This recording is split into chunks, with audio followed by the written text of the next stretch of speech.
Demon's Diary Chapter 439 to Chapter 492. When the young Taoist heard the words, he smiled softly and said, "Since your president is not here, the Changfeng Association will naturally be in the hands of the two of you. Since the matter of the Golden Jade League has become a big deal, we might as well put this matter on the table publicly. Since all the guests present are the pillars of your association, I think you are also qualified to know the details." When Fan Jing and Chu Ling heard the words, their faces changed. After looking at each other, they nodded slowly.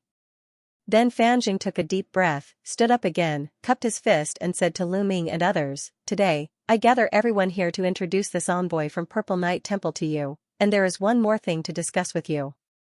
Fan Jing saw that everyone had sat down, so he stood up and said loudly, "I think everyone has heard of it. There was originally a water jade vein mine in the Golden Bamboo Island within the sphere of influence of our association. The mineral deposits had been mined out more than 10 years ago. It's just that recently, someone accidentally discovered an elixir production area in the depths of this vein mine. There are several rare and precious medicinal materials growing in it. There are many of them that have 1,000 years of maturity." As soon as this remark came out, it immediately caused a burst of whispering among the guests. Fan Jing paused, then he continued with a solemn face, "After our association learned of this, we immediately sent several hall masters with a group of people to investigate, but I don't know how this news spread out. The Golden Jade League also sent several Condensation State hall masters to the Golden Bamboo Island at the same time, and they claimed that they were the first to discover the elixir production area here. The two sides have been confronting for several months, but they are afraid of damaging the elixir in the battle, so there is no large-scale battle for the time being." As Fan Jing spoke, he slowly swept his gaze over all of the guests before finally settling his gaze on the purple-robed Taoist priest on the main seat. Only then did he respectfully cup his fist in a salute as he cupped his fist and asked respectfully, "Not long ago, our association has sent an envoy to report to Purple Night Temple. I wonder if Sir Envoy has brought the temple's reply this time?" The purple-robed Taoist looked at Fan Jing, whose eyes were shining, and he just replied with a faint smile, "Don't worry, we have communicated with the Tianxiang Pavilion about this matter. Of course, we will not let Changfeng Association suffer a loss. After discussion between our two clans, we finally decided to let both of you have a duel. As for the way of gambling, you and the Golden Jade League will each send 3 Condensation State members for a life and death battle. The winner will not only get the spiritual medicine production area, but also 1/3 of the loser's territory." Fan Jing and Chu Ling, the 2 vice guild leaders, were taken aback when they heard this. Then, awkward expressions appeared on their faces. The eyes of the others present were also flickering indeterminately. No one knew what they were thinking. Seeing this, Xian Yuan blinked his eyes, turned to the person next to him and whispered, "Brother Guanyu, since it is decided by gambling, why do the 2 vice presidents look so ugly? Could it be that our Changfeng Association is not as good as them, and we have no chance of winning?" Guanyu Wen, who looked like a young master, smiled bitterly and replied in a low voice with a hint of helplessness, "If we really want to bet, I'm afraid our chances of winning are really not high. Brother Xian doesn't know that the Golden Jade League has a disciple who is at the condensation period intermediate stage. However, this person is talented, and his spiritual power is extremely strong. He once killed an opponent of the condensation period later stage. I'm afraid no one here can defeat him. And the Golden Jade League has 5 or 6 condensation period later stage cultivators, which is far better than our Changfeng Association." Although Guanyu lowered his voice, the people present were all condensation state cultivators, so how could they not hear it? The others looked at each other, and the 2 vice presidents couldn't help but look gloomy. Seeing this situation, the purple-robed man's expression remained unchanged, but the contempt hidden deep in his eyes couldn't help but increase a little. "Haha, since we want to bet, why would our Changfeng Association be afraid of the Golden Jade League? Just agree." At this moment, someone suddenly said with a laugh outside the hall. As soon as the voice sounded, a figure flashed outside the hall, and 3 people walked in. The person in front looked like a middle-aged man with a white face and no beard. He was wearing a green robe with a green jade crown on his head. He was smiling with a smile on his face. "Sir President." When Fan Jing saw the person, he immediately exclaimed, then he stood up happily and greeted him at the door. Chu Ling, who was next to him, also followed with surprise and joy. The other guests, except for the three newcomers such as Lu Ming, everyone else also got up and saluted respectfully from a distance after being shocked. They kept saying president. The person who came is actually the Changfeng Association's president who has been missing for several years. Seeing this situation, Lu Ming was greatly surprised, but after a glance, he looked at the two people who came in behind the Changfeng Association's president. They were a man and a woman. The man was dressed in black. His face was sallow, and his small eyes were dull.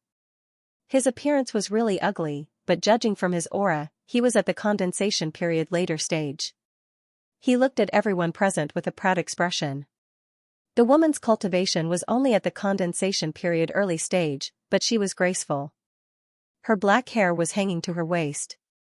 She was actually a rare beauty. Lu Ming looked at the appearance of this woman. She was quite similar to the Changfeng Association's president, but after a quick thought, he stood up and bowed slightly like the others. Xian Yuan and Guan Yu also stood up and bowed with a surprised look on their faces. The Changfeng Association's president was greeted by Fan Jing and Chu Ling. Under the attention of everyone in the hall, they walked toward the main seat with the young man and woman behind them.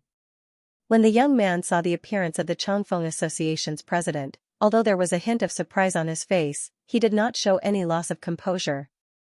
He just got up and said respectfully, "Congratulations to President Feng for returning to the Changfeng Association. Senior has not been heard from for several years, which is really worrying. If the abbot knows about this, he will be overjoyed.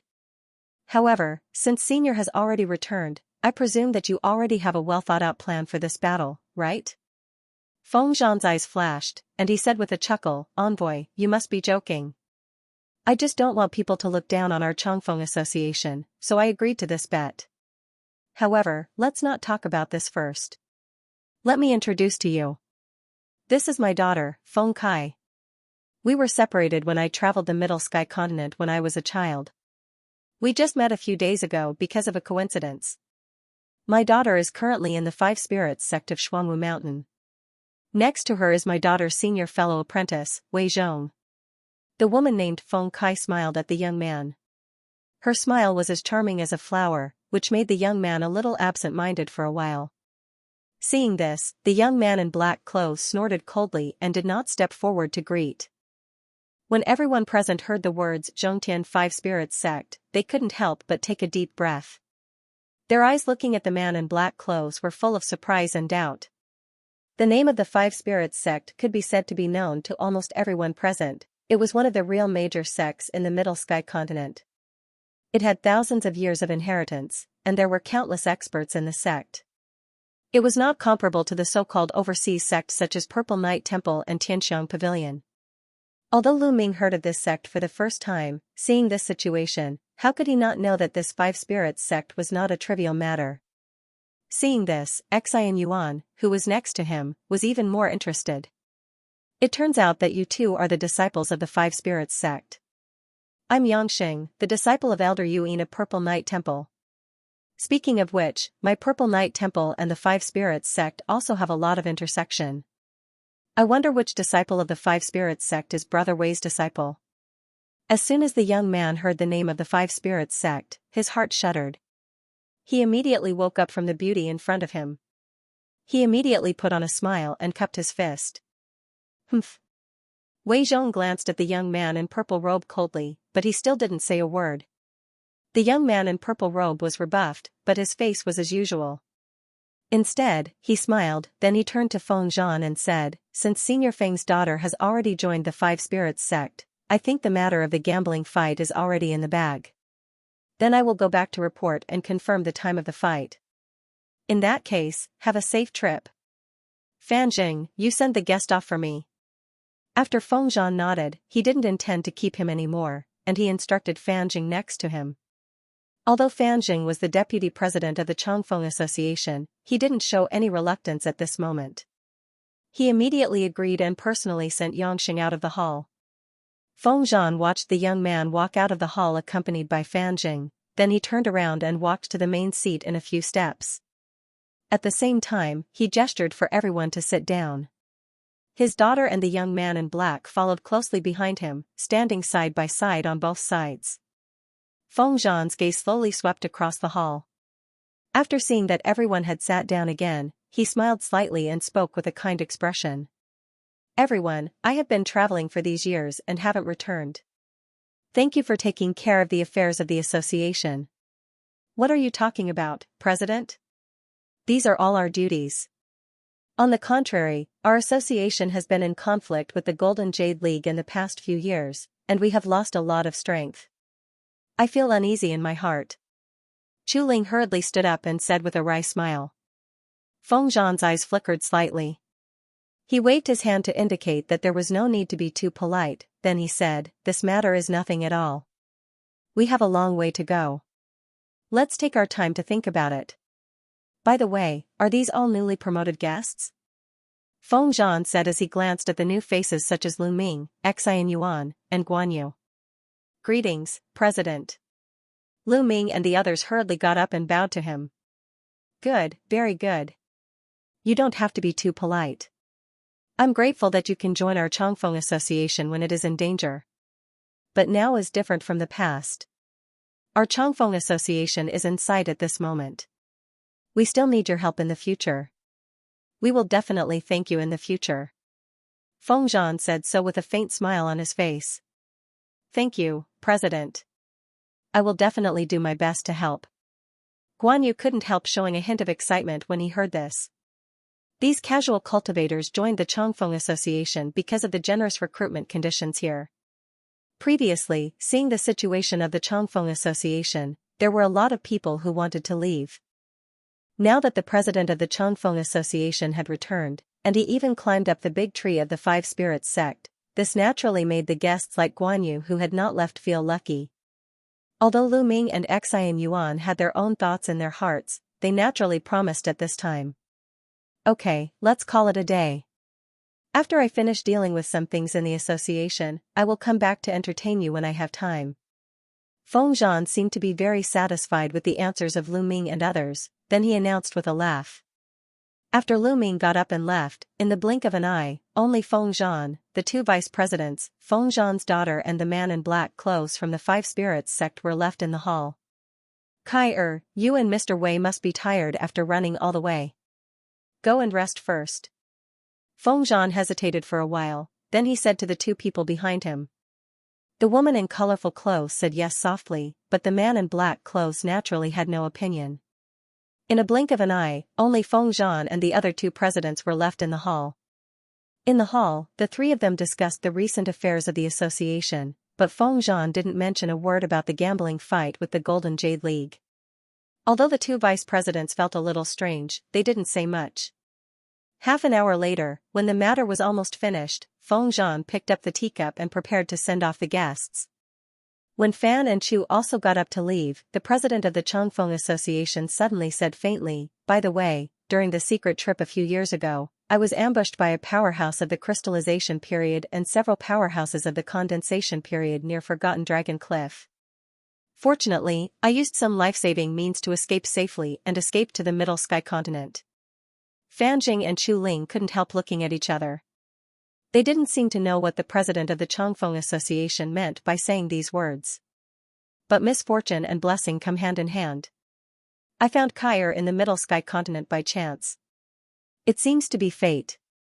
Okay, let's not talk about the past. Both of you should go and rest. In the future, we still need to work together." Feng Zhan said with a laugh. When Fan and Chu heard the words, their expressions were slightly relaxed. They immediately retreated. When the two walked away, the smile on Feng Zhan's face slowly faded. The teacup in his hand was heavily placed on the table, making a muffled dong sound. Soon after, in a small hall in the back hall of the Changfeng Association, Feng Zhan changed into a white robe and sat in the middle. His woman and the young man in black clothes sat on both sides. At this time, Feng Kai had changed into a gorgeous colorful dress, which looked even more beautiful and moving. There were only 3 people in the room, and the maid who served them had already retreated far away. Feng Zhan was talking about something with the two while tasting the spirit tea. In that case, father suspects that the crystallization period powerhouse who attacked you back then is the leader of the Golden Jade League? The girl in colorful clothes said hatefully. Humph, who else could it be other than this old fox? The array that those people laid out was the Heavenly Fragrance Pavilion Space Trap Ripple Array. How could I not recognize that old fellow Dugayu's special technique? The Chongfeng Association and the Golden Jade League have been hostile for so many years. It is normal for them to want to get rid of me. If there's a chance, I won't let it go. Feng Zhan snorted coldly. However, according to what father said earlier, you didn't mention it in front of outsiders due to the importance of your trip. Other than the two vice leaders, not many people in the association know about it, the girl in multicolored clothes said as if she was deep in thought. Feng Zhan's eyes turned cold, and he said slowly, yes, I have only mentioned this to the two vice presidents. What Senior Feng means is that one of the two may collude with outsiders and conspire against us. The young man in black clothes on the side suddenly interjected. Mr. Wei is worthy of being an elite disciple from a major sect. You are really meticulous and knowledgeable, but I don't have any evidence for this matter yet, so I can only put it aside for now. Feng Zhan smiled as he heard the words. Senior Feng has overpraised me. The man in black clothes said so, but his face couldn't help flashing a trace of pride. In addition, for the gambling fight between our sect and the Golden Jade League, we may have to rely on Mr. Wei to help us. Feng Zhan turned the thread of conversation and said solemnly. At the same time, he winked at Feng Kai on the side. Don't worry, father. Senior fellow apprentice Wei is the lower house disciple of the sect. Not only is he powerful, but he also has a few superb spiritual weapons given by the lower house elders. It's a piece of cake to deal with the people of the Golden Jade League. Feng Kai pursed her lips and smiled. Her beautiful eyes looked at the young man in black clothes. Her pair of bright eyes were flowing as if there was a trace of affection in them. The young man in black clothes looked at her with a warm heart. He straightened his chest and immediately said, Senior Feng, please rest assured. Senior Feng, don't worry. Leave such a small matter to me, Wei Zhong. Okay, then thank you, Mr. Wei. Mr. Wei has worked hard today. Go and rest first. Seeing the young man agreed, Feng Zhan's eyes suddenly lit up. He couldn't help but clap his hands and laugh. Wei Zhong immediately got up and said goodbye. When he left, he didn't forget to look back at Feng Kai. Seeing the woman smiling at him, he couldn't help but be overjoyed. He then walked out contentedly. However, not long after the young man in black clothes stepped out of the small hall, Feng Kai's expression suddenly changed. A disgusted expression flashed in her eyes. Kai although this Wei Zhong is a little ugly, he is the nephew of the lower house elder of the Five Spirits sect. The lower house elder has a high status in the Five Spirits sect. If you can be obsessed with him, your future development in the Five Spirits sect will be smooth. You won't suffer a loss. Seeing this, Feng Zhan sighed and said slowly. Father, of course I know this. However, this person is not only ugly, but he is also arrogant. Although his cultivation is good, I really can't stand it sometimes. Feng Kai stomped her feet and said while gritting her teeth. Her face was full of unwillingness. For us cultivators, the appearance and personality of the dual cultivation partner are secondary. As long as you can get enough benefits from him, you can advance to the crystallization period in the future, or even condense the gene Dan. You naturally don't have to flatter Wei Zhong anymore. This matter is related to your future cultivation, so you must not be impulsive. Feng Zhan comforted her earnestly. The girl in colorful clothes still looked a little reluctant, but she finally nodded. At the same time, in the outer hall of Lu Ming's cave house, Lu Ming and Xianxia were discussing something. The two maids in the cave house had all been called to the medicine garden. Brother Lu, what do you think about today's matter? Xianxia asked with a thoughtful expression. The situation of this Chongfeng Association is quite complicated. At this moment, the undercurrent is surging, and a storm is coming. I'm afraid there will be a big change. Lu Ming said faintly without moving his expression. It seems that you and I have the same idea. Feng Zhan's sudden return this time seems to have something to do with the Five Spirits sect. At first glance, the Chongfeng Association seems to have found a big tree. But according to some rumors I heard, the top 10 sect in the South Sea region are not easy to deal with. They are more or less related to the major sects in the Middle Sky continent. Some of them are even just the branches of those major sects in the South Sea region. Moreover, the resources in the South Sea region have already been divided up. I'm afraid those sects won't sit back and watch the Changfeng Association grow. Xian Yuan said with a smile. It depends on Feng Zhan's means. If he can persuade the Five Spirits sect to support him, maybe he can really develop in the future. Lu Ming said noncommittally. Since the Changfeng Association has become the center of the storm at this moment, it's better for us to get out as soon as possible. Otherwise, we are likely to be used as cannon fodder in the future. Xian Yuan nodded and suggested. I think so too, but before that, we must find a way to completely solve the poison of Sea Emperor pill. In the past few months, I don't have many eggs left on me. I'm afraid Brother Xian is the same. After Lu Ming nodded, he suddenly changed the topic and mentioned the detoxification. I really don't have much left. This poison is related to our lives. If we don't cure it, it will really make us sleepless. Speaking of which, I have inquired around these days and found that there are several kinds of detoxification pills in the Changfeng Association's warehouse. It is said that it is good at curing all kinds of strange voodoo poisons. It may be effective for Sea Emperor pill. In addition, among the many guests of the Changfeng Association, I also heard that there is a person who is quite famous in medicine. He once couldn't cure the strange poison, so we can also visit him. However, this person did not live on Qingyu Island, but he stayed on another nearby island for a long time.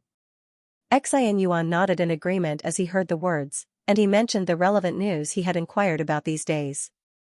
That's great. In order to save time, you and I will do it separately. Lu Ming heard the words, and he said slowly after a moment of hesitation. Xian Yuan naturally had no objection. After the two discussed, they quickly determined the division of labor.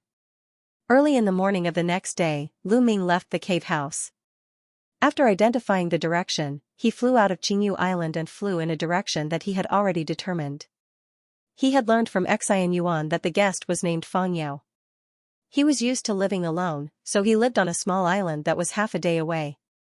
It was a pity that his flying boat, like other spiritual weapons, all fell into the hands of the guards in the underwater mineral vein. Otherwise, he could directly take the boat. Now, he could only fly on the cloud.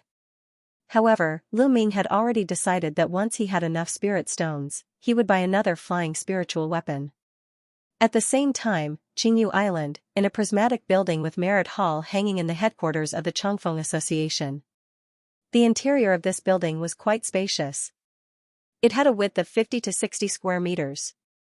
A huge white jade pillar stood in the middle, and there was a layer of white light flowing slowly on the surface. With a closer look, one could find that some small silver words were inscribed on the surface of the jade pillar. It was the various missions issued by the Changfeng Association to the gang members and guests. These missions could be said to be various, such as hunting beastkins, finding spirit grass, medicinal materials, etc. Whether it was a guest or an ordinary disciple, they could accept the mission here. After completing it, not only they could get spirit stones as a reward, but they could also accumulate merit points to exchange for various resources in the association. It was very similar to the Savage Ghost Sect's duty hall. In fact, the general sect would have similar places. Firstly, it could train the disciples, and secondly, it could take the opportunity to solve many problems in the sect. At this moment, in front of the huge jade pillar, Xian Yuan was standing still.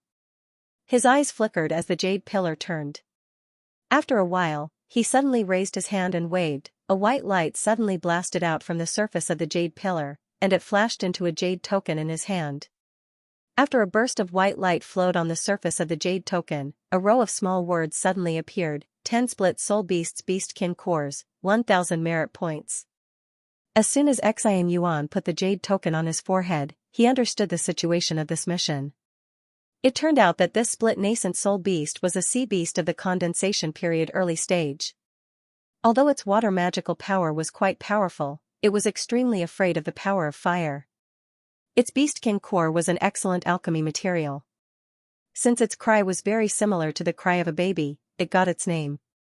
This beast liked to live in the coral group, and there was a coral island not far from the south of Qingyu Island. After thinking for a while, Xianxia immediately walked out of the merit hall. He threw the iron rod in his hand, and his figure flickered at the same time. The iron rod carried him and flew straight to the south in a black light. Lu Ming flew for half a day. Finally, at noon, he came to the sky above an emerald green island. The area of the island was not large, but it was lush with vegetation. Many places had been turned into medicine fields. There were all kinds of spirit grass and medicinal materials planted on it. In addition, there were many hills on the island. It could be called a place with an elegant environment. Lu Ming hovered in the air for a while. After confirming that this was the destination of this trip, he slowly landed at the bottom of a beautiful mountain on the island. After he scanned the nearby situation with mental power, his figure flashed a few times, and he was already standing in front of a green stone door. As a result, before he could knock on the door, the stone door opened by itself with a squeak. Lu Ming couldn't help but be startled when he saw a boy poking his head out. After seeing Lu Ming at a glance, he immediately asked vigilantly, "Who are you?" "I'm the guest of the Changfeng Association, Lu Ming. Today I'm here to visit Mr. Feng Yao. Please inform him." Lu Ming thought for a while and replied with a smile. "There's no need to inform. But I never see guests outside the Changfeng Association. Fellow Daoist, could you show me your guest elder medallion?" A deep and resounding voice suddenly sounded from the depths of the passageway behind the boy. Lu Ming frowned. He flicked his sleeve, and a green light emerged. After it condensed, it turned into a token flashing with green light. After the boy took the token, he immediately turned and walked in. "Oh, it's Lu. Please come in." After a while, the man's voice came from the cave again. The Taoist boy came out and respectfully returned the token. Then, he quickly led Lu Ming inside. This cave house looked inconspicuous from the outside, but the inside was much larger than the cave house assigned to Lu Ming on Qingyu Island. A winding corridor connected many stone rooms. Not long after, Lu Ming came to a large stone hall at the end of the corridor under the guidance of the Taoist boy. There were some simple wooden tables and chairs. There was a stone door on the rock wall on the left and right, which seemed to be connected to two other passages. "Lu, please drink some spirit tea and wait a moment. I am currently refining a furnace of pills. Please forgive me if I am not a good host." The man's voice came from the left side door. "There's no need to be so polite, fellow Daoist Feng. Sorry for disturbing you." Lu Ming replied in a clear voice. As soon as he stepped in, he felt a high temperature faintly coming from the left passage. It must be the alchemy place built by Feng Yao. At this time, the Taoist boy waited for Lu Ming to sit down, then he held a wooden plate and served a cup of spirit tea. Lu Ming lowered his head and took a closer look at the tea in his hand. In the crystal-clear teacup, the tea was emerald green, and it faintly exuded a strange fragrance. After he nodded and took a sip, he felt a slight bitterness at first, but it turned into a cool feeling in his throat. It instantly spread throughout the meridians of his whole body, and his whole body was extremely comfortable. This tea actually had such an effect. Lu Ming couldn't help but look forward to the owner of this place. For the rest of the time, he slowly sipped his tea while waiting quietly. After a long time, his eyes suddenly flashed, and he looked at a weird picture on one side of the wall that was printed with crimson runes, and he showed a hint of interest on his face. "Oh, it turns out that Lu also knows the art of alchemy?" Just when Lu Ming was in a trance, a figure flickered at the left side door, and a middle-aged man in a gray robe walked out. This person looked like he was in his 40s. He was tall and thin with an elegant face. At this moment, he was twirling his beard and looking at Lu Ming with a smile. "You must be Mr. Feng. I did study the art of alchemy in my early years, but it's nothing compared to you." Seeing this, Lu Ming cupped his fist and said modestly, "Although I have lived outside the island for a long time, I have also heard a little about it. A few months ago, 2 new friends joined our association. I think Lu is one of them, right?" After Feng Yao looked at Lu Ming a few times, he said with a smile, and he walked a few steps to the main seat of the hall and sat down. "Yes, I did join the Changfeng Association not long ago. In fact, I came to visit Mr. Feng today because I have a request." After Lu Ming nodded, he simply explained the purpose of his visit. "Oh, my medical skills are quite good. I don't know if you are here to cure or detoxify?" Fang Yao said without any surprise. "To be honest, I have a rare poison in my body. This poison usually attaches to the internal organs. It is not a big problem, but I must take a certain amount of antidote every month to suppress it. Otherwise, once it breaks out, the poison will spread and erode the internal organs. The consequences will be unimaginable." Lu Ming didn't mean to hide it, and he said frankly. "It can erode the internal organs and blood, and it breaks out regularly. This strange poison doesn't sound simple, but I can give it a try." When the middle-aged man in grey robe heard the words, his eyes flashed for a moment before he replied solemnly. He seemed to be a little interested. Seeing that Fang Yao agreed, Lu Ming was delighted. He immediately described in detail his attempt to detoxify and the strange nature of this poison that could devour spiritual power. As for the process of how he was poisoned, he was vague about it. The man in grey robe didn't ask much. After Fang Yao listened, he hesitated for a moment, then he took Lu Ming to another secret room next to the living room. On the ground in the secret room, a pale yellow circular array of 10 meters was engraved. There was a futon in the middle, and more than a dozen yellow crystal stones were inlaid in the surrounding grooves. Fang Yao motioned Lu Ming to sit in the center of the array. Seeing this, Lu Ming scanned slightly with divine thought. After confirming that this array seemed to be just a detection array, he took a few steps and sat down cross-legged. After seeing Lu Ming sit down, the middle-aged man in grey robe took a deep breath. He suddenly waved one hand and launched a dozen symbols at the array. Each of them accurately hit a crystal stone in the yellow array. Suddenly, the entire array made a buzz. The yellow light flashed, then it slowly rotated.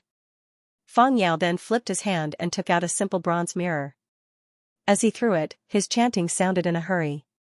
After a flash, the bronze mirror was suspended above Lu Ming's head. As it rotated, a golden glow was ejected from it, covering Lu Ming's whole body in it. Then, Fang Yao launched a series of symbols. Strange runes emerged from time to time on the bronze mirror, dancing erratically. "Activate." The middle-aged man in grey robe suddenly groaned, and a yellow light beam immediately ejected from the surface of the bronze mirror. It turned into a light curtain that covered Lu Ming inside. Lu Ming squinted his eyes, but he didn't move at all, allowing the yellow light curtain to circulate around his body. Fang Yao made a gesture with one hand, concentrating on watching some strange scenes that appeared on the bronze mirror. After an unknown period of time, he let out a long breath and struck the magic circle. Suddenly, the yellow magic circle stopped spinning, and the light gradually faded. The bronze mirror also flew back to his hand as he waved his sleeve. Seeing this, Lu Ming immediately walked out of the array slowly, stood aside, and waited quietly. Fang Yao thought hard in the same place. After a while, he asked Lu Ming for a drop of blood essence near his dantian. After putting it into a magic plate, he extracted a wisp of black silk from it. Then he tried a dozen different spiritual liquids, mixed them with the black silk, and observed it carefully. After a quarter of an hour, Fang Yao suddenly laughed and said, "It turns out to be like this, I finally understand. This poison is really strange, but it is not impossible to resolve. I know a kind of detoxification pill that should be able to remove this poison. Is this true? Does Brother Fang have this elixir here?" Lu Ming was naturally delighted when he heard the words. This elixir called Xianxia pill is rarely used by people. I don't have it in my hands.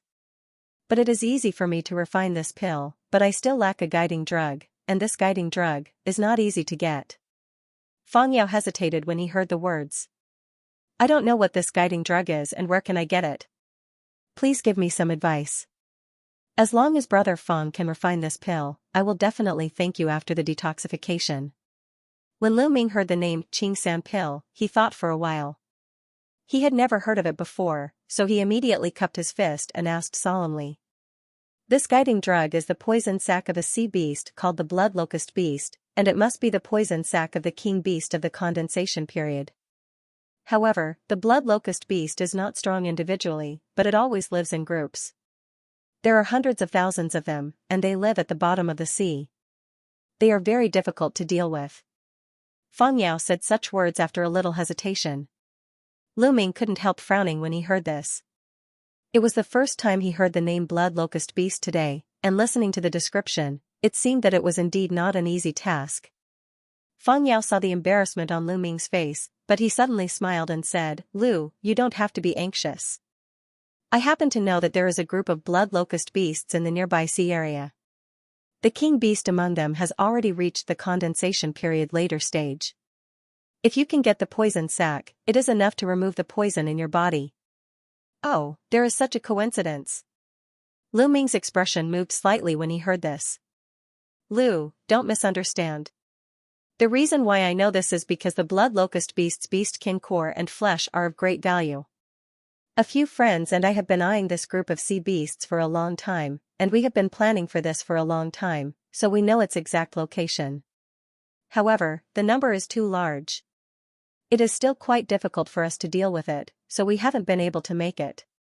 However, if Lu is willing to join, we will naturally have a greater chance, and we can start the plan immediately. If we can succeed, not only we can detoxify your poison, but we can also distribute the benefits according to how much effort you put in. What does Lu think?" The man in a gray robe stroked his beard and said calmly. When Lu Ming heard this, he was really a little surprised. After thinking quickly, he slowly replied, "This matter is of great importance, please let me think about it." After Fang Yao smiled slightly, he took out a communication disc array and handed it to Lu Ming, saying, "Actually, if you don't use the blood locust beast king beast's poison sac, I can also prepare other detoxification elixir for Mr., but it will take too long, and it may not be enough time. Secondly, the detoxification effect of other elixirs is not satisfactory. It may not be able to completely remove the poison in Mr.'s body. According to my observation, the poison in Mr.'s body has accumulated a lot, and it has been a long time. Even if I prepare other elixirs to temporarily suppress it, it won't have much effect. Therefore, the sooner the detoxification is done, the better. After all, it will also take some time to refine the antidote after I get the blood locust beast's poison sac. Mr. should make up your mind early. If Mr. is willing to join us to eliminate the blood locust beast, you can contact me through this at any time." After listening, Lu Ming's thoughts turned quickly, but his face remained calm. He took the disc array in the other party's hand, thanked him, and left the place. As soon as he flew away from the island, he did not return to Qingyu Island, but he changed his direction and flew in another direction. Before coming to this island, he also deliberately inquired about other famous medical cultivators in the Chongfeng Association's sphere of influence. With Lu Ming's character, he was naturally unwilling to let go of this opportunity. 2 days later, on an island not far from Qingyu Island, Lu Ming walked out of a wooden house with a solemn expression, and there was an old man in linen behind him. "The poison in Mr.'s body is peculiar. I have thought about it, but I can't find a safe way. However, the blood locust beast's poison sac that Mr. mentioned earlier, according to my many years of experience, this method of fighting poison with poison is indeed quite effective in dealing with some strange poisons. However, this method is not small. If you don't have full confidence, it is easy to be self-defeating." When Lu Ming heard this, his heart moved slightly. He immediately cupped his fist and thanked him. "Thank you for your guidance, old Gu. When it comes to life and death, I naturally can't care so much." "Indeed. By the way, there is a fellow Taoist Fang Yao of the Chongfeng Association nearby. His medical skills are much better than mine. This person's medical skills are superb. If he is willing to help, there may be a way. But he seems to like to be alone and doesn't like to interact with outsiders." The old man nodded and was about to return to his room, but he seemed to have thought of something and suddenly said this. Hearing this, Lu Ming smiled bitterly in his heart, but on the surface, he expressed his thanks again and flew away. The direction he was going this time was Qingyu Island. Over the past few days, he had visited several cultivators who were skilled in medicine in the vicinity. In the end, most of them could do nothing about the poison in Lu Ming's body. 2 or 3 of them suggested a method to detoxify the poison, but it took a long time, and they did not seem to have much confidence in it. In contrast, the method proposed by Fang Yao was more reliable. After all, using the blood locust beast's poison sac to fight poison with poison had been verified by several other people. It was indeed possible. In desperation, he could only go back to see the situation on Xianyuan's side, and then make a long-term plan. As Lu Ming thought like this, he flicked his finger, and a talisman flew out. It turned into a cluster of green light that went into the cloud under his feet. His flying speed was a bit faster. One day later, he saw the shadow of Qingyu Island in the distance. After Lu Ming flew into Qingyu Island, he came directly to Xianyuan's cave house from the air. But after he knocked on the door, he learned from the maid who stayed in the cave house that Xianyuan did not return after going out. After Lu Ming frowned, he returned to his cave house first. As a result, after only half a day, Xianyuan took the initiative to come to him excitedly. The moment he saw him in the hall, he took out a few colorful bottles from his body. Seeing this, Lu Ming's eyes flashed with a hint of joy. After the time it took to drink a cup of tea. In the secret room, Lu Ming and Xianyuan looked at the empty bottles in front of them, and they couldn't help but smile bitterly at each other. After the two tried these detoxification elixirs of the Changfeng Association one by one, they didn't seem to have any effect. The guests in the association praised these elixirs, but in the end, it still doesn't help. Xianyuan said with a depressed face. No one would be in a good mood after working hard for a few days and exhausting themselves, only to find out in the end that it was all for naught. This poison is refined by a Jin Dan realm powerhouse after all. It is normal for the elixirs collected by the Changfeng Association to be useless. Lu Ming frowned slightly and said faintly. There is not much time left. It seems that I can only join Fang Yao's group to hunt those blood locust beasts. Xianyuan said with a snort. Previously, Lu Ming had already told him about his experience of seeking a doctor. I also have this intention, but this matter may be a bit dangerous. You and I have to be a little more cautious. After Lu Ming hesitated for a moment, he could only nod with a bitter smile. The two discussed again, and they both thought that regardless of whether what Fang Yao said was true or false, they decided to agree to Fang Yao's proposal to eliminate the blood locust beasts with others. After all, with the strength of the two of them, they naturally wouldn't be afraid that the other party would go back on his words afterward. After making up his mind, Lu Ming immediately took out the communication disc array and contacted Fang Yao. Fang Yao naturally had no objection to Xianyuan recommended by Lu Ming. After all, there were a lot of blood locust beasts there. One more person could increase the chances. Then the two sides agreed to meet at the island where Fang Yao was half a month later, and then they would set off together to eliminate the blood locust beasts in the deep sea. Lu Ming and Xianyuan naturally had to prepare for the fierce battle that they might face next.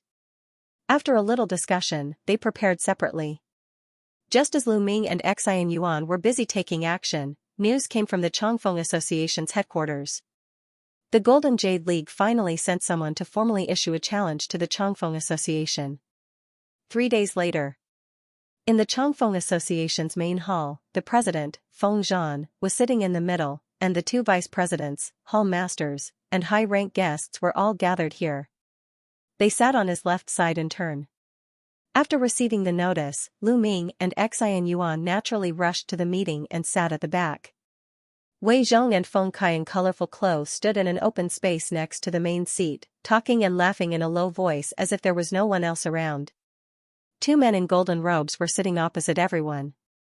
One of them had white hair and a youthful face. He was said to be the vice president of the Golden Jade League, and the thin man sitting next to him looked a little dull. He had been silent. In this way, President Feng has no opinion on the matter of each side sending 3 people. But for the gambling fighting method, our association hopes to follow the 6-person rotation system, that is, each side sends 3 people.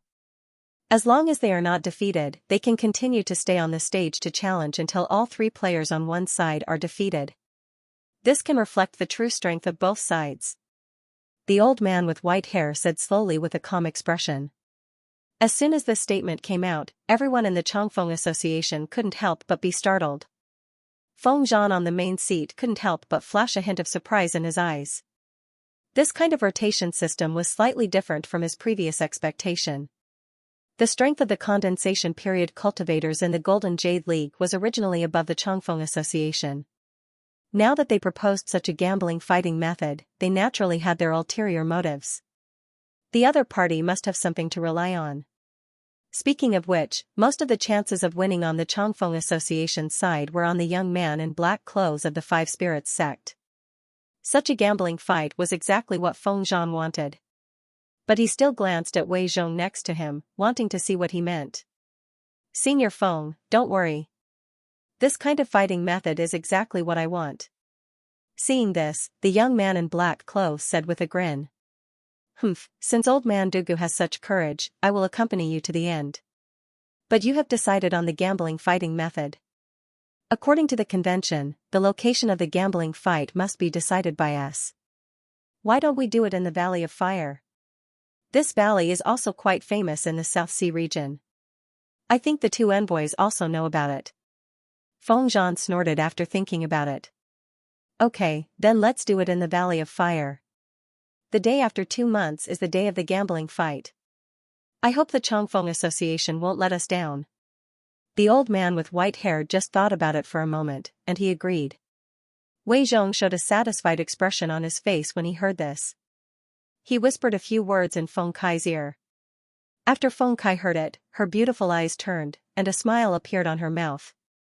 Since things have been settled, we will leave now. The old man with white hair stood up and said goodbye. If that's the case, I won't see you off.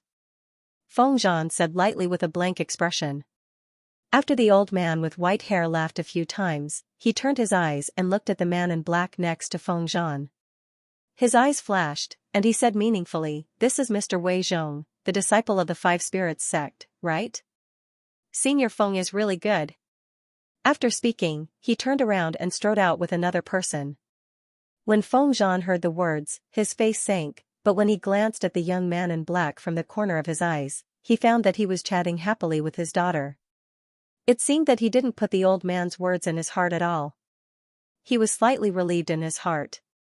Then, the Changfeng Association's president waited for the Golden Jade League envoys to leave the hall, then he coughed lightly, got up and announced, "Okay, since the gambling fight with the Golden Jade League has been decided, I now announce that my daughter's senior fellow apprentice, Mr. Wei Zhong, is determined to be on good terms with our association. At present, he has agreed to join our Changfeng Association, and he will be directly promoted to a senior guest. He will be one of the representatives of this gambling fight.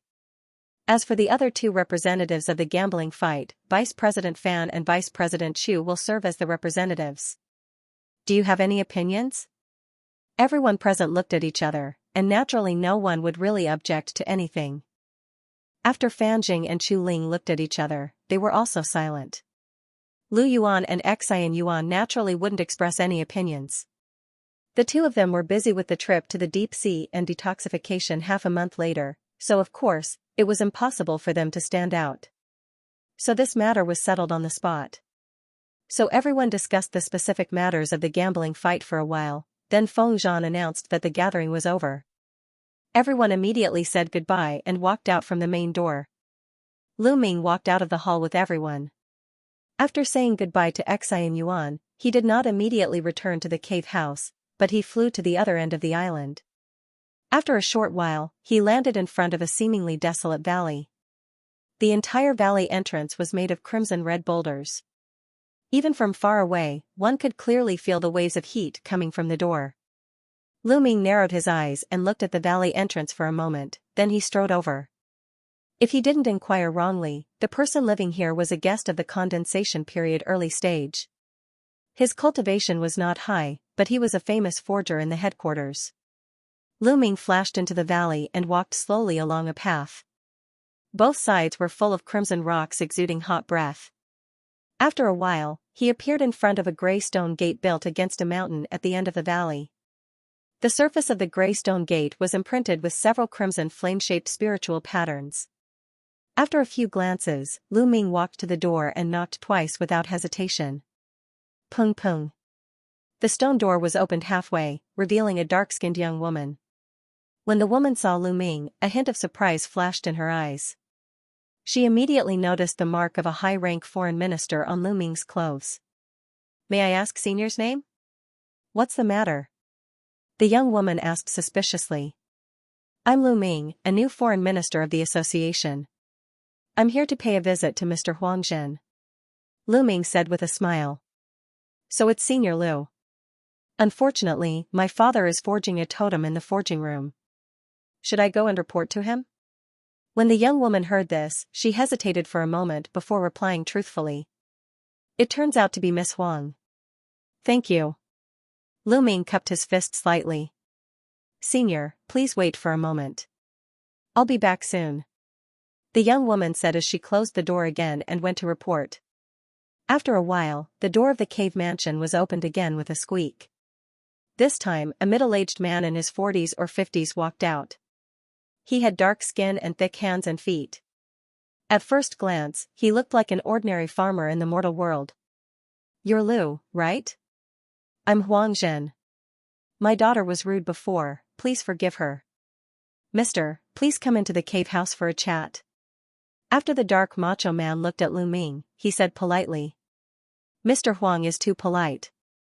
I'll have to bother you. Lu Ming was a little surprised, but he didn't show it on his face. He thanked him and walked into the stone gate. As soon as he entered the gate, he passed through a wolf that was more than 100 feet long. Inside was a hall that was 200 to 300 feet wide. The air was filled with waves of scorching hot air, and the ground and the surrounding rock walls were covered in a layer of dark red. After a while, Lu Ming came to another stone room for guests under the lead of the dark-skinned man. The two sat opposite each other and chatted. So, Lu wants to ask me to help forge a spiritual weapon? After a while, Huangjin looked at Lu Ming and asked seriously. Yes. I heard that Brother Huang is the best forger of the Changfeng Association. But I don't know if I give you enough materials and let you forge a middle-grade spirit weapon. How confident are you? Lu Ming said with a smile. It depends on the quality of the materials and your requirements. I have been immersed in the way of forging for a long time. It wouldn't be a problem for me to refine an ordinary mid-grade spirit weapon. But let me say this first, if the forging fails, I will not compensate for any materials. Huangjin hesitated for a moment, then he slowly replied. Of course. As long as Brother Huang can help me forge successfully, I will thank you. Lu Ming replied without thinking. At the same time, he took out a dozen light blue ores with one hand. Water mystic stone. Huangjin recognized the item in Lu Ming's hand at a glance, and a look of surprise flashed across his face. Although these precious ores were very common in the deep-sea mine at that time, they were rare forging materials in the outside world. These are more than enough as a reward. What kind of intermediate-grade spiritual weapon do you want to forge? The dark man raised his eyes and asked directly without hesitation. Lu Ming didn't speak as he heard the words. He flipped his hand, and a bean-sized black liquid droplet appeared out of thin air. There were a few strands of black mist lingering on the surface. The macho man took a closer look, and a hint of suspicion flashed across his face. But after Lu Ming smiled, he suddenly flipped his palm again. The black liquid droplet immediately fell and smashed heavily on the seemingly solid stone slab. Boom, the entire stone room shook, and on the stone slab in front of Lu Ming's feet, there was another deep hole with the thickness of a finger. First Yuan heavy water. You actually have such a treasure. Huangjin exclaimed. You are really knowledgeable. Lu Ming said faintly, then he grabbed the air in the stone cave below with one hand. As a result, after a swoosh, the first Yuan heavy water immediately flew out of the stone cave and flashed into Lu Ming's palm again. This was also because Lu Ming's physical body was powerful, far beyond the condensation period. Otherwise, it would be impossible to take it out of the ground so easily. You must be joking, Lu. Since I am a weapon refiner, how could I not know of such a material? However, this is the first time I have seen the real thing with my own eyes. Huangjin stared at the item in Lu Ming's hand without blinking, and a hint of infatuation appeared on his face. Since fellow Huang knows of this item, then I will not beat around the bush. This time, I would like to ask you to refine a heavy water bead. Lu Ming said straightforwardly. Heavy water bead? Hearing this, Huangjin finally woke up from his infatuated expression and took a deep breath. What? Could it be that fellow is unable to refine it? Lu Ming frowned slightly. Don't misunderstand, Lu. If I do it myself, there is no reason for me to be unable to refine it. It's just that if it is only refined into a middle-grade totem, it would be a waste of this material. If fellow can find a water attribute material to assist, then I have 70% confidence in refining the heavy water bead into a superb totem. Huangjin waved his hand and explained. Fellow must be joking. How could I possibly have something like a spiritual material? Although I have occasionally heard people talk about this material, I don't know much about it. Could Brother Huang give me some pointers? Lu Ming's heart stirred, and he asked in a consulting tone. Lu is not a blacksmith, so it's normal that you don't know much about spiritual materials. Spiritual materials are the best materials to refine superb totem. They are almost spiritual in nature. If a normal superb totem wants to raise its grade and finally become the prototype of a magic treasure with 36 restrictions, it needs spiritual materials. For a treasure like the first essence heavy water, if a spiritual material of the corresponding attribute is added during the refining process, its grade will naturally be greatly increased. However, spiritual materials themselves are nature-defying existences. Often, only one or two of them will be born in tens of thousands of years. This is an extremely common occurrence. Therefore, even if a senior of the Jin Dan realm wants to find such a material, it would be extremely difficult, Huangjin explained slowly. I see. I've learned a lot, but I don't have any spiritual materials. How long will it take to refine the heavy water droplet into an intermediate grade totem? Lu Ming nodded thoughtfully, and he suddenly changed the topic. 20 days later, you can come to me to get the totem. In addition, refining the heavy water droplet also requires some other auxiliary materials, but I can prepare them. It's just. Huangjin thought about it and said so. Mr. Huang, don't worry. The previous black water stone is just the reward. In addition, I will bear the cost of the auxiliary materials. Then I will disturb you again after 20 days. Lu Ming nodded and said. Thinking of the blood locust beast hunt in half a month, it seemed that he could only collect it after he returned. Seeing that Lu Ming agreed so readily, the macho man no longer hesitated to promise to refine the heavy water droplet. In the following time, Lu Ming told him about the enchantment that needed to be integrated into the heavy water droplet. Naturally, it was still required to refine all the enchantments into the weight enhancement. Huangjin naturally had no objection to this, so he made a routine oath on the spot. Lu Ming didn't stay here any longer. After leaving the first yuan heavy water and some water mystic stones, he left directly. After he left the valley, he flew into the air. It didn't take long for him to return to his cave house. After informing Lian Air and Hong Air that he wouldn't see any visitors, he turned into the secret room. After Lu Ming sat cross-legged in the secret room, he flicked his sleeve and a cloud of black gas flew out. After it condensed in front of him, it turned into a mini bone shield with 9 skulls printed on it. Lu Ming fell into deep thought while playing with the item in his hand. Through a conversation with Huangjin, he had confirmed that the part about spiritual materials recorded in the flame cultivation scripture was correct. If he wanted to refine the 36 enchantments prototype of the magic weapon, he really had to use spiritual materials. The 9 skulls shield was already a superb spiritual weapon with 35 enchantments. Now it was only one step away from the 36th enchantment. Once it was successfully refined, it could transform into the prototype of the magic weapon. He still had a lot of spiritual materials needed to forge the shield. It should be enough to complete the sacrificial refining of the last enchantment. If he had the bone shield with 36 enchantments to protect himself, he believed that it was enough to protect himself in front of the general crystallization period old monster. As Lu Ming thought of this, his heart was burning with passion. Jin Dan State existence like Siren King only had a prototype of the magic weapon like the Xianxia needle in his hand. This level of treasure was extremely rare even in the cultivation world of the Middle Sky continent. However, if he really wanted to upgrade the 9 skulls shield to 36 enchantments, he had to wait until he detoxified it. Moreover, he probably had to spend some time to study the way of forging. After all, he didn't even think about giving the 9 skulls shield and spiritual materials to other forgers for sacrificial refining. In the next few days, Lu Ming sold some of the remaining ores on him. Together with the remaining superb spirit stones, he temporarily bought a low-tier flying sword spiritual weapon and some talismans that could be used in the deep sea in the market of Qingyu Island. He had already decided in his heart that if necessary, he would not easily use the superb spiritual weapon, Golden Fallen Sand and Nine Skulls Shield, especially the latter. Otherwise, once he was targeted by the powerhouse above the crystallization period, he would be in big trouble. After doing these preparations, in the following days, he meditated and adjusted his breath in the cave house all day to recharge his energy. 7 or 8 days later, Lu Ming and Xianxia immediately left Qingyu Island together and flew all the way to the island where Feng Yao was located. Half a day later, Lu Ming and Xianxia finally arrived at the agreed meeting place.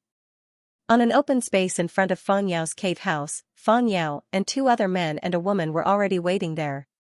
"Fellow Taoist Lu, you're finally here. If you come a few hours later, I would have thought that you changed your mind. This must be the Xianxia you mentioned before, Mr. Xian, right?" When Feng Yao saw Lu Ming and Xianxia, he immediately said with joy, "I'm sorry to let you wait for a long time. Brother Xian and I were delayed on the way, so we are late," Lu Ming said apologetically, and he looked at the others. On the open space below, Feng Yao stood in the middle, and on both sides were a man, a woman, and an old man. The old man was wearing a green robe with a grey horsetail whisk in his hand. He looked at Lu Ming and Xianxia with a smile. The man was dressed like a scholar. He was in his 30s with an ordinary appearance. He was holding a folding fan in his hand and fanning gently. As for the last enchanting woman, she was dressed very boldly. She was wearing a tight red dress that outlined her graceful figure. She looked at Lu Ming with a bit of curiosity. These people were naturally the companions that Feng Yao mentioned. "With the 2 of you joining us, we'll definitely be able to succeed on this trip. How about I introduce my friends to you 2 first?" Feng Yao said with a smile to Lu Ming and Xianxia. "Thank you," Lu Ming replied politely. "This is Taoist Shan Chongfeng from Filian Temple. He first discovered the nearby blood locust beast." Feng Yao introduced to the old man in green robe. "It turns out to be Mr. Shan." Lu Ming looked at the old man and immediately cupped his fist. The old man in green robe nodded faintly at Lu Ming and Xianxia, but he didn't say anything. "I'm Fan Lingzi, a casual cultivator from Shanji Island." Before Feng Yao could speak, the scholar closed the paper fan and said faintly, "Nice to meet you. This is Fairy Muwu. She is the sect leader of the Zhantai sect on Xiaokui Island." Feng Yao finally introduced the enchanting woman. "Greetings, fellow Taoists." This Fairy Muwu smiled sweetly at the 2 of them and bowed to Lu Ming and Lu Ming. Lu Ming was naturally polite again. Xianxia just nodded at the side, completely following Lu Ming as the leader.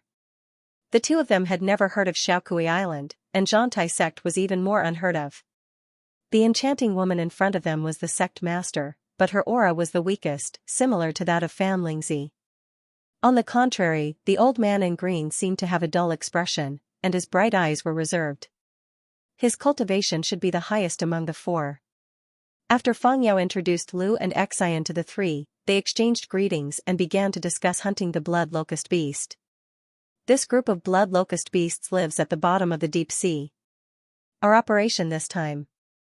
Feng Yao, as the initiator of this hunting operation, first gave a detailed plan.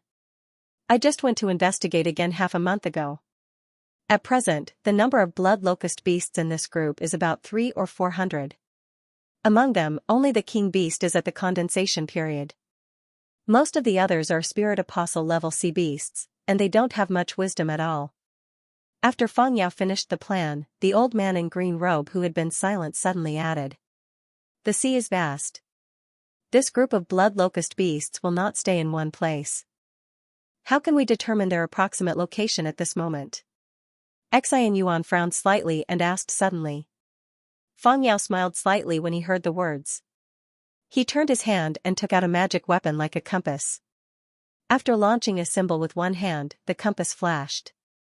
An inch-sized pointer suddenly appeared in the middle. After it turned for a while, it suddenly trembled and pointed in one direction. "This is a magical weapon specially made by me. I spent a lot of effort to collect a little blood essence from the blood locust beast king beast, so it can directly lock the breath of this king beast." Do the 2 fellow Taoists have any other questions? Feng Yao explained again. After Lu Ming and Xianxia looked at each other, they both shook their heads. Very good, then we will set off now, Fang Yao said as he held the compass in his hand.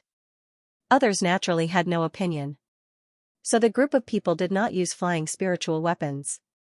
They flew into the sky and flew away from the island following the direction of the pointer. A few hours later, they came to a sea surface more than 1,000 miles away from the starting island. The compass in Fang Yao's hand flashed with white light, and the pointer inside was spinning constantly. It's here, it's this sea area. The blood locust beast should be somewhere below. Fang Yao looked at the abnormality of the compass in his hand, but he said excitedly, I have 6 water avoidance pearls. Although it is only a one-time use, it is enough for this trip. The old man in green clothes immediately took out 6 light blue crystal balls and distributed them to everyone. Then he held the crystal ball and took the lead to fly into the sea below. The next moment, a blue light curtain spread out from the crystal ball, and it instantly wrapped the old man in it. It separated the sea water and fell into the depths. Seeing this, everyone also flew into the water. The light curtain that rose from the blue crystal ball suddenly connected and wrapped all of them in it. Not long after, everyone was already at the bottom of the sea. Under the guidance of Fang Yao's compass, after everyone walked for a short distance, Fang Yao's expression suddenly changed, and he suddenly stopped. Then he sent a voice transmission to everyone, be careful. At this time, the old man patted the crystal ball in his hand with one hand. Suddenly, the blue light curtain that surrounded everyone dimmed at the same time, and everyone's figure became blurred. Lu Ming was a little surprised to see this, but Fang Yao and others were not surprised. They all stared at the blurred light curtain and sneaked forward silently. As a result, after everyone walked for another mile, there was a low coral reef in front of them. Across the reef at the bottom of the sea, everyone could vaguely see that on the other side of the open space, there was a dense cluster of black shadows, which looked like a huge seaweed entrenched in the air. As Lu Ming looked through the layers of seawater, he found that the black shadows were sea beasts that were close to each other. These sea beasts were shaped like sea snakes. The big ones were 10 meters long, and the small ones were only a few feet long. Their bodies were covered with black and red scales, and their lower abdomen was bulging high. It was more than a circle thicker than the rest of the body. These were the blood locust beasts. Seeing this, a fiery color flashed in Fang Yao's eyes. After he waved his hand again, everyone retreated silently. Soon after, everyone returned to the bottom of the sea where they started. It really is this group of blood locust beasts. Everyone, act according to the plan, Fang Yao said solemnly after taking a long breath. The 3 immediately nodded with a dignified expression. As soon as they and Fang Yao stood still, they immediately began to channel their spiritual power into the blue crystal ball in their hands. Under a burst of blue light from the crystal ball, the light curtain suddenly expanded rapidly. At the same time, the surrounding seawater was gradually pushed away. Lu Ming and Xianxia were on the side, just watching all this quietly. After a while, the 6 crystal balls responded to each other, and the blue light curtain had been connected into one, forming a large array. The seawater in the array was forced away, forming a huge space. The blue light curtain had already been integrated with the surrounding seawater. From a distance, there was no difference. Fang Yao carefully took out a blood-red incense candle and lit it directly in the array. Suddenly, a bloody smell exuded from it, then under the effect of a gesture, it floated out of the array and slowly dispersed in the direction of the beast horde in the distance. Seeing this, Lu Ming's expression remained unchanged, but he had already released a wisp of mental power to directly observe the blood locust beasts in the distance. As a result, there was a commotion on the periphery of the beast horde. A small number of blood locust beasts left the beast horde without hesitation and swam straight to the array. Fang Yao and others obviously also paid attention to the movement of the beast horde. After a voice transmission, everyone got out of the light curtain and cast their own spells in the nearby seawater to hide their figures. There were more than 20 blood locust beasts in this small group. Under the temptation of the bloody smell, they became extremely manic. They swam faster and faster, and they were already in front of them in the blink of an eye. Poof, there was a ripple of water, the dozen blood locust beasts rushed into the array, and they fell into the open space in the light curtain. Perhaps because they suddenly left the seawater, after these blood locust beasts panicked for a while, most of their bodies became slow. The old man in a green robe flashed out of the nearby seawater, and there was a blue flag in his hand. As he waved, a large blue ripple surged into the light curtain. Immediately, a few blood locust beasts were swept into the blue light. Their bodies were condensed with frost, and they were frozen to death instantly. After the white-robed scholar appeared, he immediately waved the paper fan in his hand.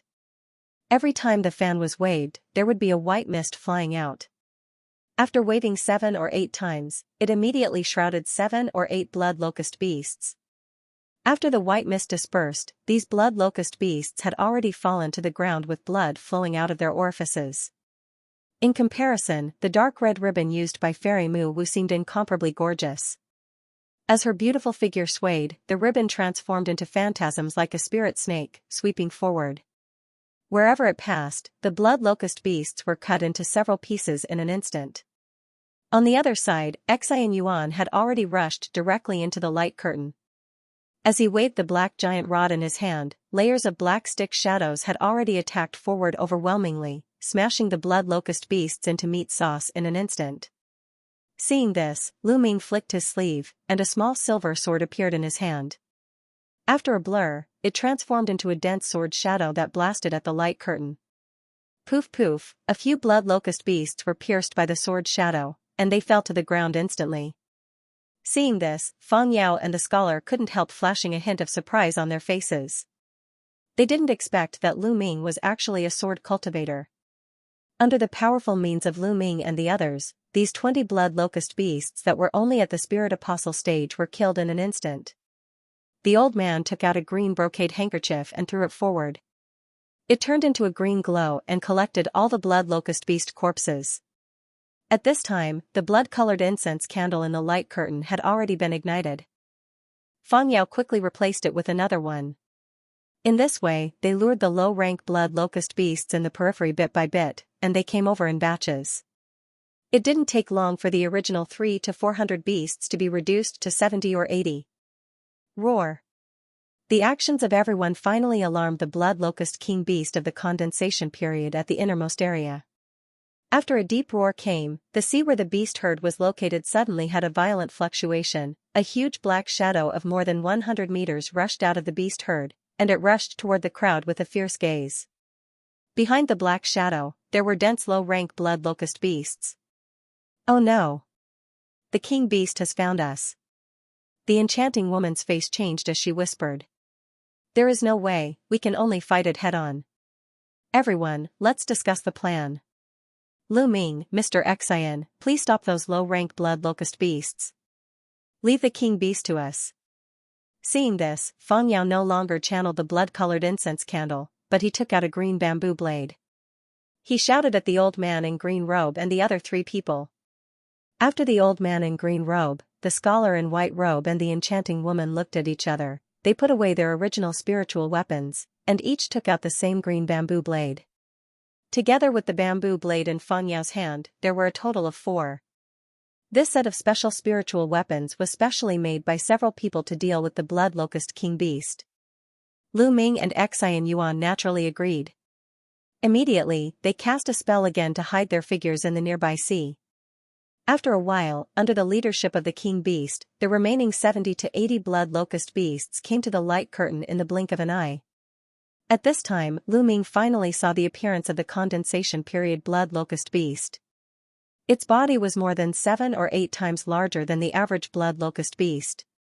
At the same time, the scales on its body surface were dark and shiny. On its raised hideous head, there was a single blood-red eye that was flashing a strange green light.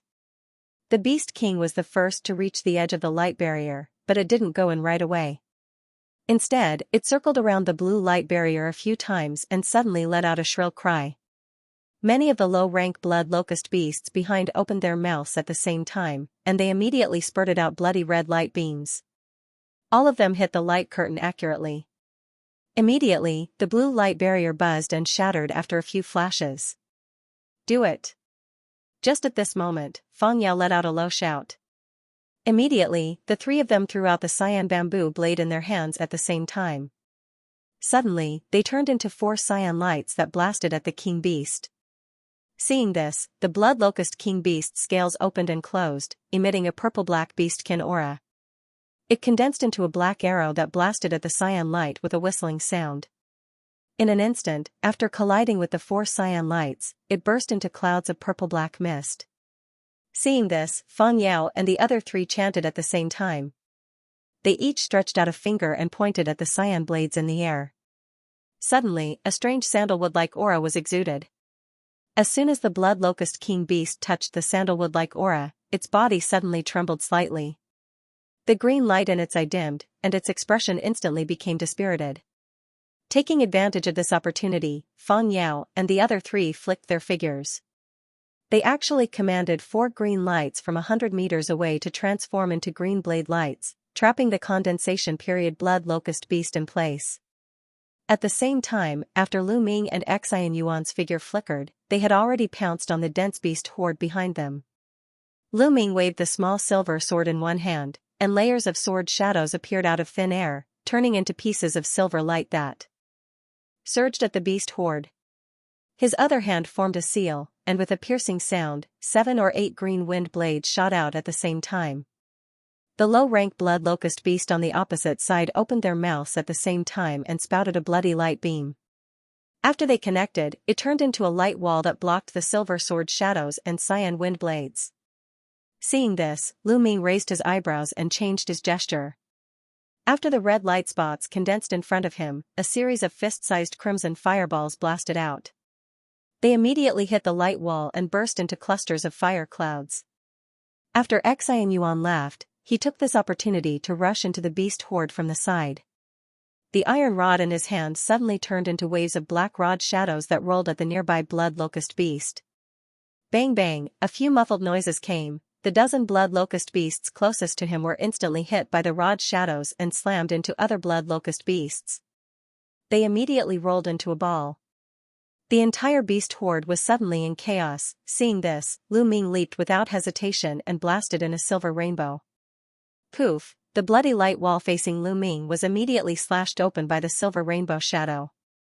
The dozen blood locust beasts in front were all slashed in half with a flash of silver light. Seeing this situation, the remaining dozens of small blood locust beasts scattered. They spouted clouds of black gas in their mouths, which turned into arrows that blasted at Lu Ming and Xianxuan. But for Lu Ming, one was extremely fast, and the other was rolling layers of rod shadows. The dense arrows couldn't get close to the 2 at all. Instead, in an instant, the 2 rushed into the beast horde again and started a massacre. On the other side, the king beast of the condensation period later stage was also in a bad situation under the joint attack of Fang Yao and the other 3 plus the restraint of the sandalwood. It was covered with wounds in a short time. However, this beast also felt that its life was in danger, so it resisted even more desperately. Suddenly, a hint of ruthlessness flashed in its single eye. After shaking its dizzy head, the scales on its body suddenly opened and closed. The purple-black beastkin chi rolled out and divided into 2. One part protected the whole body, and the other part turned into a dozen black mist chains that were dancing wildly. Fang Yao dodged a mist chain, waved his hand, and the green bamboo blade flew out of his hand. It slashed on the back of the giant beast with a green light. Chi la. The thick beastkin chi of the blood locust king beast was like paper under this green light. It couldn't stop it at all. A wound of several feet was immediately cut open, and blood splashed out. Everyone, the king beast is poisoned by the green bamboo sandalwood, and it is almost dying. We don't need to keep the beastkin anymore. We can end the battle quickly. Seeing this, Fang Yao shouted excitedly. He stretched out his hand and pointed at the green bamboo blade that flew back, and it once again turned into a green blade shadow that swept out. Seeing this scene, the other 3 were also overjoyed, and they madly channeled the spiritual power in their bodies. In an instant, green light flickered everywhere in the nearby sea, and the 4 bamboo blades transformed into a dense green blade net. In an instant, the scarred body of the blood locust king beast of the condensation period later stage suddenly added countless wounds, and the huge body immediately sucked blood. This was still the result of this condensation period later stage sea beast desperately releasing the protective aura and madly channeling a dozen mist chains to resist. Otherwise, it might really be dismembered by the 4 people in an instant. With the skillful cooperation of Feng Yao and the other four's green bamboo blades, it actually gained the upper hand. This operation is surprisingly smooth. It seems that you and I are hopeful to detoxify. We shouldn't be able to hold on for a long time. Xian Yuan shook the iron rod and smashed the brain of a blood locust beast that pounced on him. He then glanced at the battle group in the distance, and then looked at the few low-rank blood locust beasts nearby, then he said with a sneer. I hope so. Lu Ming nodded noncommittally. At the same time, he made a sword gesture, and another silver light flew out. It instantly swept the other two blood locust beasts into it and cut them into 8 pieces. However, at this moment, a change occurred. The condensation period blood locust beast that was already on the verge of collapse, after its head was heavily slashed, suddenly its only eye shone with a bloody light. It screamed at the sky, and the purple-black beast qi that lingered around its body suddenly expanded and shrank. The black-red scales that covered its body surface actually became dark red like blood. At the same time, the wound began to heal quickly under the flickering blood light. Bang bang! A few green lights broke through the protective aura and slashed on the bloody scales, but they only left a white mark, and they couldn't hurt it anymore. The blood locust beast groaned. A bloody light flashed in its giant eyes, and the wound on its body surface healed at a speed visible to the naked eye. At the same time, there was an undercurrent in the nearby seawater. A dark red suddenly blasted out from the nearby low-rank blood locust beast's corpse, condensing into clusters of blood essence that surged at the king beast. Be careful behind.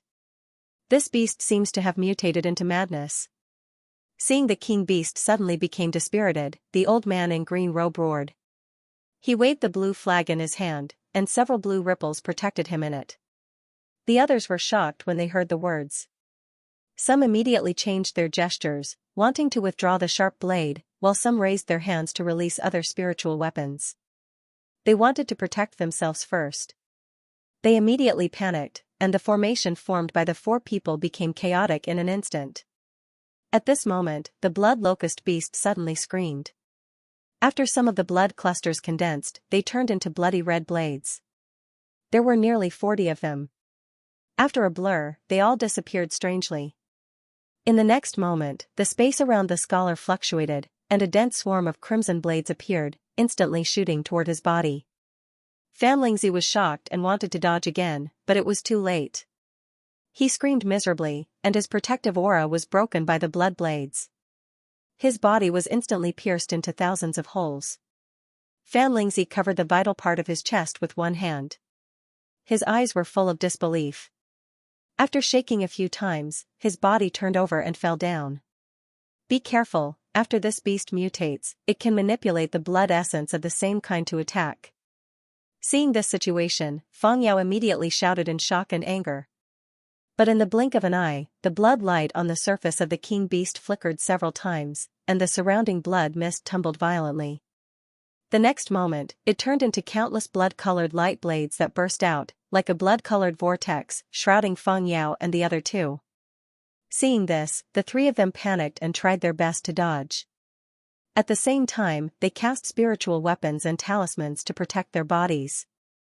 After the dense blood light flashed, when the 3 people inside were revealed again, they were covered in blood. Except for the old man in green robe who was only slightly injured, Feng Yao and the enchanting woman were shaky, and their aura became extremely weak. The blood locust king beast screamed, and the blood mist in the nearby air condensed again. It was about to rush at the 3 of them. Again. The old man's face changed. He suddenly flicked his sleeve, and a golden talisman flew out. It instantly turned into a golden light that wrapped the 3 of them, then it directly turned into a cluster of golden light that broke through the air. After just a few flashes, it broke through the blood mist and came to Lu Ming and Feng Yao. 2 friends, let's go. This beast is no longer invincible now. The golden light cluster flashed past Lu Ming's head in an instant, and Feng Yao's exasperated voice faintly came from it. At this moment, the blood locust king beast in the distance had already leaped up and chased down with the rolling blood mist. Lu Ming snorted coldly. He waved his sword casually, and it turned into a silver arc that cut the last 2 low-rank blood locust beasts into half. Suddenly, he flicked his wrist, and dense sword shadows emerged immediately. After it condensed, it turned into a huge sword shadow of 60 meters long, and it slashed at the blood mist. Poof! The seemingly aggressive blood locust beast was slashed back by the silver giant sword. The thick blood mist that blocked in front of it was dispersed. There was a deep wound on its shoulder, and the bone inside was faintly visible.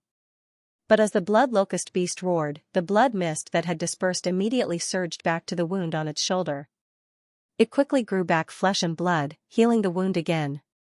However, at this moment, the shadow of a black stick suddenly swept over from the side.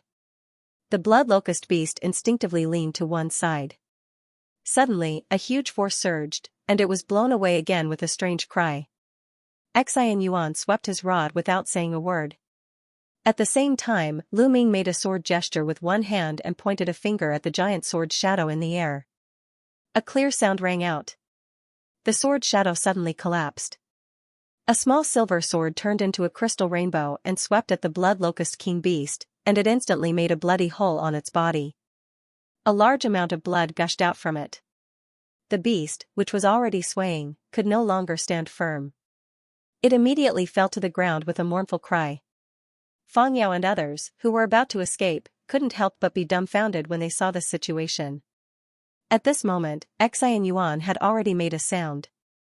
The iron rod in his hand once again turned into a continuous rod shadow, smashing at the blood locust king beast lying on the ground. He obviously intended to smash the beast into a meat sauce. But at this moment, the blood locust king beast suddenly shook its head as if it had fallen into madness. It suddenly opened its mouth and spouted a thick black mist that looked like a liquid. It turned into the size of an acre to protect its entire body. At the same time, the scales on its body surface stood up, and dense blood was spouted from it. It instantly blended with the black mist, making it extremely hard like a hard shell. When the dense black rod shadows hit it, it made a bang-bang sound like a dead wood, and it was bounced back. Xianxia was shocked by his own power, and he involuntarily took 2 steps back. He made an unexpected sound. Lu Ming's eyes were cold. He made a gesture without saying a word. The small silver sword that had just pierced through suddenly turned into a silver rainbow and slashed back. Poof, the sword controlling technique is really sharp. After a flash of silver light, the hard shell was immediately smashed by the silver rainbow, but the next moment, a black liquid was spouted from it. As soon as the silver rainbow came into contact, a buzzing sound rang out and the light faded. It turned back into a small silver sword and fell down. However, at this time, the flying sword had become dim as if it had been damaged in an instant. Lu Ming was really shocked when he saw this. Without thinking, he grabbed in the air with one hand, and his other sleeve flicked out. The small silver sword was drawn back by a burst of invisible force, and a streak of white light shot forth from within, appearing in a flash at the same time as it was about to plunge viciously into the hole in the hard shell that had just been opened. It was the bone wind all that Lu Ming refined in the mine. With the power that this all once showed, if it pierced into the blood locust king beast inside, Lu Ming had almost 80% confidence to kill it on the spot. But at this moment, a stream of black liquid spurted out from the hole in the hard shell. After the bone wind all was poured on it, it instantly turned into a cloud of green smoke and disappeared. Seeing this situation, Lu Ming's face couldn't help but change greatly. Seeing this scene, Xianxia also sucked in a breath of cold air. At this moment, the hard shell in the distance suddenly made a crisp sound, and it broke apart inch by inch. The black liquid inside surged out. After it separated again, the blood locust king beast appeared immediately. At this time, the beast's injuries had been mostly recovered, and its body size had shrunk by nearly half. The scales on its body surface had disappeared, and it was replaced by dense black beastkin patterns. Be careful, this beast has completed the mutation. The voice of the old man in green robe came solemnly at this moment. Lu Ming glanced quickly. Fang Yao and the other 2 had stopped more than 1,000 meters away, and they reappeared. They were quickly consuming elixir while looking at this side nervously. Lu Ming was a little speechless, but after using his mental power to scan the mutated blood locust king beast whose aura was obviously much stronger than before, his heart shuddered again. He immediately shouted at Xianxia without hesitation, "Brother Xian, it seems that ordinary means can't kill this beast as soon as possible. Let's use our real means." Otherwise, if we are careless and let it escape, we will be in big trouble. Hee, Brother Lu also has this intention even if you don't say it. As Xianxia heard the words, his eyes flashed. He shook the iron rod in his hand without saying a word. The two ends of the rod were bent and turned into a pitch-black giant bow. Then, he let out a low shout and drew the bow. An extremely dazzling golden arrow of light appeared on the giant bow. Swoosh, a golden osmanthus light blasted out. After it trembled in the wind, it suddenly turned into a sky full of golden arrows, covering the blood locust king beast like a rainstorm. At the same time, Lu Ming flipped one hand, and there was a little golden light in his hand. After he threw it, it suddenly turned into a dense golden gravel that blasted at the blood locust king beast. It was the golden fallen sand that he had recently sacrificial refined. At this time, the blood locust king beast on the opposite side had also activated the black liquid, setting off a wave of 100 meters high black wave. Bang! After the golden light arrow collided with the black wave, it immediately turned into a golden halo and burst open, condensing the black giant wave. The blood locust king beast that was channeling the black water behind immediately groaned, and its figure shook a few times. At this moment, there was a chee-chee sound. The golden gravel blasted to the front and back of the black wave, then it condensed at the same place, turning into a golden ball the size of a head. It flashed into the black wave. When it rushed out from the other side, it had turned into a golden spear. After a blur, it appeared above the blood locust beast's head like teleportation, and it blasted down at an incredible speed. The blood locust king beast was shocked. It just wanted to dodge, but it was too late. Lu Ming changed his gesture in the distance. At the tip of the golden long spear, a dazzling golden light immediately burst out. The sea monster below couldn't open its eyes at all. A blood-curdling scream rang out, the golden long spear flashed into the eye. With the help of a huge force, the head of the beast was nailed to the ground. The blood locust king beast suffered such a serious injury, but it didn't die immediately. Instead, its body twisted desperately, trying to pull its head out of the long spear. But at this moment, Lu Ming pointed a finger in the air and uttered the word explode. The next moment, the golden long spear that nailed the blood locust king beast's head suddenly burst open after a few flashes. Countless crystal particles blasted in all directions in the golden light. Under such an amazing attack, the blood locust king beast's head immediately turned into fragments and disappeared. The remaining corpse just twisted a few times, then there was no more movement. The originally aggressive black giant wave, after losing its master, collapsed instantly and disappeared into the nearby sea. At this time, Xianxia laughed in the distance. The giant bow in his hand blurred and turned back into a black iron rod. Even after this blood locust king beast mutated, its magical power to control blood was amazing, and the black liquid it spurted was also extremely powerful. But how could it be compared with the continuous attacks of various spiritual weapons such as Lu Ming and others? Lu Ming chanted this time. After grabbing a few times in the air with one hand, the golden gravel that was originally scattered in the distance immediately turned into golden light spots and reappeared in his hand. Seeing this situation in the distance, Fang Yao and the other two were naturally surprised and happy. They immediately flew over. Although the three of them had taken the healing elixir, their faces were still abnormally pale. It seemed that they couldn't recover their vitality in a short time. This time, it's all thanks to Lu and Mr. Xian that we can annihilate this mutated blood locust king beast. The power of the two of you is far beyond my expectations. Fang Yao cupped his hands from afar and said politely. The amazing strength shown by Lu and Xianxia shocked the three of them, and they naturally had a little fear in their hearts. It's nothing. Since the two of us promised to go together, we will naturally put in some effort. It's just that Mr. Fan was killed by the blood locust king beast's sneak attack. It's really a pity.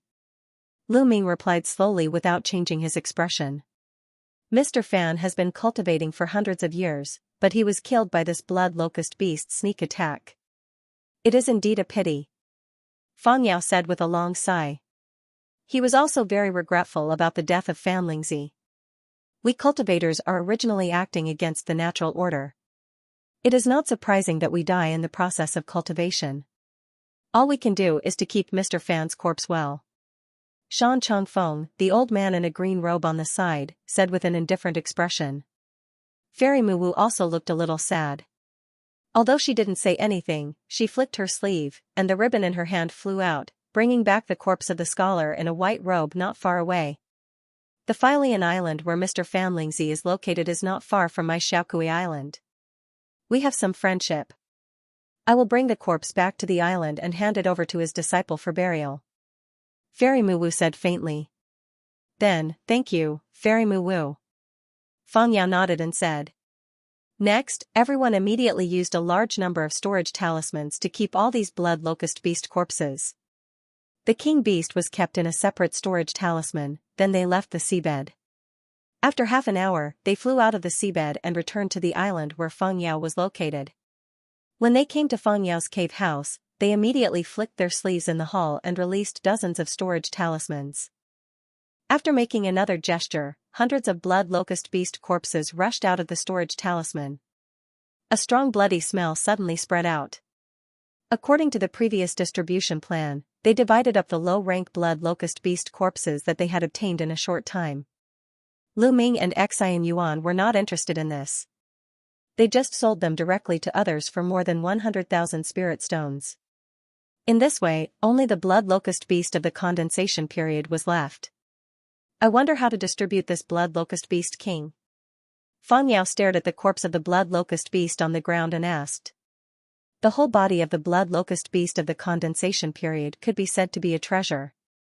Needless to say, its beastkin core, its flesh and blood were excellent materials for alchemy. As long as the spiritual power of the scales was not lost, it could also be used to forge spiritual weapon-level armor. According to the agreement in advance, the ownership of the materials of this king beast was completely distributed according to each person's contribution. Although he was the initiator of this operation, the decision was obviously not in his hands at this time. When the old man and Fairy Muwu heard this, they couldn't help but look nervously at Lu Ming and Xian Yuan. We only need its poison sac and part of its blood essence. Seeing this, Lu Ming said without hesitation. On the way back, he had already discussed this matter with Xian Yuan through voice transmission.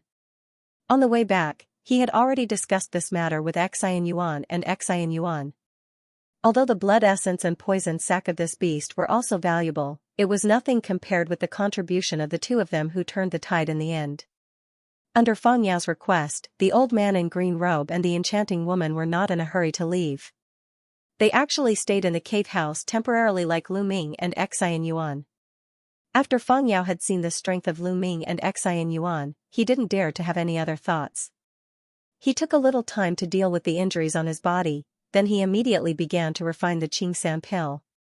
In a secret room in Fang Yao's cave house, Lu Ming and Xian Yuan were sitting cross-legged, adjusting their breath to restore spiritual power.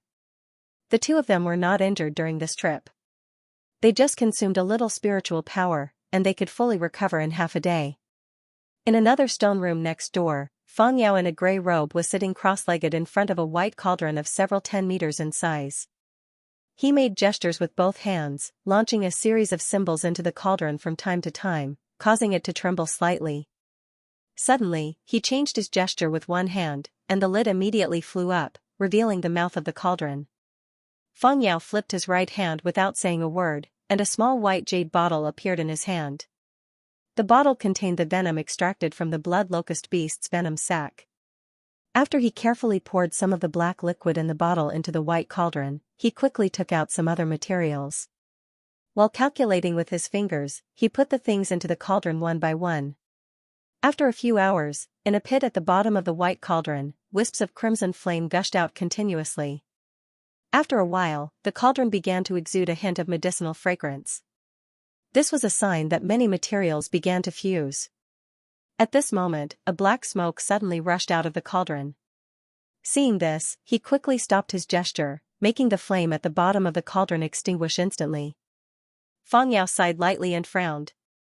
Even with this blood locust beast venom as a medicine guide, this Qingsam pill was not so easy to refine. This was already the 5th failure, and he only managed to refine 9 Qingsam pills. There was only a success rate of about 60%.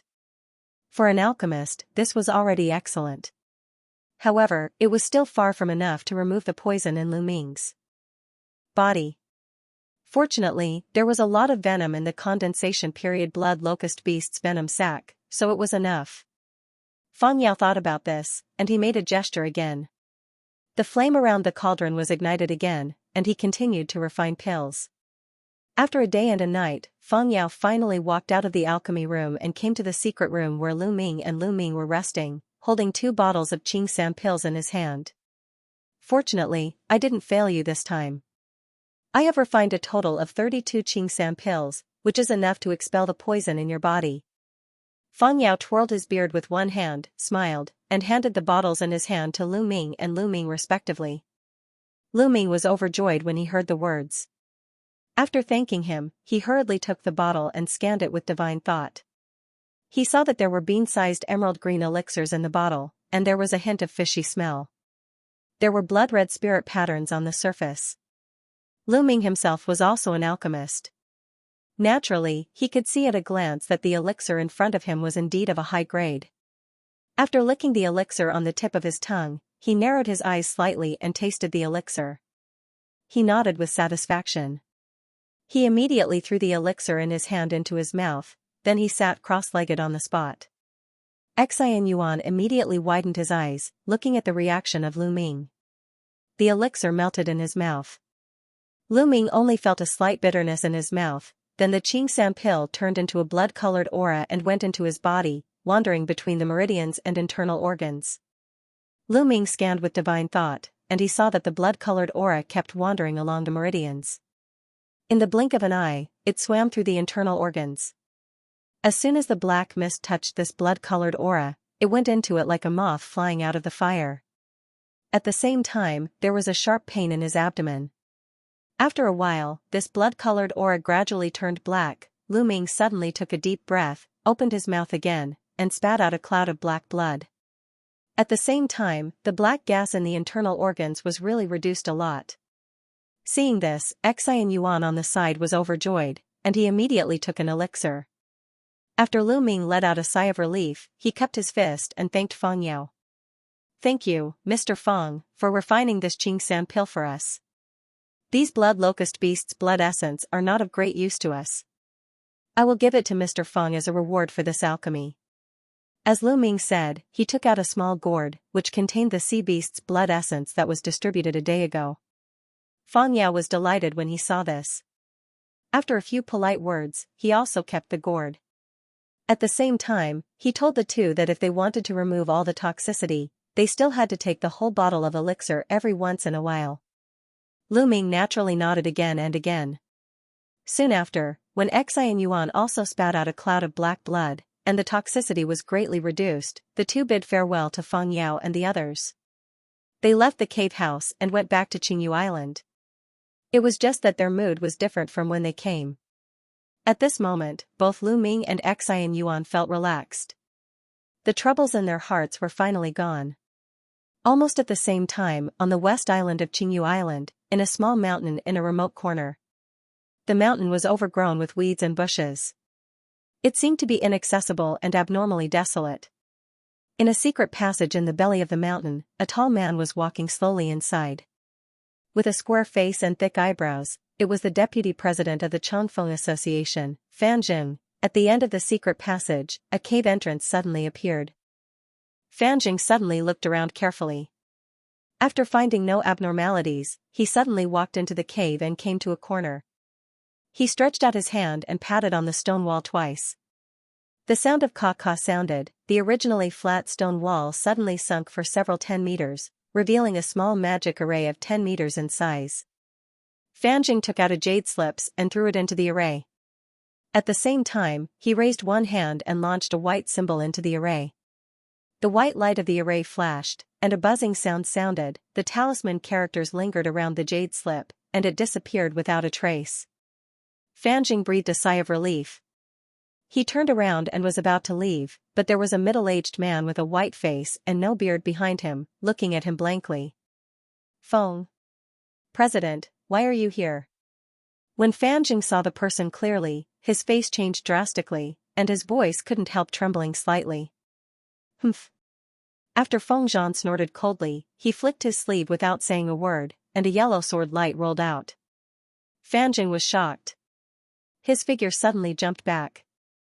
At the same time, he spat out a silver iron plate. After it shook in the wind, it turned into a silver shield that blocked in front of him. Poof, the bright sword light flashed, and it cut open the seemingly extraordinary shield like cutting tofu. It even flashed away from Fan Zhang's neck. Fan Zhang's tall body was still standing upright, but his head rolled down from his neck. His face still maintained a look of horror.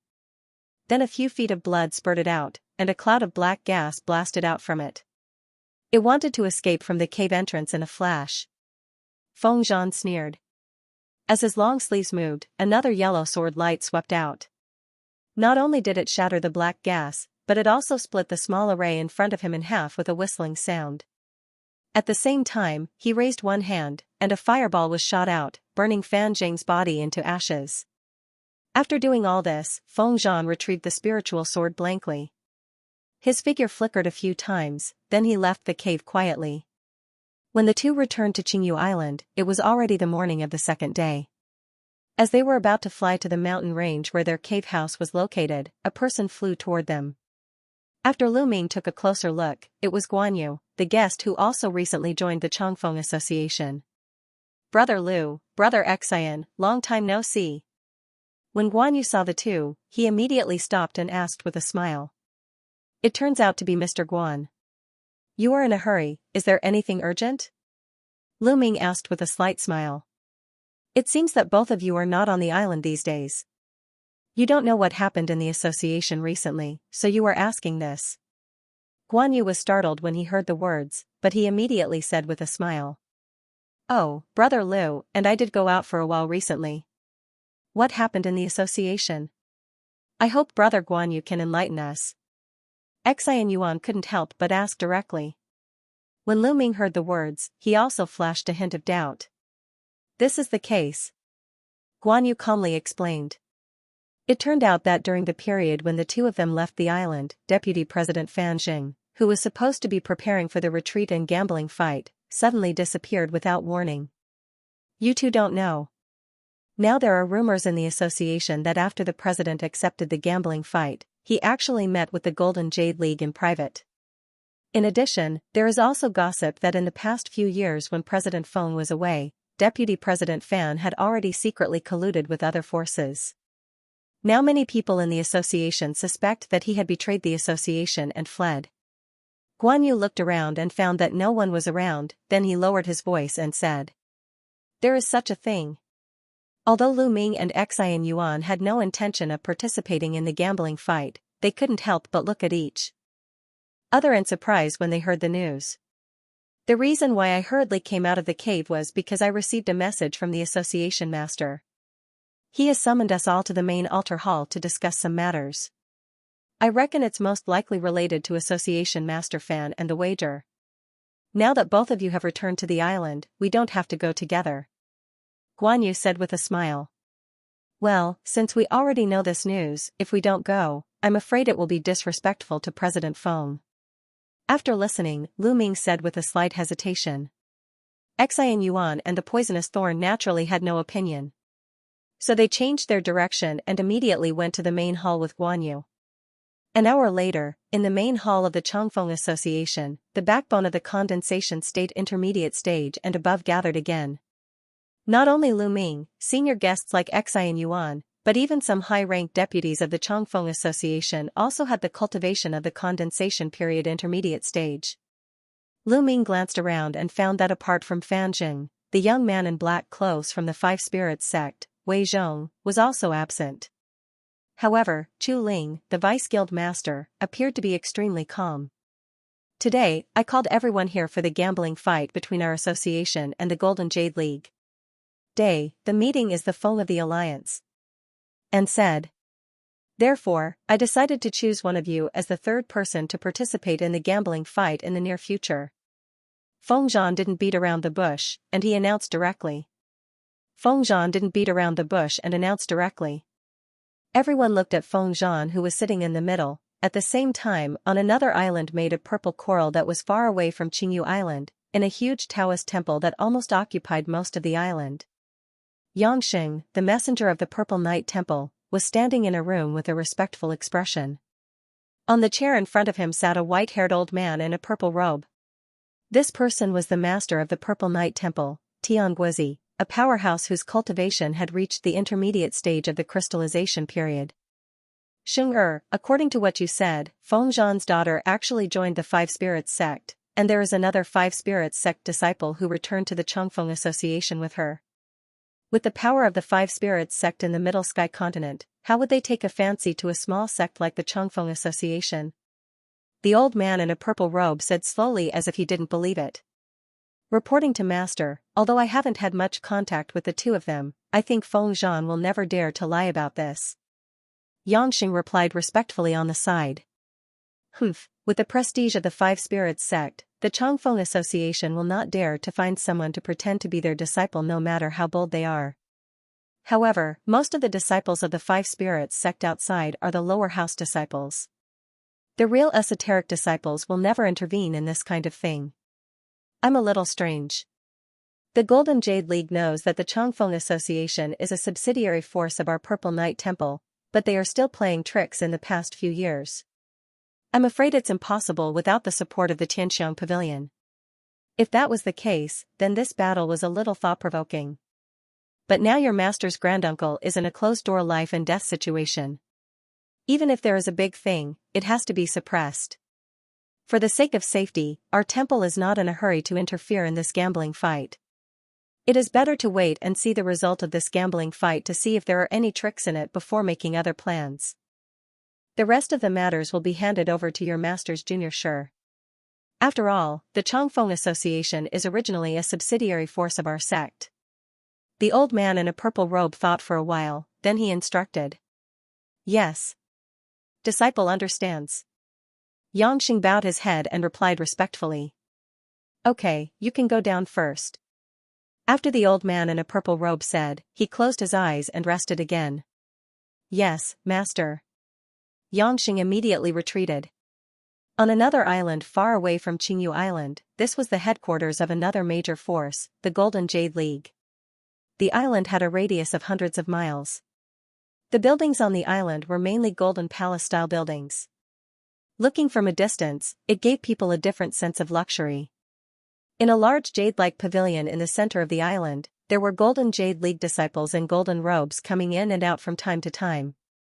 In the forbidden secret room deep under the pavilion, a young man with a naked upper body was sitting cross-legged on the ground. This person looked like he was in his early 20s. There was a green python phantasm with the thickness of a bull on the surface of his body. It was entangling and wandering. At the same time, his skin was covered with dense green spirit patterns, which looked very hideous and terrifying. Every time the green python phantasm wandered around, the green spirit patterns on the young man's body became brighter. At the same time, his muscles bulged, and his skin was shining. There was a faint crackling sound in his bones. It could be seen that the physical strength of this person was already extraordinary. In a hall above the secret room, an old man with a long beard and a golden robe was talking with a beautiful woman in her 30s with a smile on his face. For this gambling fight, I heard that the Changfeng Association will send a Five Spirits sect disciple. I think Leader Dugu has already heard about this. The beautiful young woman played with the silk scarf in her hand, blinked her beautiful eyes, and asked faintly. Please rest assured, Fairy Xiao. With the elixir given by the pavilion, my disciple's blue python 9-turn technique will definitely be successful. This gambling fight will definitely be easy to win. The old man in the golden robe was the leader of the Golden Jade League, Duguyu. Although he was a powerhouse of the crystallization period, he was very polite in front of this beautiful woman. Leader Dugu, you can't underestimate the enemy too much. You should be very clear that this gambling fight can only be won. The chess piece that you have lurked in the Changfeng Association for several years has now been removed, and there are still people from the Five Spirits sect intervening. Our pavilion can no longer interfere in this matter. The woman snorted coldly and said in an indisputable tone. As far as I know, the Five Spirits sect disciple is just a lower house disciple, so there is no need to worry about him at all. As for Fan Zhang's matter, we won't leave any evidence. Now that the undercurrent is surging in the Changfeng Association, Feng Zhan can only rely on the Five Spirits sect disciple and another deputy president, Chu Ling. As for Chu Ling, I have also made appropriate arrangements. There is no problem. I will definitely be able to offer the jade mineral vein to the pavilion. The old man felt the unkindness in the woman's tone, and he was shocked. He quickly said, "The best jade mine was accidentally discovered by the Tianxiang Pavilion disciple in the Changfeng Association's territory a few years ago. It is likely to contain the legendary spiritual material, 10,000 years old chalcedony. Originally, it was not difficult to get it, but I believed your proposal and set up Feng Zhan to provoke conflict. I wanted to kill two birds with one stone by directly annexing the area where the spiritual mine is located, which caused this matter to be delayed for several years.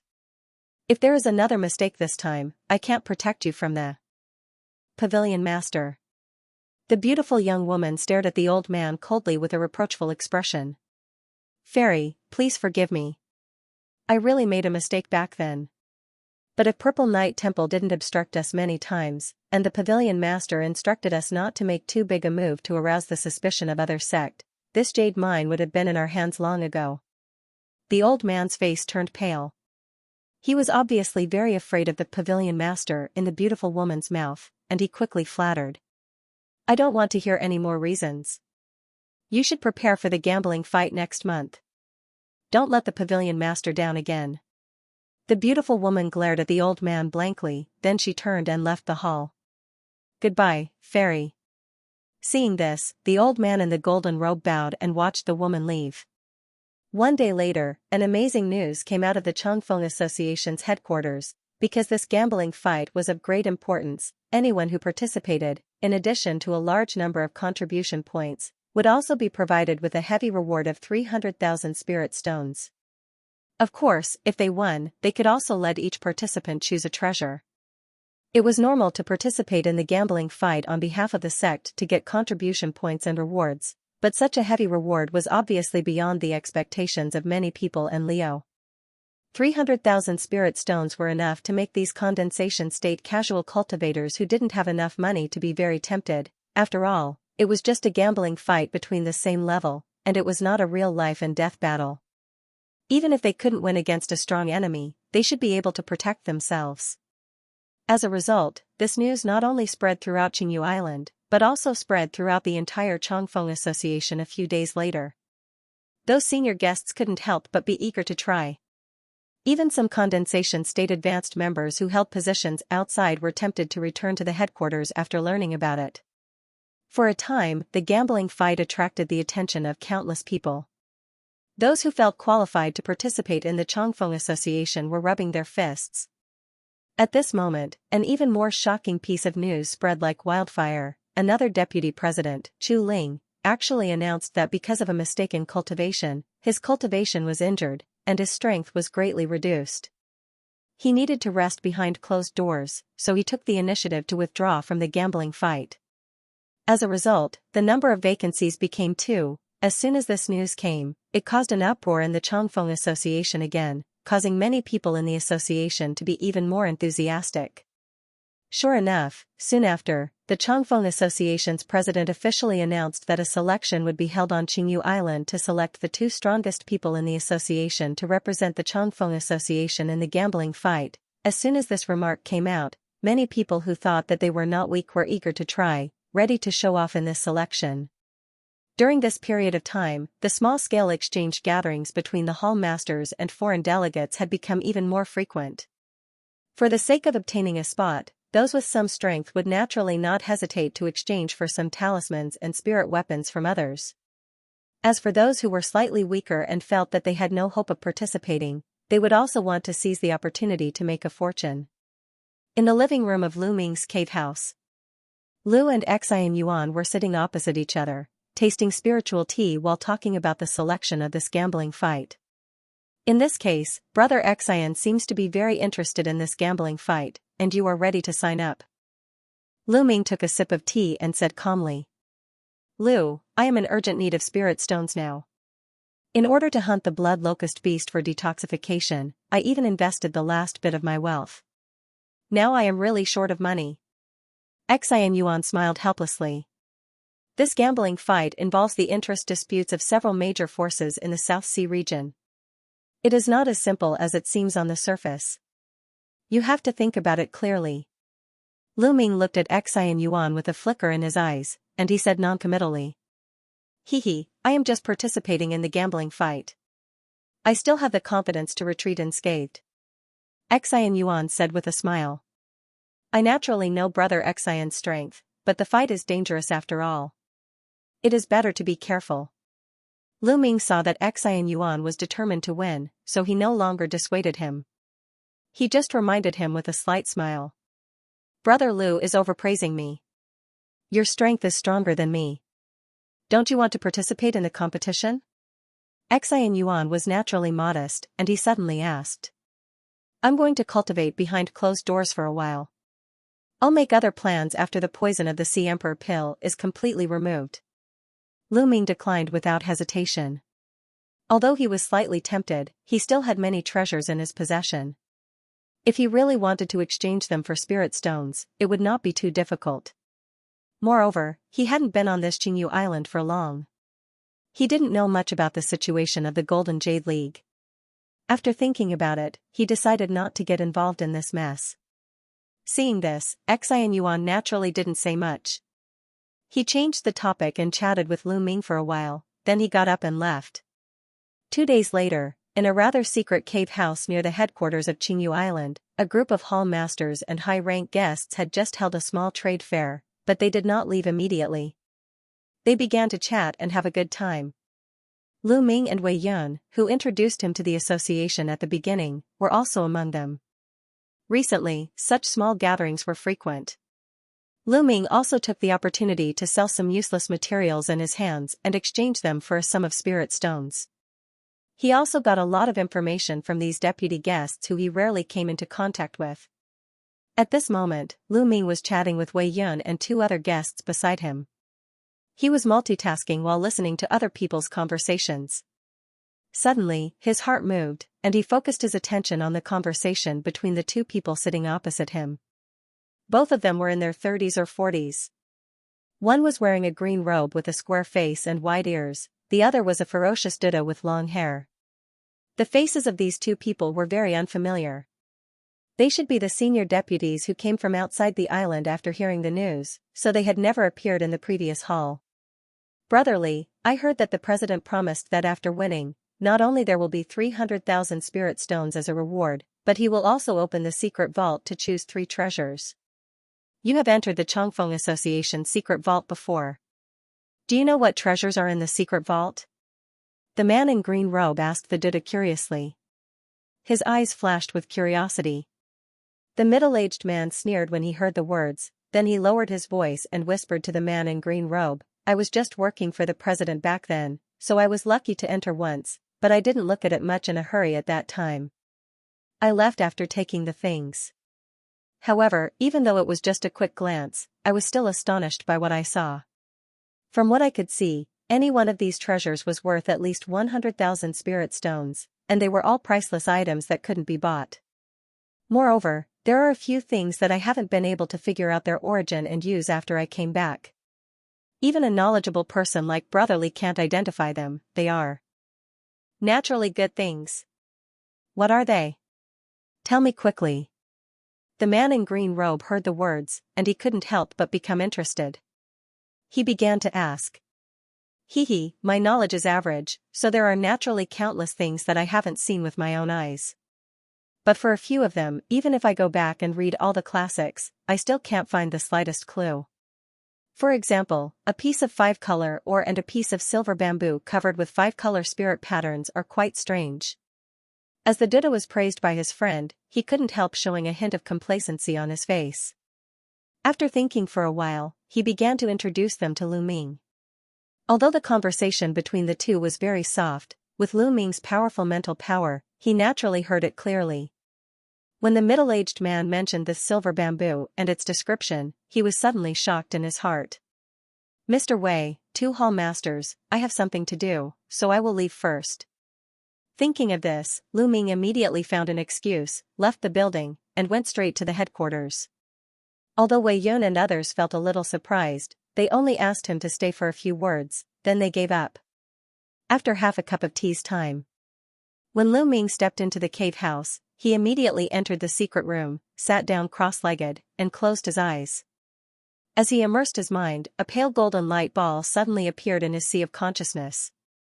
After touching it with mental power, it turned into a pale golden classic. It was the Tai Gang Sword Tactics Classic. After it was opened, it turned page by page. Lu Ming began to carefully read the part about the sword embryo spirit. The first half of the Tai Gang Sword Tactics Classic was naturally the condensing method of the Tai Gang Sword embryo, but the second half was some precautions related to the sword embryo spirit.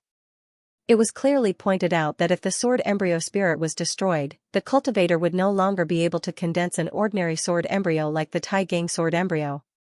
However, one could use some secret techniques to condense several other unorthodox sword embryo spirits. Because the materials and cultivation methods used for these sword embryo spirits were very different from ordinary sword embryo spirits, it could allow the cultivator to condense a second sword embryo. It was just that the materials used for the unorthodox sword embryo were rare in the world, and cultivating them was far more time-consuming and laborious than ordinary sword embryos, so few people cultivated them. However, once it was successful, it could make the flying sword have all kinds of incredible power. And in this great symbol sword scripture, it recorded the refining technique of an unorthodox sword embryo called the Summer Void Sword. It was said that once it was planted into a real flying sword, it would allow the flying sword to become indistinct, come and go without a trace, and behead a strong enemy without a trace. As for the material used to condense this sword embryo, it was a special material called void bamboo, but it was a material that he had never heard of before. There was even a smile in the hall. There was also a drawing of this material in the book, and it was shockingly identical to the silver bamboo that the guest had mentioned earlier. Is that silver bamboo really the void bamboo? Lu Ming had already read the contents of Tai Gang Sword Tactics several times before. Now after verifying it, he was naturally happy. In the beginning, his Tai Gang Sword embryo was forced by Siren King, and he had no choice but to explode it. This greatly reduced the power of his sword controlling technique. His sword controlling technique almost stopped here. He only had Tai Gang Sword Tactics, the top level of sword cultivator. If he couldn't really cultivate it, the regret in his heart could be imagined. After all, Yi Tianmei was at the early stage of the crystallization period. With just a silver sword, even the powerhouse of the crystallization period later stage didn't dare to block her sharp momentum. It left an extremely deep impression on him. Now that he learned that there was still a chance to condense the sword embryo spirit again, although it was only a glimmer of hope, he was overjoyed. After all, as long as he had more strength, he could guarantee that he could go further on the road of cultivation in the future. If I can condense the Summer Void Sword, it is worth taking some risks. After Lu Ming took a deep breath, he finally decided to participate in this gambling fight. A few days later, the gambling fight selection that had spread on the island in the past few days finally kicked off. In a disciplinary hall next to the Chongfeng Association's headquarters, people who wanted to participate in the selection came here one after another to sign up. Brother Liu, I didn't expect you to come too. This is great. Didn't you say that you were going to cultivate behind closed doors? Xian Yuan, who had just signed up, accidentally saw Lu Ming in the hall. He was startled at first, then he was surprised and happy. I originally planned to do so, but after thinking about it, I still can't resist the temptation of the 300,000 spirit stones. Lu Ming naturally wouldn't tell the truth to Xian Yuan, so he replied vaguely. Hee, in that case, the two spots in this gambling fight naturally can't escape from you and me. Xian Yuan smiled, and he didn't ask much about Lu Ming's perfunctory words. Next, after the two chatted for a while, Lu Ming cupped his fist and left. Half a month's time naturally passed in a flash. On this day, on a small island near Qingyu Island, between two small peaks, on a huge platform like a martial arts arena, there were two arenas of several 10 meters in size. In the middle of the arena, Feng Zhan, the president of the Chongfeng Association, who was wearing a green robe and a green jade crown on his head, was standing. Behind him were his daughter, Feng Kai, and the disciple of the Five Spirits sect, Wei Zhong. Around it, there were people standing in groups. Obviously, this internal selection not only attracted the hall masters and guests of the Changfeng Association to come and see the grand occasion, but it also attracted many low-ranked disciples in the association. They also wanted to broaden their horizons and join in the fun. For a while, the selection scene was crowded and lively. The rules of the selection were very simple. The people who previously signed up for the competition would fight in the arena. The winner would occupy the arena, and the loser would leave. In the end, those who were strong enough to stay in the arena for 15 minutes and no one dared to challenge them could get the qualification to participate in the gambling fight with the Golden Jade League on behalf of the Changfeng Association. Feng Zhan personally presided over the selection competition. After briefly explaining the rules and asking everyone to focus on learning from each other and not to kill each other, he took Feng Kai and Wei Zhong to a small high platform not far from the platform to watch the battle. He loudly announced the start of the battle. Not long after the voice sounded, there were immediately 4 people divided into 2 groups of 1-on-1. They couldn't wait to fly to the arena and fought without saying a word. Naturally, there were people around the ring who had already activated the formation that had already been set up. Immediately, layers of white light curtains covered the 2 rings. Although it was impossible for the people gathered here to surround the 2 arenas and cheer loudly like the mortals, everyone was still watching from afar, and most of them had expressions of excitement on their faces. Not long after a burst of roars in the 2 arenas, the winner and loser were decided. Naturally, some people continued to challenge on the arena. Lu Ming and Xianxia were not in a hurry to make a move. They just watched the battle on the arena from a distance. There are a total of 28 guests above the condensation period in the association, and there are 10 hall masters presiding over the branch. They should all be above the intermediate stage. At this moment, most of the backbone forces in the association should be gathered here. Xianxia looked at the duel on the arena and said slowly, "Oh, then these people are all here to participate in the battle?" Lu Ming asked casually as he heard the words. When it came to the understanding of the Changfeng Association, Lu Ming was far less than Xianxia, who was good at socializing next to him. "That's not it. I have inquired about it previously. In this battle, there are only 18 people, including you and me, who will eventually participate. Most of the others are here to watch the fun." Xianxia glanced at the crowd around him and said with a smile, "After half a day." At this moment, the battles on the 2 arenas were much more intense than before. On one arena, Lu Ming was holding a silver spiritual sword and fighting with a middle-aged Taoist in a grey robe. Although this Taoist in a grey robe had the same cultivation as Lu Ming, he had a bloody long spear in his hand. It suddenly turned into a crimson blood python, and it suddenly spouted a bloody light. His mystic arts were actually very insidious and strange. It actually made Lu Ming flustered for a while. But when the Taoist in a grey robe flicked his hand, a bloody light appeared, and the spearhead transformed into a giant python of several 10 meters long. When it bit at Lu Ming, a bloody smell came first. When Lu Ming smelled it, he suddenly felt his mind shake and a feeling of dizziness hit him. He immediately snorted coldly in his heart and suddenly activated the powerful mental power in his sea of consciousness. The discomfort immediately disappeared. Then he shook his hand, and the silver spiritual sword in his hand made a shrill sound. It turned into a sword shadow to block in front of him. Bang! The bloody giant python phantasm and the silver sword shadow disappeared at the same time, and the bloody spearhead was actually caught by Lu Ming's hand. A hint of surprise flashed in the eyes of the Taoist in a grey robe.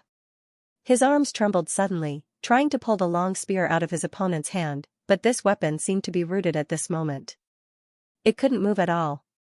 Lu Ming swung one hand, and a huge force surged out. After the Taoist in a grey bubble took a few steps, he was immediately pushed back for a few 10 meters. At the same time, the sword in Lu Ming's hand lit up with a layer of silver sword light, and it turned into a silver rainbow that slashed at the opponent. As soon as the Taoist in a grey robe stabilized his figure, he felt that the silver light in front of him was flourishing. He was shocked immediately. A bloody spirit pattern suddenly appeared on the surface of the bloody long spear in his hand. It turned into a bloody light shield at an incredible speed, blocking in front of him. Pung! A booming sound rang out, the round shield suddenly trembled, and a crimson light shined brightly. After it disappeared in a flash, a hole appeared in the center of the shield. The Taoist in a gray robe suddenly felt a chill on his cheek. A silver light flashed from the side, and the protective aura on his body shattered instantly. It couldn't resist at all. Then a sword chime came from behind. When the Taoist suddenly turned his head, he saw a silver rainbow sneaking past the arena silently, leaving a deep sword mark of 100 meters long. The back of the Taoist in a gray robe suddenly broke out in cold sweat. At this time, how could he not know that the opponent was being merciful? Otherwise, if the sword light just deviated by half an inch, he would probably die here today. Lu Ming, your sword controlling technique is really amazing. After the middle-aged Taoist cupped his fist slightly, he put away the bloody spear and walked down the arena. Lu Ming said calmly, "Thanks for letting me win," then he took back the flying sword with one hand. At the same time, he slowly glanced at the audience. High-rank guest Lu Ming wins. Feng Zhan, who was on the high platform not far away, announced faintly. Obviously, even though Lu Ming's sword controlling technique was amazing, it still couldn't enter the eyes of this crystallization period powerhouse. What is the origin of this Lu Ming? Even Hall Master Li is defeated. He is one of the powerhouses in the association who is second only to the two deputy presidents. I think it should be because Hall Master Li didn't use his full strength. What do you know? Sword cultivator is originally extremely difficult to deal with. It is even more common to challenge someone of a higher rank. It turns out to be like this. Some spectators with some experience couldn't help but talk about it. However, as a result, no one dared to challenge again. At the same time, on the other side of the arena, an earth-shattering loud noise, a large pit that was several dozen feet deep appeared on the arena. As the scattered gravel dispersed, a muscular man in a green robe with skin glowing with green light appeared next to the big pit. A giant arm with green mist lingering on it still maintained the posture of striking. This person used some mystic arts. First, his body size skyrocketed to its original size, and his skin seemed to be covered with a layer of hard scales. Every move he made had great power. It was just that every time he punched, the thin man on the opposite side could dodge in advance as if he could predict it. After a few rounds, the muscular man clearly felt that the spiritual power in his body was faintly exhausted. Not far from the huge pit, a figure flashed and appeared. It was Xianxia who barely escaped the blow of the muscular man in a green robe. He just smiled at the muscular man, then he groaned suddenly. The muscles on his arms bulged, and he swept the black rod in his hand at the muscular man. In an instant, there was a whistling sound, a large black rod shadow was transformed, and it swept at the muscular man like a stormy wave. The muscular man in a green robe felt that the black shadow suddenly blurred. The next moment, the rod shadows from all directions rolled toward him with a whistling sound. Before the rod shadows hit him, an invisible force appeared around him, making the surrounding air tight. The muscular man was shocked. His skin flashed in green light, and a layer of shield suddenly emerged. He only felt that the shield shook, and at the same time, a huge force came from the left. He immediately flew out with the shield, slamming heavily on the light curtain of the arena. After he screamed, the light shield suddenly burst open. At the same time, there was a sharp pain in his arm, and the green light on his body also collapsed under the shock. His petrified skin that was as hard as iron had blood vessels bursting out. His body seemed to be leaking air, and he returned to his normal size in a moment. He fell to the ground, and he could no longer stand up. Mr. Xianyuan's great power is actually... I admit defeat. The muscular man in a green robe knew that he could no longer fight, so he immediately said with a bitter smile. High-rank guest Elder Xianyuan, victory. Feng Zhan's voice came from a distance. Father, although these two guests are only at the intermediate stage, their strength should not be underestimated. The general condensation period later stage may not even be a group opponent. It seems that the result of this trial has been decided. Feng Kai in a colorful dress snuggled up to Feng Zhan, and a smile flashed in her beautiful eyes. She smiled softly. Feng Zhan did not directly reply to her, but he nodded slightly. On the other side, Wei Zhong, the disciple of the Five Spirits sect, couldn't help but snort coldly when he heard Feng Kai's words. A hint of disdain flashed in his eyes. Lu Ming and Xianxia, one relied on his great strength, and the other used the sword-controlling technique. This made it so that no one dared to step on the arena for a long time. It wasn't until the time of incense was almost up that someone who was unwilling came up to challenge, but he was still easily defeated by the two. After half an hour, no one dared to challenge the arena anymore. Good, very good. I didn't expect the two newcomers to be so unfathomable. In addition, with the help of Mr. Wei, I think this time, we will definitely win the gambling fight with the Golden Jade League. We still need to rely on the two guests. Feng Zhan glanced at the audience. Seeing this situation, he praised Lu Ming and Xianxia with a smile. President has overpraised, we will do our best.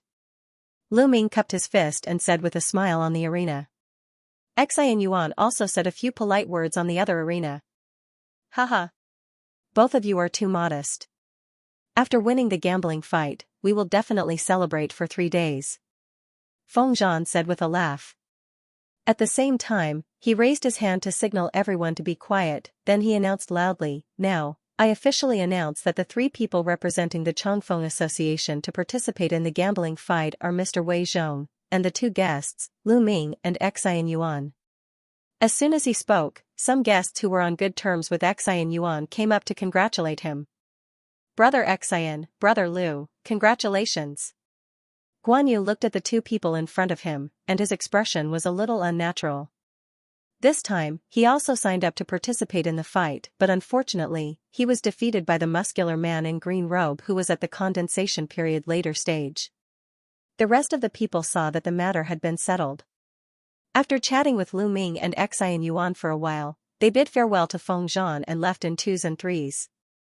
I hope that the 2 guests can take a good rest in the next period of time and prepare for the gambling fight in the next month.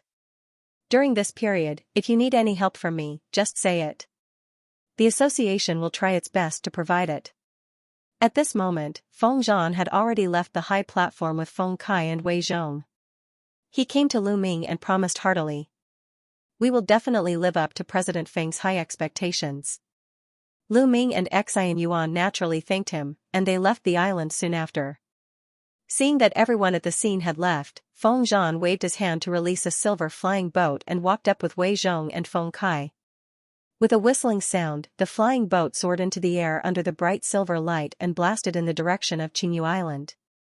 In this arena tryout, the 2 people can easily suppress the others.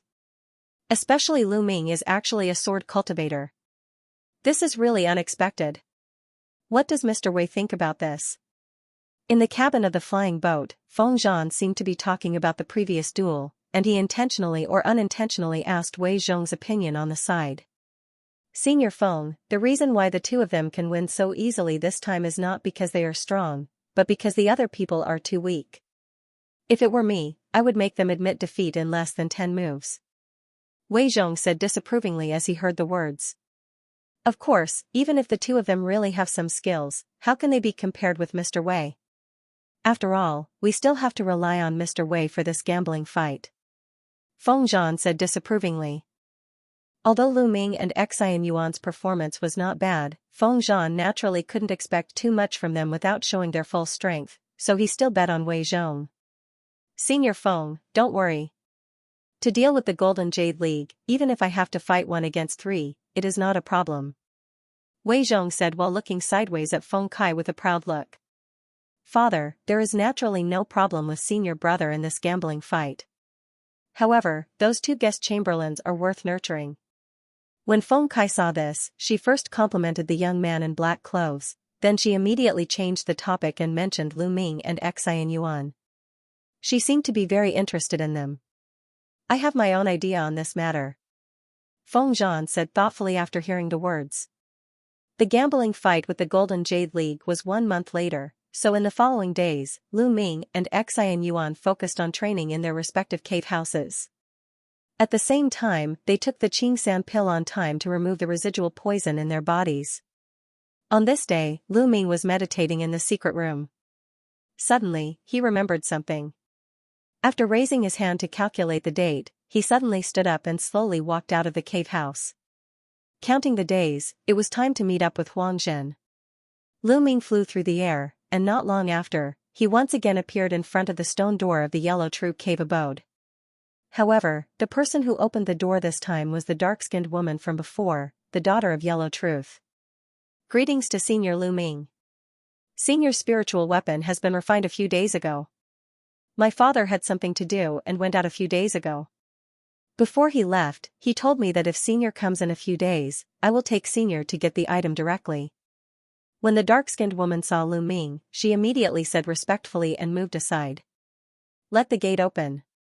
If that's the case, I'll have to trouble Miss Huang.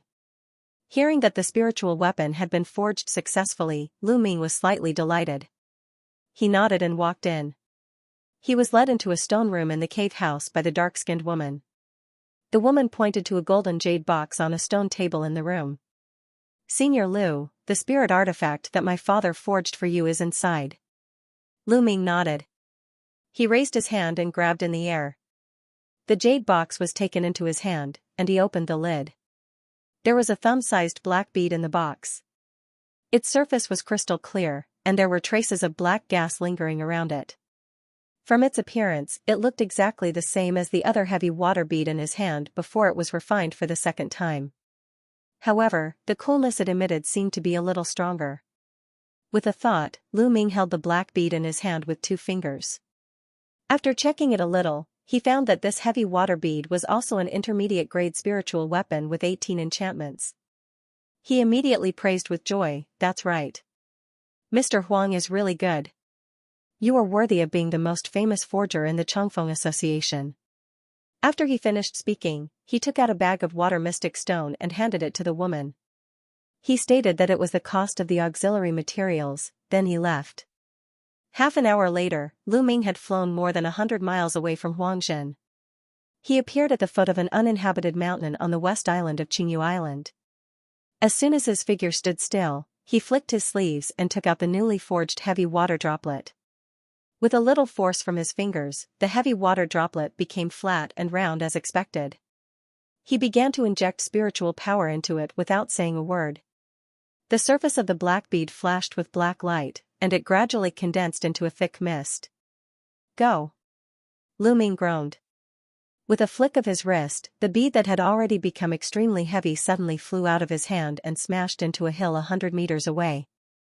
Boom, a burst of flying sand and stones, a large pit with a diameter of 60 meters suddenly appeared on the surface of the mountain. As the gravel splashed, the rocks around the giant pit also cracked and spread. With Lu Ming's current arm strength, the power of this unrefined heavy water droplet was naturally much better than before. Lu Ming raised his hand again and grabbed. A cloud of black gas flew out of the big pit and condensed into a bead again. Then, he flipped his other hand and took out another black bead. As he infused spiritual power, he rubbed his hands again, and the 2 heavy water droplets actually merged together. The reason why Lu Ming would forge 2 heavy water droplets was that the spiritual weapon, heavy water droplet, could be fused and separated at will because of its special nature. He raised his eyebrows and shook his wrist. The fused heavy water droplet blasted out with a whistling sound, smashing fiercely at another hill on the opposite side. Rumble! An earth-shaking and mountain-shaking sound was heard, dust and gravel scattered like a hurricane. As the millstone-sized boulder rolled down, the hill that was originally 100 meters high seemed to have been cut in half. The surrounding ground was full of gravel. The fused heavy water droplet actually had such power, which made Lu Ming delighted. After he recalled the bead with one hand, he pointed in the air with one hand, and it suddenly split into 2. He carefully kept it. Lu Ming didn't intend to stay for a long time. He made a gesture, and a black cloud appeared under his feet. He flew toward his cave house. A month passed in a flash. During this period, Lu Ming just cultivated behind closed doors in his cave house. The poison in his body had already been removed, and there were no hidden dangers in his body. The second heavy water droplet had also been sacrificial refined. After that, he found a secluded place and tried the combined blow of the heavy water droplet after sacrificial refining again. He found that the destructive power alone was comparable to a superb spiritual weapon, so he was naturally very satisfied. Within the sphere of influence of the Changfeng Association, on a seemingly ordinary island near the border of the Golden Jade League, This island was only one-third the size of Qingyu Island, and most of the middle area was occupied by a ring-shaped mountain range. There were no densely packed buildings on the island. There were only a few sporadic buildings built against the mountains. Some old wooden houses were crumbling under the whistling of the wind. At the foot of an inconspicuous mountain peak on the mountain range, there was a huge dark cave. The entrance was propped up by a few giant trees. It was a mine cave. At this time, in an abandoned mine tunnel deep in this mine cave, a mysterious figure covered in a gray robe was walking through. The tunnels here were crisscrossed, and there was a fork in almost every few steps, but this person seemed to be very familiar with this place. After walking for a long time, the tunnel in front was suddenly blocked by a dusty stone wall. It seemed to be a dead end ahead. However, the mysterious figure took out a tattered map from his bosom. After comparing it with the map, he suddenly let out a cold laugh. Golden light flashed on his arm, and it directly sank into the stone wall. After he retracted his arm, there was an emerald jade the size of a fist in his hand. The surface of the jade was crystal clear, and it was overflowing with color. At a glance, one could tell that it was the highest grade spirit jade. It really is the highest grade jade mineral vein. The possibility of spiritual materials being born in its depths is indeed very high. No wonder even the Tianxiang Pavilion and other forces are tempted. After the mysterious man murmured a few times, a ray of light rolled on his arm. He was about to make another move. At this moment, a sigh came from behind the mysterious figure. The previous mysterious man was taken aback. He turned around like lightning, and he suddenly found another figure in front of him. After seeing the person in front of him clearly, he immediately exclaimed, "President Feng." The figure behind him was Feng Zhan. The hood on this mysterious man's head also fell off as he retreated. It was Chu Ling, the other vice president of the Changfeng Association. It was just that at this moment, his face was full of panic. "I didn't expect Brother Feng to already know the existence of this mine. It seems that Fan Zhang's disappearance is really because of you, but how is he now?" After Chu Ling was shocked, he finally regained some calmness, but the fear in his eyes couldn't be concealed. "What do you think? I have treated you both well, but you both actually betrayed me at the same time. One colluded with the Golden Jade League, and the other colluded with the Skybird sect." Feng Zhan replied faintly with an expressionless face. "Since you already know everything, why bother spouting so much nonsense? How can a power like us monopolize a token mine like this? The two of us just want to find a good buyer for our association. But when did you know the location of this jade mine?" Chu Ling looked gloomy as he let out a sigh of relief. "The location of this spiritual mine, as the president of the Changfeng Association, how can I not know it?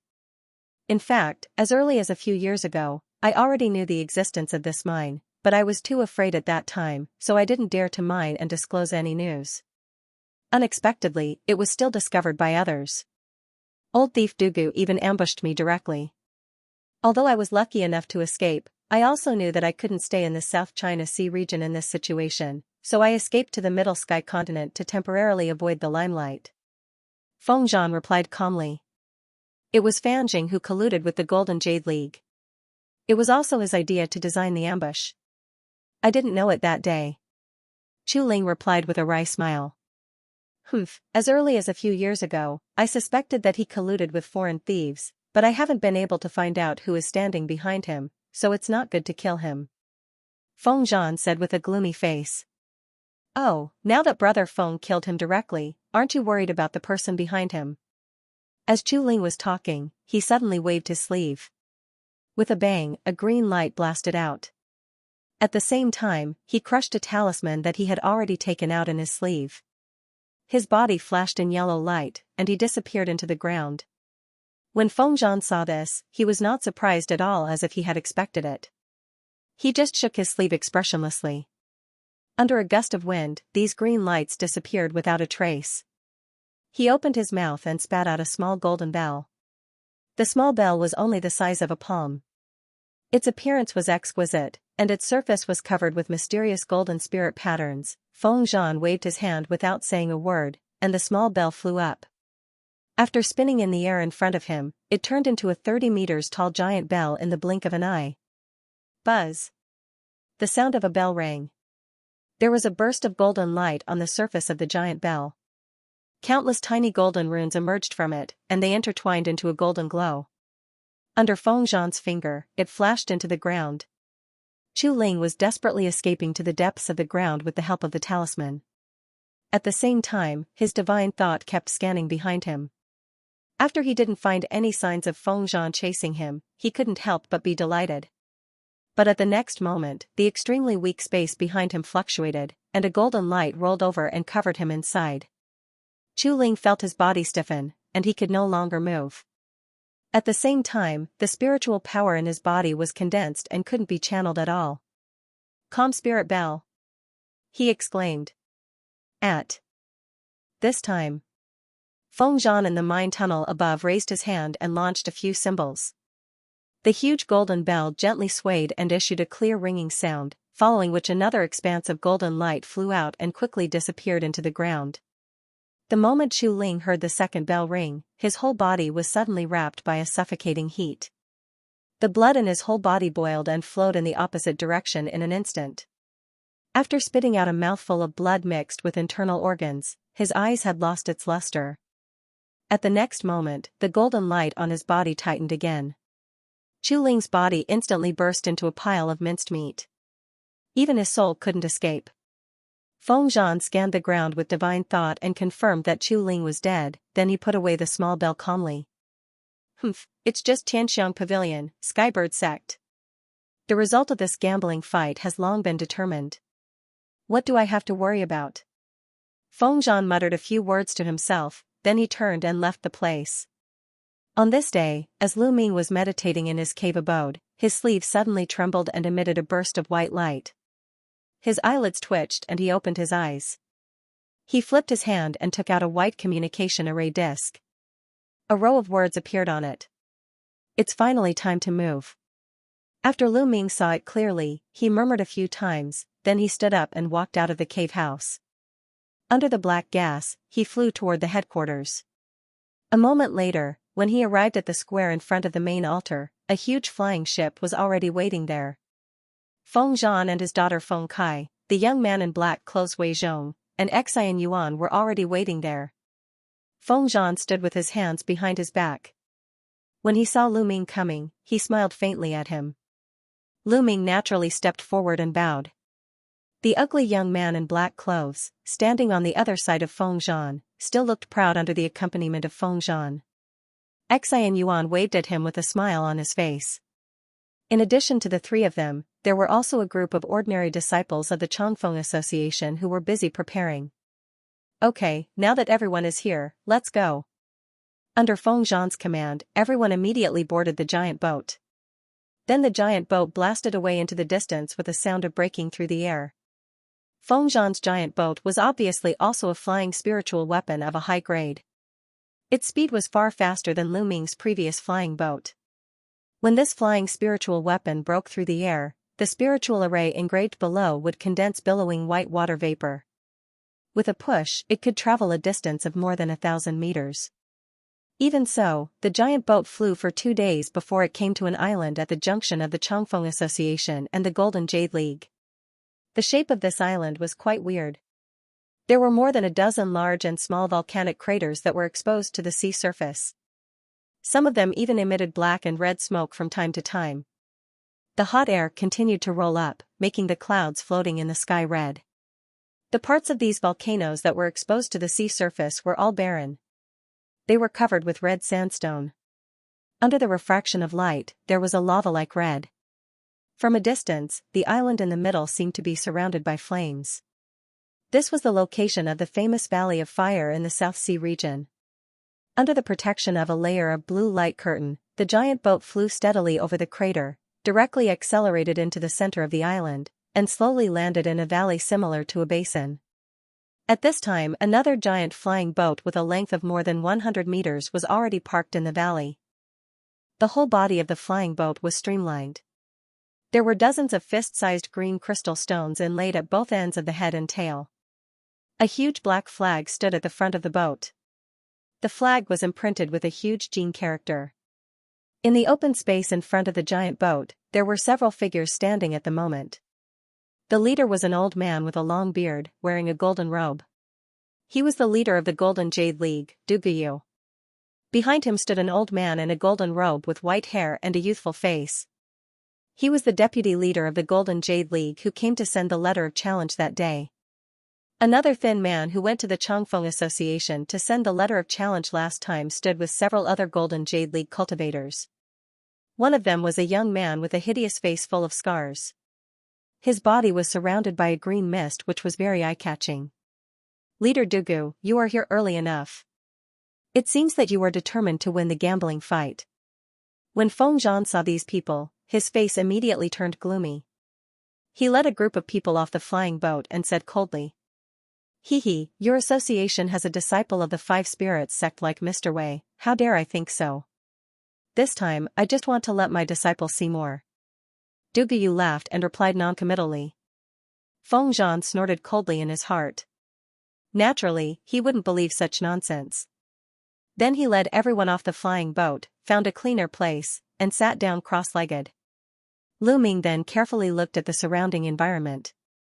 This basin was located in the center of the island. As far as his eyes could see, there were some towering craters, but the surrounding temperature was not as hot as when he passed above the crater. Some of the nearby sand and gravel actually faintly exuded a trace of white water mist, adding a sense of mystery to this place.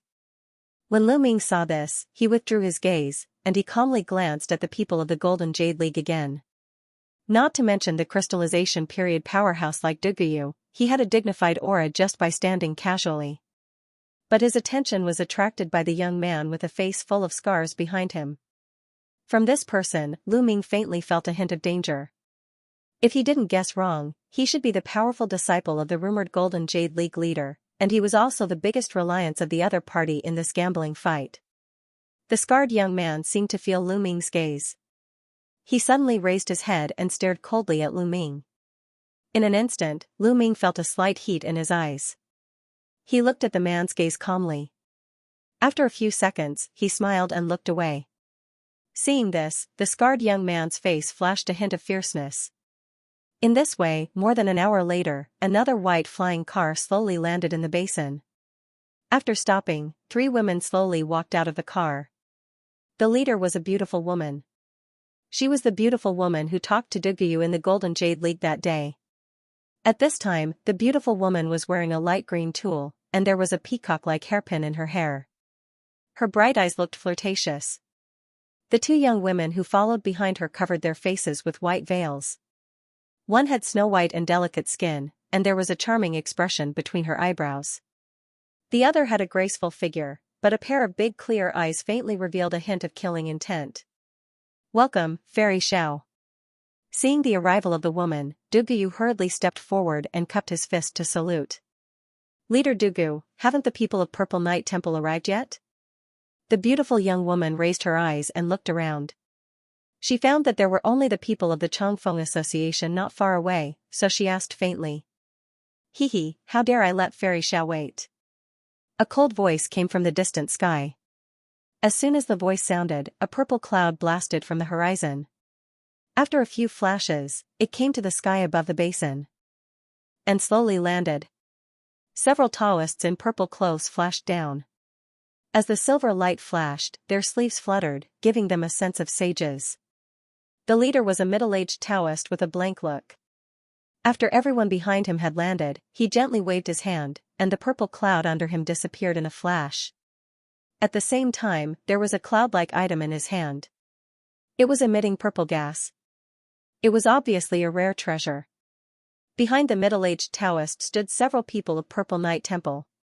Judging from their aura, they were all condensation state cultivators. They were all direct disciples of Purple Night Temple. "Brother Shi, long time no see. I didn't expect the temple to send you here this time." When Feng Zhan saw the middle-aged Taoist, he looked happy. He hurriedly greeted him as if he was an old acquaintance of this Taoist. "It turns out to be Mr. Shi. I haven't seen you for a few years. Your cultivation seems to be more refined. This time Purple Night Temple sent you here. It seems that they really attach great importance to this gambling fight." The beautiful woman surnamed Xiao glanced at the Taoist surnamed Shi. After frowning, she said with a spurious smile. Even Fairy Xiao is willing to come, what's so strange about me coming here? I see that the people of the Chongfeng Association and the Golden Jade League seem to have arrived. Let's start the gambling fight now. The middle-aged Taoist nodded to Feng Zhan first, then he replied to the beautiful woman. The beautiful woman surnamed Xiao snorted softly when she heard the words, but she didn't mean to object. At this moment, a hoarse bird chirp suddenly came from the sky. Everyone was startled. Lu Ming looked up at the sound, and he saw a huge spirit bird whistling in the distance. The spirit bird was 30 meters long. It was covered with blue feathers and a blood-red pointed crown on its head. Its wings were waving quickly, setting off gusts of wind. There were more than a dozen people standing on it. It's Skybird Sect. Seeing this, Du Guyu blurted out. Feng Zhan's eyes also narrowed slightly in an instant. As soon as he spoke, another flying boat flew over from behind the huge spirit bird. This boat was not big. Its body surface was light blue, and both sides were inlaid with light gray transparent crystals. Seeing this, the beautiful woman surnamed Xiao and the Taoist surnamed Shi were both surprised. After the giant bird flew over the basin, a man with a hooked nose floated down from above. Following that, the giant ship also arrived and slowly landed on the ground. Several green-robed nuns also flew down from the ship. The nun leading the team wore a green robe and a gray hat. She had a delicate face and a very gentle demeanor. She was actually the nun who took Callan away on the island that day. Qingshui Nunnery. Someone cried out involuntarily. I was wondering who it was. It turns out to be Qingshui Nunnery's Nun Miao Xian and Heavenly Bird Sect's fellow Taoist. You two aren't in your sect. What are you doing on this deserted island? The beautiful woman surnamed Xiao chuckled and asked. Fairy Xiao, I came here this time because I heard that the Golden Jade League and Chongfeng Association want to have a private gambling fight. Did you forget that Skybird Sect is also one of the forces in this area? Since it involves the redivision of the area here, I think that Skybird Sect should also be qualified to participate in this gambling fight. The nun in green robe smiled slightly and said unhurriedly. Fairy Zhao's heart suddenly sank when she heard the words. Senior Nun Miao Xian, I'm at the intersection of Chongfeng Association and Golden Jade League. It is understandable for the two to compete, but this matter seems to have nothing to do with Skybird Sect, right? Isn't your reasoning a bit too much? The middle-aged Taoist said so after a moment of silence. I don't think it's too much at all. If you two don't agree, I'm afraid that no matter what the result of this private gambling fight is, my Qingshui nunnery will not admit it. The nun coughed lightly. Her tone was still calm, but the threat revealed in her words was already obvious. Do you think I will agree after you say this? The beautiful woman surnamed Zhao's face suddenly turned gloomy when she heard the words. I'm afraid this is not up to you. Since our nunnery is the superior sect of Skybird Sect, we naturally must seek justice for them. Do you really think that our nunnery will acquiesce to this matter? The nun had a faint smile on her face, but her words were extremely sharp. The beautiful woman's face became uncertain for a while. She didn't dare to refuse for a while. Suddenly, she turned her head and asked Taoist Mu Ran coldly, Fellow cultivator Shi, what do you think of this? I have no opinion on this. Fairy Xiao can make the decision. A strange expression flashed across the middle-aged man's face, but he replied indifferently. This old fox. Hearing this, the beautiful woman surnamed Xia immediately cursed in her heart. The other party's casual words meant that he had to face the pressure of Qingshui nunnery alone. When the nun joined the gambling fight and added a strong enemy out of thin air, she was naturally extremely unwilling. Everyone, don't worry. As long as Skybird Sect can participate in this battle, I'm willing to swear on behalf of Qingshui nunnery that no matter what the result of the battle is, I won't have any objection. In addition, in order to show fairness, fellow Yuan of the Skybird Sect also expressed that he is willing to use a third of his territory as the gambling stake to send 3 people to participate in this gambling fight. That's right, it's just as Abbas said. If you two sects are really competent, you might as well take the deserted islands under my Skybird Sect's jurisdiction. The hook-nosed man, Yuan Zue, said with a smile. Since Abbas has said so, if I'm still unwilling, I will be the bad guy in vain. After thinking for a while, the beautiful woman finally agreed. The Taoist surnamed Shi of Purple Night Temple didn't feel strange, and he also nodded silently. Even though Fengzhan and Deguyu were also crystallization period powerhouses, in front of the top 10 sect in the South Sea region, they couldn't interfere with this decision at all. They looked at each other as if they were in the same boat. After the negotiation of the beautiful nun and the others, the gambling fight finally changed from a two-party duel to a three-party battle. Mr. Yuan, I wonder which 3 people from the Skybird sect will fight? Fengzhan suddenly asked with a smile. After the hook-nosed man sneered, he suddenly waved at the giant bird floating in the sky, then a dozen male and female disciples dressed in Skybird sect costumes jumped down from the sky. There were 2 men and 1 woman among them. Of the 2 male cultivators, one was a tall red-haired macho man, and the other was as thin as firewood with a wretched look. The woman was dressed in a blue shirt. Her appearance was extremely beautiful, and her beautiful eyes were clear and flawless. When Lu Ming and Xian Yuan saw the face of the woman in the blue dress, they were both shocked. The girl in front of them was none other than Callan, who was lost when crossing the space node. After not seeing her for a few months, her appearance did not change much, but the breathtaking and gentle feeling she gave off seemed to have faded a little. Instead, she had the pure feeling of a young girl. Only her pair of beautiful eyes were still able to emit an irresistible force of temptation when they moved. What's going on? Why is the woman with Siren King there? And she even joined the Skybird sect? Xian Yuan asked in a low voice in Lu Ming's ear. I'm not very clear either. I thought that this woman crossed the space node at a different time from us, and the place she teleported to should be all over the world.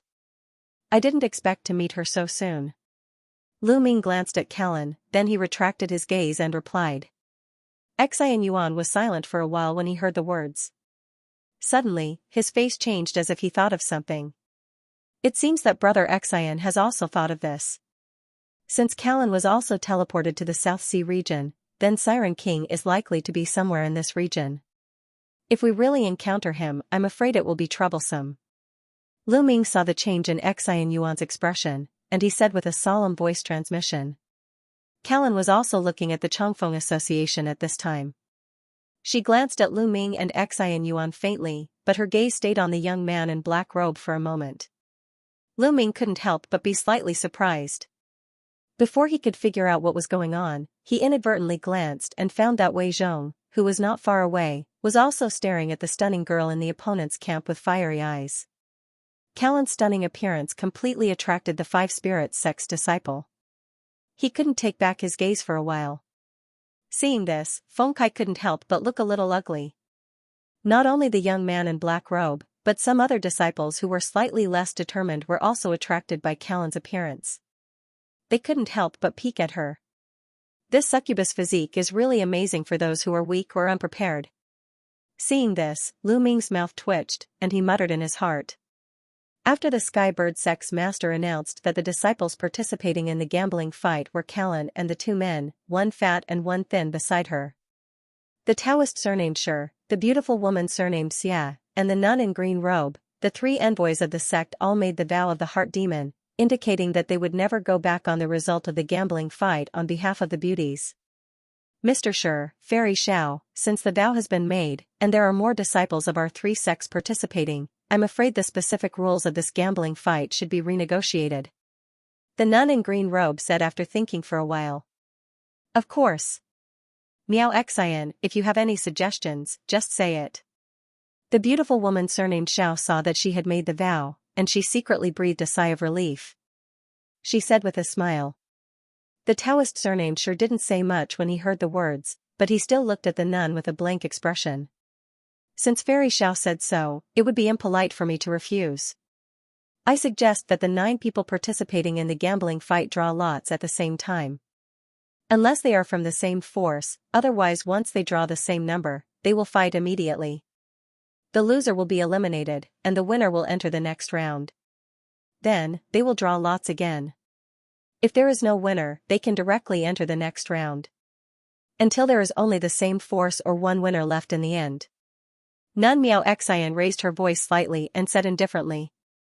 This is a good idea. The beautiful woman thought for a while and nodded immediately. The Taoist surnamed Shi naturally had no opinion on this. Since both of you have no opinion, then let's get started. Nun Miao Xian immediately ordered people to make 9 bamboo sticks of the same weight and length on the spot. They were written from 1 to 4 as 4 groups of numbers, and the last one was blank. Then the nun took out a silver alms bowl full of spirit patterns and put the 9 bamboo sticks in it. This silver alms bowl can prevent mental power from invading it. Everything is decided by heaven's will. Miao Xian slowly explained. After that, she made a gesture and pointed at the silver alms bowl. Suddenly, the silver alms bowl shone brightly. The beautiful woman surnamed Xiao and the Taoist surnamed Shi on the side immediately released their mental power. After a try, they found that they really couldn't invade the silver alms bowl with mental power. They immediately nodded to show that there was no problem. President Feng, Leader Dugu, Sect Master Yuan, let the disciples of your 3 sects come forward to draw lots. Seeing this, Nun Miao Xian said as she gently threw the silver alms bowl in her hand, and it floated steadily in front of her. After the 9 people participating in the gambling fight looked at each other, they walked forward with different expressions. As Lu Ming walked, he couldn't help but look in the direction of the Golden Jade League. 3 people walked out of the Golden Jade League's crowd. The first person was the young man with a scar face that Lu Ming noticed earlier, and the remaining 2 were a tall muscular man and a scholar in a golden robe. Lu Ming scanned the 3 with divine thought and found that the young man with a scar face was also at the condensation state intermediate stage like him. As for the other 2, he couldn't see their specific cultivation. They should be the cultivators of the condensation state later stage. Subsequently, under the intentional or unintentional arrangement of Nun Miao Xian, the 3 people of the Skybird sect first drew lots. The skinny man reached into the silver alms bowl with his right hand. After stirring for a while, he took out a green bamboo stick with a beautiful 3 written on it, then he walked aside with a smile. Then the muscular man with red hair reached out and grabbed a bamboo stick with 4 written on it, then he walked to the skinny man's side blankly. When it was Callan's turn, she stretched out her hand, and a bamboo stick with 2 written on it appeared in her hand. Number 2? Wei Zhong in black whispered softly. Although his voice was not loud, the cultivation of the people present was not weak, so they naturally heard it clearly. The expressions of Lu Ming and others did not change, but Feng Zhan on the side was stunned when he heard the words. The beautiful woman surnamed Xiao looked at Feng Zhan with a smile. There was a hint of mockery in her eyes. Seeing this, Nun Miao Xian's face sank slightly. She glanced at the young man in black before announcing faintly, "Next, it's the turn of the 3 people of the Chongfeng Association to draw lots." Duguyu of the Golden Jade League showed a trace of dissatisfaction on his face when he saw the nun arrange the Golden Jade League to be the last, but he didn't say much. Next, under Feng Zhan's signal, Lu Ming and the other 2 also stepped forward to draw lots. Xian Yuan stepped forward first. He grabbed in the silver bowl and took out a bamboo stick. Number 1. Xian Yuan just glanced at the thing in his hand, then he said calmly. Although he didn't know who the opponent was, it seemed that he had to be the first one. Lu Ming followed closely behind and reached into the silver bowl. He touched the few remaining bamboo sticks and grabbed one. On the bamboo stick, there was a 3 written on it. He seemed to look back casually, but he saw that the skinny man from Skybird sect was looking at him with malicious eyes. Lu Ming naturally didn't care about that person's gaze. After glancing at him slightly, he smiled slightly and walked to Xian Yuan's side. At this moment, there was a smug laughter behind him. Haha, it really is number 2.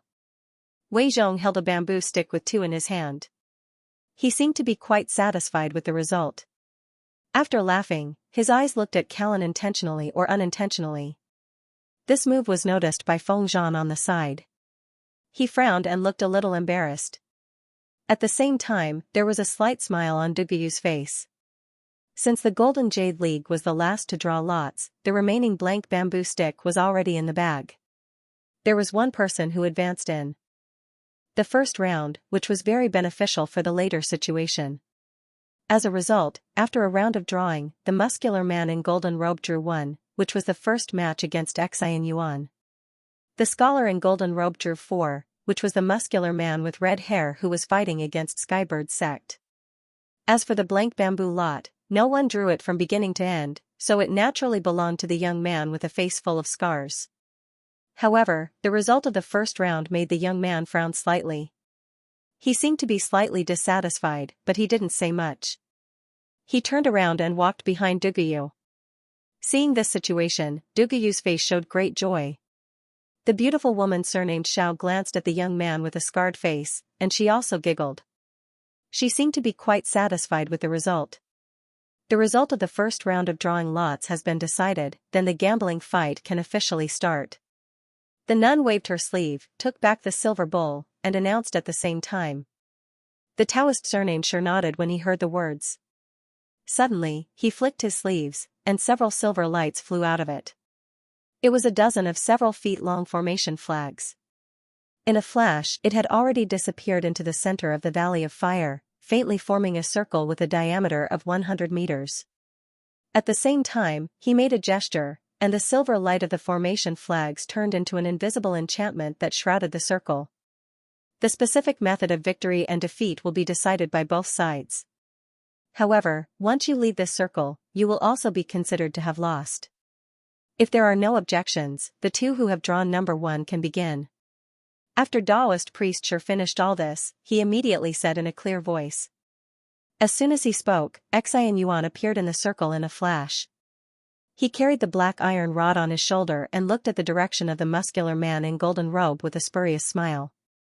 The muscular man in golden robe was also a physique cultivator. His body was burly, and the blue veins on his arms were bulging. The muscles all over his body were squirming as if the huge power in his body could surge out at any time.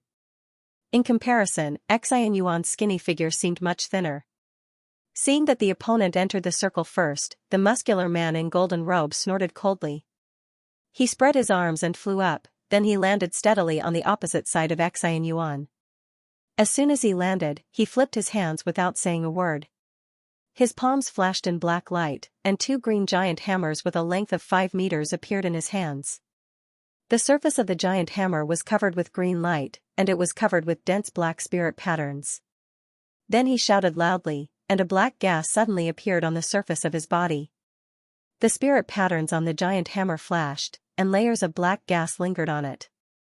As his figure flashed, he smashed the thing in his hand at Xianxuan. This series of actions was extremely skilled. It was obviously the fighting method that this muscular man was used to. The pair of giant hammers suddenly became blurred in the middle of the air. As the black gas tumbled, it transformed into more than a dozen identical giant hammer shadows. They struck down overwhelmingly with an astonishing momentum. Seeing this, Xianxuan's heart was slightly shocked. As his mind moved, the black rod in his hand also glowed in black light. His arms moved slightly, and layers of rod shadows were cast out. At the next moment, a few huge forces surged, and the giant hammer shadows fell on the iron rod phantasm fiercely, making a few dull metal collision sounds. Under the continuous bombardment of the hammer shadows, Xianxuan took a few steps back. Only then did he resolve the dozen of giant hammer shadows one by one. Seeing this situation, Lu Ming frowned slightly. He knew Xianxuan's ability. In terms of physical strength alone, Xianxuan was not much weaker than him, but he did not expect the muscular man of the Golden Jade League to be so powerful. Alliance Master Dugu, your alliance has produced a lot of talents in recent years. This person's black shield art has already achieved initial success, right? The beautiful woman surnamed Xiao saw the strange black gas on the muscular man in golden robe, and she said thoughtfully. The reason why this woman asked this was that the black shield art had an extraordinary origin. It was said that it was a high-ranked technique of the Xian sect, a physique cultivator sect in the Middle Sky continent thousands of years ago. However, this sect had long declined, so the related techniques began to spread. Fairy is overpraising. Black shield art is just an incomplete copy that our sect discovered in the early years. It is not complete. Only Jin Huan in our sect cultivates it, and he is still far from great success. Duguyu replied with a chuckle. The beautiful woman surnamed Xiao didn't ask much after hearing the words, and she continued to look at the battle between the two. With a flash of black light on the field, the muscular man had appeared in front of Xianxuan again. The giant hammer once again turned into a sky full of hammer shadows that pressed down. Xianxuan was already prepared. His figure blurred, and he strangely rushed toward the arrow. At the same time, a black rod shadow swept across from the side of the muscular man. The muscular man groaned. He moved his arm, and another giant hammer greeted the rod shadow. Dang, the giant hammer and the iron rod separated immediately. The two couldn't help but take a few steps back under the huge recoil. Good, you really have some strength, but I won't be soft-hearted anymore. The muscular man sneered as he said, and the black gas on his body became a bit more intense. As his figure flashed, the giant hammer in his hand once again turned into a hammer shadow that smashed at Xianxia. The strength of the hammer was more than twice as strong as before, and a gust of wind swept over. Xianxia's eyes flashed fiercely, and he began to chant a few incantations. Dense black spirit patterns appeared on his arms, and a crackling sound sounded. His arms were obviously thicker than before. After taking a deep breath, the iron rod suddenly flashed in black light, and it doubled in size in the blink of an eye. As his arms shook, countless black rod shadows emerged layer by layer. They turned into a black whirlwind that greeted the hammer shadows in the sky. Bang bang, there was an earth-shattering loud noise, the hammer shadow and rod shadow intertwined and flickered, and they collapsed at the same time. Xianxia and the muscular man staggered back a few steps again, but at this time, the muscular man obviously took a few more steps than Xianxia before he stood still again. The muscular man began to be secretly shocked. He was born with great strength, and he cultivated the ancient physique that ordinary people couldn't bear. His strength was so great that he could tear tigers and leopards apart. But now, after being hit by the opponent, his arms were a little numb, and he couldn't bear it. However, at this moment, the iron rod in Xianxuan's hand instantly turned into an iron spear. The tip of the spear was shining in golden light. As he waved it repeatedly, dense golden light emerged and blasted at the muscular man like a rainstorm. The muscular man's face changed, and he waved the giant hammer again. As soon as the golden light and the giant hammer touched, they disappeared in a clanking sound. Xianxuan's expression remained unchanged. He waved the iron spear in his hand into a black light. The whistling sound was loud, and the golden spear shadow kept surging at the muscular man. The muscular man waved the giant hammer, and he gradually felt a little strenuous. The spear shadow gradually became dazzling, making him feel that the sky was full of golden light for a while. He had to use the giant hammer to resist. Suddenly, the muscular man chanted, and the black gas on his body condensed. It became solid in the blink of an eye, protecting him in it. Suddenly, there were several golden lights piercing the black gas through the hammer shadow. The black shield only trembled slightly, but it was still safe and sound. Seeing this, the muscular man suddenly breathed a sigh of relief, but the next moment, Xianxuan's arm turned blurred as if it transformed into 8 arms at the same time, attacking him fiercely. The brawny man was shocked, and he could only desperately resist. However, when he resisted the last wave of attacks, Xianxuan had disappeared without a trace when he looked at the opposite side. Not good. The muscular man suddenly roared. He took out a talisman without hesitation and crushed it. Suddenly, a yellow light shrouded his body. Go. But at this moment, Xianxuan suddenly appeared behind the brawny man in a golden robe. The black runes on his body flashed, and he pulled the pitch-black giant bow in his hand. A dazzling golden light blasted at the brawny man. The muscular man only heard a crisp sound, then the yellow shield and the condensed black gas on his body surface collapsed at the same time. The dazzling golden light instantly drowned his figure. After a while, the golden light dissipated, and the huge body of the muscular man had fallen to the ground. His body was covered in blood, and he was unconscious. Changfeng Association wins the first round. Seeing this, Nun Miao Xian announced blankly. Seeing this scene, the leader of the Golden Jade League, Du Guyu, couldn't help but look a little gloomy. The beautiful woman surnamed Xiao beside him also looked a little ugly. They didn't expect the Golden Jade League to lose the first round, and they even lost to an unknown guest of the Changfeng Association. The scarred young man glanced at Xianxuan, and a fierce expression flashed across his face. When he looked at the unconscious muscular man on the stage, he sneered again. Mr. Xian has won the first victory for our Changfeng Association. It's really gratifying. Hurry up and take the elixir to restore spiritual power, Feng Zhan greeted him with a smile, and he immediately took out a bottle of upper-grade elixir and handed it to Xianxia. Xianxia nodded with a smile. He took the elixir without refusing, then he carried the black rod on his shoulder, walked to a corner, and meditated to adjust his breath. At this time, the Skybird sect disciples not far away looked at Xianxia with a different gaze. They were full of fear. After a while, the unconscious muscular man had been carried out of the magic circle by several disciples of the Golden Jade League, and the second match was about to begin. In the Chongfeng Association camp, Feng Zhan said with a smile, "I didn't expect guest Xian to be so hidden. In this way, our Chongfeng Association can be considered to have gotten the first prize." Wei Zhong on the side snorted coldly when he heard the words. There was a hint of dissatisfaction on his face. Feng Zhan smiled and turned his head and said, "Of course, the stronger opponents are still behind. I'll have to see Mr. Wei's magical power later. Mr. Feng, wait a moment, I'll be back soon." Wei Zhong said coldly, and he flew into the magic circle. Not far away, Callan in a yellow shirt was walking over slowly, and she stood still in front of him. "The second match, start." Senior Nun Miao Xian announced when both of them were in place. Although the match had already begun, Wei Zhong didn't mean to rush to make a move. Instead, he looked at the beautiful woman in front of him with unscrupulous eyes. "I really didn't expect that this little Skybird sect has such a fairy-like woman. To be able to meet Fairy here today, it can be said that Fairy and I are fated to meet. I'm Wei Zhong from the Five Spirits sect. I wonder if Fairy can tell me your name so that I can remember it." Wei Zhong said with a fiery expression. Callan looked at the young man in black in front of her, and there was a hint of disgust in her beautiful eyes. She turned a deaf ear to his flirting words. She raised her jade-like hand leisurely and put it flat on her chest. Her 10 fingers bent up and down, forming a strange gesture.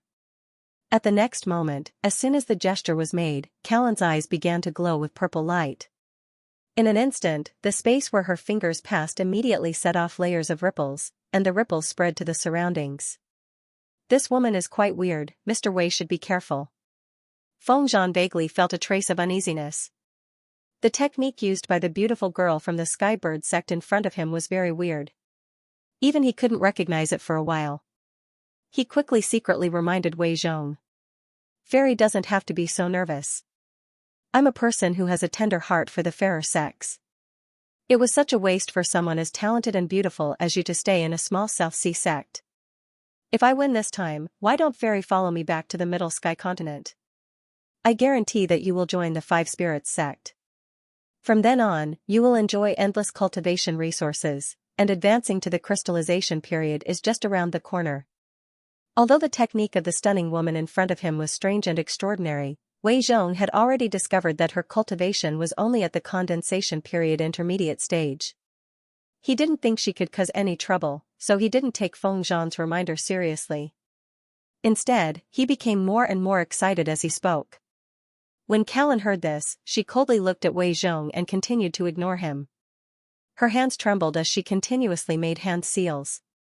The purple light in her eyes became even brighter than before. "Hee, since Fairy is not saying anything, I will take it as a silent agreement." Wei Zhong smiled sinisterly. He seemed to be proud of being able to get intimate with her, but he still didn't make a gesture. He seemed to want to show his demeanor. Although this Wei Zhong was a bit arrogant, he was a disciple of the Five Spirits sect after all. His cultivation wasn't weak. In addition, he had a superb spiritual weapon given by his elder. It was naturally easy to deal with a woman at the condensation period intermediate stage. He believed that as long as he completely subdued the other party, it wouldn't be difficult for her to follow him back to the Five Spirits sect. This kind of pupil technique is actually a rare succubus physique. I didn't expect the Skybird sect to have such a disciple with a spiritual body. The Taoist surnamed Shi, who was watching the battle, saw the strange purple light in Callan's eyes. He pondered for a long time, then he suddenly thought of something. He said with a shocked expression. When the beautiful woman surnamed Xiao and the leader of the Golden Jade League heard this, their expressions didn't change, but they were secretly surprised. When Nun Miao Xian heard that this Taoist surnamed Shi actually recognized Callan's spiritual body, she did not deny it and only smiled without saying anything. Mr. Wei, this is the technique of incubus. It can capture people's soul invisibly. Be careful not to be confused by this woman. Feng Zhan was even more shocked when he heard the words, and he quickly sent another voice transmission. Wei Zhong had an intoxicated expression at this moment. His eyes were a little blurred. He was gradually attracted by the purple light of the incubus unconsciously. It wasn't until Feng Zhan's voice sounded in his ear that he woke up from a dream. Startled, he tried to stabilize his mind, but he suddenly felt that his spirit in his sea of consciousness began to slow down. Suddenly, countless phantoms appeared in front of him, and his ugly face began to distort. Unconsciously, a painful expression appeared on his face. Wei Zhong knew something was wrong. He frantically urged his mental power to resist the invasion of the phantasm in front of him. He quickly took out a pale golden talisman and crushed it without hesitation. A pale golden ray of light suddenly rolled up from it, and it spun in the air before disappearing into Wei Zhong's forehead, turning into a pale yellow rune. As the rune flashed, the ugly young man's divine thoughts suddenly recovered a little clarity. His move was only a temporary move, but he did not completely expel the illusion that had invaded his sea of consciousness. If he wanted to get rid of this illusion, he must end it quickly. Otherwise, once his mental power was insufficient, he might be trapped in it forever. After all, Wei Zhong was a disciple of a 10,000-years-old sect. Thinking of this, he spat out a small red flag without saying a word. As he made a gesture, the small red flag swelled in the wind, and it suddenly turned into the size of 10 meters. The flag was printed with a pattern of hundreds of birds worshipping. Judging from the red patterns that appeared on the surface, it was a superb spiritual weapon. Wei Zhong held the flagpole in his hand tightly and waved it. A red light flashed in front of him, and a flame shield suddenly appeared and surrounded his whole body. Immediately afterward, he flipped his hand, and a green glow rolled up, revealing a green short blade. It was also a superb spiritual weapon. The Five Spirits sect is really rich. A condensation state disciple can actually have two superb spiritual weapons at the same time. In the Yinchuan continent where I am, even the crystallization period cultivators generally only have one superb spiritual weapon. Lu Ming saw Wei Zhong actually used two superb spiritual weapons at the same time, and he couldn't help but secretly think. Seeing this situation, Feng Zhan on the side finally showed a smile on his originally worried face. He obviously knew the trump card in Wei Zhong's hand, and he finally began to get serious. Wei Zhong waved the flag with one hand, and the surrounding red wind mixed with traces of flames suddenly gathered. The phoenix pattern on the flag trembled, and fiery red blades were shot out in an instant. The green short blade in the other hand also flew out under his gesture. It turned into a dazzling green light that blasted at Callan. Callan raised her eyebrows when she saw this. She flicked her sleeves, and a golden light blasted out. It turned into a string of golden Buddha beads in her hand. After injecting spiritual power into it, Sanskrit sounds suddenly sounded in the air. The 5 colors on the Buddha beads shone brightly. Then she raised her jade-like hand, and the Buddha beads in her hand flew out again. After a hover, it floated above her head. The woman launched several symbols in a row, and they accurately landed on the Buddha beads in the air. The Buddha beads turned faster and faster, and the 5 colors became dazzling. It turned into a golden light curtain that protected her in it. At this time, the crimson wind blades had already blasted over, touching the 5 colors light curtain around Callan, but they all went into it, causing a colorful light to flow on the surface of the light curtain. After a while, it returned to calmness. Clang! Wei Zhong's green short blade also turned into a green light and slashed, causing the golden light curtain to tremble again.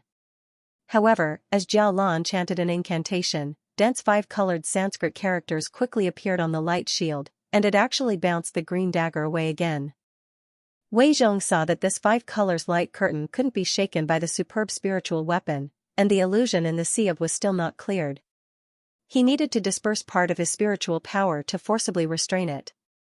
Wei Zhong finally showed a trace of anxiety on his face. He groaned, and he waved the red flag in his hand again. Every wave could set off a fire wave. As the surrounding temperature continued to rise, several fire waves circled in the air, and they poured back into the flag again. A clear chirp sounded, and a fire phoenix of 50 meters in size suddenly flew up from the center of the red flag and flew toward Callan.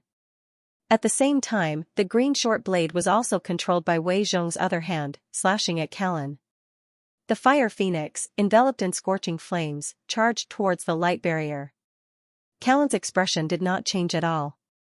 She did not dodge, but she chanted Sanskrit in her mouth. Her 10 fingers changed quickly again, and the surrounding light curtain became more dazzling. Countless dense 5 colors of Sanskrit flew out from it, circling around the green short blade and the fire phoenix. As the Sanskrit flashed, the green short blade gradually lost its luster, and it suddenly fell to the ground as if it had lost control.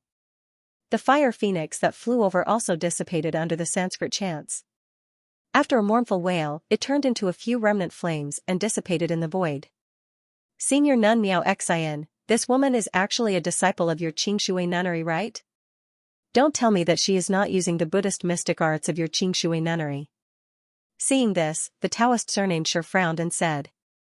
After the beautiful woman surnamed Xiao and Duguyu looked at each other, a few strange expressions also flashed on their faces. Feng Zhan's face was even more gloomy at this moment. You guys must be joking. Although I really like this woman, she is not a disciple of our nunnery. It's just that she is fated with Buddhism, so she had the opportunity to stay in the sutra pavilion of our nunnery for a few days. I think these magical powers are all realized by herself, and it has nothing to do with our Xianxia nunnery. Moreover, this young benefactor in black clothes must have joined the Chongfeng Association halfway right. Senior Nun Miao Xian put her palms together and smiled slightly. How could others believe such words? However, the nun denied it, and they couldn't come up with any real evidence, so they could only give up speechlessly. In the eyes of Lu Ming, Callan's strength was naturally a world of difference from before, which made him feel a little shocked. While talking, there was another change in the magic circle. Somehow, the golden Buddha bead in Callan's hand had appeared on top of Wei Zhong's head. After it spun, a burst of colorful light appeared, and it expanded into the size of several 10 meters in diameter, surrounding him in the middle. In his shock, Wei Zhong desperately waved the red flag in his hand, raising countless fiery red blades in an attempt to break the Buddhist beads. However, once the fiery red blades came into contact with the 5-colored light, they sank into it without a sound and did not cause the slightest ripple. Then, a low and deep chant slowly came out of Callan's apricot mouth. Countless golden Sanskrit surged out of the bead, and it formed a golden array in the blink of an eye, trapping Wei Zhong in it. In the bursts of buzzing Sanskrit, Wei Zhong felt that his head was heavy. The pale yellow rune on his forehead suddenly trembled slightly, and it burst open with a paw sound. Ah! Wei Zhong's sea of consciousness suddenly sank, and the illusion that he desperately suppressed suddenly burst out. His whole person seemed to fall into a nightmare in an instant. His vision was full of the illusion of Callan. Their expressions were different. Some bowed their heads in contemplation, some frowned angrily, some just smiled. Every illusion was so tempting that people couldn't help but feel pity for her. The flag in Wei Zhong's hand fell to the ground. His eyes gradually became dull. His face was twisted in pain because of the struggle. He almost cried or laughed with these illusions. The purple light in Callan's eyes condensed. Her white jade fingers changed like a wheel, increasing the power of the succubus technique, making Wei Zhong's face struggle a little more. You, woman, don't get carried away, ah. Wei Zhong's face was distorted and almost deformed. After letting out a beast-like low howl, he suddenly raised his head. His eyes were already blood red, and his face was extremely hideous. He bit the tip of his tongue and spat out a mouthful of blood essence. A trace of clarity finally flashed in his eyes. He took this opportunity to make a gesture quickly. His whole body was suffused with a crimson-red light. As it spun wildly, it slowly formed a crimson vortex, attracting the hot breath in the valley of fire as if it was summoned. It gathered on his body, causing the air temperature to increase suddenly. After a few seconds, the crimson vortex around Wei Zhong swelled several times. As it expanded and contracted, it burst open instantly. It turned into 2 fire spirits of 10 meters in size, floating in the air beside him. The fire spirit looked like a human from a distance. Its whole body was composed of raging flames, only revealing a hideous face that was as black as charcoal.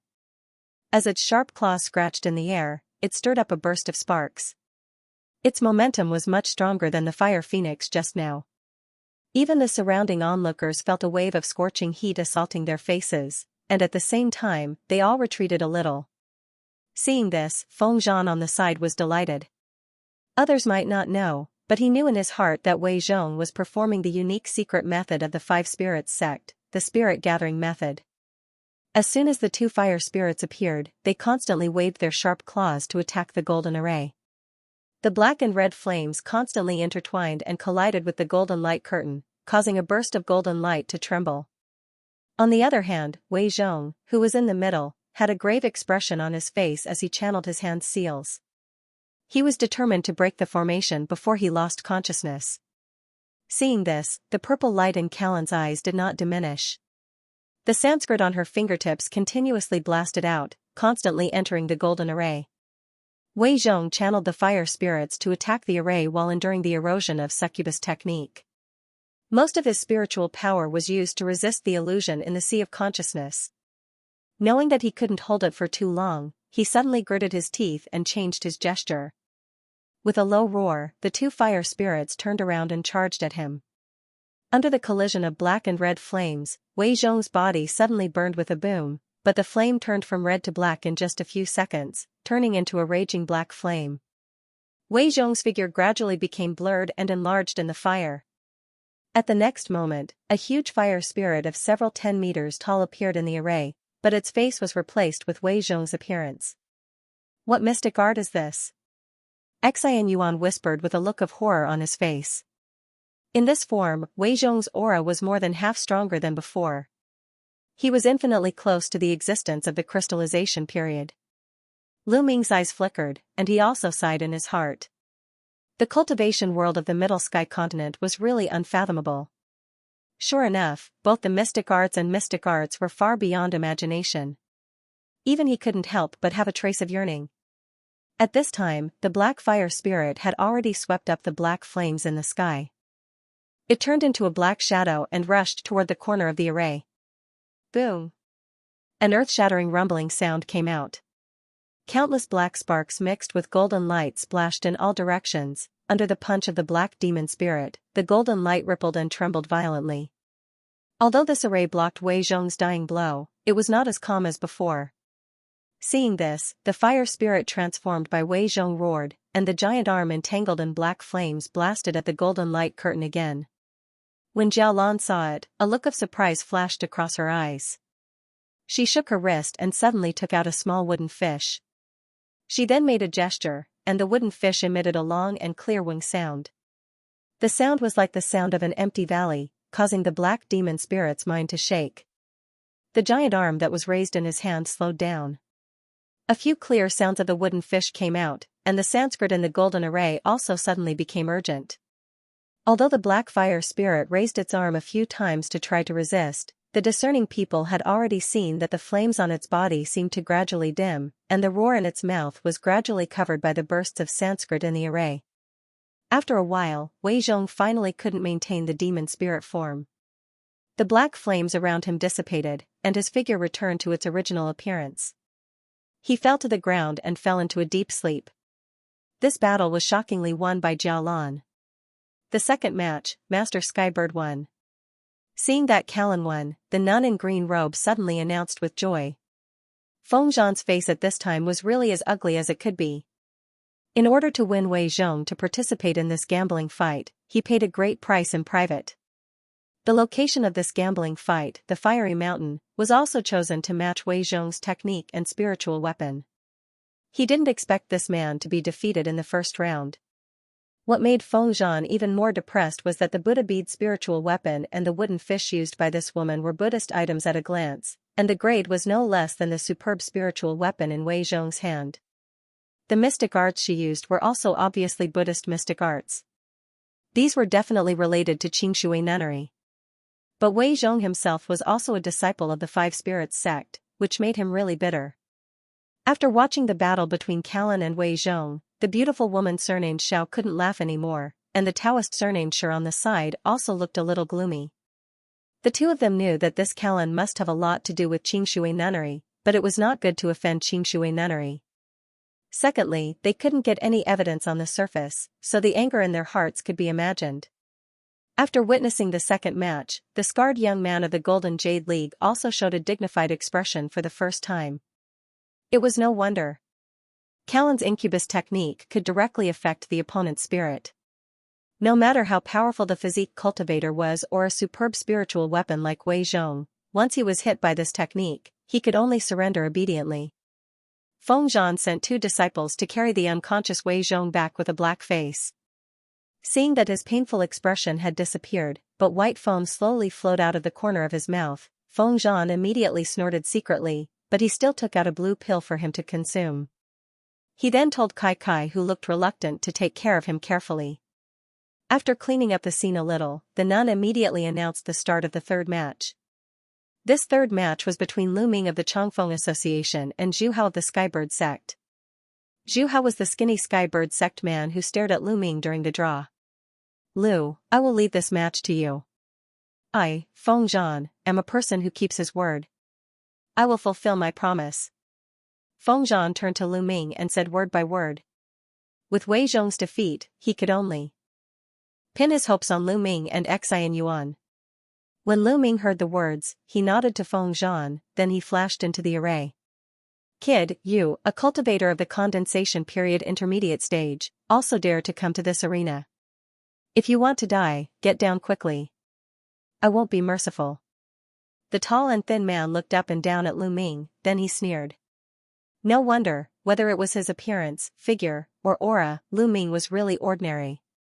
Anyone who saw him at first glance would most likely regard him as a nameless ordinary cultivator. Lu Ming looked at the person in front of him and just smiled without saying a word. Seeing this, the tall and thin man's face turned cold, and he stopped talking. He waved his sleeves, and his hands were flashing in green light. Chi-chi, there was a loud noise, more than a dozen green wind blades blasted at Lu Ming. Wind blade technique perfect stage. Lu Ming was familiar with this move. He had practiced this technique to the perfect stage when he was in the Spirit Apostle stage, so he was clear about its attack characteristics. After his figure became blurred, more than a dozen wind blades directly penetrated his body. After another flash, Lu Ming appeared in the same place again. Seeing that his opponent was able to dodge his wind blades so calmly, the tall and skinny man was slightly surprised. However, he immediately waved his sleeve and another 7 or 8 green wind blades were formed in front of him. Then, he flipped his hand and took out a green feather fan. The feather fan was glowing in green light. As he waved, the green light emitted by the wind blades became more solid. This feather fan totem had a certain buff effect on the wind blade technique. The tall and thin man leaped into the air, and the feather fan in his hand suddenly waved under a green light. A dazzling green light flashed, and it turned into more than a dozen identical phantoms. The green wind blades that moved with him in the air also instantly turned into hundreds of wind blades that were a foot long, and they flickered in the air. For a moment, the air in front of Lu Ming was covered by more than a dozen phantoms of his opponent and the dense wind blades around them. In the next moment, the phantoms of the tall and thin man all sneered at the same time. They waved the feather fan in their hands, and countless wind blades shot toward Lu Ming in the flashing green light. If he was facing other spells, perhaps Lu Ming would be a little flustered, but the opponent insisted on using the wind blade technique that he was very familiar with. This was exactly what he wanted. Lu Ming smiled and released his powerful mental power. In an instant, he saw the 7 or 8 true wind blades and the opponent's real body in the sky full of green light. A black light flashed in both of his hands, and he grabbed a heavy water droplet in each of his hands. Then, his body twisted in an unbelievable way, and he easily dodged the 7 or 8 true wind blades. After another flash, he appeared in front of one of the phantoms of the tall and thin man like a ghost. The tall and thin man was taken aback when he saw this. He didn't expect Lu Ming to see his true body so easily, and the speed caught him off guard. He hurriedly used the feather fan to cover his chest. At the same time, he chanted, and several green lights burst out from the feather fan, forming a green light shield in front of him. Just as the lanky man finished casting his spell, he saw a fist surrounded by black gas hit the azure light shield in front of him. Suddenly, a huge force as strong as a mountain and as vast as the sea surged forth, and the azure light shield actually shattered inch by inch with a bang.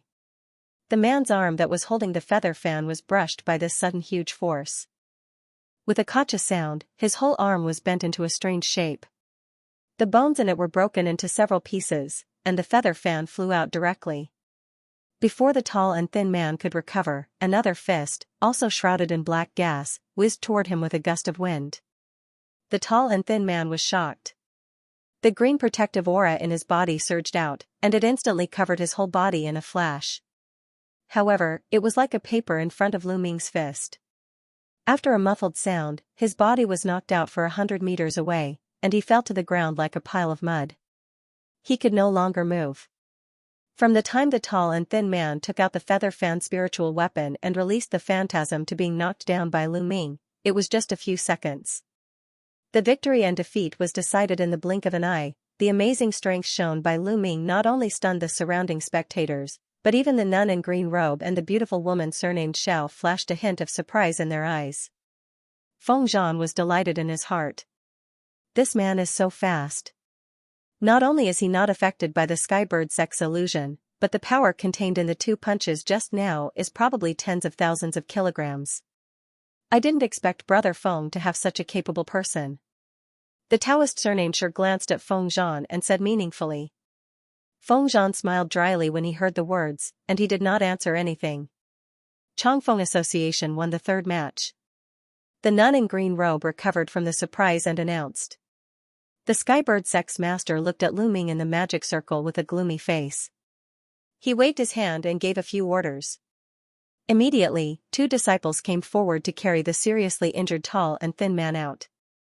After the hook-nosed man scanned the disciple with divine thought, his face couldn't help changing a few times. Almost all the bones in the disciple's body were broken, and his sternum and right arm were even more serious. Yuan Zui pondered for a while. Then he took out a few elixirs and fed them to the tall and thin man. He also launched a few symbols to activate the elixir, finally temporarily controlling the injury. I didn't expect that Mr. Liu is not only good at sword cultivator, but your physical strength is also so powerful. You are actually a sword cultivator. Feng Zhan saw Lu Ming coming, and he immediately greeted him with a smile. President Feng has overpraised, I just won by luck. Lu Ming said a few humble words. The Taoist Xianxia, who was not far away, was looking at Lu Ming while stroking his beard. There seemed to be a trace of doubt in his eyes. No one knew what he was thinking. Brother Lu's moves are really extraordinary. It seems that this gambling fight still depends on us. Xian Yuan also sneered and stepped forward. He glanced at the young man in black who was still unconscious not far away from the corner of his eyes intentionally or unintentionally. This is also because the skybird sect underestimated the enemy too much, so I can see through his movement. Lu Ming said faintly. At this point, among the 3 sects, skybird sect won. Although Changfeng Association's Wei Zhong was unexpectedly defeated, Lu Ming and Xian Yuan had won 2 games in a row. At present, only the Golden Jade League had no winner. Not long after, the 4th match between the Golden Jade League and Skybird sect also began under the announcement of the nun in green robe. The Golden Jade League's representative this time was the seemingly thin scholar in golden robe, and the Skybird sect's representative was the macho man with red hair. As soon as the 2 stepped into the array, they didn't say any nonsense. They just took out their spiritual weapons and set up the array. To everyone's surprise, the spiritual weapon used by the scholar of the Golden Jade League was a white jade spiritual pen, and the macho man with red hair was also using an emerald green bamboo pen. Their cultivation is similar, and their spiritual weapons are similar. It depends on whose spiritual power is more profound. The Taoist Xianxia glanced and said indifferently, then he closed his eyes as if he didn't care. In the array, the red-haired muscular man had already taken the lead. He waved the bamboo pen spiritual weapon in his hand while chanting. It streaked across the air in front of him, condensing a vivid green swallow pattern. After launching a few symbols, many green swallow phantasms surged out of the pattern and blasted at the scholar in a golden robe in a clear chirp. Seeing this, the scholar in golden robe didn't panic at all. He chanted and waved the jade pen in his hand. He also drew a talisman in the air. With a flash of golden light, a golden lotus appeared in front of him, and it spun quickly under the command of the jade pen. Pa. The green swallows hit the golden lotus one after another, and they immediately burst into clusters of green light. The golden and green lights flashed wildly for a moment, then the golden lotus turned into golden light spots and dissipated in the air. The golden-robed Confucian scholar's expression did not change. He waved the jade brush, and another golden lotus condensed. His mouth moved slightly, and the jade brush turned into a shadow in the air. With a tremble, several golden lotuses appeared in front of him in a row. The green swallows on the opposite side also attacked continuously as if they were endless. The two were locked in a fierce battle for a while, and no one could tell who had the upper hand. These two are fighting like this. It seems that they really want to see whose spiritual power is more profound. Xianxia looked at the scene, and he said with a hint of playfulness on his face. The two people in the array just stood still, and their pens were moving back and forth. This scene didn't look like a battle, but it was more like two scholars playing with words. No wonder Xianxia said so. Lu Ming smiled faintly and shook his head slightly. The macho man with red hair seemed to be dissatisfied with the current situation. He waved the bamboo pen and drew another pattern in front of him, but it was a green bat pattern. Amidst a burst of hissing sounds, dense green bat phantasms surged out from it. Seeing this, the scholar in golden robe frowned. The jade pen in his hand became blurred, and there were a few more golden lotuses wandering around him, blocking the green bat phantasms one by one. The stalemate lasted for about a quarter of an hour. The macho man with red hair of skybird sect repeatedly drew a variety of green birds, swallows, bats, goshawks, etc. Each wave was fiercer than the previous one. It was an eye-opener for people. On the other hand, the Confucian scholars of the Golden Jade League relied on the golden lotuses to defend. However, there was still a difference in the power of the two. Under the continuous bombardment, the scholar in golden robe finally struggled to cope due to the lack of spiritual power. In the end, the two fought for nearly half an hour before the scholar in the Golden Jade League was the first to run out of spiritual power. He had to admit defeat on the spot. Seeing this, the macho man with red hair of skybird sect laughed proudly. He waved his hand to disperse the spell, and he put away the bamboo pen. However, Lu Ming saw clearly that this person's face was pale at the moment. Obviously, he didn't have much spiritual power left. If the scholar in golden robe could hold on for a while, winning or losing would really be hard to say. The fourth match, Skybird Sect won. The first round of the gambling fight is over. Everyone can rest for half a day to adjust your breath and restore spiritual power. The second round of drawing lots will be held in the afternoon. The nun in green robe saw that the two finally had a winner, and she immediately announced. After the first round of gambling fight, some were happy and some were sad. Wei Zhong, who Feng Zhan pinned almost all his hopes on, was actually defeated by Callan in the first round. Fortunately, Lu Ming won another round. This made the Chongfeng Association's president say some encouraging words to Lu Ming, and she took out 2 bottles of elixirs and handed them to the two to let them adjust their breath and recover. The Taoist surnamed sure stood aside, and he didn't intend to speak at all. Duguyu of the Golden Jade League's face was extremely ugly at this time. Both of his disciples had been defeated, which was beyond his expectation. After whispering a few words to the beautiful woman surnamed Xiao, he turned around and talked to the scarred young man for a while before his face temporarily calmed down. The nun in green robe walked to the hook-nosed leader of Skybird sect and whispered a few words, then she took a few disciples to meditate with her eyes closed. Half a day later, the spiritual power of Lu Ming and others had basically recovered under the blessing of the elixir. The second round of gambling fight also began under the announcement of the nun in green robe. The people participating in this round of drawing lots were Lu Ming, Xianxia, Callan, the macho man with red hair of Skybird sect, and the scarred young man of the Golden Jade League. There were 5 people, so after the nun put out the silver alms bowl, she took out the bamboo sticks with 3 and 4 written in it, then she waved her hand to signal the participants to come forward and draw lots. The macho man with red hair of Skybird sect was the first to step forward. After groping for a while, he took out a blank bamboo stick. This person was also very lucky. He actually got a free round. The macho man with red hair laughed loudly. At this moment, none of the remaining opponents were weak. It was naturally good to have a free round to preserve their strength. Seeing this, Lu Ming narrowed his eyes slightly. Obviously, the two of them would face the Scarred Man and Callan of the Golden Jade League respectively. Both of them were very clear in their hearts. Although in terms of cultivation alone, this macho man with red hair was at the condensation state later stage, which was naturally the highest cultivation, but judging from the strength shown by Callan, he was naturally far from comparable. Although the Scarred Man had not made a move yet, since he could be relied on by the Golden Jade League, he was naturally not someone to be underestimated. After the macho man with red hair walked away, Callan stepped forward slowly. She tapped lightly with her jade-like hand, and a bamboo stick flew out of the silver alms bowl. At first glance, there was a 1 written on the surface of the bamboo stick. Immediately afterward, Xianxia strode forward and grabbed it casually. He suddenly found that the bamboo stick in his hand was also number 1.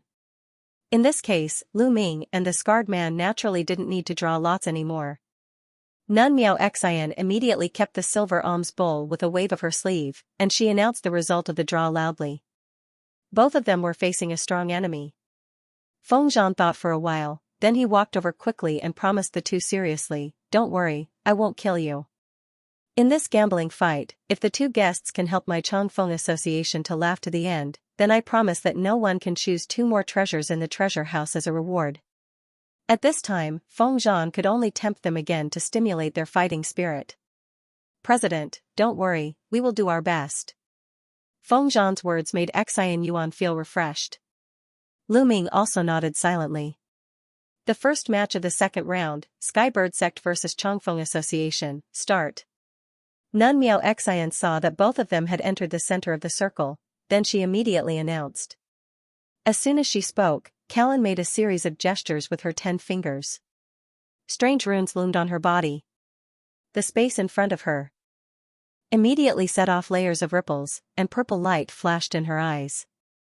This woman used the succubus technique at the beginning of the match. As soon as Xianxia entered the arena, he didn't look directly at her eyes, but at this moment, he suddenly felt his body sinking. Countless phantasms surged in front of him. He was shocked. He didn't know when he got hit. He made a prompt decision. He took out a golden talisman and stuck it on his forehead. A golden light rushed into the sea of consciousness, temporarily expelling the phantasms in front of him. This talisman was secretly handed to him by Feng Zhan before he entered the arena. He said that it had a miraculous effect on stabilizing the mind. Callan has reached the condensation period intermediate stage, and the horror of the succubus physique has gradually begun to be exerted. It is really hard to defend against her in the same realm. Lu Ming saw that Xianxia used the talisman as soon as he came up, and he understood that Xianxia had been hit by the succubus technique unknowingly. He couldn't help but sigh secretly. Although Xianxia temporarily stabilized his mind through the talisman, he still needed to constantly channel spiritual power to maintain it. From the previous battle between Callan and Wei Zhong, he had already understood that in the face of this succubus technique, he must end the battle quickly.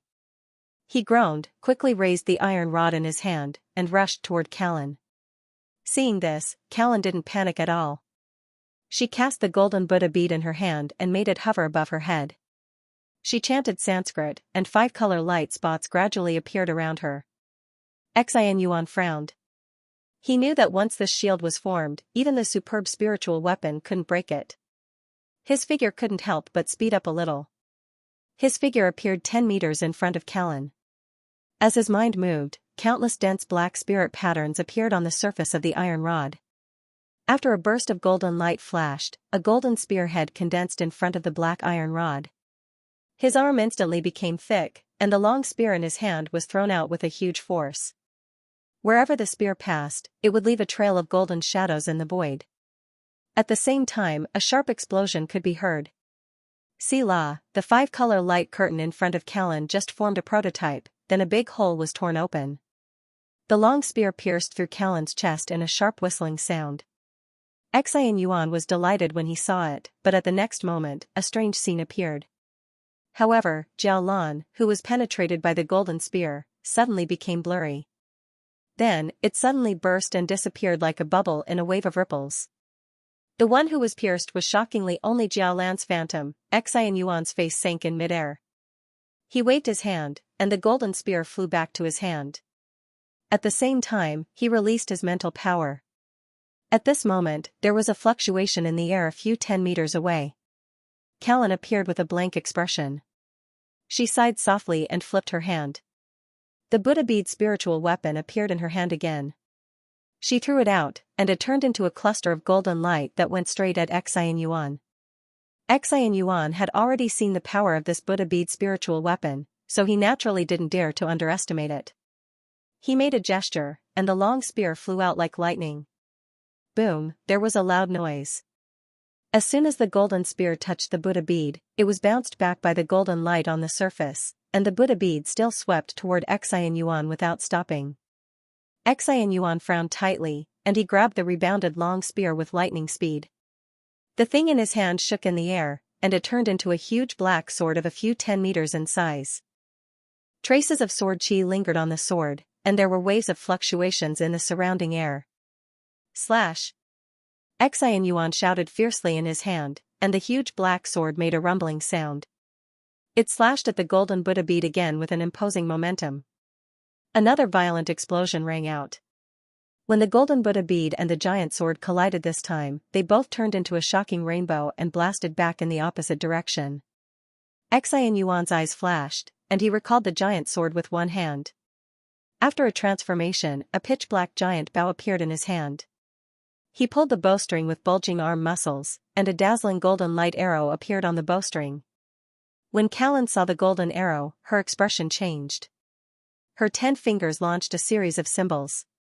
The Buddha bead that was shot back spun on top of her head, and a 5-color ring shield appeared out of thin air, covering her body tightly in it. A low Sanskrit hum sounded. At the same time, Xianxuan's pupils flashed fiercely. As he loosened the bowstring in his hand, a golden light blasted out in the air toward Callan. Selah, the golden light hit the light shield, and it actually tore a crack. It was about to break through. There was finally a hint of panic on Xiaolan's pretty face. She pressed her hands on the light curtain, and spiritual power surged out. Buddhist chants came out of her mouth. After the golden arrow confronted the 5-color light curtain in the air for a while, the golden light finally dimmed gradually. Finally, it turned into golden light spots and dissipated in the air with a bang. Xianxia in the distance was already panting at this moment. This series of casting had consumed most of his spiritual power. The succubus phantasm that was suppressed by the golden light of the talisman in the Sea of Faintly had a counterattack. Seeing that Xianxia was like an arrow at the end of its flight, a purple light flashed in Xiaolan's beautiful eyes. The Buddha bead once again flew out at an astonishing speed. In the next moment, it appeared above the head of Xianxia, whose face was already a little pale. It started to spin, and a golden Buddha array appeared around Xianxia in a flash, trapping him inside. Seeing this situation, Lu Ming couldn't help but shake his head slightly. Xianxia was trapped in this array, and he was basically defeated. With Xianxuan's current physical condition and spiritual power, there was no way he could turn the situation around. Sure enough, after a few seconds, although Xianxia in the Buddha array struggled to resist, he finally fell asleep under the attack of succubus and Sanskrit. Skybird sect wins this round of gambling. Nun Miao Xian announced faintly. The atmosphere in the Chongfeng Association camp became a little solemn. They lost the first battle of the second round, and now only Lu Ming was left. After the Chongfeng Association disciples carried Xianxia out of the array, Lu Ming scanned him with divine thought. He found that he just lost too much spiritual power, and he was in an illusion, so he was unconscious. The symptoms were the same as the previous young man in black clothes. Good job. The nun in green robe not far away quietly spoke to Callan with a tone of approval. Her eyes were full of love. Callan smiled slightly when she heard the words. After putting away the Buddha bead, she walked slowly to Skybird sect, sat down cross-legged, and meditated. Next game, Chongfeng Association against the Golden Jade League. The voice of the nun in green robe sounded again. I can only rely on guest Lu for this gambling fight. Feng Zhan had a solemn expression. His eyes slowly glanced at the unconscious young man in black clothes and Xianxia not far away, and he said so. Lu Ming just nodded when he heard the words, and he didn't say much. His figure flickered and walked into the center of the array. On the other side, Old Man Dugu of the Golden Jade League just glanced at the young man with a scar face. The young man immediately stood up, turned around, and faced the position where Lu Ming stood. After looking at him coldly, he jumped up without saying a word. The next moment, he appeared not far away from Lu Ming, standing opposite to him. As soon as the young man with a scar face appeared in front of him, Lu Ming felt the cold aura exuding from him. Although the other party was at the condensation period intermediate stage, the spiritual pressure released by him was comparable to the condensation period later stage. However, he could only get the void bamboo by winning this time, so he would naturally go all out. As Lu Ming thought of this, he flicked his sleeve without saying a word, and a small silver sword appeared in his hand. As he made a sword gesture, the sword trembled and made a clear sword sound.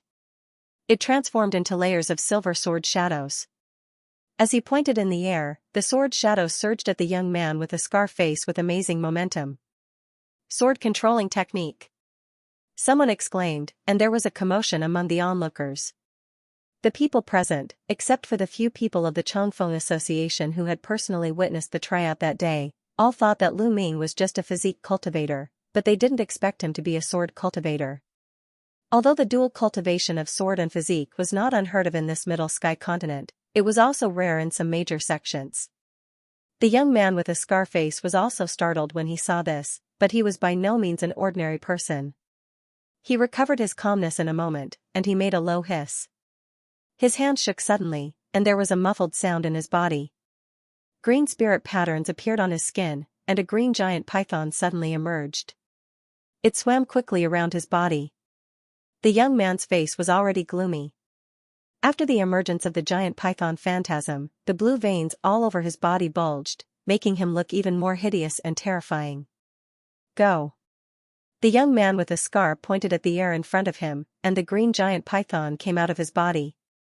It charged at the silver sword shadow with a hiss. A few 10 meters away from the sword shadow, the giant python suddenly flicked its giant tail and swept at the sword shadows in the sky. Under the collision, the light of the explosion flashed wildly, and the sword shadows in the sky were shattered. Its bloody eyes flashed, then it dived toward Lu Ming after circling in the air. Lu Ming's eyes were cold. He made a sword gesture, and a huge sword intent soared into the sky. The spiritual sword in his hand flashed wildly, turning into a thick silver rainbow that broke through the air at the giant python in the air. Seeing this, the scarred young man changed his gesture.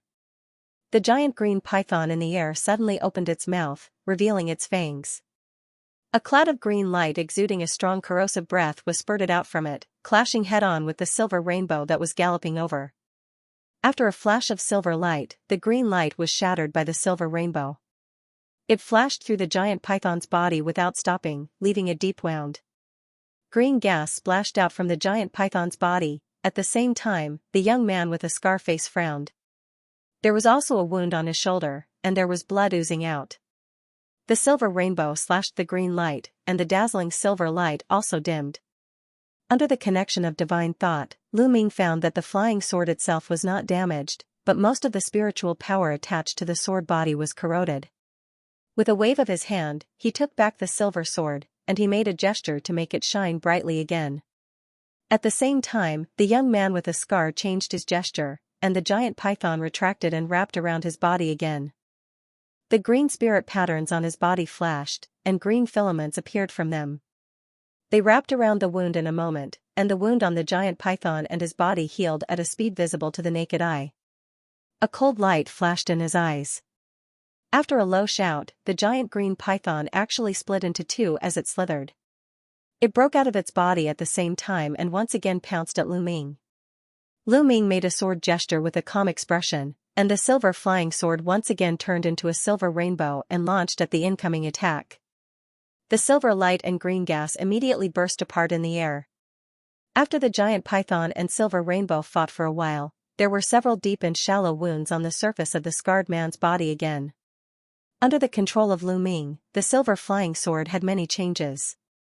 Even against the two green giant pythons, it still had the upper hand. The scarred man didn't expect the power of this sword controlling technique to be so great. He was caught off guard and was a little embarrassed. Seeing this situation, the surrounding people immediately began to discuss in low voices. The scarred man was a little overwhelmed.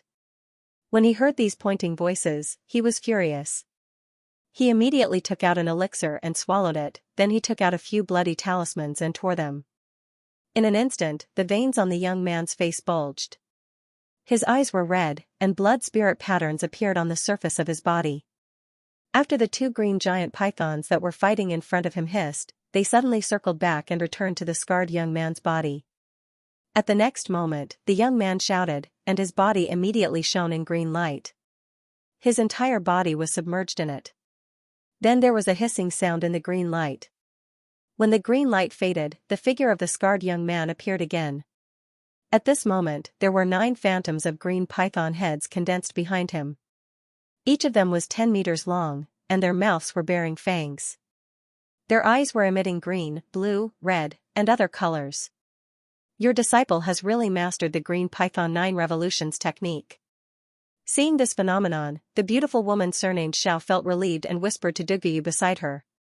You're right. It's all thanks to the condensing spirit pill that my disciple was able to have this opportunity. Dugyu replied respectfully with a hint of joy in his eyes. At this time, after the spiritual sword lost its opponent, it once again turned into a silver crystal rainbow and blasted towards the scarred young man. The scarred young man did not dodge. The 18 giant eyes of the 9-headed green python behind him shone brightly.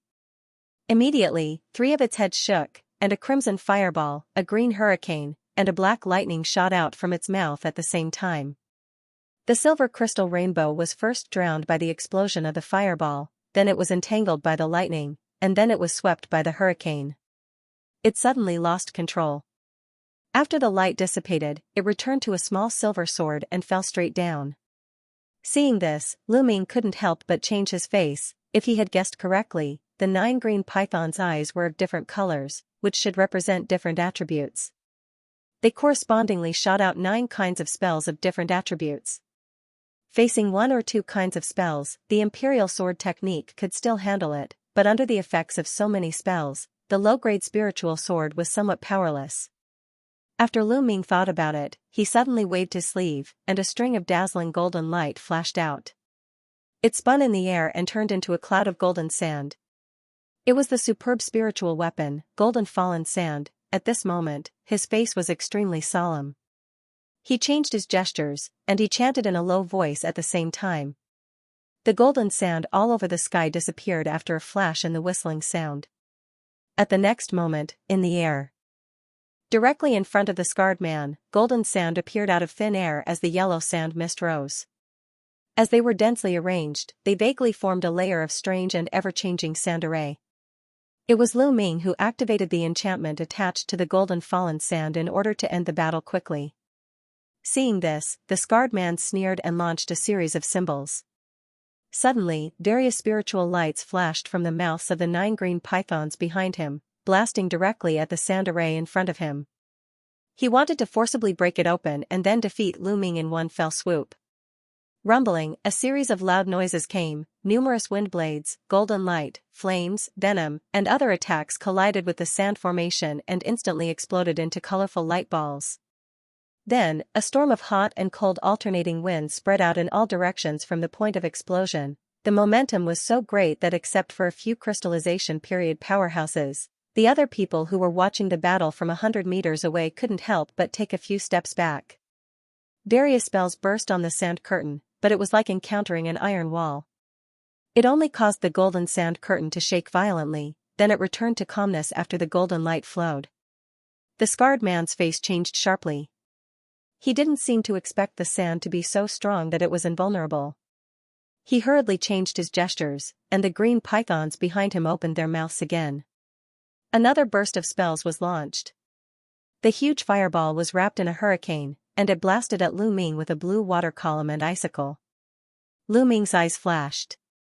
After making gestures with both hands, he pointed at the golden sand array in the air. Suddenly, the sand curtain shone with a golden light. After resisting another round of spell attacks, it wrapped around the scarred young man and spun rapidly, forming a golden cylinder that trapped the scarred young man in it. As the golden sand was spinning, sharp thorns emerged from it from time to time, slashing at the scarred young man. It was getting tighter and tighter. The golden fallen sand was so unpredictable and invincible that Fengzhan, Duguyu, and other crystallization period powerhouses couldn't help but be tempted by it. Even the superb spiritual weapons in the hands of these powerhouses, in terms of quality and power alone, didn't seem to be as domineering as the golden fallen sand in Lu Ming's hands. The scarred young man's face finally looked a little panicked. While urging several green pythons, he kept casting various spells at the golden sand curtain to prevent it from getting close to him. As he chanted, 3 of the green pythons' giant eyes flashed, and they actually spat out red, yellow, and blue lights respectively. As the lights intertwined, a 3-color crystal light curtain was condensed around the young man to protect him in it. However, the storm formed by the golden thorns was spinning faster and faster. The spells launched by the green pythons were shattered by the rapid spinning of the thorns. Finally, the golden thorns and the light wall began to collide violently. As the roar sounded, bursts of ear-piercing screams were stirred up between the two. The 3-color light wall flashed crazily under the cutting of the thorns. Under the continuous infusion of spiritual power by the scarred young man, it was not torn apart. Seeing this, Lu Ming no longer hesitated. He launched another move. As he flicked his sleeve, a silver rainbow rolled out first, then a white light shot out from it and went into the golden sand curtain in a flash. The scarred young man found that the golden sand thorns couldn't break the defense for the time being, and his heart was slightly relieved. At this moment, he was concentrating on channeling his gestures. While controlling the 3 green pythons to constantly spit out 3-color light to supplement the protective light curtain, he also urged the other 6 green pythons to constantly bombard the golden sand curtain, trying to find an opportunity to break the sand curtain. Due to the dazzling light emitted by the golden sand, the scarred young man's eyes were full of golden light. He didn't notice the approaching danger for a while. Suddenly, a small gap appeared in the sand curtain in front of him. The silver rainbow and a white light flew out like lightning. Not good. The scarred young man wanted to try to resist, but it was too late. In a split second, a crisp ping sound sounded. The tricolor light curtain that enveloped his body was first flashed wildly by the silver rainbow, and a crack suddenly appeared on it. Then, the white light stabbed into the same spot in a blur. The light faded again, and it turned into a light yellow bone spirit weapon that was 3 to 4 inches long. It was the last bone wind, all that Lu Ming refined with the evil beast's bone in the deep-sea mineral vein. As soon as the bone wind all revealed its original form, it immediately turned into bone fragments that scattered in the sky. A huge force burst out from it, and the tricolor light curtain that was already on the verge of collapse immediately shattered with a crisp sound. Then in the sky full of golden sand, a young man wrapped in black gas strode out with an expressionless face. It was Lu Ming. The scarred young man was shocked. He groaned, and the spirit patterns on his body flashed again. He was about to cast another mystic art. However, Lu Ming's eyes flashed. He flipped his hands at the same time, and each of them grabbed a heavy water droplet. Then, he strode forward and appeared in front of the scarred young man. He launched a punch. The scarred young man was caught off guard. His face changed abruptly. A murderous light flashed in his eyes. He also launched a punch at Lu Ming's fist. Bang, there was a loud noise. The young man only felt a majestic force surging in his arm. Although his physical body was far superior to the same rank physique cultivator because of his cultivation technique, facing Lu Ming, whose strength was not inferior to him, and he had the pure gravitational enchantment of the heavy water droplet, he still couldn't match him. A crisp bone-cracking sound came. The scarred young man's right arm was broken by Lu Ming's punch, and it hung down softly. As Lu Ming moved his mind, he put his hands together and clenched his 10 fingers into a fist. After merging the 2 heavy water droplets into one, he slammed it at the scarred young man's chest. Kacha, there was a muffled sound. The scarred young man spat out a mouthful of blood. His whole body, together with the 9-headed green python behind him, was blown away. With a move of Lu Ming's mind, the golden desert suddenly dispersed. The scarred young man flew out from it without any resistance and fell heavily to the ground. After vomiting a few mouthfuls of blood, he fainted. The 9-headed green python behind him disappeared into thin air after a flash of green light. At the same time, the golden sand curtain in the center of the magic circle collapsed one after another, turning into a sand mist that circled in the air, then it returned to the golden sand grains that went into Lu Ming's sleeve robe. No, it disappeared.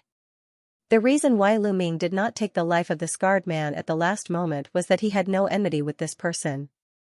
He just wanted to exchange the void bamboo after winning the gambling fight. He didn't want to make enemies for Feng Zhan for no reason. Secondly, he always vaguely felt that this gambling fight was not as simple as it seemed on the surface, so it was better to be careful. Changfeng Association wins this duel. Seeing that the scarred young man had lost consciousness, the nun in green robe immediately announced the result of the duel, then she looked at Lu Ming intentionally or unintentionally. Not only her, but most of the people watching the battle at the scene at this moment were looking at the young man in grey robe who was slowly walking out of the magic circle. For a while, the scene couldn't help but be a little quiet. Previously, because of the golden sand curtain, everyone didn't know what happened inside. From Lu Ming's black gas bursting into the golden sand curtain to the scarred young man flying out of the hole that suddenly appeared in the sand curtain, it only took a few seconds, which naturally added a bit of mystery to it. Lu Ming naturally noticed the gazes of everyone at the scene. He couldn't help but smile bitterly in his heart, but he walked to the Changfeng Association without changing his expression. On the other side, Duguyu of the Golden Jade League suddenly turned pale when he saw his disciple was unconscious. He thought he would win the gambling fight, but he failed after only 2 rounds. When the direct disciple mastered the 9-turn blue python technique, he was defeated by an unknown new guest of the Changfeng Association, which made Duguyu extremely angry in his heart. The beautiful woman surnamed Xiao not far away, her jade face even turned a little green. The Taoist surnamed Shi also showed an unexpected look. He was obviously surprised by Lu Ming's endless means. Feng Zhan was surprised and delighted to greet Lu Ming. Guest Lu is really extraordinary. Now that the 3 people of the Golden Jade League are out, only the 2 people of Skybird Sector left. Feng Zhan laughed and praised Lu Ming. Lu Ming naturally said a few polite words when he heard the words. Guest Lu, this bottle contains several elixirs that Feng Zhan bought at a high price. They are quite effective in restoring spiritual power. Feng Zhan thought for a while, then he took out another jade bottle from his robe and handed it to Lu Ming. There seemed to be a trace of pain in his eyes. Lu Ming didn't stand on ceremony and took the jade bottle with a word of thanks. He opened the stopper and immediately an extremely rich fragrance wafted out from it. It was refreshing and refreshing. It really wasn't an ordinary pill. He immediately swallowed one and sat down to meditate to rest. At this time, after 2 rounds of fierce battles, only Lu Ming of the Changfeng Association, Callan and the red-haired macho man of the Skybird sect were left on the field. As for the Golden Jade League, it was eliminated in advance after the scarred young man was defeated. However, although Duguyu and the beautiful woman surnamed Xiao looked cold, they didn't mean to leave at all.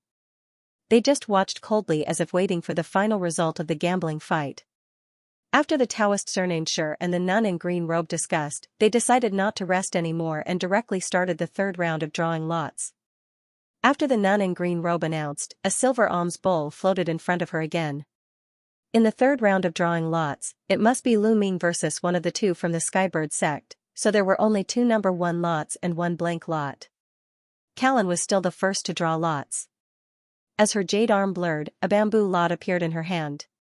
Number 1. After Callan's beautiful eyes turned slightly on the bamboo lot, she said softly. The red-haired macho man reached out and grabbed one of the last 2 bamboo lots into his hand. After taking a closer look, it was also number 1. He could only smile bitterly. 2 disciples of the same sect were in a group. According to the rules, they naturally didn't have to draw lots again. As a result, a strange scene appeared. For 3 times in a row, the red-haired macho man and Callan were drawn together. This made the surrounding people a little dumbfounded. Callan, who had been looking indifferent, also frowned slightly. Little friend Lu Ming, you should draw lots first.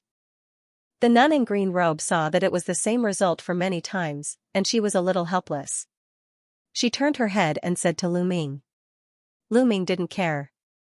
He reached into the silver alms bowl and took out the bamboo lot casually. It turned out to be a blank bamboo lot. The 4th round was naturally invalid again, and the nun had to let Lu Ming take another one. Finally, Lu Ming drew the red-haired macho man for the 5th time. Seeing this result, the red-haired macho man suddenly looked a little embarrassed. He knew that his odds of winning against Lu Ming were not high. Although this man is strong, he has consumed a lot of spiritual power in the previous battle. Don't be timid. If you can't defeat him, just use up some spiritual power as much as possible and then admit defeat. It would be better if you can force him to show his other means. I can protect you by the side.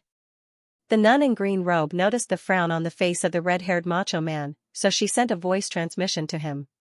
When the red-haired macho man heard this, he had some confidence. He took a deep breath and walked toward the center of the array. Lu Ming had already been waiting in the field with a calm expression. The red-haired macho man walked to the opposite of Lu Ming. He flicked his sleeve, and a crystal-clear green jade ruler came out. Then, he launched a symbol, and the thing in his hand flew out. As it spun, the surrounding green light began to condense. Poof, he crushed another silver talisman, then he smashed it on his body. The talisman seemed to have the effect of stimulating spiritual power for a short period of time. The spiritual ruler in the air rotated faster and faster. After the dense green light condensed, it turned into a giant green bird. Under the green light in the giant bird's eyes, it spread its wings, and gusts of wind rose from the ground. After making a harsh screech, it whistled toward Lu Ming. Lu Ming saw the red-haired macho man launched such a sharp offensive with spiritual power as soon as he came up, and his eyes narrowed slightly. He immediately stomped on one leg, and his figure became blurred. He retreated for a few 10 meters, barely avoiding the series of green lights spouted from the mouth of the giant bird. At the same time, he flicked his sleeve, and the small silver sword was already in his hand. He channeled spiritual power into it. An ear-piercing sword hum rang out, a silver rainbow came out of his hand and slashed at the green bird's single wing. The giant bird flapped its wings, and it quickly dodged the silver rainbow sideways. It spouted a green light again at the silver rainbow that was circling back. Poof, there was a muffled sound. In the silver light and green light intertwined, the green light immediately collapsed. A silver rainbow that was a little dimmer than before passed through, and it pierced through the green bird's wing in a blink of an eye. The green giant bird wailed. Its body trembled, and it suddenly flapped its wings and retreated. Lu Ming changed the sword gesture in his hand, and he pointed at the silver rainbow. Immediately, the silver rainbow condensed, and the surface of the sword was suffused with silver light. It formed a huge sword shadow, and it blasted at the giant bird with a swoosh. Under the control of the red-haired macho man, the giant bird desperately waved its wings. A green spirit pattern suddenly appeared on the surface of the wings, stirring up gusts of hurricanes that rolled at the silver rainbow. However, the silver rainbow suddenly shone brightly. It passed through the gusts of hurricanes without any hindrance, and it penetrated the head of the giant green bird. The green bird wailed and fell straight from the sky. On the way down, it gradually turned into green light spots that disappeared with the wind. It turned back into a green jade ruler that fell to the ground. The red-haired macho man in the distance suddenly looked abnormally pale. At the same time, Lu Ming pointed in the air. After the silver flying sword hovered in the air, it flashed at the red-haired macho man in a silver rainbow. The red-haired macho man was shocked. He spat out a small black shield and a mouthful of blood essence. The blood essence turned into a cloud of blood mist that went into the shield. At the same time, he chanted and pointed in the air with one hand. The small shield flashed, and it suddenly turned into a pitch-black giant shield at an incredible speed. The surface of the shield was also faintly flashing with bloody spirit patterns. Bang! There was a roar. A silver light flashed in front of him, and the seemingly hard black giant shield suddenly trembled.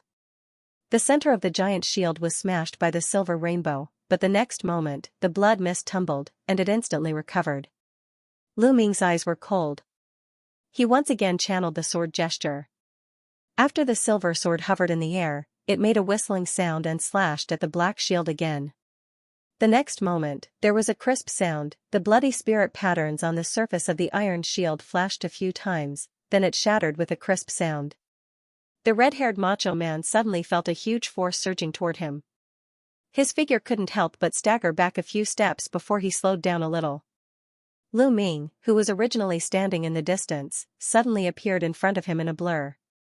At the same time, a black gas wrapped around his fist with amazing momentum was already raised, and he instantly launched a punch. The protective aura of the red-haired macho man collapsed and dissipated. His body immediately staggered back a few steps, then he stumbled and directly knelt on the ground. His whole face was completely distorted because of the pain. Stop. Stop. Mister's power is amazing, I admit defeat. Just when Lu Ming flashed and appeared in front of the red-haired macho man again, he suddenly waved his hands quickly, and he took the initiative to admit defeat. Lu Ming smiled slightly when he heard the words, then he dissipated the black gas wrapped around his hands. As the red-haired macho man's expression relaxed, he suddenly spat out a mouthful of blood. His whole person was completely withered. Chongfeng Association wins. The nun in green robe, even though she was unhappy in her heart, could only announce it in public. Thanks for letting me win. Lu Ming said calmly to the macho man, then he turned and walked toward the Chongfeng Association. Feng Zhan naturally gave Lu Ming another round of encouragement with a happy face. The red-haired macho man, who had already lost his combat power, was immediately helped down by several Skybird sect disciples who were waiting on the side. He took several elixirs to heal his injuries while walking. It's late today. Mr. Liu of the Chongfeng Association and Callan of the Skybird sect have also experienced several battles, and their spiritual power and physical strength have been consumed a lot. In view of the importance of the last battle, it would be unfair to continue the battle today. Therefore, I propose to continue the last battle tomorrow. What do you all think? The green-robed nun said everyone, but she only glanced at the Taoist surnamed Shi. Seeing this, the beautiful woman surnamed Xiao couldn't help but snort coldly, but she didn't answer. That's great. The Taoist surnamed Shi thought for a while, then he nodded with a slight smile and agreed to this proposal. Since everyone has no opinion, then everyone will find a place to rest tonight. The nun in green robe announced with a faint smile. Afterward, the nun also completely ignored the eyes of others. She walked directly to Callan and whispered some words. Because they were too far away, and the nun in green robe seemed to have activated some kind of isolation enchantment, Feng Zhan and others did not hear the discussion between the two. The nun had a kind look on her face. She seemed to be pointing out something, causing the stunning woman to nod slightly. After Feng Zhan talked with the Taoist surnamed Shi for a while, he immediately released the silver flying boat with a wave of his sleeve. He ordered the accompanying disciples to carry the unconscious Wei Zhong and Xian Yuan onto the flying boat, then he walked up with Lu Ming, Feng Kai, and others. There was a whistling sound, the flying boat rose into the air in a flash of silver light and blasted toward the other islands near the Valley of Fire. The others also boarded their own flying spiritual weapons under the leadership of the Taoist surnamed Shi and the beautiful woman surnamed Xiao. After everyone left, the nun in green robe ordered the Skybird sect's master to lead the disciples to station directly near the Valley of Fire. She took out a green feather fan with a flick of her sleeve, and she waved it casually. Gusts of wind separated the high temperature of the flames around the valley, forming a green barrier around the people of Qingshui Nunnery. We don't have to leave this place, just rest here. After doing all this, the nun in green robe instructed faintly, then she sat down cross-legged. Yes. Callan and others replied in unison when they heard the words, then they sat on the ground and meditated. After the Chongfeng Association left the Valley of Fire on the silver flying boat, they flew for half an hour, and finally slowly landed at the foot of an inconspicuous mountain on a nearby island. There was a naturally formed winding path in front of him. It stretched forward under the red gravel on both sides, and at the end of it, there was a stone cave. After everyone entered the cave, they noticed that the surface of the cave didn't seem large, but it was a completely different world inside. It was an area of a few acres, and its surroundings were covered in conical reddish-brown stalactites that were lustrous, translucent, and of peculiar shapes. In the depths of the stone cave, there were several independent caves. It was like an abandoned cultivator's cave house. It was more than enough to accommodate the more than 10 people of the Chongfeng Association. There was a hint of satisfaction in Feng Zhan's eyes. With a wave of his hand, a few small flags flew out. After laying a simple magic array at the entrance of the stone cave, he ordered the group of people to go into the cave to rest. 2 hours later. In a cave in the Changfeng Club, Wei Zhong in black was lying flat on a black boulder. He frowned, and a trace of pain flashed on his face from time to time.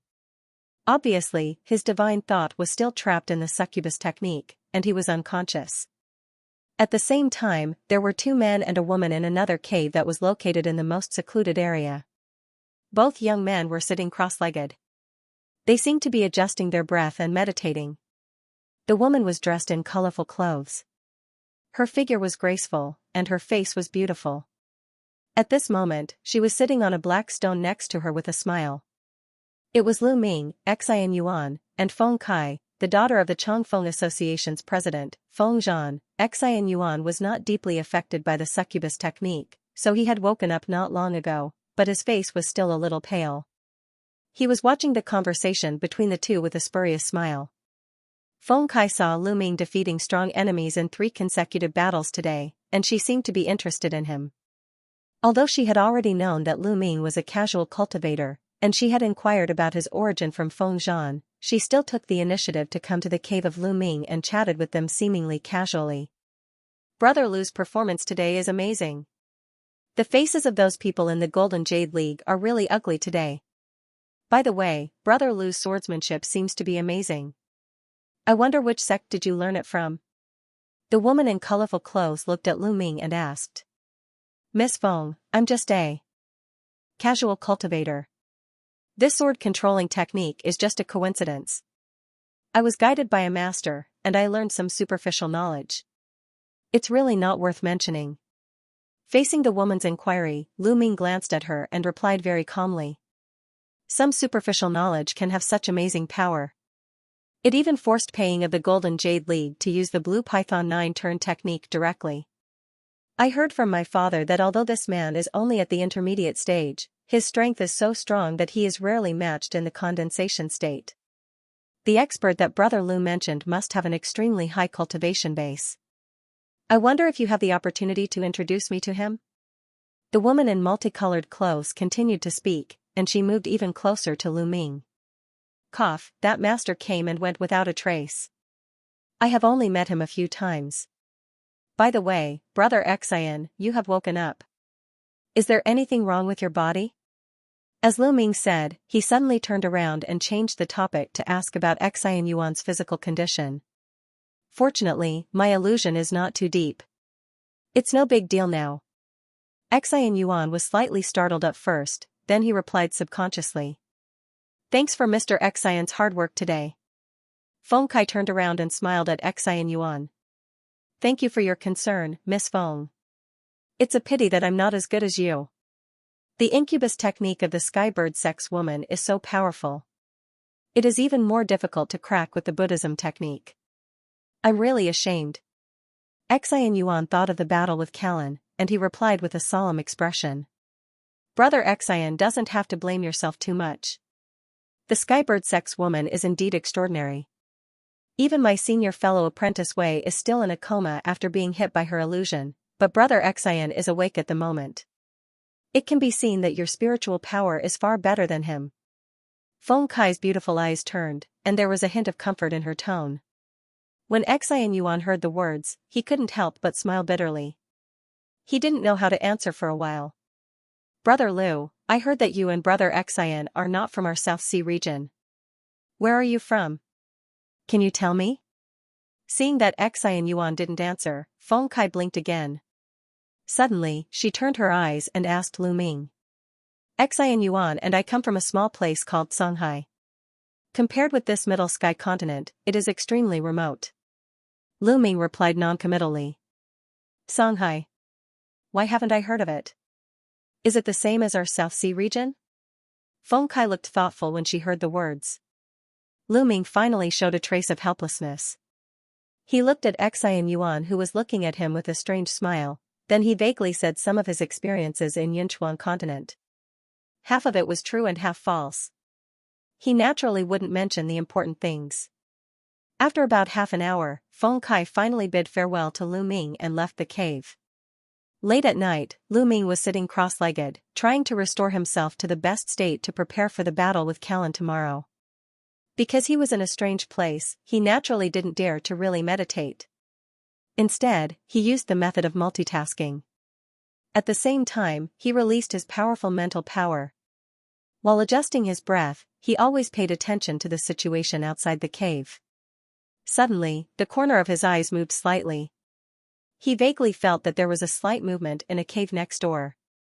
Then, a black shadow flashed out and left the stone cave silently. The breath on his body was vague. If it weren't for Lu Ming's multitasking, he really wouldn't be able to discover it. Obviously, only Feng Zhan of the crystallization period could do this. Lu Ming's heart moved. Although he was a little surprised, after thinking about it, he pretended he didn't know and continued to meditate. Early the next morning, when Lu Ming and Xianxia walked out of the cave, they suddenly found that Feng Zhan was waiting outside the cave with his hands behind his back. His expression was as usual. At the same time, the disciples who came together were also walking out of the cave one after another. "Guest Lu, did you rest well last night? Thank you for today's battle." Seeing Lu Ming and Xianxia, Feng Zhan smiled slightly and greeted them. "Junior will try my best to protect myself," Lu Ming replied in a deep voice. Seeing this, Feng Zhan showed satisfaction. He immediately released the silver flying boat with a flick of his sleeve, and he led everyone to board. Afterward, the flying boat rose into the air wrapped in silver light and flew toward the Valley of Flames. On the flying boat, Lu Ming's gaze swept across everyone, but he found that Wei Zhong, who was still unconscious, had disappeared strangely at this moment. And Feng Kai, this woman, also disappeared at the same time. Although Lu Ming had doubts about this, it was none of his business, so he naturally wouldn't ask much. An hour later, when the flying boat of the Changfeng Association appeared in the sky above the Valley of Flames again, everyone found that in the Valley of Flames at this moment, in addition to the Qingshui Nunnery, Skybird Sect, and the Taoist surnamed Shi and others who were still going to participate in the gambling fight today, the beautiful woman surnamed Xiao and the people of the Golden Jade League also appeared here again. After Lu Ming and others got off the flying boat, the members of the three forces gathered in the valley again. The nun in green robe intentionally or unintentionally glanced at the beautiful woman surnamed Xiao with a cold face not far away. After a few polite words with the Taoist surnamed Shi, she asked everyone except Lu Ming and Callan to find a place to camp, leaving the central position for the decisive battle. "Okay, then the last gambling fight can start," the nun in green robe coughed lightly and announced. After the Taoist surnamed Shi released the formation flag again to determine the decisive battle area, Lu Ming and Callan walked into the center of the magic circle under the gaze of everyone in the valley, and they faced each other from a distance. Callan still didn't recognize Lu Ming's appearance, but after seeing Lu Ming's domineering strength yesterday, her face showed an unprecedented solemnity. Therefore, she chanted a spell as soon as she came up. Her 10 slender fingers changed quickly, and the purple light in her eyes kept flowing.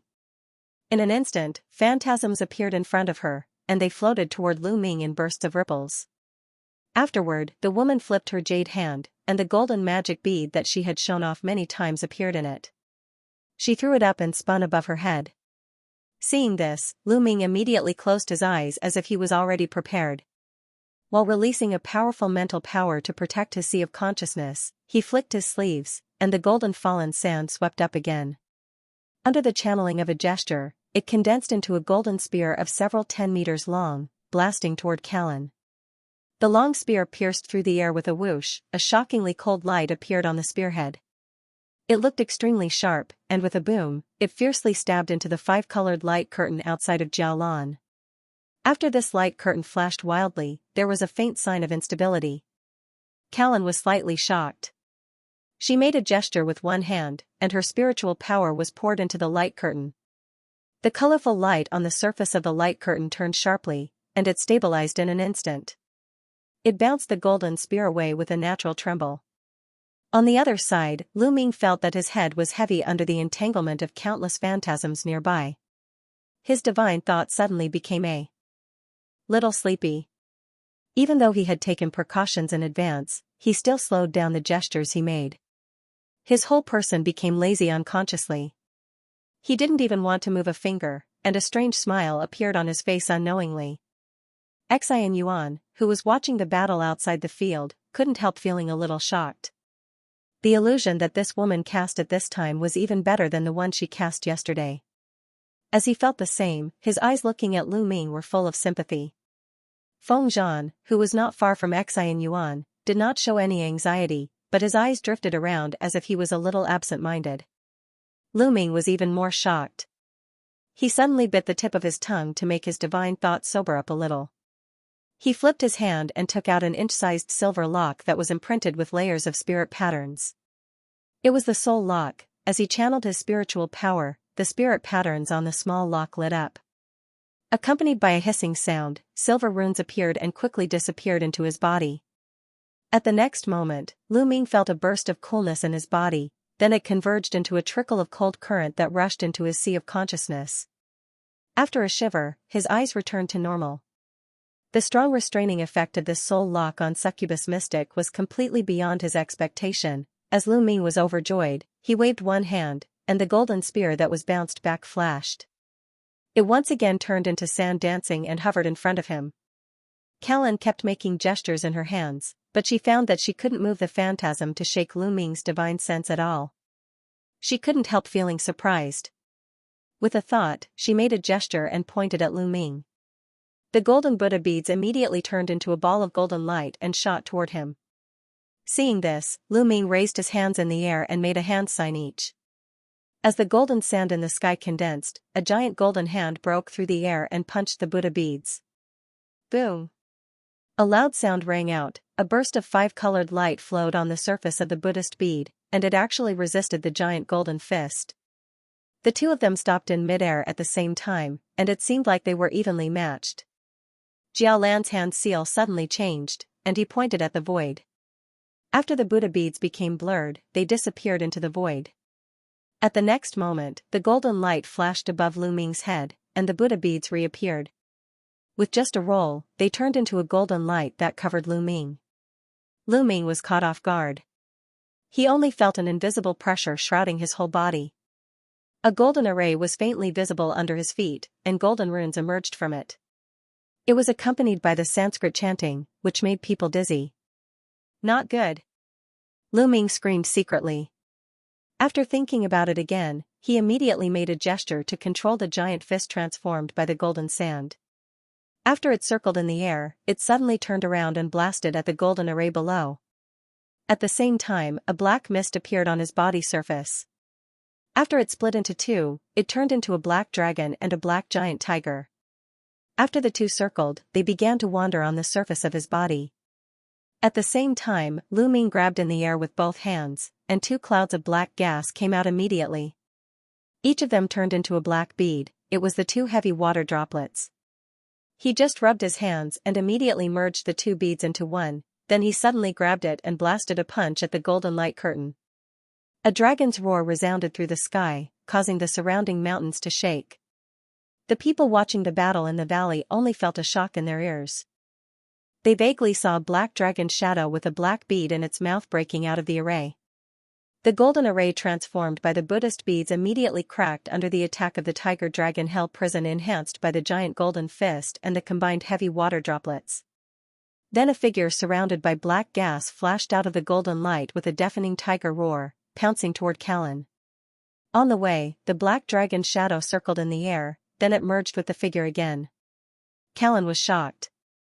Her figure blurred for a while, and she immediately turned into countless phantasms and retreated. Seeing this, Lu Ming, who was in mid-air, released his powerful mental power. Under the buff of the soul lock, he quickly found the real body of Callan. In just a breath, he appeared in front of Callan's real body in a flash, and he punched out with one hand. Callan seemed to be prepared for it. She pointed at Lu Ming in the air, and the string of golden beads appeared strangely above Lu Ming's head again. It quickly fell down and wrapped Lu Ming. Under a closer look, there was a crack on the surface of the Buddhist beads. The seemingly indestructible supreme-grade spiritual weapon must have been damaged under the previous bombardment. Withdraw. Callan pointed again, and the Buddhist beads suddenly shrank under a flash of golden light. However, Lu Ming's figure in front of her collapsed and shattered under a blur. It was actually a phantasm. The woman's complexion changed. She suddenly felt that her shoulder was heavy. A palm wrapped in black gas pressed on it silently. She dodged in the direction of surprise, but there was a poof on her shoulder, then a strange shock wave generated an enchantment that restrained her body.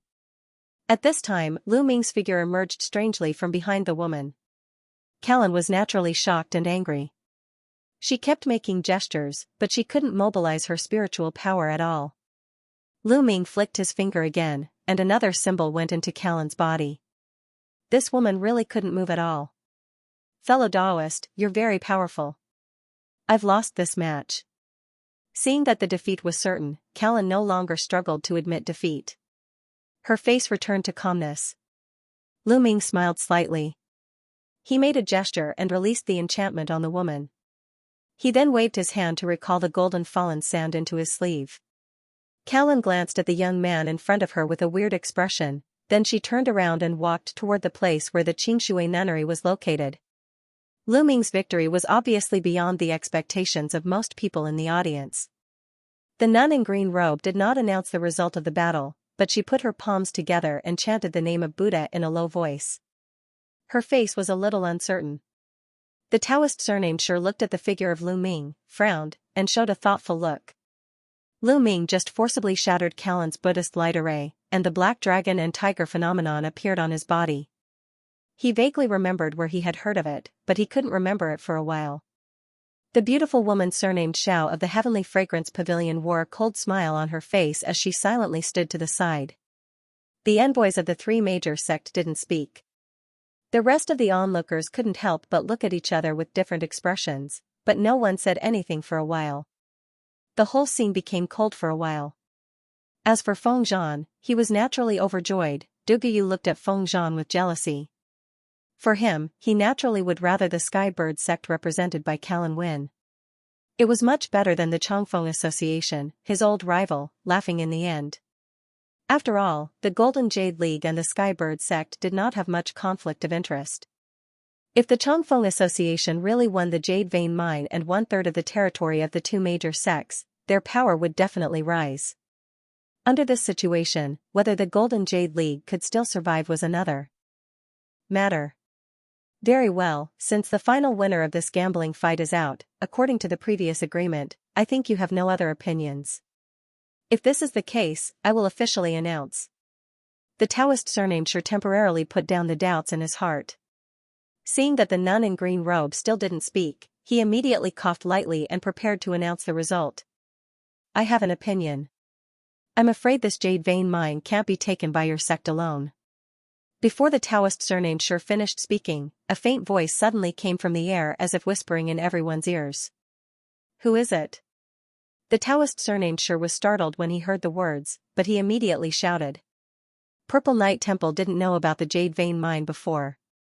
It wasn't until a while ago, after Feng Zhan returned, that Purple Night Temple finally spent a lot of effort to find out the existence of the Jade Vein Mine. Therefore, before the Taoist surnamed Shi set off, Tian Guoguang had already told him to adapt to the situation when necessary. He must try his best to fight for this vein mine. Now that Wei Zhong, the disciple of the Five Spirits sect, had been defeated, and Lu Ming, who represented the Chongfeng Association, had won the final victory. This was naturally a great time for Purple Night Temple to intervene. Now that the Taoist heard a strange voice saying this, he was naturally furious. There was a chuckle. Above the nuns of the Xianxia nunnery, there was a fluctuation. A young woman with a jade-like face and black eyes slowly appeared. This woman seemed to be only 27 or 28 years old. Her long hair was draped over her shoulders, and her white monk robe was fluttering in the wind. It added a bit of pure aura to her. As soon as she appeared, her eyes glanced at everyone at the scene faintly. Greetings to Masters Junior Yu Qing. When Nun Miao Xian saw this woman, she was overjoyed and immediately bowed to salute. The disciples of the Xianxia nunnery behind her hurriedly knelt and kowtowed. Naturally, everyone present was taken aback by this. Even a crystallization period powerhouse like Nun Miao Xian has to salute this woman in white robe. What is the identity and cultivation of the other party? Lu Ming was still in the center of the array. He was a little closer to the woman in white robe, but he didn't find the slightest spiritual fluctuation in this person, as if she was just a mortal. But when the woman's gaze swept over him, it made Lu Ming's head alert.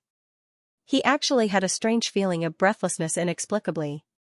The woman in white robe retracted her gaze and smiled at Nun Miao Xian. She waved her sleeve, and a soft breeze blew over, lifting everyone from the Xianxia nunnery up. Then she turned her head and said faintly, "This friend of the Five Spirits sect, what do you think of what I said before?" This seemingly spotless young woman turned out to also be a cultivator who wore her hair. As soon as this statement came out, everyone in the Changfeng Association was taken aback again. Even the Taoist Xianxia was stunned. It turns out to be the people of Miaoying Temple. I was wondering why I couldn't find your hiding place. Your sect's all laws of silence technique is really amazing. A voice of surprise came. In the air above Feng Zhan and others, a man in a black robe suddenly appeared. This person looked about 40 years old. His face was abnormally pale, and his lips were slightly glowing purple.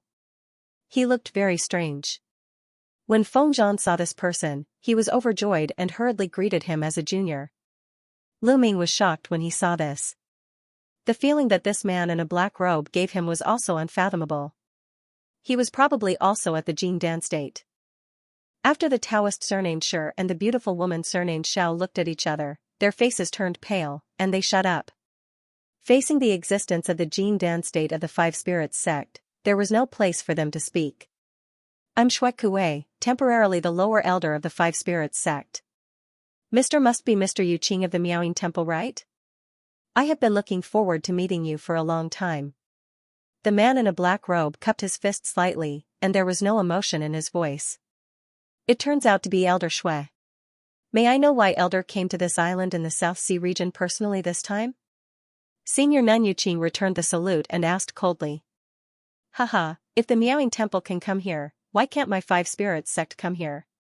To be honest, Feng Zhan, the master of the Changfeng Association, has already offered this superb jade mineral vein that may contain spiritual materials to my Five Spirits sect, and he has also joined the lower house of my Five Spirits sect.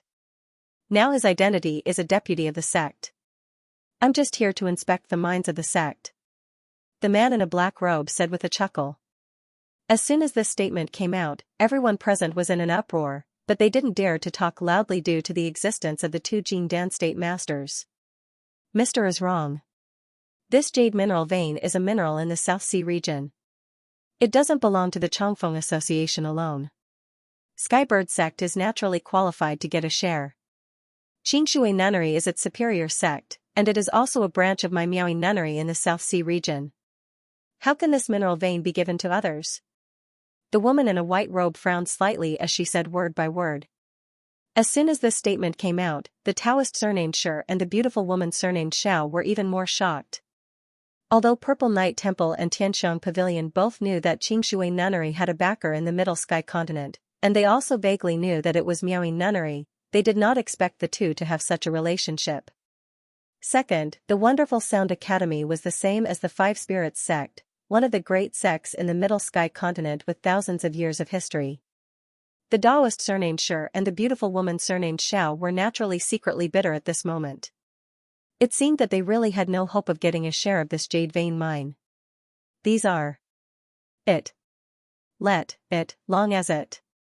By, I, out that the Mr., the sect to be. Of. In, I too, I am. By.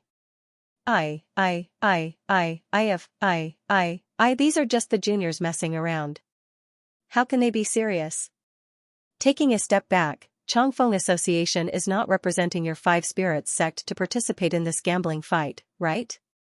Senior Nun Yu Qing glanced at the Taoist Xianxia thoughtfully, then she said with a hint. When the Taoist Xianxia heard this, he immediately lowered his head with a change of expression. His face was full of cold sweat. This? The man in a black robe was stunned. This sentence could be regarded as poking his weakness. The Changfeng Association was fighting for this mineral vein. On the surface, Purple Night Temple was still standing behind the Changfeng Association. Although a small Purple Night Temple would not enter the eyes of the man in a black robe, Purple Night Temple also had a force behind it. If the matter dragged for a long time and was known by those people, things would inevitably change. My disciple, Wei Zhong, also participated in this gambling fight. Why can't he represent the Five Spirits sect? The man in a black robe hesitated for a moment, then he said so. Hee, did I see it wrong just now? It seems that your disciple was defeated by the Skybird sect. The woman in a white robe smiled and looked at the man in a black robe with a hint of ridicule in her eyes. The man in a black robe, Xue Kuei, blushed slightly, but after all, he was someone who had lived for many years, so he immediately looked normal. Mr. Xue, since this mineral vein is within the sphere of influence of the Changfeng Association and the Skybird sect, you and I don't have to fight for it. A superb mineral vein is not worth our sects falling out. Why don't we both take a step back and divide this mineral vein equally? Senior Nun Yuqing sighed and said. After the man in a black robe listened, his thoughts turned sharply. After weighing the pros and cons, he nodded. Since Mr. Yuqing said so, I will give you face. Okay, let's do as you say. That's great. Senior Nun Yuqing finally showed a smile on her face when she heard this. The two Jingdan state powerhouses openly divided this superb jade mineral vein, and they didn't mention Purple Night Temple at all in their conversation. Even though the Taoist surnamed Shi was extremely depressed at the moment, he always had a smile on his face. He didn't dare to show the slightest dissatisfaction. Next, the two bargained on the rough division and mining of the mineral vein. As for the more detailed matters, they were handed over to the Skybird sect and the Changfeng Association to deal with. After the two sides finished talking, Xue Kuei and Senior Nun Yuqing turned their eyes and looked at Lu Ming in the middle of the valley at the same time. Mister, how do I address you? What is your relationship with the Taiqing Gate? If I'm not mistaken, the technique that you just used is the ghost technique that only the inner disciple of the Taiqing Gate is qualified to practice, Tiger Dragon Hell Prison, right? Senior Nun Yuqing asked gently to Lu Ming after a smile appeared on her face. The man in a black robe of the Five Spirits sect was also looking at Lu Ming thoughtfully. When Lu Ming heard this, he was shocked. He never thought that he would meet people who could recognize the Tiger Dragon Hell Prison here, and he met two people at once, and they were both at the Jingdan state. He naturally complained in his heart. According to the trace of divine thought left by Grandmaster Luin in the Divine Thought House, Tai Gang Sword Tactics and Tiger Dragon Hell Prison were both unusual techniques in the Taiqing Gate. Especially the former, it seemed that ordinary disciples in the Taiqing Gate couldn't practice it. Now listening to the two people in front of him, the Tiger Dragon Hell Prison was actually a secret technique of the Taiqing Gate, and it seemed to be famous. He just used the dragon and tiger phantasms a little, and he was immediately recognized. He didn't even know what the relationship between the two people in front of him and the Taiqing Gate was. Maybe if he said something wrong, he might get himself killed. Lu Ming immediately hesitated, and a layer of fine sweat soon appeared on his forehead. Almsgiver, you don't have to be afraid of anything. Our Miaoying Temple is actually one of the branches of the Taiqing Gate. If Almsgiver really has any relationship with the Taiqing Gate, I will definitely not embarrass you. But if there is a problem with the origin of the technique you practice, as one of the law enforcement elders of the Miaoying Temple, I'm afraid I can't let you leave like this. Otherwise, if the Taiqing Gate finds out about this, I can't escape the blame. Senior Nun Yuqing seemed to see the hesitation in Lu Ming's eyes, so she said so. Seeing that Lu Ming was still silent, the woman in a white robe said faintly, you don't have to hesitate, and don't think about hiding. I naturally have a way to distinguish the truth from the lies of what you say. Even if you don't want to say it, we also have many ways to make you speak easily. These words made Lu Ming's face change naturally. Look at little brother. You are most likely not a real disciple of the Taiqing Gate. Mr. Yuqing is right. Although our sect is also a great sect with thousands of years in the Middle Sky continent, compared with the Taiqing Gate, one of the four ancient sects of the human race, it is nothing. But little brother doesn't have to worry too much. If you really have a relationship with an elder or esoteric disciple of the Taiqing Gate, and there is a special reason to get this technique, it is probably not a big deal. Instead, it is likely to be a blessing in disguise and you can be admitted into the Taiqing Gate. But if you get this technique through some dishonest means by scheming against the inner disciple of the Taiqing Gate, then I also have to congratulate you. The 5 mountains bipolar hell of the Taiqing Gate is not something that everyone can see. The man in a black robe, Xue Kuei, first said a few words in a self-deprecating manner, then he turned the thread of discussion and sneered. The beautiful woman surnamed Xiao of the Tianxiang Pavilion, Taoist Sure of the Purple Night Temple and other people of the South Sea region sect were even more dumbfounded when they heard that Lu Ming was actually related to the Tai Ching Gate. The Taoist surname sure showed a hint of realization on his face. He finally remembered that the dragon and tiger phantasm on Lu Ming during the competition just now, he had seen it on the disciple of the Tai Ching Gate in an encounter in the Middle Sky continent. However, the phantasm used by that person seemed to be a little different from Lu Ming, so the Taoist could not directly recognize it for a while. The expressions on the faces of Du Guyu, Feng Zhan, and others were even more interesting. Xian Yuan was dumbfounded as he listened on the side. In his mind, the strength of the Chongfeng Association was actually not weaker than some of the human clan middle-level sects in the Sea region, but here, it was only a subsidiary force of the South Sea region 10 sects. Among the South Sea region 10 sects, the seemingly powerful Qingshui nunnery was only one of the branches of the Middle Sky continent's Miaoying nunnery. Miaoying nunnery itself was only the so-called branch of the Tai Ching Gate. He really couldn't imagine what kind of existence the Shangqing Gate, which was known as the 4 ancient sects of the human clan, was. Okay, since Senior Nun has a lot to do with the Tai Ching Gate, then Junior has nothing to hide. This Tiger Dragon Hell prison is indeed from a senior of the Tai Ching Gate, and the identity of the senior is a bit special. All kinds of thoughts turned sharply in Lu Ming's mind. He knew that it was impossible to evade it, so he could only grit his teeth and reply. Very well, fellow friends, the origin of this Mr. Lu may be involved in some matters of the Tai Ching Gate. I hope you all stay away. Senior Nun Yuqing nodded when she heard the words, and she immediately said to the others calmly. Upon hearing this, even Xue Kuwei nodded solemnly, turned around, and left. Seeing this situation, the others didn't dare to ask a word. They all flew away and stayed far away. It was just that before Xian Yuan left, he looked at Lu Ming with some worried eyes, then he flew away helplessly. Callan seemed to think of something.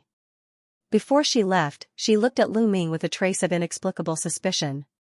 Seeing that everyone had gone far, Senior Nun Yuqing waved her sleeves, and an array with a pale yellow light spread out in an instant, covering the surrounding area of more than 100 meters.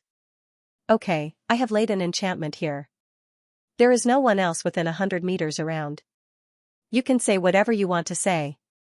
Senior Nun Yuqing said faintly. Lu Ming didn't hide it immediately.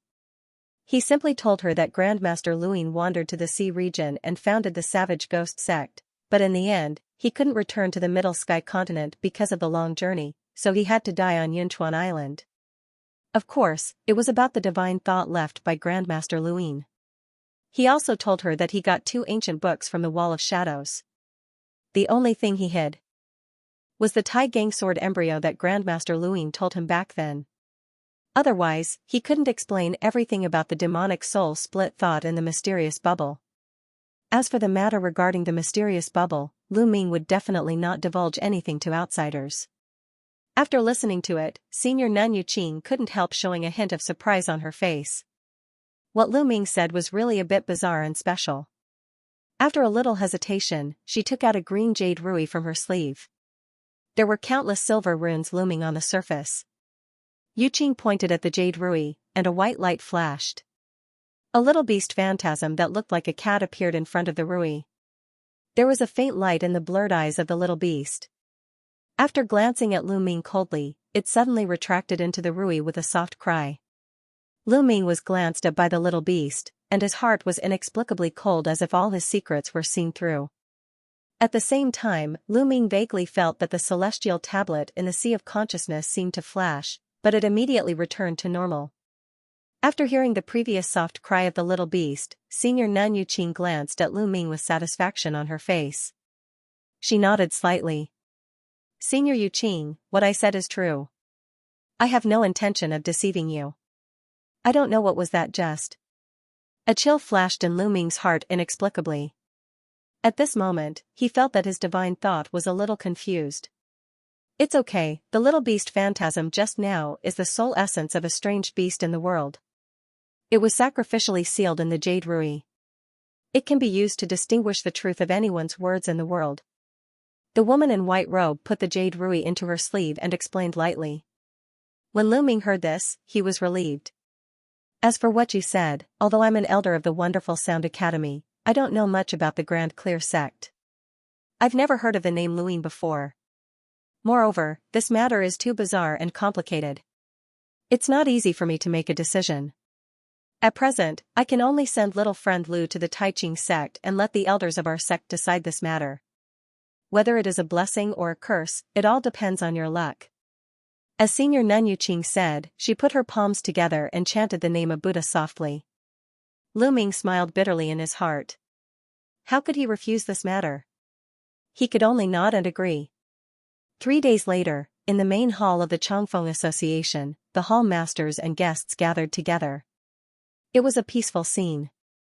They were celebrating the victory of the gambling fight. At this moment, Feng Zhan in a black robe was sitting in the main seat, and the two people on his left and right were Lu Ming and Xian Yuan. Although there were some accidents in this gambling fight, it is an indisputable fact that my Changfeng Association won in the end. The reason why they could win this time was because of the contributions of the two guests, Lu Ming and Xian Yuan. I have promised to give 300,000 spirit stones to those who participate in the gambling fight. If the fight is won, the participants will also be able to choose treasures from the society's treasury. The two of you can come with me to collect them later. Feng Zhan said with a smile, but he didn't mention Wei Zhong at all. With a wave of his sleeve, 2 bags of spirit stones flew toward Lu Ming and Lu Ming respectively. Thank you, President Feng. Xian Yuan took the bag with one hand, and he scanned it with divine thought. He immediately cupped his fist and replied with joy.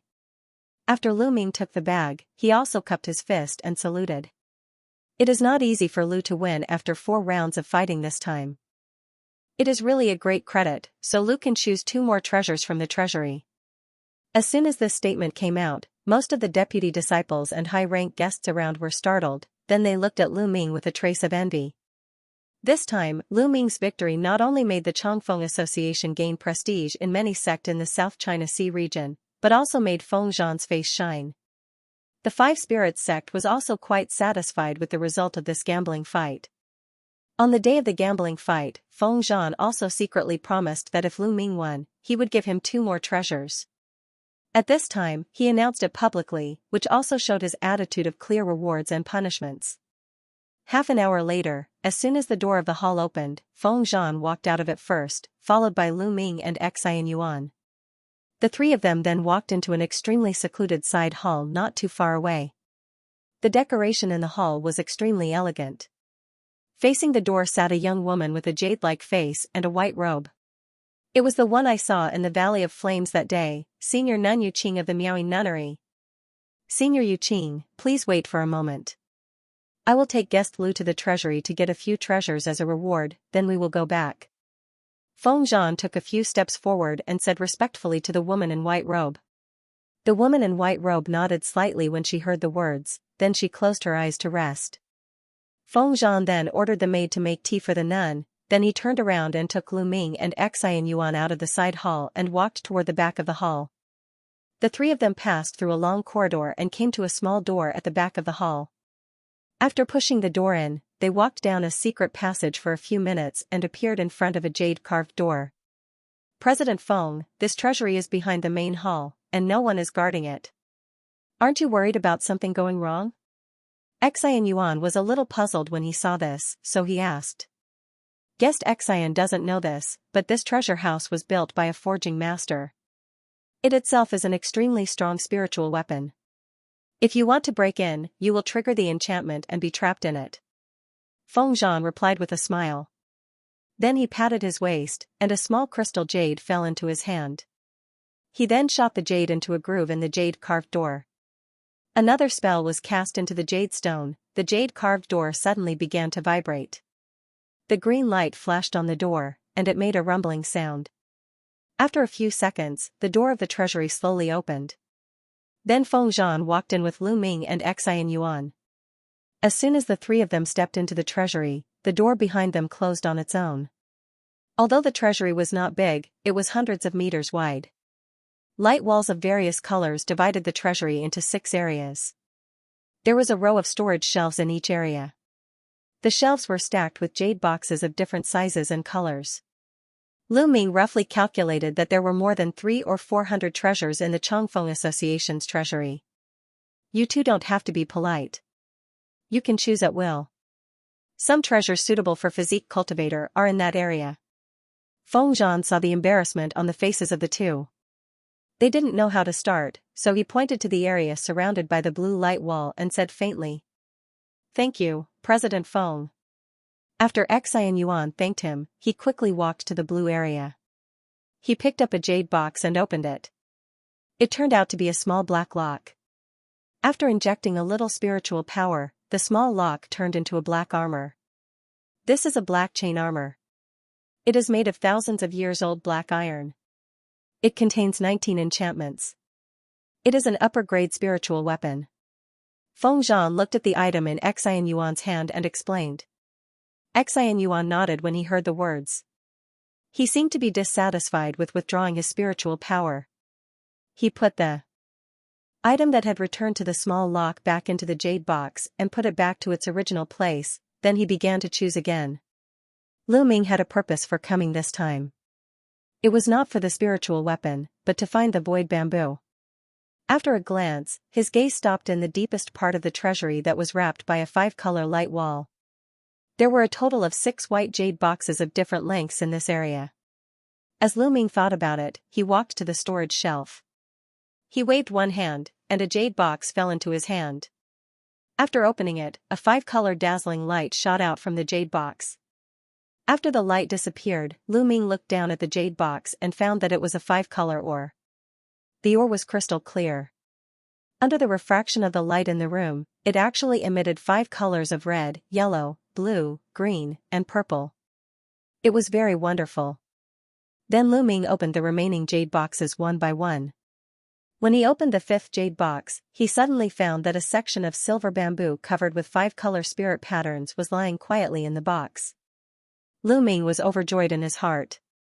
He knew that this thing was the void bamboo, but he closed the lid and put it back in its original place without showing any expression. About half an hour later, when Lu Ming finally selected 2 more treasures, he returned to this area seemingly casually and took the box containing the void bamboo in his hand. When he returned to the door with 3 jade boxes in his hand, Xianxuan was talking about something with Feng Zhan. He was holding a black jade box in his hand.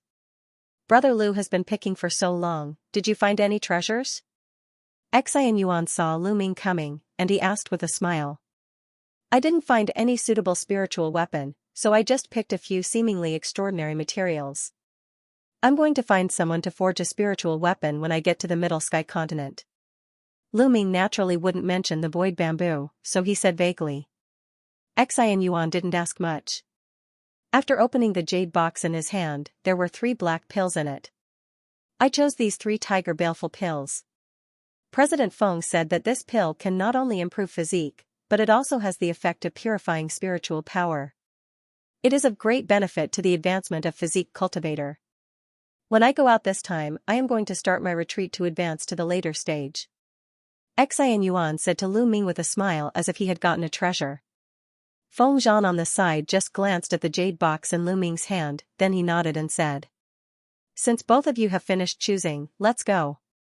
After Feng Zhan said, he left the treasure house with the 2. In a side hall of the Changfeng Association, Senior Nan Yuqing was still resting with her eyes closed, but the spiritual tea on the table beside her had not been touched at all. Suddenly, the door of the hall was pushed open. It was Feng Zhan who brought Lu Ming and Xianxuan back here again. "Lu Ming, since your matter here is over, you can set off with me." The woman in white robe suddenly opened her eyes, stood up, and said faintly, "Yes, Junior obeys." Lu Ming said respectfully, then he turned to say goodbye to Feng Zhan and Xianxuan. "President Feng, thank you for taking care of me in the Changfeng Association." Lu Ming cupped his fist at Feng Zhan and said politely, "Guest Lu, you don't have to be polite. You are the one who contributed to the Changfeng Association. Since Guest Lu has a relationship with the Zhongtian Great Taiqing Gate, it may be a chance to go there this time. I won't keep Guest Lu here." Feng Zhan smiled slightly. "Brother Lu, it is a long journey to the Middle Sky continent this time. I don't know when I will see you again. Take care." Xianxuan said solemnly. "Brother Xian, take care, goodbye." Lu Ming cupped his fist at the 2. As she spoke, the woman in white robe had already walked to the door. She waved her hand and pulled Lu Ming up. The two flew away with a whistling sound. A month later, on a small island in the South China Sea region, in an extremely hidden mountain range. This place was shrouded in clouds and bushes. It was obviously a place with few people. It was rumored that it was also a forbidden area of a secret sect in the South China Sea region. At the end of a winding path at the foot of the mountain, in the depths of a 10 meters high stone cave, a group of 4 people were standing in front of a huge stone gate engraved with blue spirit patterns. In front of the 2 people, a young woman with long hair and a white monk robe and a middle-aged man wearing a high crown and a white robe were talking. The very young man and woman behind were Lu Ming and Callan. Sect Master Li, I have to trouble your sect to use this teleportation array again. The woman in white robe bowed to the middle-aged man and said so. Mr. Yu Qing, you don't have to be polite with me. Miaoing Nunnery and my Earth Spirit sect have a deep relationship. Our 2 sects had an alliance agreement 100 years ago. Today, I just need to use this teleportation array. It's just a piece of cake. The middle-aged man replied with a smile. Sect Master Li must be joking. Activating this ancient teleportation array will cost your sect a lot of upper-grade space crystal stones. Thank you again. The nun thanked the man in white robe again. The middle-aged man also smiled and bowed. He took out a token from his waist and waved it slightly. Pooh! A streak of blue light shot out from the badge, disappearing into the stone gate in a flash. After the spirit patterns on the stone door flashed a few times, it slowly opened with a rumbling sound. A dark corridor could be vaguely seen. There are many restrictions here, so please follow closely behind me. It'll be troublesome if you go astray and trigger the restrictions. The middle-aged man warned Lu Ming and Lu Ming. Then, he raised his hands and a white light shot out, illuminating the cave. Thank you for your reminder, Senior. Hearing this, the 2 of them hurriedly nodded and followed. As soon as the 4 of them entered, the stone door behind them closed automatically with a flash of the spirit pattern, returning to normal. After walking through a 100 meters long corridor that was inclined downward, the front suddenly opened up. In front of them was a hall that was several acres in size. The surrounding walls were engraved with some unintelligible symbols. It seemed to be some enchantment set by the Earth Spirit sect. In the corner of the hall, there was an array of 30 meters in size. The array was densely engraved with spirit patterns and some strange ancient characters. There were several grooves around it, which should be used to put high-grade crystal stones. Please.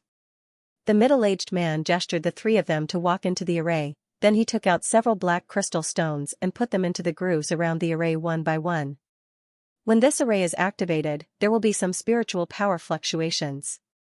You 2 try to restrain your spiritual power to prevent accidents. The woman in white robe reminded Lu Ming and Lu Ming. After listening, the 2 of them were shocked, and they naturally nodded. After the middle-aged man placed the crystal stones, he took out a disc with one hand. After quickly drawing on it a few times, it immediately flew out of his hand and floated above the ancient array. There was a buzzing sound in the ancient array, and a huge spiritual wave burst out, shooting out several dazzling green lights. Lu Ming subconsciously closed his eyes and tried his best to concentrate his mental strength. He only felt a strong spiritual force gather around his body. Following that, his whole body heated up and the scenery in front of him became blurry. Impressively, he disappeared into the formation. After a while, Lu Ming opened his eyes in a burst of dizziness. He found that he had appeared in another hall, and the woman in white robe and Callan were standing beside him. The hall was quite spacious, and the ground was made of grey boulders. More than a dozen stone pillars were densely inlaid with faintly shining gems, illuminating the inside brightly. In such a spacious hall, there was only a futon at the exit, and there was an old monk with white hair sitting on it. The monk was wearing a robe, and his eyes were closed. He was chanting Buddhist scriptures, and his hand was constantly pinching a string of sandalwood prayer beads. Lu Ming couldn't sense the slightest existence of spiritual power, and he couldn't help feeling a little shocked. At this time, Senior Nun Yu Qing slowly stepped forward. She put her hands together and bowed respectfully to the old monk, calling him Masters Jr. The old monk was still expressionless. He closed his eyes and didn't react at all. He was chanting Buddhist scriptures softly. Yuqing didn't feel strange at all. After bowing again, she walked out of the hall with Lu Ming and Lu Ming from the side of the old monk. A few crisp bell sounds came from a distance. Looking around, in the apricot-yellow courtyard wall, the simple gray stone steps were connected to several slightly smaller temples. After Lu Ming quietly released a trace of mental power to investigate, he was surprised to find that there were only a dozen monks in the entire temple, but they were all mortals without exception. When they walked out of the temple gate, Lu Ming couldn't help but look back. He saw a camphor wood plaque on the temple gate with the words Ponrua Temple written on it. Outside the temple was a desolate, black land that stretched as far as the eyes could see. Senior Nun Yuqing raised her hand and released a light blue paper crane, then she launched a symbol. The paper crane made a clear chirp, and a white light flashed on its body. It immediately grew wildly in the wind. The paper crane that was originally an inch big became 100 meters in size in a blink of an eye. It was a blue and white giant bird with a red crown on its head.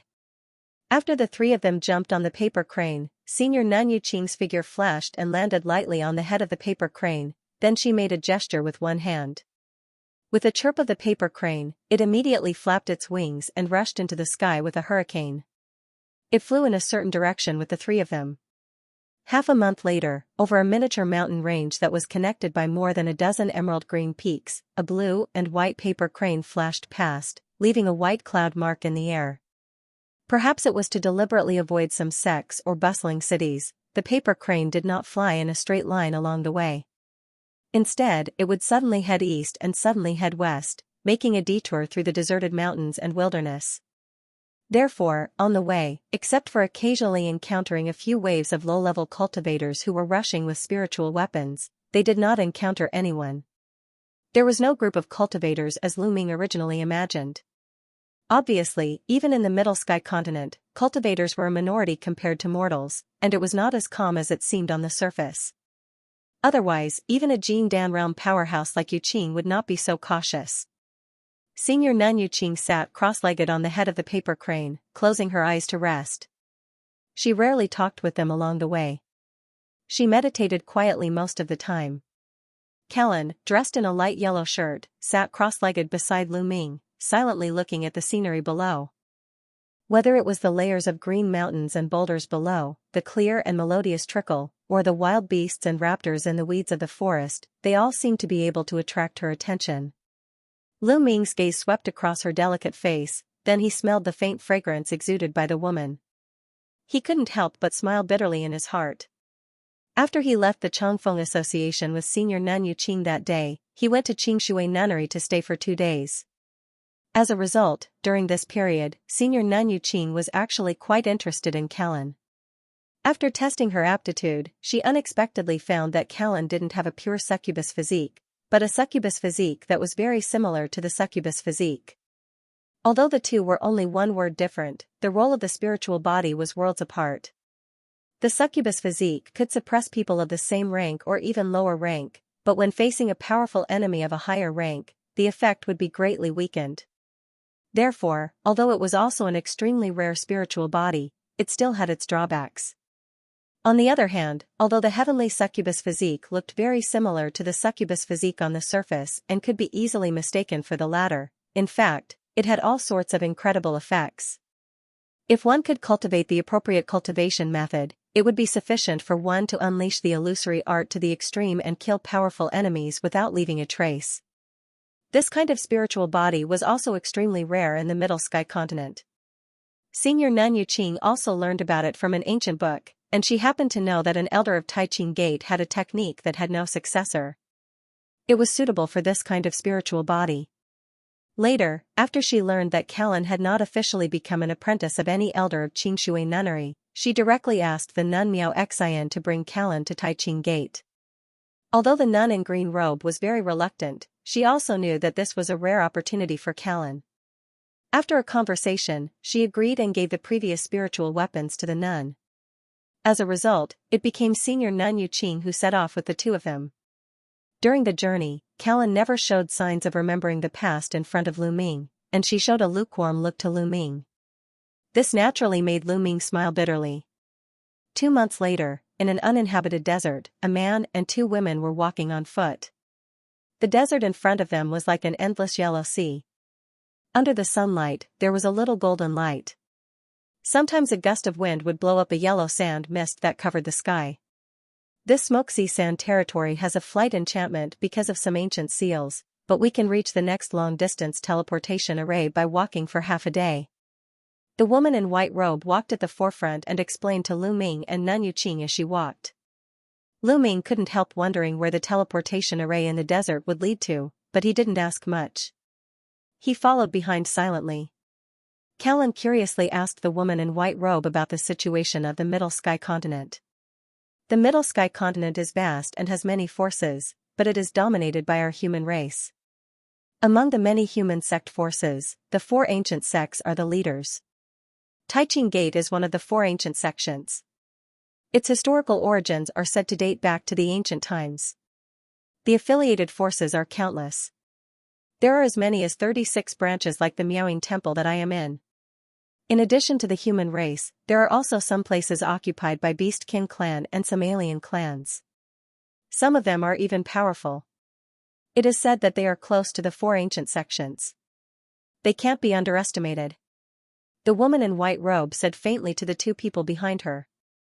Lu Ming was shocked.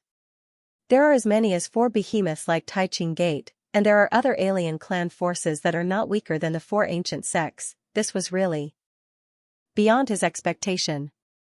A few hours later, beside a low gray-white hill in the desert, the woman in white robe took out a compass. After launching a symbol, the pointer on the compass swayed gently and made a buzzing sound. Suddenly, a white beam of light shot out from the compass and went into the hill. There was a loud bang, then the whole hill shook, and an entrance of 10 meters high appeared. Lu Ming followed the woman in white robe into the cave. After passing through 1,000 meters long tunnel and layers of enchantment, they came to a seemingly dilapidated stone platform. In the center of the stone platform, a small silver teleportation array was inscribed. There was a thumb-sized groove in the middle of the teleportation array, and there were some spirit patterns flashing around it. After the woman in white robe motioned both of them to walk into the array, she took out a space crystal stone and gently inserted it into the groove. With a flash of white light, the 3 of them disappeared in place. In this way, they flew all the way or sat in the teleportation array somewhere. It took them half a year to finally enter the hinterland of the Middle Sky Continent and gradually approached the Thousand Spirit Mountain where the Taiqing Gate was located. On this day, in the high sky not far from the Thousand Spirit Mountain, a blue and white paper crane was flying from the distant sky. At the front of the paper crane, one could vaguely see a woman in a moon-white monk's robe standing perfectly straight. Her eyes were like black ink as she gazed at the distant mountain range. Behind him, a man and a woman sat cross-legged, also looking at the flashing lights in the distance. They were Yuqing, Lu Ming, and Callan, who had traveled all the way from the South Sea region to this place. As far as Lu Ming's eyes could see, there were mountains that were connected to each other for dozens of miles. Some were high, some were low, and they stretched on endlessly. Every mountain was faintly shrouded in white mist. When he passed through a seemingly ordinary void, a ripple suddenly spread out like the surface of water. Lu Ming only felt his vision blur.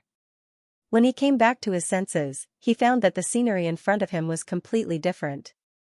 The paper crane had carried the 3 of them into another world.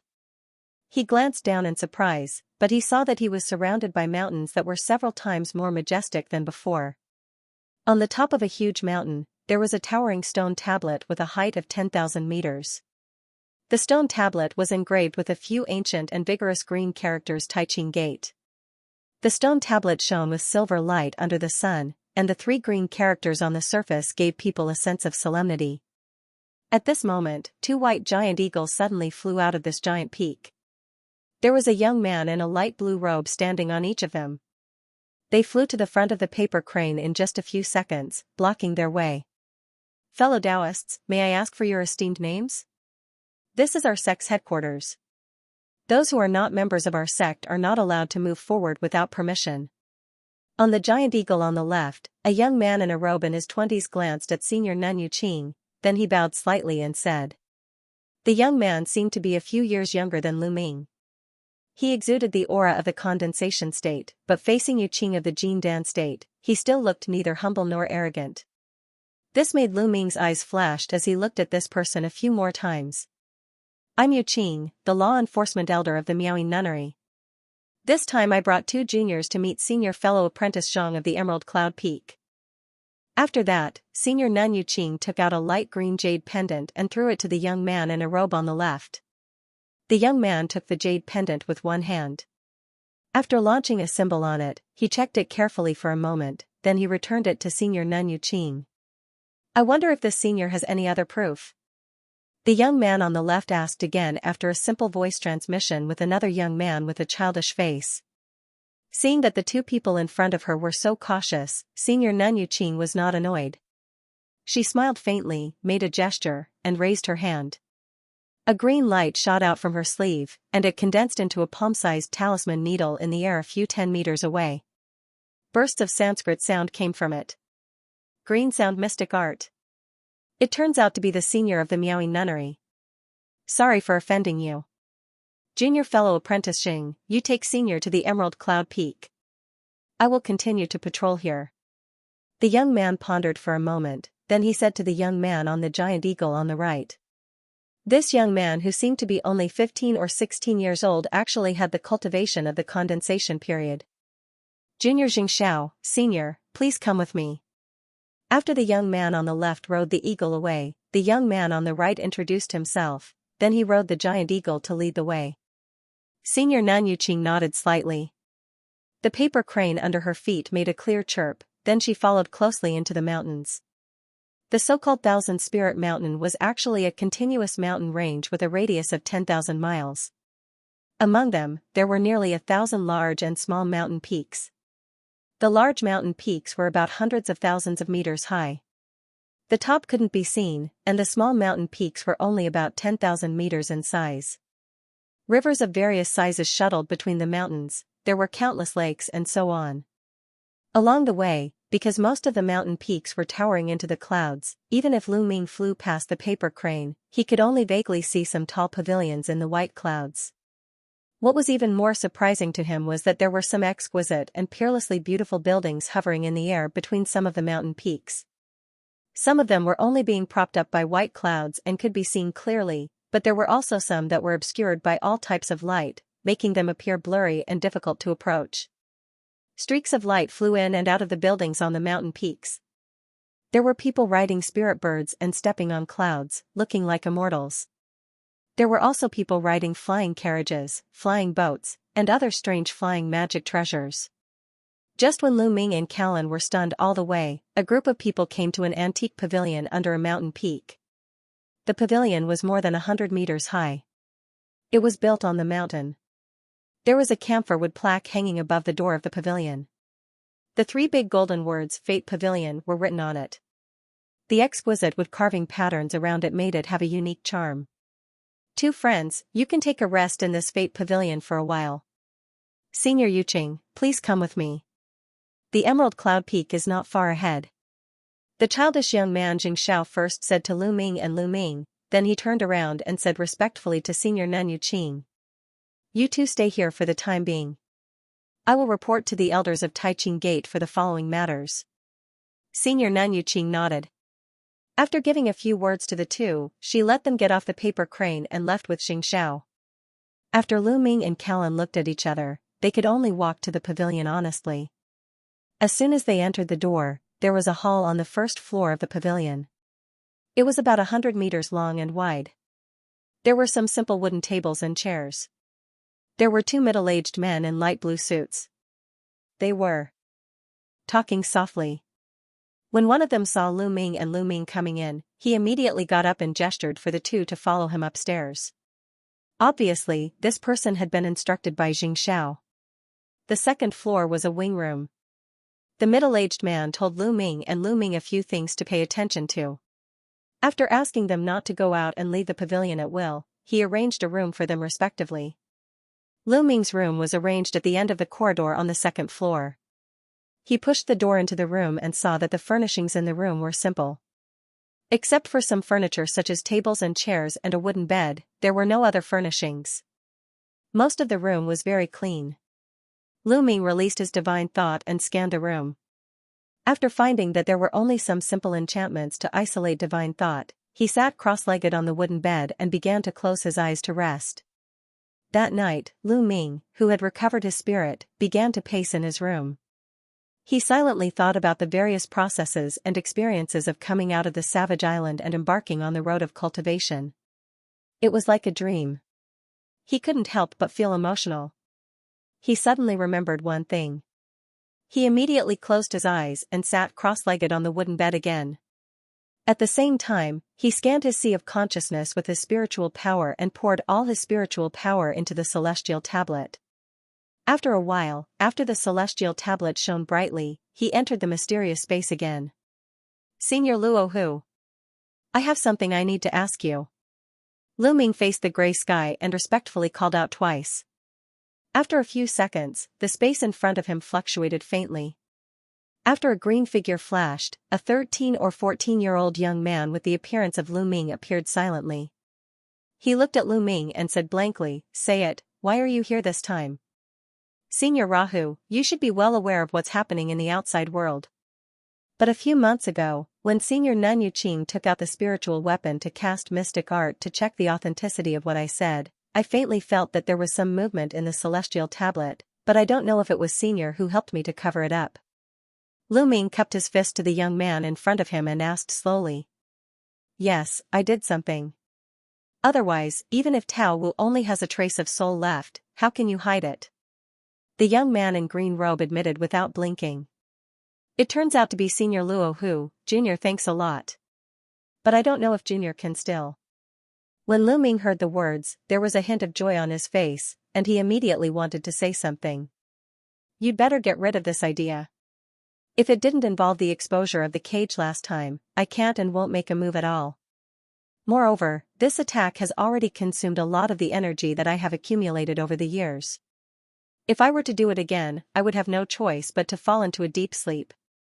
The green-robed young man opposite him waved his hand and coldly interrupted. "It turns out to be like this. It seems that I really have some extravagant hopes.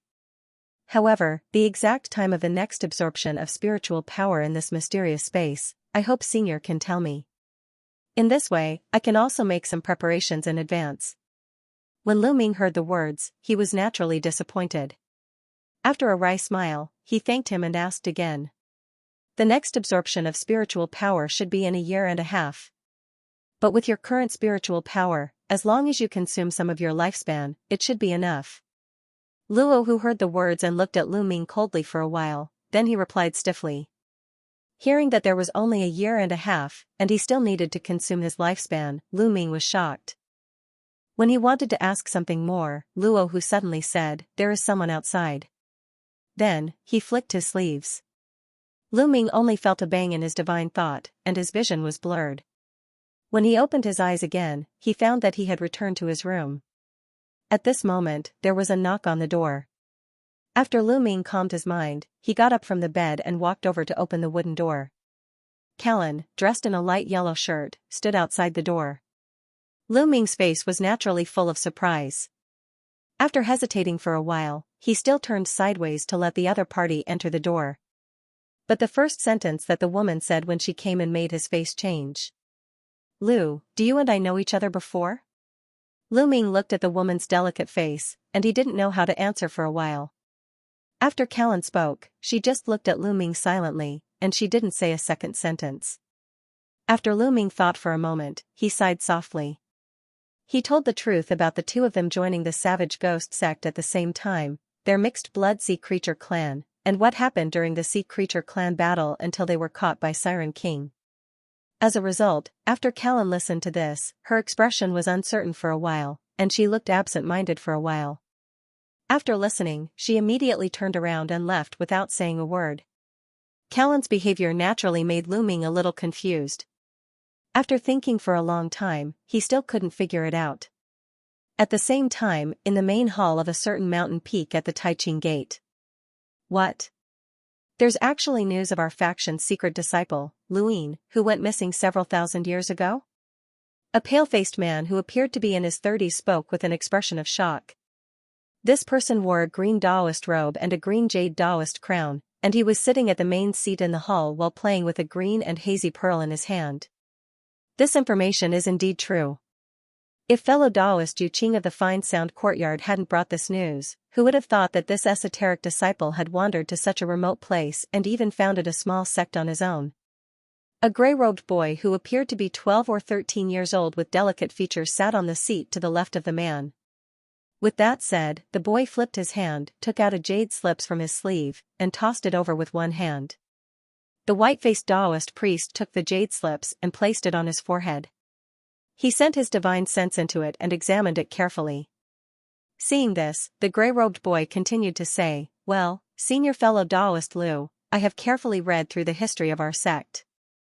Thousands of years ago, this esoteric disciple named Luin was accidentally involved in a space storm because he was carrying out a high-level trial task in the sect. He has been missing ever since. But because the life-soul fire he left in the sect had not been extinguished at that time, his name was not immediately removed from the sect. Until hundreds of years later, when the life-soul fire disappeared, his identity as an esoteric disciple was officially removed and replaced by another disciple." Speaking of this, the boy sighed and continued, "According to the time when Luin became an esoteric disciple and the evaluation of the sect at that time, if he could cultivate as smoothly as other esoteric disciples, he could have become our martial uncle, or even enter the Tianluo Hall. Junior fellow apprentice Hao Yue, since Luin failed to pass the trial that year, it means that he is not lucky enough. There are no ifs in our sect. However, according to common sense, Ms. Yu Qing only needs to inform us, but she even personally came here. I'm afraid this matter is not easy to deal with." The white-faced man looked at the jade slips in his hand and said slowly, "Senior fellow apprentice is really smart. Ms. Yu Qing mentioned that the reason why she found out the identity of this savage ghost sect disciple is actually that this person cultivates the tiger dragon hell prison of our sect. According to the rules of the sect, this technique can only be officially cultivated by the inner disciple of the sect. And according to Ms. Yu Qing's inquiry, this little guy named Lu Ming seems to also cultivate the Tai Gang sword tactics." The boy said with a dignified look. "There is such a thing. The Tai Gang sword tactics is not comparable to the Tiger Dragon Hell prison. Only the esoteric disciples of our sect can cultivate it. Since this Lu Ming is the descendant of the esoteric disciple Luin, I'm afraid many masters' uncles in the Grand Hall will notice this matter. If we don't handle it well, I'm afraid there will be gossip in the sect. I think it's better to summon Lu Ming to the peak tomorrow and meet him in person." The white-faced man was shocked when he heard the words, and he pondered for a long time. Senior fellow apprentice is really thoughtful. Tomorrow I will summon this descendant of Luin to meet senior fellow apprentice. The boy nodded. Early the next morning, as soon as Lu Ming got up, there was a visitor. It was a young man in green clothes. He looked only in his early 20s, but his aura was very thick. He was already at the condensation period later stage. Seeing this, Lu Ming was slightly shocked. He originally thought that at his age, being able to cultivate to the condensation period intermediate stage was already considered very talented in the Yunchuan continent, but since he came to the Taiqing Gate for less than a day, this sense of superiority had long disappeared. The young man looked indifferent.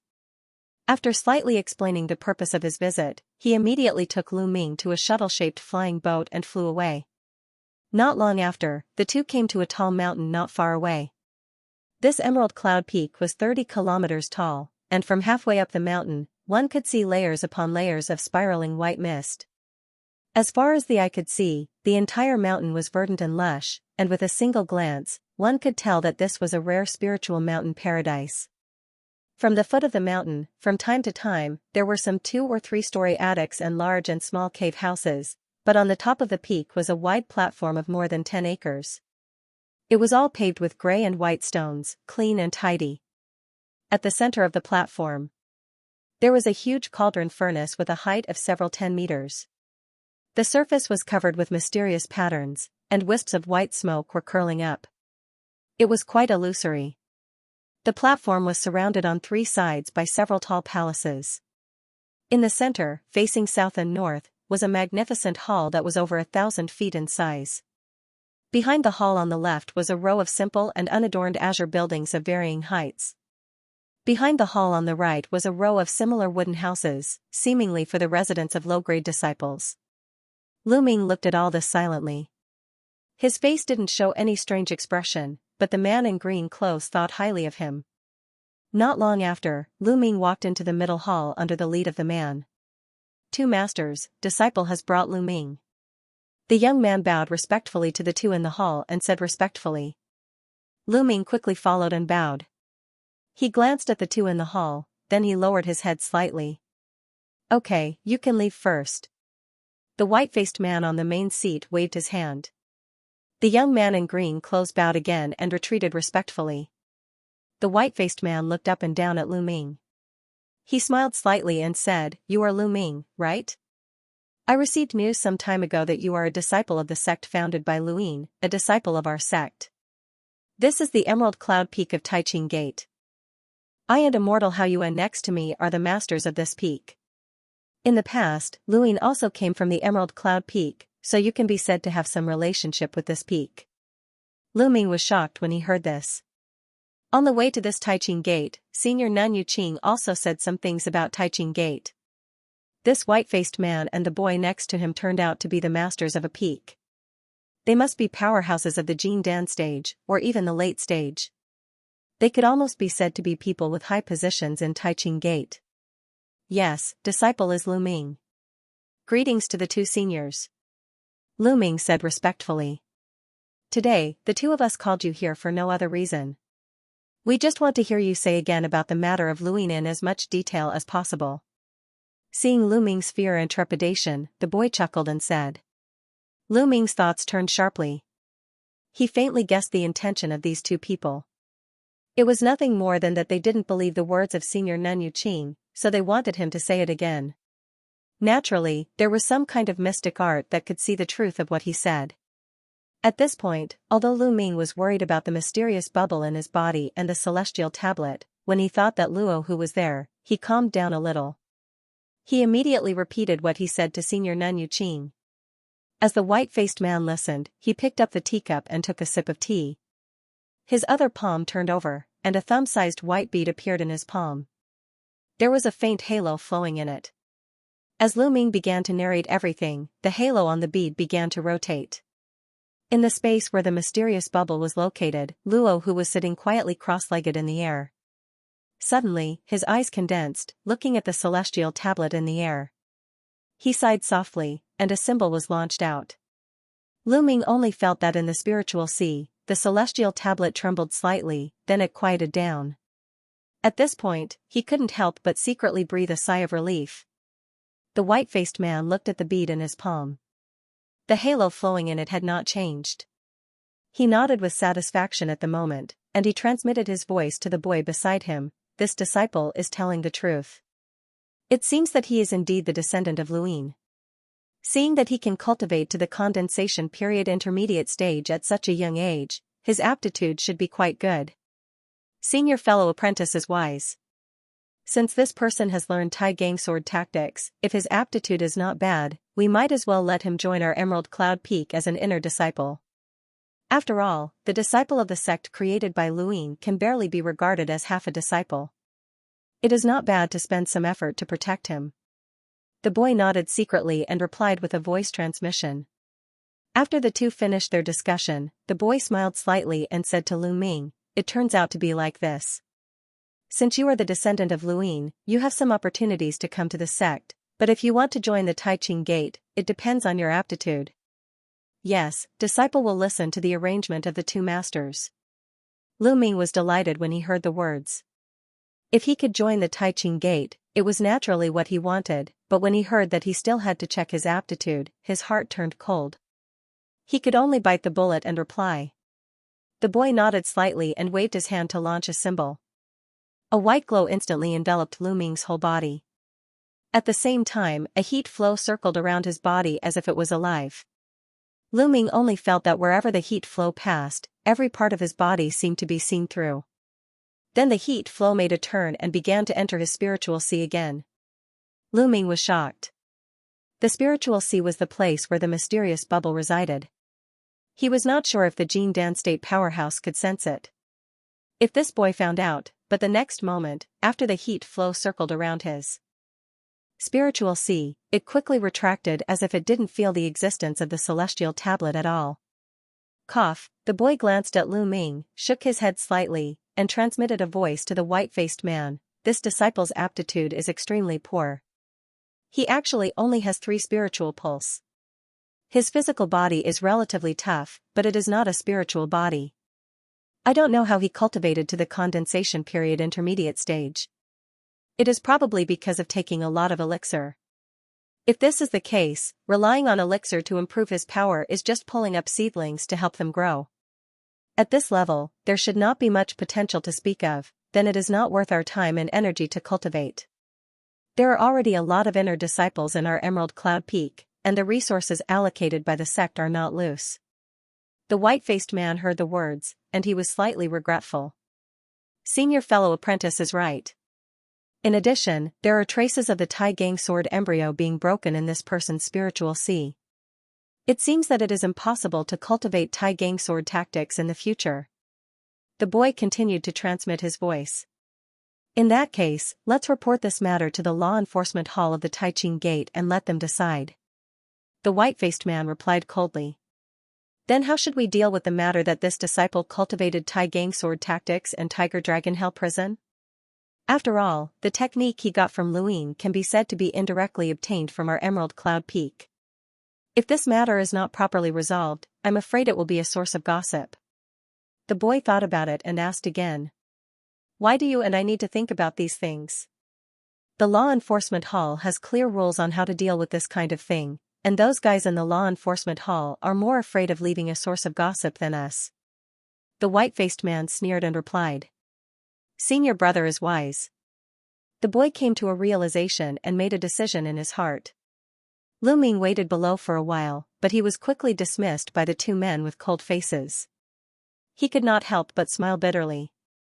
It seemed like his aptitude was not appreciated anywhere.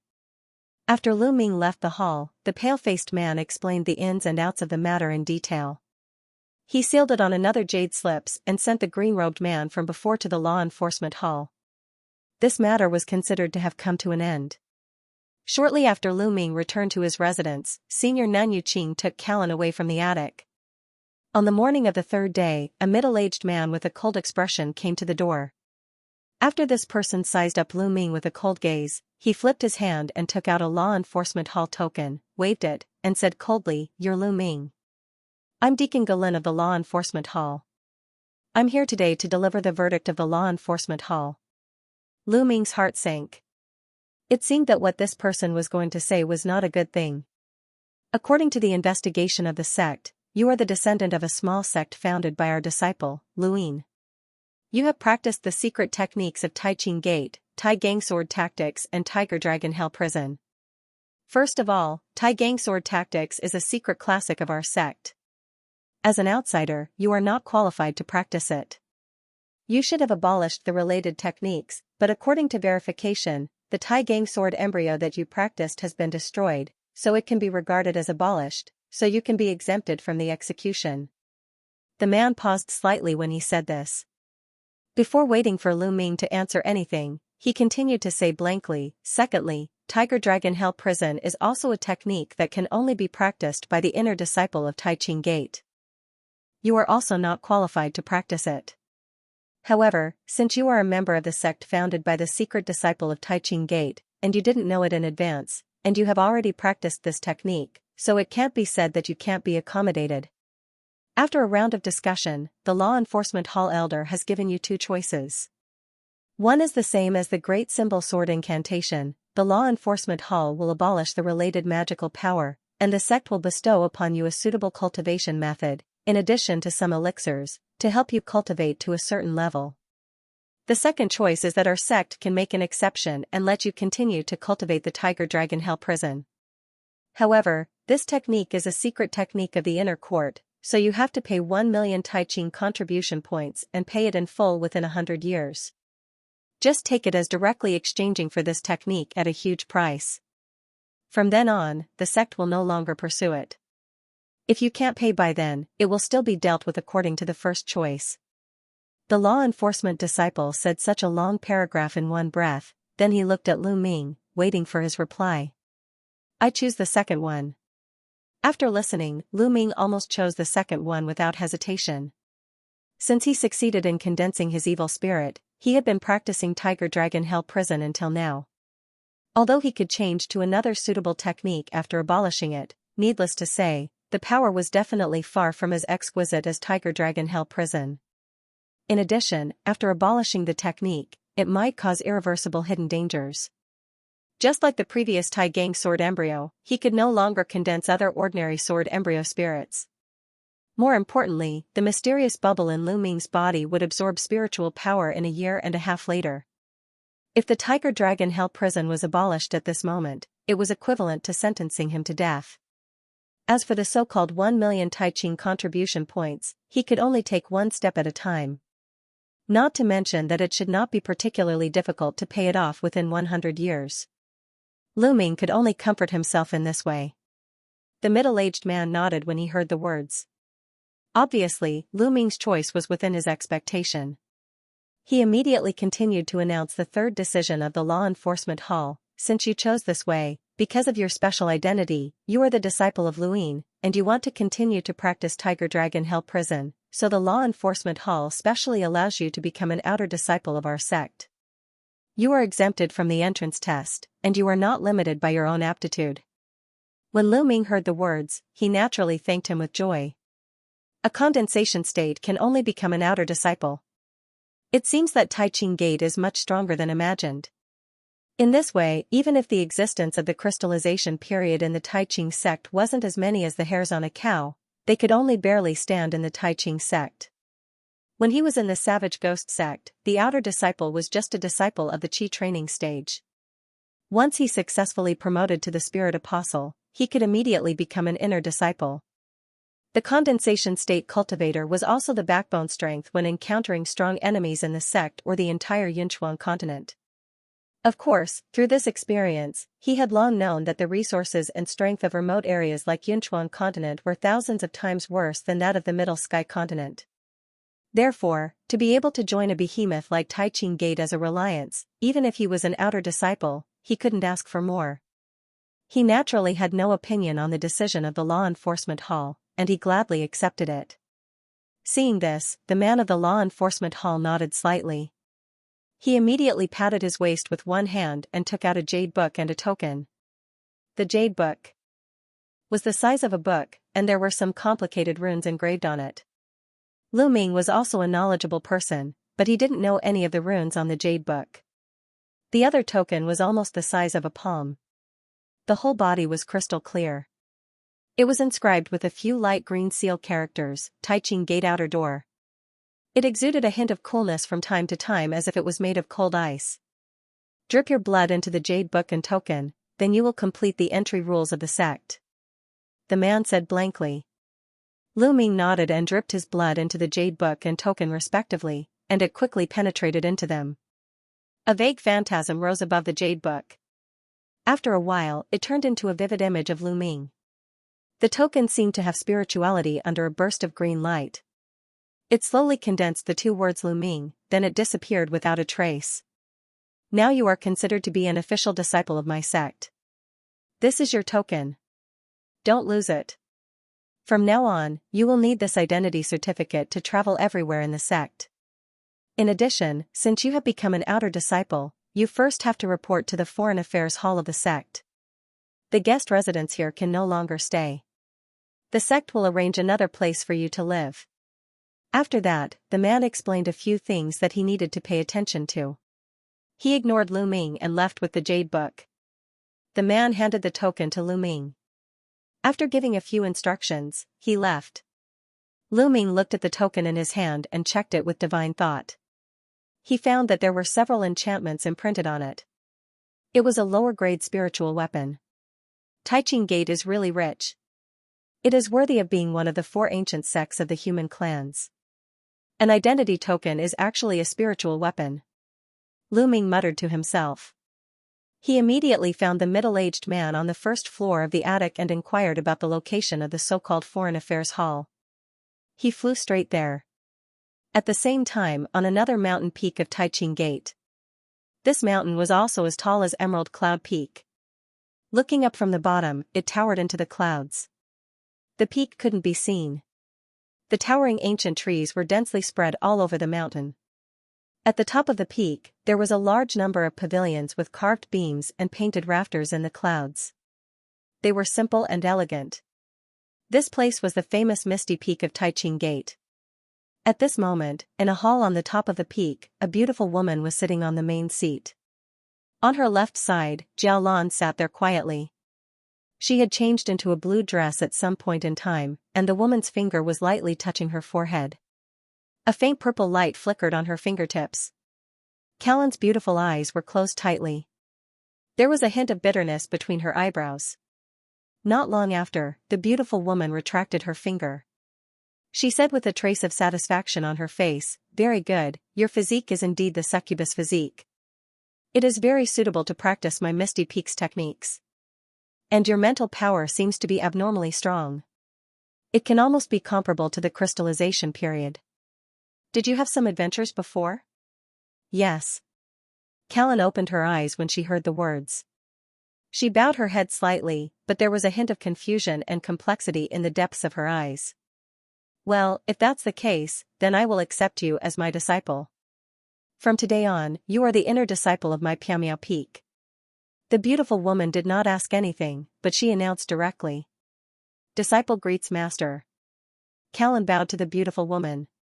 The beautiful woman nodded, stood up, and walked into the hall with Callan. At the edge of Thousand Spirit Mountain, in a seemingly ordinary small valley. Suddenly, a pleasantly surprised voice came from the side of a thatched hut next to a medicinal field. "What? There is news of Liuing's great-grandfather, and that person has become our outer disciple." "That's great, quickly inform Fei of this news and let her find this person. Let's see if great-grandfather left any words for our descendants back then. Great-grandmother died of depression because of this." As soon as the voice sounded, a figure rose from the valley and disappeared into the sky in a few flashes. Half an hour later, Lu Ming followed the guidance and came to a tall mountain in the depths of the mountains. The so-called Foreign Affairs Hall was actually a courtyard built on a huge platform in the middle of the mountain. There were not many buildings on it. Except for a hall and a few pavilions, there were no other buildings. After Lu Ming looked around in the air, he landed outside the hall. "Stop, who are you? How dare you break into the Foreign Affairs Hall of my Taiching Gate?" As soon as Lu Ming stood firm, a cold voice came over. Two young men in red flashed out of the hall and shouted at Lu Ming. "I'm Lu Ming, an outer disciple who has just been approved. I came to the Foreign Affairs Hall to complete the entry procedures." Seeing this, Lu Ming quickly explained the purpose of his visit. "Oh, this year's outer disciple recruitment has already passed. Are you recommended by someone?" Hearing that Lu Ming was also an outer disciple, one of the men looked a little relieved. He looked at him up and down a few times, then he asked with some doubts. "I was recommended by the Law Enforcement Hall. This is my token." Lu Ming took out his identity token. "Recommended by the Law Enforcement Hall?" The two red-robed men looked at each other in astonishment. One of them quickly took over Lu Ming's token and checked it carefully. "Yes, junior brother, since you passed the sex examination, come in with me." The man's expression relaxed, and after returning the token to Lu Ming, he led him into the hall. The other man in red glanced at Lu Ming but did not enter. He remained at the door and continued to patrol. "Younger brother Lu, sorry for offending you earlier. It's because something happened in our external affairs hall that made us disciples very nervous recently." The red-clothed man walked forward as he led Lu Ming into the hall with a smile. Lu Ming nodded in understanding. The hall looked rather deserted, and he didn't bump into anyone along the way. Not long after, the two of them came to a side hall in the hall. The red-clothed man gestured for Lu Ming to wait at the door. He asked for Lu Ming's identity token and went in. Not long after, he came out again with a storage charm in his hand. "This is the entry item prepared for the outer disciples. You can take a look first." I'll ask the External Affairs Hall's Deacon Elder to assign the branch for junior brother. The red-cloaked man smiled and handed the storage charm to Lu Ming. He turned around and went in again. Lu Ming took the charm with gratitude and scanned it with his divine sense. In addition to some clothes and a low-grade totem, there were several bottles of pills and a lot of spirit stones. Not long after, a withered old man walked out of the room. The red-clothed disciple from before followed behind him with a respectful face. "You're the new outer disciple?"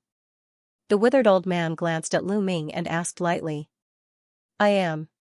Lu Ming hurriedly saluted. This old man looked haggard, but his cultivation was unfathomable. The aura he exuded was far stronger than Feng Zhan of the Changfeng Association.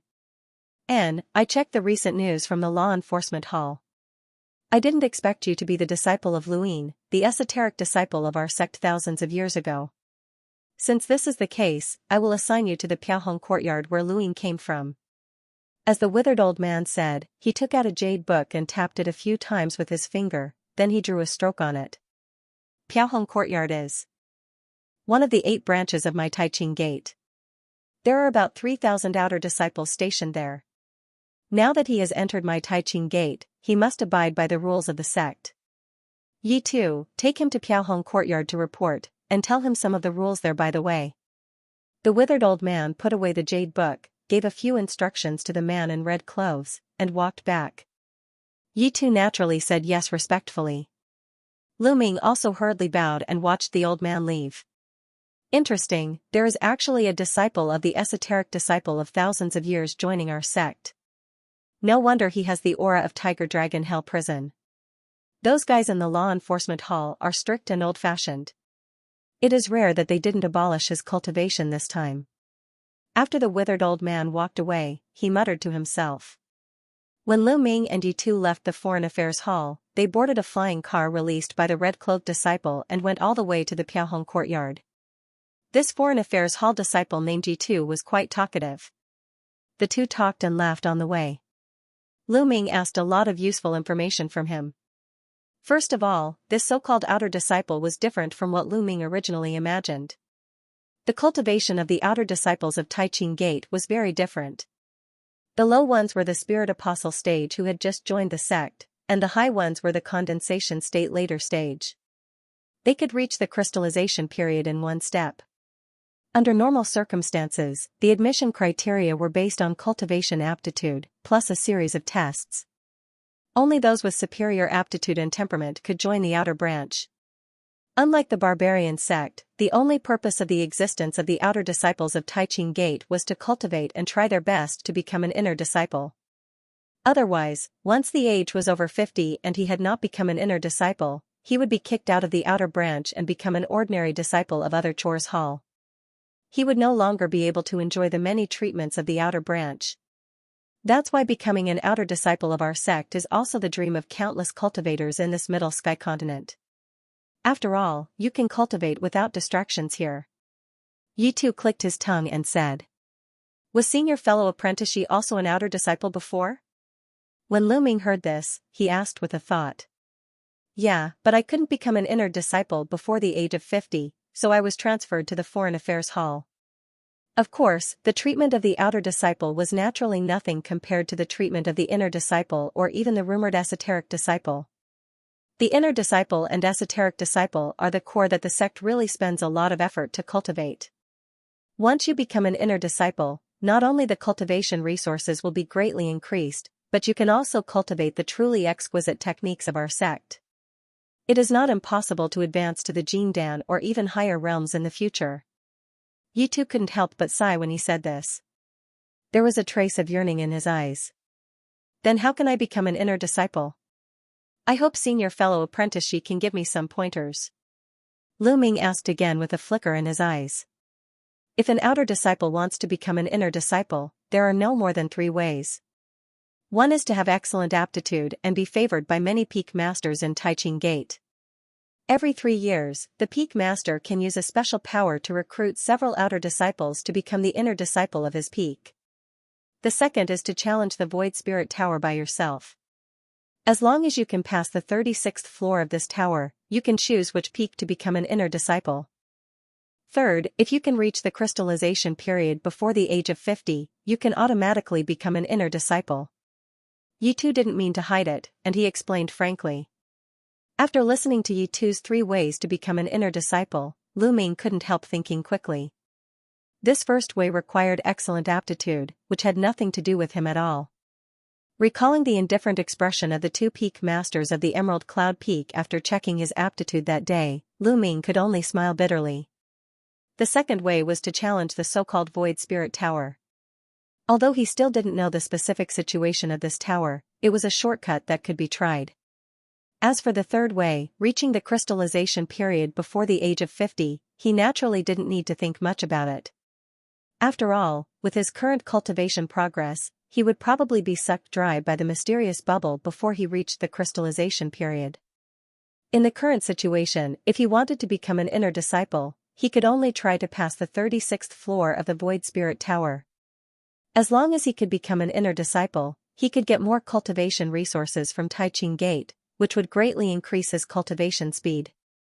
He would no longer have to be afraid of the absorption of spiritual power by the mysterious bubble. Senior fellow apprentice, can you tell me about this Void Spirit Tower in detail?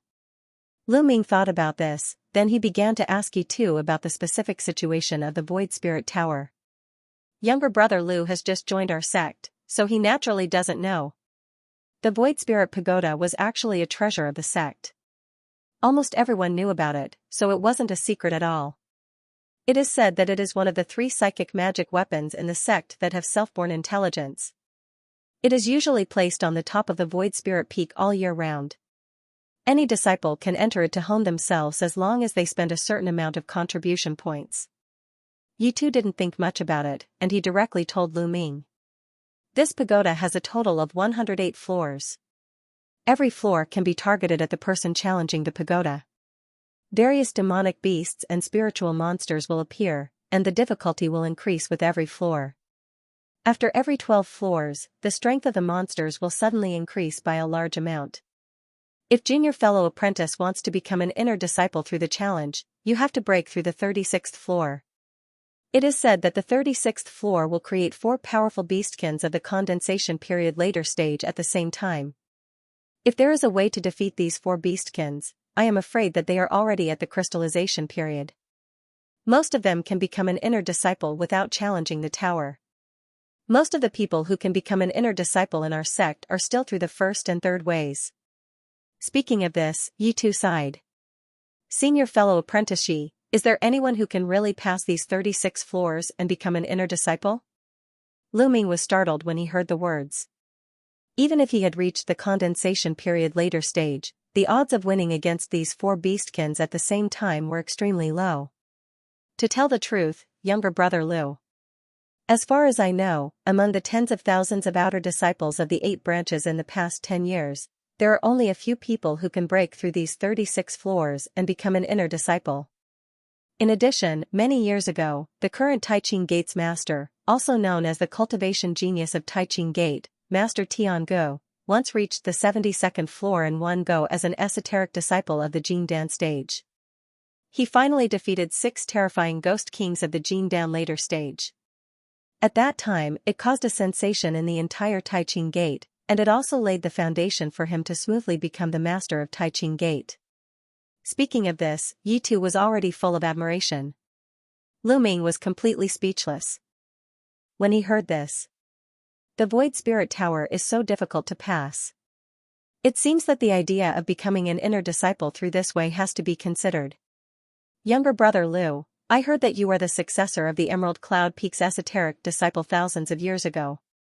With junior fellow apprentice's aptitude and cultivation, not to mention passing this Void Spirit Tower, you still have a good chance to reach the crystallization period before the age of 50. Yitu said with a smile when he saw Lu Ming's solemn face. Lu Ming could only smile. Although this person was a bit naggy, he also got a lot of important information.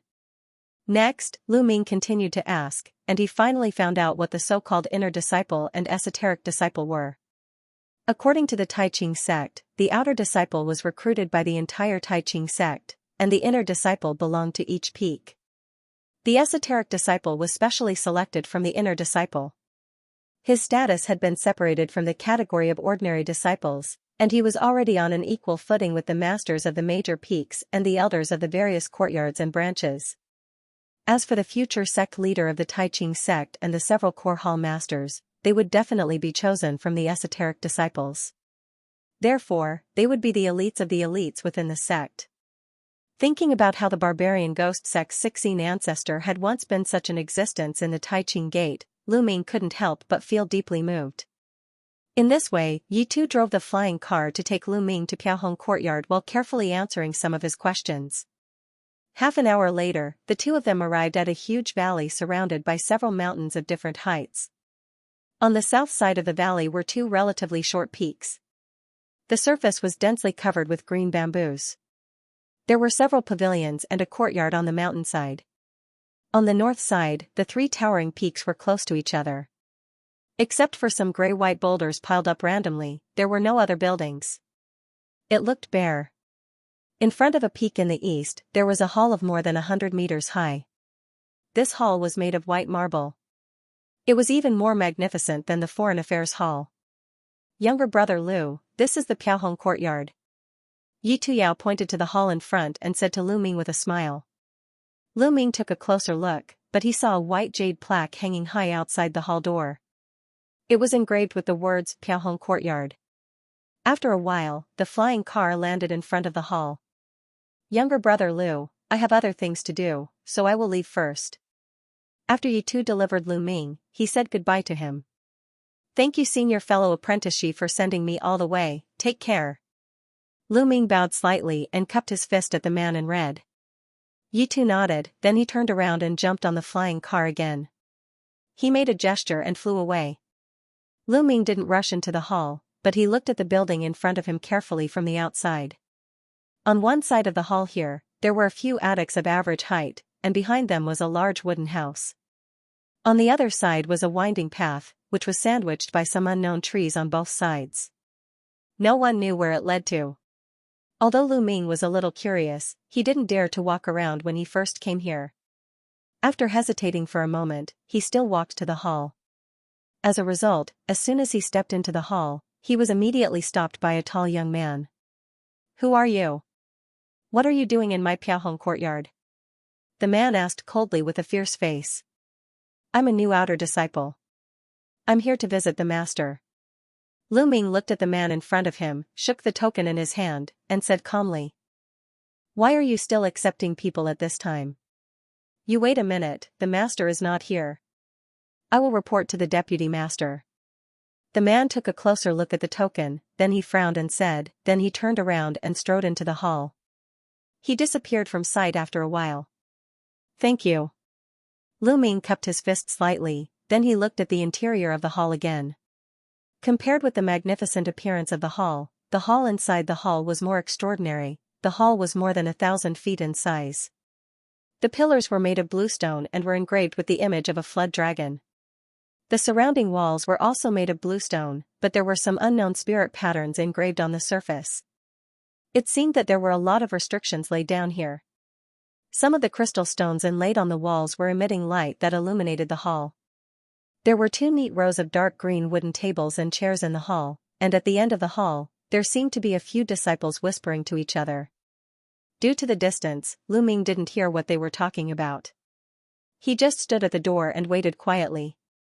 After about 10 minutes, a middle-aged man walked out from the corridor in the depths of the hall. He was dressed in a white robe, but his eyebrows were in an upside-down shape, making him look very serious. Behind him was a delicate and somewhat thin young man. You are the new outer disciple who came to report. What's your name? The man's eyes were a little sharp, and he asked coldly. Reporting to senior, I'm Lu Ming. Lu Ming only felt a sense of oppression in the other person's eyes, so he bowed his head slightly and replied respectfully. I'm the deputy master, Xianxia. Take out your token. The man said faintly, then he flipped his hand and a jade book appeared in his hand. Inject some spiritual power into your token. Seeing Lu Ming take out the token, the man said calmly. When Lu Ming heard this, he injected some spiritual power into the token without saying a word. He saw a green light flowing on the surface of the token, then a green light flashed and shot at the jade book in the man's hand. With a swoosh, the surface of the jade book returned to its original state after a flash of green light. Xian, take him to pick a cave house. The middle-aged man flicked his sleeve and put away the jade book, then he said to the handsome young man behind him expressionlessly. After that, the middle-aged man raised his right hand, and a jade slips flew out of his sleeve robe and fell into Lu Ming's hand. This jade slips records all the regulations of my Piaohong courtyard. You must read it and remember it. The punishment for violating the rules of the courtyard is also described in the jade slips. The middle-aged man said a few words indifferently, then he turned and walked to the aisle. Lu Ming didn't care about the middle-aged man's indifference, but he respectfully watched the other person leave. Younger brother Lu, I will take you to choose a cave house. The handsome young man walked to Lu Ming with a smile. Thank you, senior fellow apprentice you. Lu Ming replied with a smile. He glanced at the young man in green robe. He didn't know why, but this person's smile made people feel a little awkward. Junior fellow apprentice, you don't have to be so polite. Come with me. As the handsome young man said, he stepped out of the hall and raised one hand. Pung. A wisp of green smoke drifted out of his sleeve and condensed into a ball that hovered in front of the young man. He then made a hand seal and the mist gradually dispersed. After a loud cry, a giant green eagle that was shimmering with azure light appeared. The young man jumped lightly onto the back of the giant eagle, and Lu Ming also flew up. With a screech of the giant eagle, it soared into the air and flew toward the 3 continuous mountain peaks. The mountain peaks were surrounded by clouds and mist. From a distance, one could vaguely feel the bursts of rich aura. Lu Ming couldn't help but secretly admire. Compared with the Jiuying mountain of the savage ghost sect, it was a world of difference. Junior fellow apprentice Lu, most of the disciples of Piaohong Courtyard build cave houses in these 3 mountains that are right on the spiritual vein. The aura here is rich, but the place with the densest aura can be 2 or 3 times worse than the place with the thinnest aura. Xian pointed to the spiritual vein below and said slowly. I wonder if senior fellow apprentice knows where the aura is richer. Lu Ming's heart shuddered when he heard the words. He thought that it was normal even if there were some differences in the entire spiritual vein, but it was 2 or 3 times more than expected, so he immediately asked. The place with rich aura has basically been occupied by fellow apprentices, but there are still a few cave houses that are currently empty. They were just vacated after I was successfully promoted to the inner disciple, but...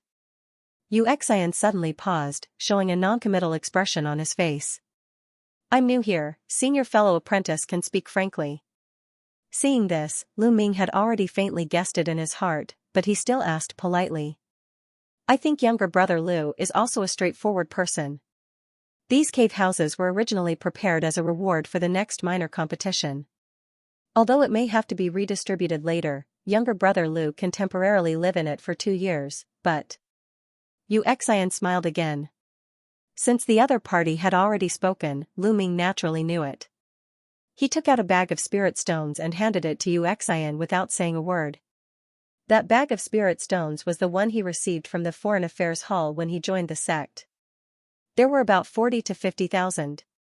For him, training time was very tight, and his family was quite rich at present. If he could spend some spirit stones to exchange for a cave house with 2 or 3 times more rich aura, even if it was not long, it was a cost-effective deal. Xian took the spirit stones without hesitation. After scanning with divine thought, he said with a smile, younger brother Lu is really a sensible person. I will take you to the cave house to have a look. As Xian said, he made a gesture, and the giant eagle landed on a mountain peak in the middle with a green light. After a while, the 2 came to a small mountain peak and jumped down. Xian waved with one hand, and the green giant eagle instantly turned into a wisp of green smoke and flew back into his sleeve. Younger brother Lu, this cave house was originally used by senior fellow apprentice Wu. Half a year ago, senior fellow apprentice Wu successfully broke through to the crystallization period and became an inner disciple. After moving away, it has been empty.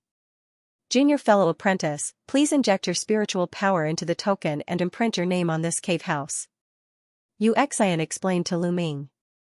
As Lu Ming heard this, he took off the token from his waist and injected a little spiritual power. A red light beam blasted out from it and hit the stone door of the cave house. The stone door was originally densely engraved with black spirit patterns, but after the beam of light entered, it suddenly glowed with a red light. After a loud rumble, the stone door slowly opened. Lu Ming only felt that an extremely rich spirit immediately came to his face in the cave house, and he was delighted. Although he spent some spirit stones, it seemed that it was worth it. After he scanned with divine thought, he found that there were several secret rooms in the cave house, and the facilities inside were complete. He nodded with satisfaction. Younger brother Lu, this cave house will be yours in the future. I will arrange the rest for junior fellow apprentice. If there is nothing else, I will leave first. Xian said with a smile again. Thank you, senior fellow apprentice Yu. Lu Ming immediately cupped his fist and bid farewell to this senior fellow apprentice. If junior fellow apprentice has any difficulties, feel free to find me. After Xian said, he waved his sleeve and released the giant eagle again. Lu Ming squinted his eyes and looked at the giant eagle flying away for a while, then he suddenly turned around and entered the cave house. With a wave of one hand, the stone door slowly closed after a rumbling sound. This cave house was composed of a total of 4 stone rooms. The first room after entering the cave house was a hall with a length and width of 60 meters and a height of 30 meters. Some stone tables and stone stools were simply displayed. The one on the left should be a forging room. Lu Ming recognized some flame-shaped spirit patterns vaguely engraved on the wall of the stone room.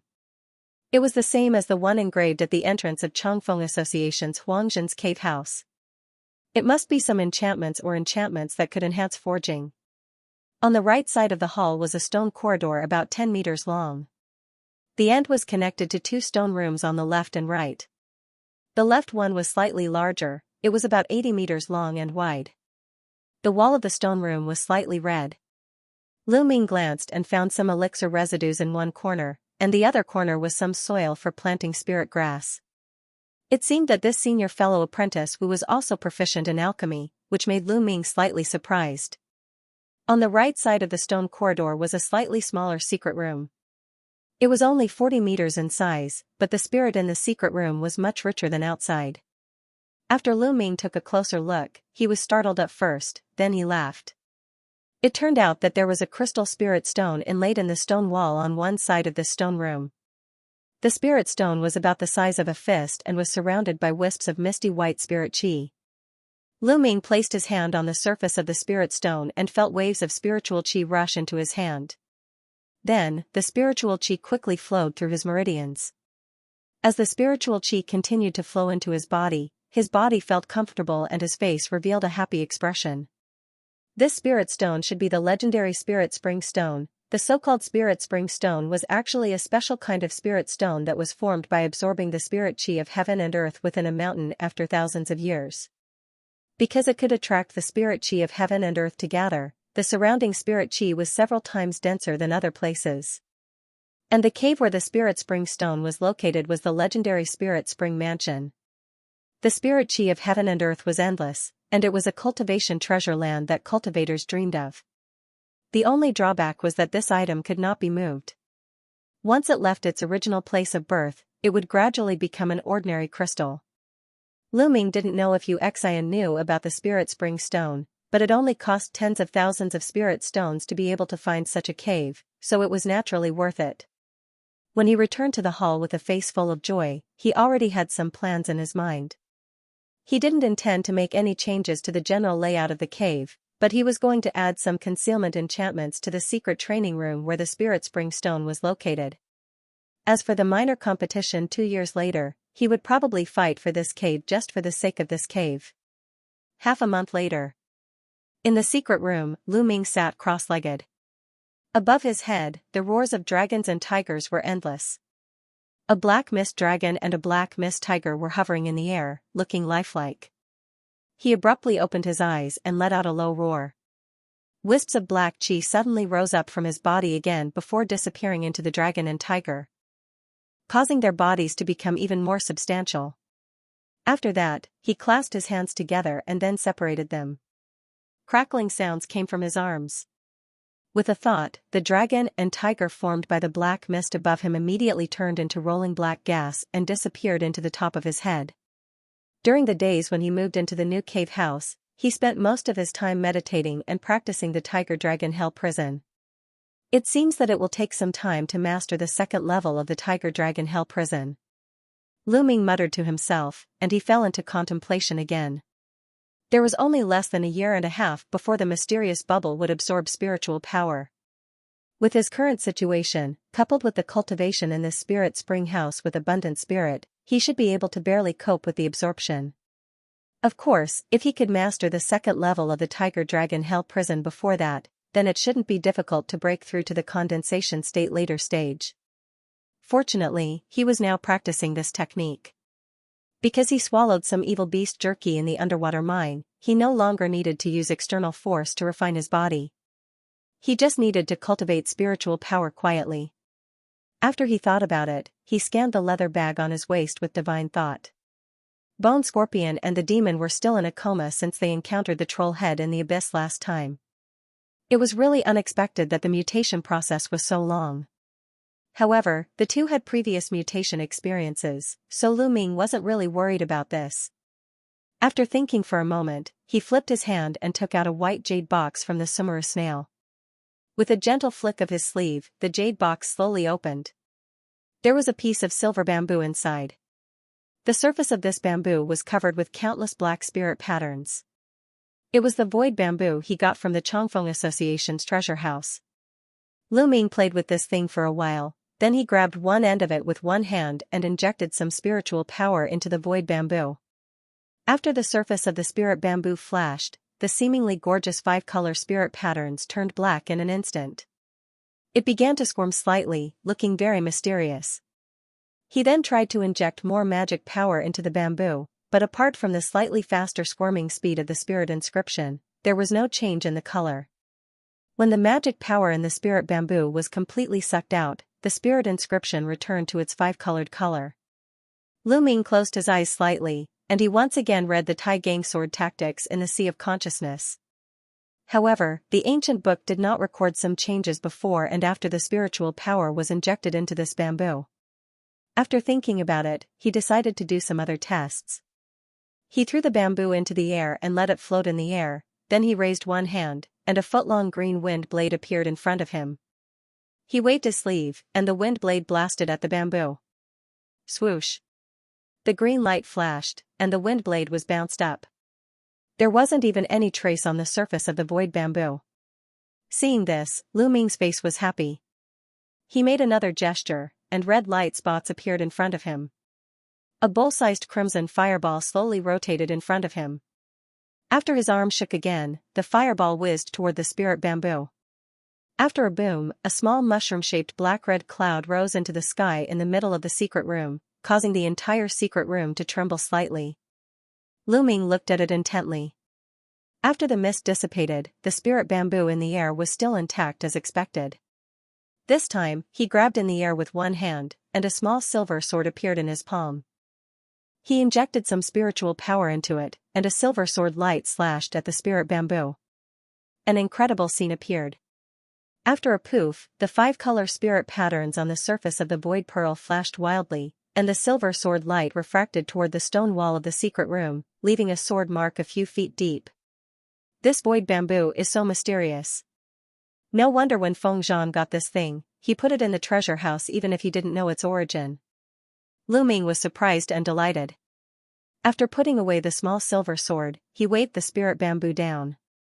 After playing with this thing for a while, he put it back into the jade box and kept it into the Sumera snail. In the following time, Lu Ming once again read the condensing method of the Sumera void sword embryo mentioned in the Tai Gang Sword Tactics. After some research, he found that it was mentioned in the last part of the sword tactics that there was a certain chance of failure to condense this sword embryo. If he wanted to improve the success rate, it was best to find a place with a rich wood attribute spirit, then take some wood attribute elixirs, and condense it. As for the other condensing steps, it was no different from the Tai Gang sword embryo. After Lu Ming finished reading, he thought about it again. He suddenly took out a jade slips from his arms. It recorded many regulations of the Piaohong courtyard and some of the treatment of the outer disciples. According to the jade slips, it was very simple. Every outer disciple, even without any contribution, could get a monthly supply of nearly 10,000 spirit stones and 100 sect contribution points. Needless to say, spirit stones, contribution points could be exchanged for some elixirs and other various training resources in the sect. They could even use contribution points to post some missions directly in the Xian Hall for other disciples to pick up. Lu Ming scanned with divine thought again, and he was attracted by a regulation that mentioned that the outer disciples could consume contribution points to train in the five-element spirit cave. With a move of his mind, he immediately put away the jade slips, stood up, walked out of the secret room, and left the cave house. Later, Lu Ming spent some spirit stones in a miscellaneous pavilion next to the main hall of the Piaohong courtyard in exchange for a map of the Thousand Spirit Mountain. After a slight glance, he flew toward the Five Elements Hall, which was quite far from the Piaohong courtyard. He followed the map all the way. After crossing more than 10 peaks of different heights and a huge clear water lake, a protruding platform on the cliff appeared in front of him, and a majestic hall was built on this platform. One of the buildings under the scorching sun was glowing with a faint five-color halo. It was the Five Elements Hall where the Five Elements Spirit Cave was located. He looked around and saw that the hall was hundreds of meters high. The whole body was made of five-color boulders. The colorful light was magnificent. Some disciples wearing Tai Ching Gate costumes were coming in and out. It seemed quite lively. Lu Ming immediately came to the front of the hall. After he landed, he slowly stepped into the hall. At this moment, the hall was crowded with people. There were 20 or 30 people.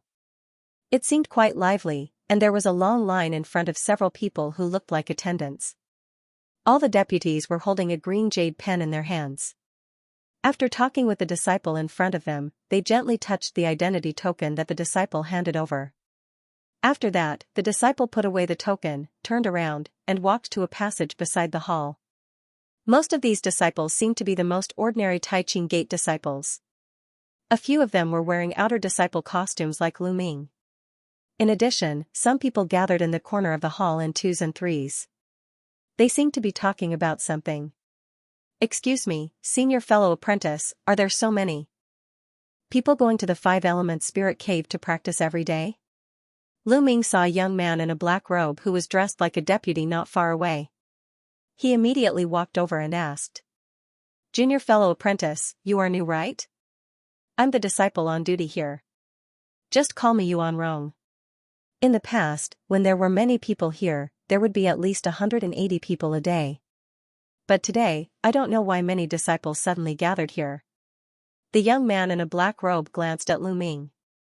After seeing that Lu Ming was wearing outer disciple costumes, he immediately returned a salute and said respectfully, "It turns out to be senior fellow apprentice Yuan. I'm Lu Ming. I'm indeed a new outer disciple. I'm here to learn about the Five Elements Spirit Cave. I hope senior fellow apprentice will not hesitate to teach me." Lu Ming asked Yuan Rong respectfully. "This matter, junior fellow apprentice is asking the right person. The Five Elements Spirit Cave is also regarded as a special spiritual place to practice in our sect. It is twice the result with half the effort for the cultivation of the five elements. However, according to the identity of the sect, the contribution points needed to enter the Five Elements Spirit Cave to practice are also different. Basically, the outer disciple can enjoy 20% discount, the inner disciple can enjoy 40% discount, and the esoteric disciple can enjoy 40% discount. As for the ordinary disciples in the sect, they have to pay the full contribution points. Besides that, the Five Element Spirit points could be divided into 9 grades according to their level, and the amount of contribution points required to be consumed was different as well. Amongst them, the highest grade 1 and 2 grade spirit points required the consumption of contribution points in the tens of thousands even for 2 hours. However, this kind of spirit cave is not only rare, but it's also not a place that ordinary disciples can enter. I reckon that just based on the density of the 5 elemental spirit chi inside, it's enough to cause those with insufficient cultivation to immediately explode and die, Yuan Rong said quite enthusiastically in one breath, and Lu Ming nodded as he listened. For a disciple of the condensation period intermediate stage like junior fellow apprentice, the 6th or 7th spirit cave is the most suitable, but if your physical body is stronger and your cultivation is not comparable to the disciples of the same rank, then you can try the 5th spirit cave. Yuan Rong's divine thought swept across Lu Ming's body, and he chuckled softly. So that's how it is. Thank you for your guidance, Senior Yuan. Lu Ming smiled slightly when he heard this. He nodded noncommittally and thanked him. According to his estimation, with his condensation period intermediate stage cultivation, coupled with the powerful physique that ordinary crystallization period cultivators couldn't bear, he should be able to withstand the 4th spirit cave. But if he really did this, he was afraid that it would be too eye-catching. Even the contribution points of the 4th spirit cave were astonishing, and he couldn't afford it in a short time. As a result, the 5th spirit cave that consumed 200 contribution points a day was the most suitable for his current situation. Lu Ming fell into the trap, but he didn't have enough contribution points at the moment, so he immediately planned to leave. At this moment, a spirited young man in blue strode into the hall.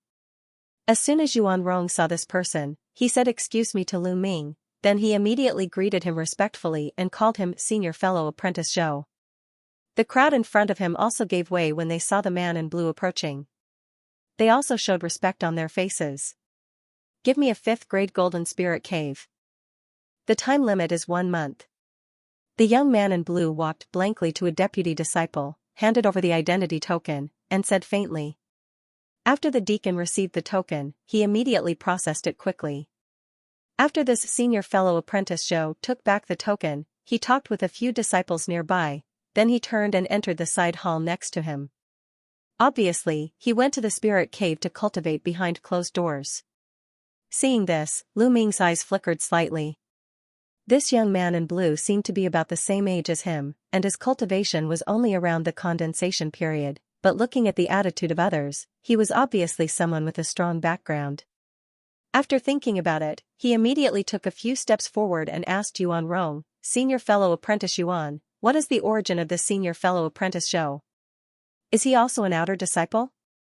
Brother Zhou Tianrui is an outer disciple in the Piaohong courtyard. He is not only one of the 3 strongest people in the courtyard, but also one of the most promising outer disciples to become an inner disciple in the past 10 years. Yuan Rong replied faintly. His eyes were full of envy. Lu Ming was shocked when he heard the words.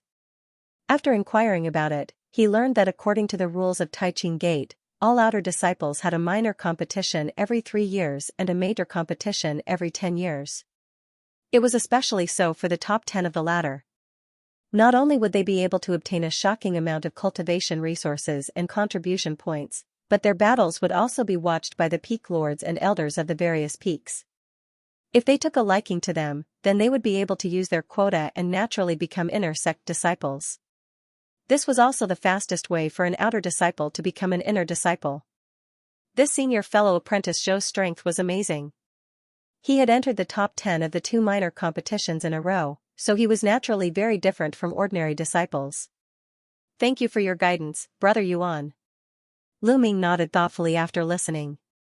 He thanked Yuan Rong, then he turned and walked out, but he was thinking about it in his mind. A minor competition every 3 years and a major competition every 10 years. This seemed to be a good opportunity for him to stand out. Although his aptitude was not good, if he could be among the best in the competition, he might really be able to beat the peak master and be listed as an inner disciple. However, it was still too early for him. He must first cultivate the 2nd level of Tiger Dragon Hell Prison, then advance to the condensation period later stage, and deal with the spiritual power absorption of the mysterious bubble before he could consider these things. What he had to do now was to go to the Xian Hall that specialized in issuing sect missions. After all, accumulating contribution points was the most important thing at the moment. Not long after, Lu Ming soared into the air and entered a slightly short black stone hall. When he walked into the main hall of the hall, he couldn't help but be slightly startled after looking around.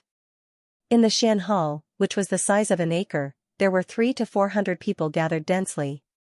They surrounded a jade disc of 100 meters in size in the center of the hall. The noise and discussion sounded one after another in the crowd. Among these people, there were ordinary disciples and outer disciples, but it was obvious that most of them were ordinary disciples. There was no inner disciple. I'm Lu Ming, a new disciple. Today is the first time I came to this Xian Hall. I wonder if this Xian Hall is as lively as today every day. Lu Ming was surprised, then he asked a man in green clothes nearby. Although the other party was an ordinary disciple, his face was full of beard, and he looked much older than Lu Ming. Younger brother Lu, you don't have to be so polite. There are not so many people here usually. In fact, several elders of the sect have released some news in advance recently, saying that a lot of missions will be released on the Xian notice in these days, so there are so many ordinary disciples coming to try their luck. The man saw that Lu Ming was an outer disciple, so he naturally replied very politely. Lu Ming looked up at the jade disc in the center of the hall, but he saw a faint layer of white light on its surface. 2 silver words Xian notice appeared on the top. Below it, there were many missions and their corresponding rewards written sparsely. The rest of the positions were empty. It must be the original positions of those missions that were taken by others. At this moment, most of the disciples around were staring at the Xian notice on the jade disc, but no one went to take the mission. For ordinary disciples like me who can't even enter the outer courtyard, if I can grab some less dangerous missions with decent contribution points, it is naturally suitable. If I grab some missions with a lot of contribution points and a lower difficulty mission, I can also find some acquaintances to do the mission together and share the contribution points equally. By the way, junior fellow apprentice, are you interested in teaming up with us? I won't let younger brother Lu down. The man in a gray robe explained in a low voice. He pointed to a few other ordinary disciples on the side. When those people saw that Lu Ming was an outer disciple, they also bowed respectfully to Lu Ming.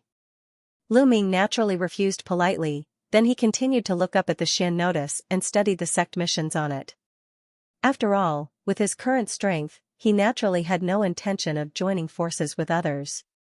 He looked down and found that most of the missions left on the Xian notice at this moment were missions with very few spirit stones and contribution points, so he mixed in the crowd and waited quietly.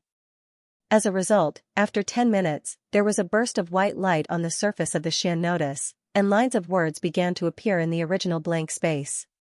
Look, the Xian notice is really updated. Hurry up and see what good missions are there. Senior fellow apprentice Lin, for this mission of catching the white bird, how about you and I team up? As new missions continued to appear in the white light, the disciples gathered around suddenly became noisy. Some evaluated the updated missions on the Xian notice, and some called their friends to invite others to team up. The faster ones had already taken out their identity token and shook it somewhere on the notice. The Xian notice immediately cast a ray of light on these people's tokens. In just a short while, as much as half of the missions on the Xian notice had been taken away. Lu Ming was not as excited as these people. He checked these missions one by one unhurriedly. After looking for a while, he gradually frowned.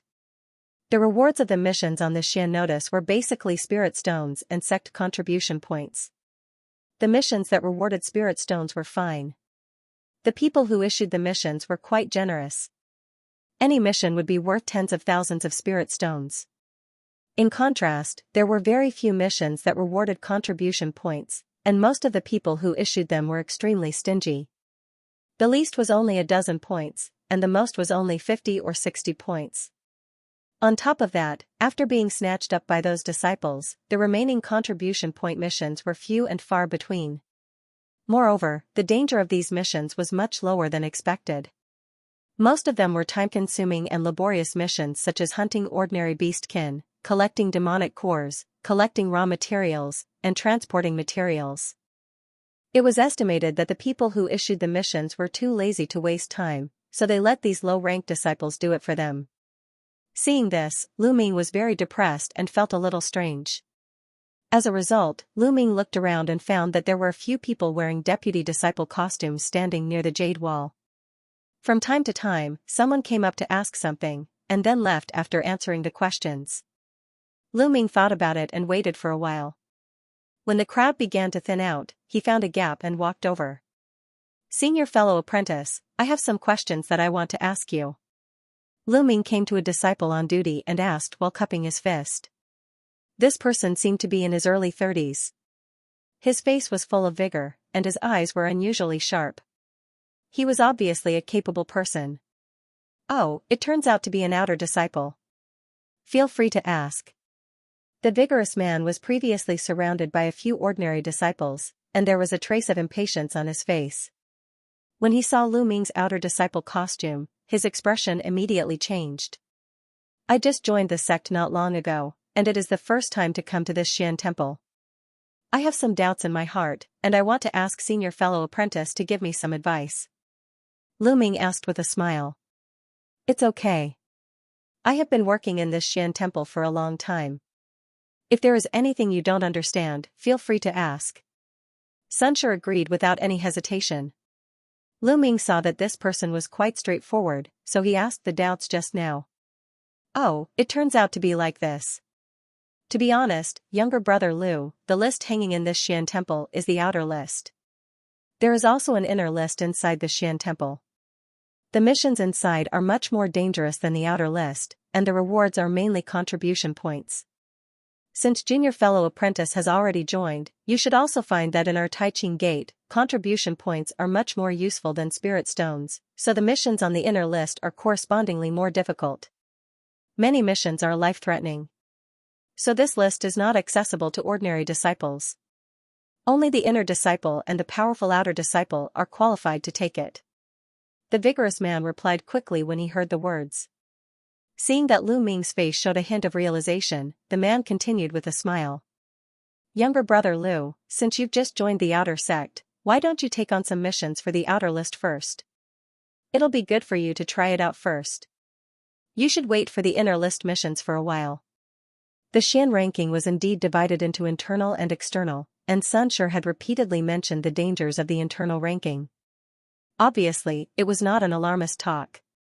However, Lu Ming urgently needed a large number of contribution points at the moment, and the matter of condensing the Sumeru Void Sword embryo was even more urgent. After thinking for a while, he said resolutely, "Thank you for your reminder, senior brother. However, I believe that I still have some ability. Senior brother, please enlighten me. How can I accept the mission of the inner board?" The lean man was stunned when he heard the words, and he immediately persuaded a few more words. Naturally, Lu Ming would not change his mind. The muscular man had no choice but to take out a storage talisman and hand it to Lu Ming. Then, he pointed to a side door on the side of the hall and said, "Since junior brother is so insistent, you can see the inner board after passing through this door and changing into the inner clothes. However, you still have to pass a test on the way to have the qualification to contact the inner board. That's all I have to say. Please take care." After Xianxia said this, he turned his face and began to answer the other disciples' questions. Lu Ming was surprised. After thanking him, he took the storage talisman and walked over. As soon as he entered the side door, he found that there was a long and narrow passage in front of him. Lu Ming immediately crushed the storage talisman in his hand, revealing a set of gray hooded clothes. He quickly put it on, and his whole body was covered tightly. At the same time, he was surprised to find that the clothes were obviously made of special materials. The surface of the clothes was covered with some kind of strange runes, which made his breath not leak at all, and his divine thought couldn't leave his body at all. The Taiqing gate really has a deep foundation. A set of clothes can easily cover the breath. The effect is much better than those concealment skills. It is even more convenient to use it for hiding. It is at least worth tens of thousands of spirit stones in the outside world. Lu Ming sighed and walked quickly to the depths of the passage. These new disciples are still immersed in the halo of the past. They think that they are different and their strength is outstanding. When they taste the bitterness, they will know that they are just frogs at the bottom of the well. The muscular man glanced at Lu Ming's figure disappearing in the door. He shook his head slightly and sneered in his heart. This passage was more than 100 feet long and was made of blue stones. A white fluorite was inlaid on the wall not far away, which illuminated the space here. Because Lu Ming's divine thought couldn't leave his body, he walked very carefully. Just now, Xianxia's words also faintly mentioned that the road to the inner board did not seem to be smooth. Not long after, an unlocked door appeared at the end of the passage. Lu Ming took a deep breath and pushed the door open. He found that it was a dark tunnel. There was a row of straight steps at the entrance of the tunnel. It was hard to imagine where it led. After hesitating for a while, Lu Ming still walked down. The tunnel was not long. Not long after, he came to a row of identical secret rooms. Several of the doors had been closed, and the doors were imprinted with some mysterious and difficult-to-understand spiritual patterns. Lu Ming didn't think much and walked into one of the open secret rooms. The secret room was quite spacious, about 100 feet in size. As soon as he stepped in, the door behind him closed silently. Lu Ming glanced around and was immediately attracted by a tall figure standing in the secret room. This was a puppet warrior with a height of 1 person. Its whole body was dark. Its body seemed to be made of a kind of rock, which looked abnormally hard. Its body surface was wrapped in a layer of red flame armor. There were 2 blood-red sharp horns on its head, and its fangs were wide. Its eyes were shining with 2 red lights like 2 blood-red demonic flames. While Lu Ming was observing it, the puppet warrior also seemed to sense the existence of Lu Ming. It suddenly turned around, and there was a stiff caw-caw sound on its body. Lu Ming was shocked. Before he could move, the puppet warrior groaned. Its heavy body bent down and bounced up like a crossbow. A black shadow flashed in front of him, and the puppet warrior rushed toward Lu Ming like a gust of wind. It appeared in front of him the next moment. It opened its 5 fingers and grabbed at Lu Ming's head. Lu Ming frowned slightly, and his figure shook to avoid the blow. At the same time, he raised one hand. A green light flashed and condensed into a door-sized wind blade in front of him. Go! Lu Ming groaned and flicked his wrist. The giant wind blade blasted out and slashed at the back of the puppet warrior with an afterimage. Bang! There was a flash of red light on the back of the puppet warrior, condensing into a light curtain. As soon as the wind blade touched it, it turned into crystal light spots. Lu Ming's attack just now seemed to have completely angered the puppet warrior. It groaned, and its figure blurred again. A black shadow flashed in the air. The puppet warrior punched at Lu Ming's head at a speed faster than before. Lu Ming would not put such speed in his eyes. After he dodged again, he made a gesture. There was a cold air around him, and it condensed into an icicle of several 10 meters in a moment. Go! With a sharp whistling sound, the huge icicle hit the chest of the puppet warrior in a flash. A red light flashed, and a light wall appeared on the puppet warrior, blocking the icicle. Poof! The huge icicle broke as soon as it touched the light wall, but the biting cold air brought by the icicle did not dissipate. Half of the puppet warrior's body was condensed with a thick layer of ice, and its huge body was stagnant. Lu Ming's eyes flashed. His figure shook, and he came to the front of the puppet warrior. The billowing black gas had already turned into a giant dragon and fierce tiger, and it wandered on the surface of his body. With a roar of dragon and tiger, he punched the puppet warrior's chest. Bang! The huge body of the puppet warrior was blown away by the sudden blow, and it fell heavily on the ground. The floor of the secret room trembled and stirred up a cloud of dust. As a result, as soon as the puppet warrior landed, it turned over and stood up again as if nothing had happened, but there was a shallow fist mark on its chest. It was obviously left by Lu Ming's punch just now. This puppet has rough skin and thick flesh. It also has a rather extraordinary blue armor spiritual weapon. Its resistance is almost comparable to the beastkin of the condensation period later stage. It is not much worse than the blood locust king beast in the South Sea region. Lu Ming couldn't help but be secretly shocked when he saw this. At this time, this puppet seemed to have locked Lu Ming's position again, and it rushed over again. Its figure flickered repeatedly, leaving a series of black shadows behind. Lu Ming's mind moved, and his figure began to retreat in a flash. The puppet warrior naturally wouldn't give up. It chased Lu Ming one after the other in the secret room. Its huge strength seemed to be endless. Every move it made had a momentum that could cut open the heart and crush the brain. Lu Ming's figure flickered like a willow catkin in the wind. While dodging the puppet warrior's fist wind, he looked up and down at the puppet warrior. After dodging the puppet warrior's punch, Lu Ming kicked fiercely at the knee joint of the puppet warrior. The puppet warrior's figure stagnated, and its movement suddenly slowed down for a moment. Lu Ming took this opportunity. The black gas on his body surface flourished. He twisted his body and approached the puppet warrior. There were 2 pitch-black water droplets in his hands. He rubbed them and condensed them into one, then he grabbed it. With a dragon roar and tiger roar, Lu Ming's fist with black light had hit the pit in the chest of the puppet warrior. Suddenly, a huge force surged out. There was a muffled sound inside the chest of the puppet warrior. A crack appeared on the blue armor, and it expanded rapidly. There was a loud bang sound. A bull-sized hole appeared in the chest of the puppet warrior, and the control talisman array in its body was exposed to the air. With a poof, it turned into a burst of white light and dissipated. The puppet warrior staggered back a few steps. As the red light in its eyes dimmed, it fell to the ground with a bang. As the puppet soldier fell, a circle of white halo suddenly lit up in the center of the secret room, spreading in all directions. Within the white light, countless silver runes appeared, and they began to dance up and down around the center. After a series of intertwining, they soon formed a white formation. With a flash of light, a palm-sized token appeared in the center of the array. This is a teleportation array. Lu Ming put away the heavy water droplet and restrained the tiger dragon hell prison on his body. After looking at the teleportation array for a while, he thought so. Since the array appeared, it meant that he had passed the test. Here. Moreover, this token was rather similar to the identity token, so it should be used to accept missions on the inner board. Lu Ming immediately bent down to pick up the token and walked slowly into the center of the array. The teleportation array suddenly lit up with a dazzling light, then the space fluctuated. Lu Ming only felt that the surrounding scenery was blurred for a while. When he came back to his senses, he had already appeared in the corner of a wide hall. This should be the inner hall. Lu Ming held the token and looked around a few times.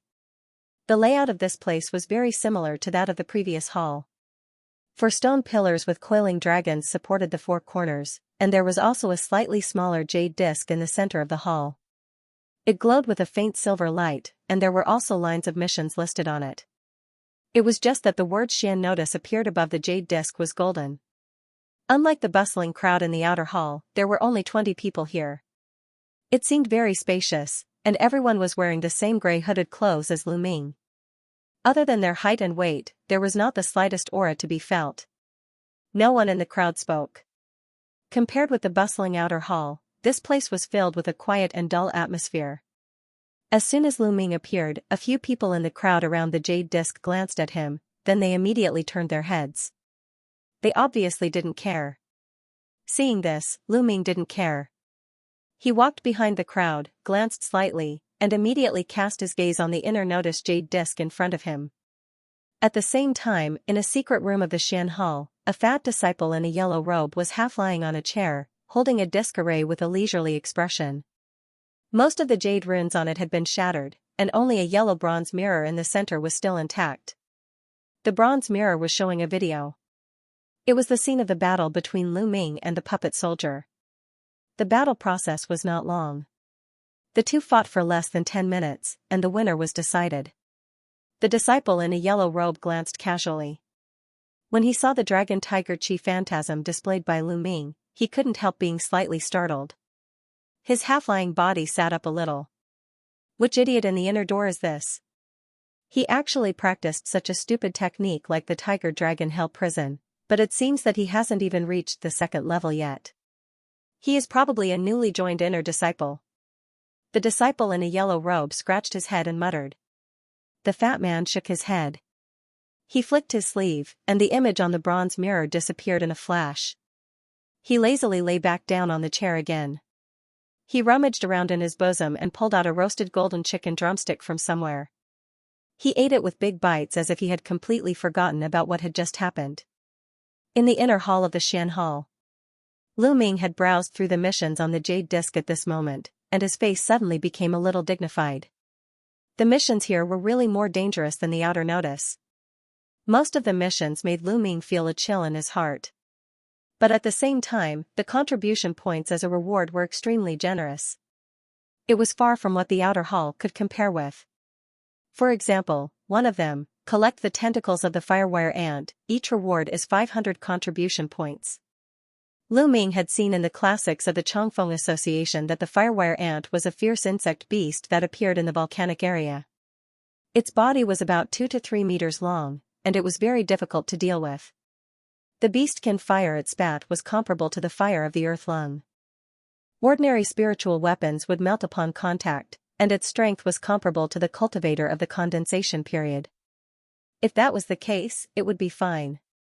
What was more troublesome about this insect beast was that they always came in groups, and the number was easily hundreds or thousands. The blood locust beasts that he, Xian Yuan, Fang Yao and others hunted previously only had the strength of the spirit apostle stage. Only the king beast was at the condensation period. They also set up an array, took a lot of effort, and lost one of their companions to annihilate them. Lu Ming even used one of his trump cards, the golden fallen sand.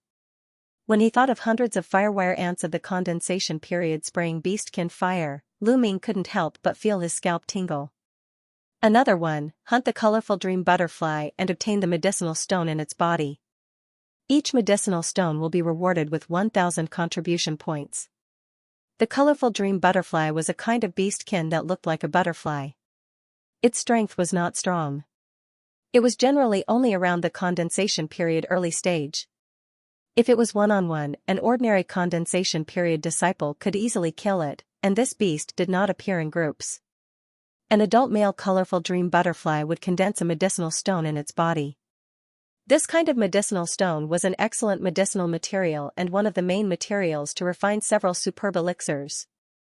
Although this colorful dream butterfly was weak, this kind of beastkin lived in the night miasma flower group all year round. The night miasma flower was a kind of exotic flower on the Middle Sky continent. It usually grew in a humid environment and formed a sea of flowers for hundreds of miles. At the same time, it constantly emitted a kind of highly toxic miasma. If ordinary cultivators accidentally inhaled it, the consequences would be unimaginable. Therefore, for the cultivators of the condensation period, going to such a place to hunt the colorful dream butterfly was not enough. After Lu Ming finished reading, he was a little speechless. On this inner notice, he even saw a mission to hunt the blood locust king beast's beastkin core. The reward was not low, there were thousands of contribution points. But without the help of his accomplices and array, he was not confident to face the sea beast that could manipulate blood to attack again. Not to mention where to find this blood locust beast group in this vast sea. Lu Ming searched for a while until there were only a few people left on the scene. Finally, he raised the token and waved it at a certain spot on the ranking board. The inner ranking board immediately cast a bright light onto the token in a flash. He took a mission to collect snowclaw spider eggs. Each egg could be exchanged for 100 contribution points. If he was lucky, he might be able to get enough contribution points to condense the sword embryo at the 5-element spirit cave in 2 or 3 times. Beastkin like the snowclaw spider often moved in groups of 3 to 5. Their strength was also around the condensation state. It was quite dangerous, but compared with the firewire ant, the night miasma flower sea was much safer. Of course, the main reason why Lu Ming chose this mission was that the mission issuer directly provided the approximate range of the snowclaw spider. It was in another mountain range not far from this 1,000 Spirit Mountain range. After taking the mission, he didn't plan to stay here for a long time. As he glanced around, he found that there were more than a dozen small teleportation arrays in the corners of the hall. Lu Ming immediately learned from others and stepped into a magic array. He appeared on a mountain peak near Xian Hall in a flash. He immediately took off the gray robe on his body and flew toward the Piaohong courtyard. Lu Ming made a little preparation, and at the same time, he carefully thought about the mission before and after. He set off early the next morning and left 1,000 Spirit Mountain. Not long after he left, a green light fell in front of his cave house. After the light faded, a person was revealed. It was a young woman wearing an inner disciple costume. This woman was only about 20 years old. She had a ring bun. She had a beautiful nose and cherry lips. Her skin was as white as snow, and her eyes were full of spirit. She looked like a person in a painting. She took a closer look in front of the cave house, then she nodded. She stepped forward and knocked on the 2 copper rings on the door. However, the stone door was closed, and there was no sign of opening. I'm really unlucky. This younger brother Lu is not in the cave house. It seems that I can only come next time. The woman muttered to herself and called out for a while. She found that the cave house was still closed, so she could only leave in disappointment. At this time, Lu Ming had already left the Thousand Spirit Mountain range, so he naturally knew nothing about what happened outside the cave house. Half a month later, he was in a mountain range that stretched for thousands of miles in the east of the spiritual mountain. The mountains here looked abnormally tall and steep. The mountains were like huge wolf teeth inserted into the ground. From time to time, the roar of beastkin could be faintly heard from it, which added a bit of strange color to this place. The mountain rocks on each mountain peak were a kind of black-gray rough rock. Huge ancient trees grew among them, and the vines were entangled. The ground could rarely be seen. Compared with the beautiful Thousand Spirit Mountain range, there was more of a kind of rough vitality here, but there was no immortal spirit at all. This was the destination of Lu Ming's trip, the Black Sun Mountain range. At the foot of this mountain, there was a market called the Black Sun Market. Lu Ming did some research before coming. He knew that although this market was not big, it was quite famous in this area. The reason was that the Black Sun Mountain range was the closest place to the Thousand Spirit Mountain to provide beastkin materials. It was also the most common place for many Taiching Gate disciples to come for training. There were many casual cultivators and cultivation families in the Middle Sky continent who wanted to have a little relationship with Taiching Gate. For a long time, many foreign cultivators came here. They occasionally brought some special items which were eye-opening, attracting more cultivators to come. After Lu Ming landed nearby, he did not immediately enter the market. Instead, he found a secluded place nearby to change his Taiching Gate disciple costume and put on an ordinary green shirt. He looked like an ordinary cultivator, then he walked in slowly. The entire Black Sun Market was surrounded by a simple wall, covering an area of about a mile. There was a main street running east-west inside. On both sides were houses of different heights. There were buildings, attics, and many low huts. It looked very messy. As Lu Ming walked in, he found that there were many people wearing strange clothes in the crowd. Some even had beastkin spiritual pets beside them, causing pedestrians to avoid them. Most people were not surprised by this. There were mostly shops on both sides of the houses. Most of them were shops selling many beastkin materials. There were also shops selling various elixirs, talismans, and spiritual weapons. Lu Ming walked around inside, and he really found a lot of rare things, such as some rare ores, medicinal materials, and even beastkin cores that he had never heard of. After walking casually for a while, he turned and walked into a shop selling the Black Sun Mountain Range topographic map. After a quarter of an hour, Lu Ming walked out with a calm face. There was a map of the mountain range in his arms. He quickly left the market and entered the mountain range alone. 4 days later, in a pile of gray and white rocks, Lu Ming stood motionless on one of the taller boulders, looking at a cave not far away with his eyes squinted slightly. The cave was constantly emitting a visible cold air. Even at the edge of the cave, there was a layer of crystal frost. It could be seen how cold it was. This was a cave of the snowclaw spider. Even if Lu Ming knew the approximate activity area of this beastkin, it still took a lot of time to find it. Lu Ming flicked his sleeves, and a few formation flags appeared in his hand. He waved one hand and disappeared into the cave. Then he made another gesture and released a head-sized crimson fireball, blasting it into the cave. The hot breath emitted by the fireball instantly swept away the cold air at the entrance of the cave. The frost at the edge of the cave melted a little, and it blasted straight into the depths of the cave. After a loud noise, the flames in the cave tumbled. But the next moment, after a poof, a burst of cold breath surged out from the depths of the cave. The stone wall that had just melted near the entrance of the cave suddenly condensed, and a layer of frost appeared again. Seeing this, Lu Ming immediately converged his breath.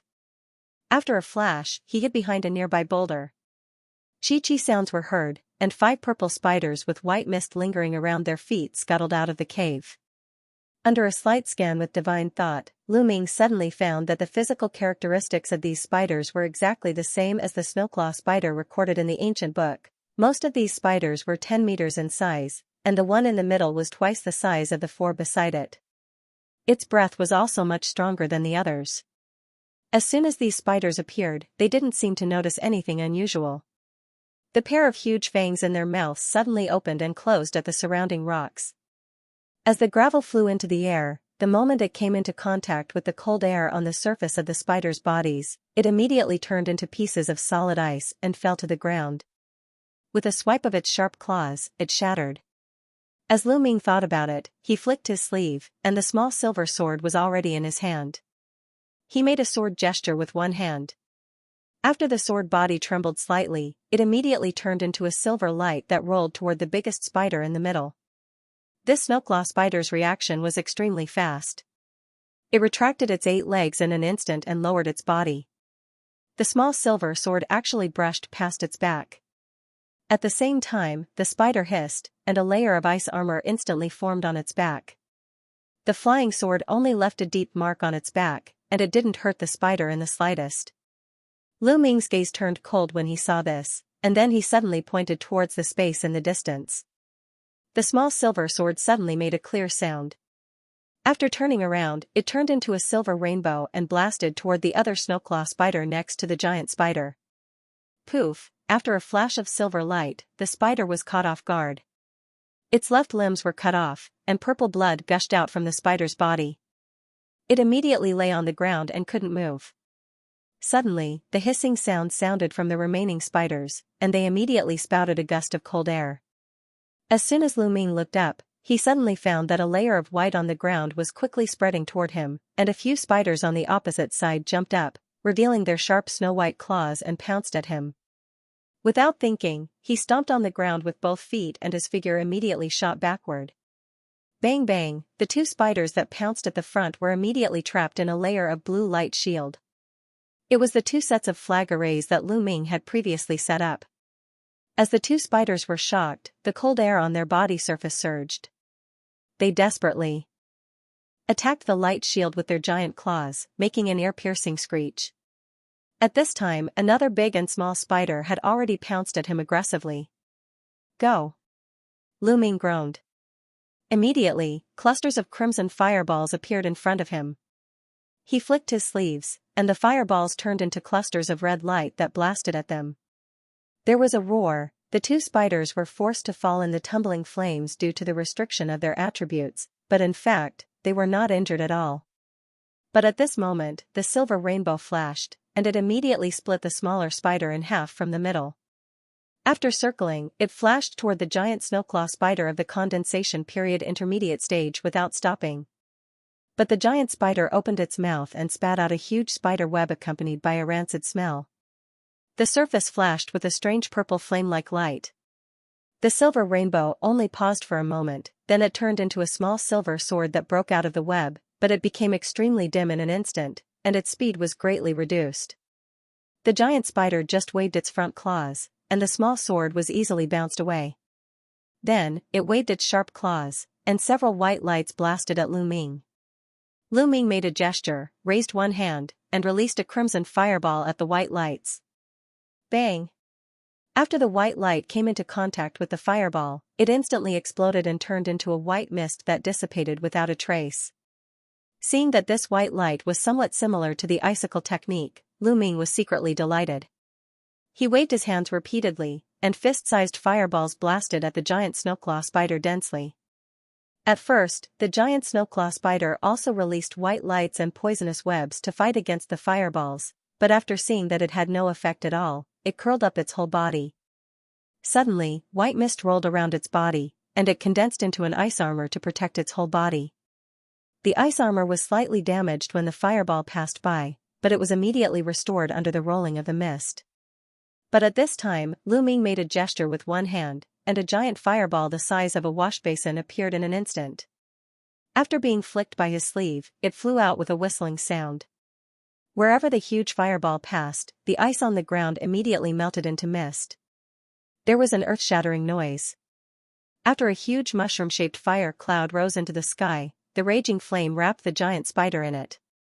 Although it was the same giant fireball, the power that Lu Ming exerted after advancing to the condensation period intermediate stage was naturally a world of difference from the spirit apostle stage. The giant spider let out hissing sounds and continuously released white light to disperse the flames. However, the ice crystal armor on its surface was slowly swallowed up by the flames. Immediately, an ominous glint flashed in its eyes and it actually charged at Lu Ming despite the flames on its body, as if it was going to make a last stand. Lu Ming's face turned gloomy. He just grabbed toward the air in front of him, and the black mist on his arm immediately condensed. It turned into a black tentacle that shot out suddenly. The giant spider was caught off guard, and it was entangled by the black tentacle out of thin air. Even after a few giant claws waved abruptly, it tore the tentacle away, but its figure still inevitably paused in the air. At this moment, Lu Ming grabbed in the air with one hand, and the small silver sword appeared immediately. It turned into a silver rainbow that rolled out. Poof, after the giant spider's head was bypassed by the silver rainbow, it immediately rolled down. The headless body fell to the ground instantly. After twitching a few times, it lay in a pool of blood and no longer breathed. As for the other two smaller snowclaw spiders, they were still desperately attacking the light curtain in the flag array. Lu Ming just channeled the silver rainbow expressionlessly again, and the two spiders were killed directly in the light curtain. After he picked up the snow-white sharp claws and essence cores left by these spiders, he put away the flag array and released his mental power to scan the cave. After confirming that there was really no spider breath inside, he flashed in. This cave was under a few boulders. It was quite hidden, and it was a few hundred meters in size. As soon as he stepped in, a cold air mixed with a fishy smell swept over. Lu Ming carefully searched the cave. Finally, under a huge gray rock, he found 6 white eggs the size of chicken eggs, sparkling and translucent. Seeing this, Lu Ming was naturally very happy. Without guessing, these must be the eggs of the snowclaw spiders. Lu Ming then flipped his hand. He took out a leather bag specially used to put the eggs, carefully put these white eggs into the bag, and put them into his sleeve. After that, he turned over other places in the cave, but unfortunately, he did not find other eggs, but 6 were also a big harvest. After taking a few elixirs and a simple breath adjustment, Lu Ming got up and left the place, starting to look for the next spider cave. Half a month later, a young man in a green shirt walked out of the Black Sun Mountain and went straight to the market on the edge of the mountain range. This person was naturally Lu Ming, and there were more than a dozen white eggs in a leather bag around his waist. After finding an inn to rest for a while, he came to the Black Sun Market and purchased some talismans and elixirs. This Black Sun Mountain range was very dangerous.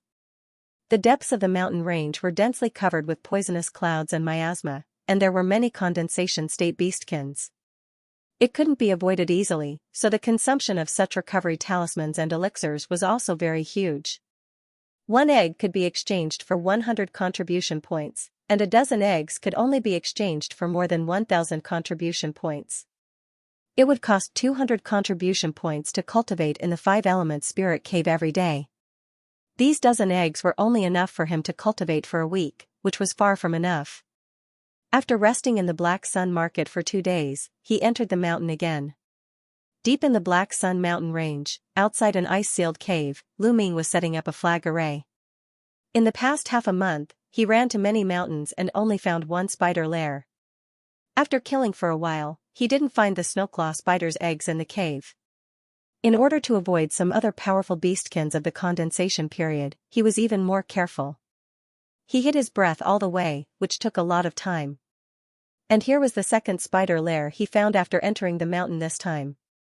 After Lu Ming finished setting up the flag array, he retreated a few hundred meters away from the cave as usual, and he released a huge fireball at the cave. After that, he converged his breath again and hid behind the boulder. After a loud bang, there wasn't an ice-cold aura as he had expected. Instead, 2 clouds of pitch-black fog rolled out of the cave. Immediately afterward, a deep roar came out. 2 giant pythons covered with black spirit patterns flashed in the billowing mist. The 4 giant eyes flashed with red light as if they were extremely angry. Not good. In an instant, Lu Ming understood that he was in big trouble. The spider cave seemed to have been taken over by the 2 pythons and used as their nest. At the moment when the giant pythons appeared, Lu Ming had already released his mental power and scanned them. He found that both of them were at the condensation period later stage, and he was shocked. At this time, one of the giant pythons, after shaking its head, seemed to have found Lu Ming's hiding place in an instant. The black mist around it condensed and immediately turned into several mist arrows. Seeing this, Lu Ming didn't say anything and immediately dodged with a sway. At the same time, he immediately decided to escape. After all, there were no insect eggs in the cave, and it was not easy to deal with two beastkins of the condensation period later stage at the same time. Even if he could win, it would consume a lot of spiritual power, and it might even directly damage his vitality. In the situation where he was in urgent need of contribution points, he naturally didn't want to do such a thankless thing. After a boom, the other giant python rushed into the flag array set by Lu Ming. The blue light curtain shook for a while. Cracks appeared almost instantly, then it shattered with a crisp sound. Seeing this, Lu Ming no longer hesitated. He immediately crushed a yellow talisman, and a dozen yellow talismans flashed into his body. He was immediately wrapped in a yellow light, and he disappeared into the nearby soil in a flash. The two enraged pythons didn't seem to be willing to let Lu Ming go. The black mist around them rolled up violently, and they also twisted their huge bodies and drilled into the soil.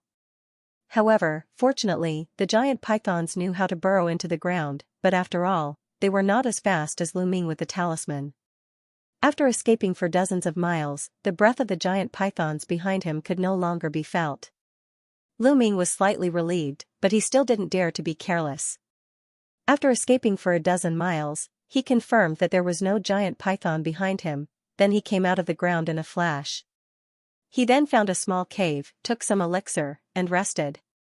This round of crazy chase consumed some of his spiritual power and physical strength. He must recover in time. Otherwise, if he encountered some powerful beastkins, it would be big trouble. 3 days later, Lu Ming finally found 4 to 5 eggs in a snowclaw spider cave. He was ready to leave the Black Sun mountain range and return to the market for some supplies. However, when passing by an inconspicuous small mountain, a black shadow flashed out of the bushes in front of him and went straight to Lu Ming. Lu Ming felt a powerful aura approaching him from behind. Without thinking, he dodged and leaped over 100 feet forward. At the same time, a small silver sword appeared in his hand. Originally, he thought that someone was ambushing him from behind, wanting to kill him and steal his treasures, but when he turned around and took a closer look, he was shocked to find that it was a strange monster beast wrapped in tough and thick armor in front of him. This beast was about 10 meters in size. It was somewhat similar to a pangolin, but its pair of small emerald green eyes were shining. Some purple spirit patterns faintly flashed on the gray skin exposed between the gaps of the thick armor. Judging from the powerful breath exuded from its body, it was at the condensation period later stage.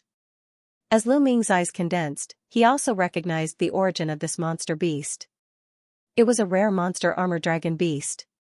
However, the armor dragon beast in front of him was slightly different from the ordinary armor dragon beast that Lu Ming learned from the classics. There seemed to be a pair of inch-sized silver sharp horns on its head. It seemed to have begun to mutate. Although it was at the condensation period later stage, its strength was probably far beyond the average monster beast of the later stage. After the first attack failed, the beast did not rashly attack again. Instead, it lurked in place, staring at Lu Ming with its small eyes without blinking. It seemed to be paying attention to his every move. Lu Ming originally wanted to escape, but he had been chased by some powerful monster beasts many times in the past few days. The few spirit traversal talismans he purchased had long been used up. Moreover, when he found that this beast came alone, and there was no backup around him, he couldn't help but have some other thoughts. An adult armored dragon beast was also a rare demonic beast that could only be found by luck. Its leather armor could be used to refine superior armor spiritual weapons, and its demonic core was even more valuable. It was an excellent material for refining high-rank elixirs and spiritual weapons. As for the mutated armor dragon beast, its value would naturally increase several times. After Lu Ming thought a few times, he took a deep breath and made a decision. Black gas suddenly surged on his body surface, and he waved the silver sword in his hand. Suddenly, dense sword shadows appeared and blasted at the armor dragon beast in a chi-chi sound. Seeing that Lu Ming had already launched an attack, the armor dragon beast had no intention of dodging. It just opened its mouth and spouted a thick gray mist to protect its body in it. The hard armor on its body was also erected, and it curled up into a ball and rushed at the silver light. As soon as the dense silver shadows touched this beast, they actually bounced away with a shing-shing sound. As the silver light dissipated, the armored dragon beast's body stretched out again, but its body was not damaged at all. Lu Ming was startled at first, but he immediately made a sword gesture without thinking. The silver sword in his hand trembled, and a huge silver sword shadow of 80 meters suddenly appeared. Go! After pointing in the air, the huge sword shadow whizzed toward the armored dragon beast with a clear sound. The armored dragon beast shook its head, and its body curled up again. After its feet stomped on the ground, it directly pounced at the sword shadow. Lu Ming shook his sword gesture, and the huge sword shadow in the air slashed down fiercely. There was a harsh roar. The huge sword shadow slashed on the armor of the armored dragon beast firmly. However, apart from making a large part of the armor that was slashed deeply, it couldn't really cut open the armor. The two were in a stalemate for a while.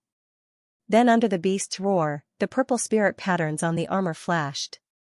The huge sword shadow was actually bounced off by the thick armor. There was only a white sword mark at the place that was slashed. The armor of this beast was so tough that even the sword controlling technique couldn't cut it open. Seeing this, Lu Ming was naturally shocked, but his hands didn't stop moving. After the silver sword disappeared in a flash, he grabbed in the air again, and two heavy water droplets appeared out of thin air. Then his figure blurred and flashed toward the beast. Since the sword controlling technique was useless, he could only win with brute force. But when his figure flashed to the front of the armored dragon beast, an unexpected scene appeared. After a thunderous sound between the silver armor horns on the beastkin's head, a silver lightning arc appeared, and it struck at Lu Ming fiercely. This attack was beyond Lu Ming's expectation, and it was extremely fast. Lu Ming was shocked. He shook his shoulders and immediately turned into a blurred phantasm. Boom, the silver lightning arc just passed by his side, and it made a big pit on the ground behind him. Lu Ming's face condensed. He rubbed his hands and threw them together. The two heavy water droplets that were combined into one immediately flew out of his hands, turning into a cluster of black light that smashed at the armored dragon beast. A silver light flashed on the armored dragon beast's head, and another silver lightning arc appeared. It directly struck at the black light cluster in the next moment. A thunderbolt in the clear sky, the heavy water droplet was intact. It was just slightly delayed, but it still smashed at the beastkin fiercely. The armored dragon beast took this opportunity to twist its body and jumped 100 meters away with a series of afterimages. Its movement was extremely fast. There was an earth-shattering noise. After the heavy water droplet missed, it hit the nearby ground and immediately smashed out a huge pit of 10 meters deep. The nearby ground even cracked in an instant. Seeing this, Lu Ming's face turned gloomy. This armored dragon beast looked clumsy, but its movements were extremely fast, and it had a certain level of intelligence. With its terrifying defensive ability, it was absolutely impossible to end the battle quickly in such a situation. It seemed that the only way was to exhaust the spiritual power of this beastkin and then try to break its defense. Lu Ming thought of a countermeasure in an instant. He immediately summoned back the heavy water droplet with one hand and released the small silver sword again. It transformed into sword shadows and started to fight with the armored dragon beast. At the same time, he took out elixirs and consumed them. He then took out a piece of superb spirit stone and kept absorbing spiritual power. Poof! A fist covered with crimson scales suddenly turned into a cluster of afterimages and hit on the armored dragon beast. After the armored dragon beast's body shook, it flew out for 80 meters and fell heavily to the ground. After the armored dragon beast groaned, it turned over and stood up again. It stared at the enemy in front of it with a vicious gaze, but it didn't dare to go forward for a while. After more than 6 hours of fighting, the beast finally couldn't maintain the amazing defensive power of its thick skin after consuming too much of its magic power. At this moment, not only was it covered with cuts and bruises, but the power of the silver electric arc it released was also obviously not as strong as before. And Lu Ming's situation at this time was not much better. Channeling the small silver sword to attack for such a long time had consumed most of his spiritual power. Although he relied on elixirs and spirit stone to replenish it at the same time, he also began to use his fists to attack frequently. At this moment, after he poured all his spiritual power into the small silver sword, he could already leave a deep sword mark on the armored dragon beast's body. Just as Lu Ming was thinking with joy, he planned to find a good opportunity to give this armor dragon beast a fatal blow. After the armor dragon beast's eyes turned, a dazzling yellow light flashed on its body surface, then it suddenly disappeared into the ground. Seeing this, Lu Ming was naturally furious, but his escape talisman had been exhausted. He could only release a huge mental power to lock on the beastkin underground while chasing all the way. However, after chasing for 8 miles, the armor dragon beast cunningly escaped into an unfamiliar mountain range with extremely heavy miasma. Lu Ming had consumed too much spiritual power at this moment, and his elixirs and talismans were almost exhausted. After hesitating outside the miasma for a long time, he sighed and didn't dare to take the risk to enter it. He could only turn around and fly toward the Black Sun Market with a hint of depression. A few days later, after Lu Ming returned to the Black Sun Market, he immediately purchased a large number of recovery elixirs and talismans. It was twice as much as what he brought before.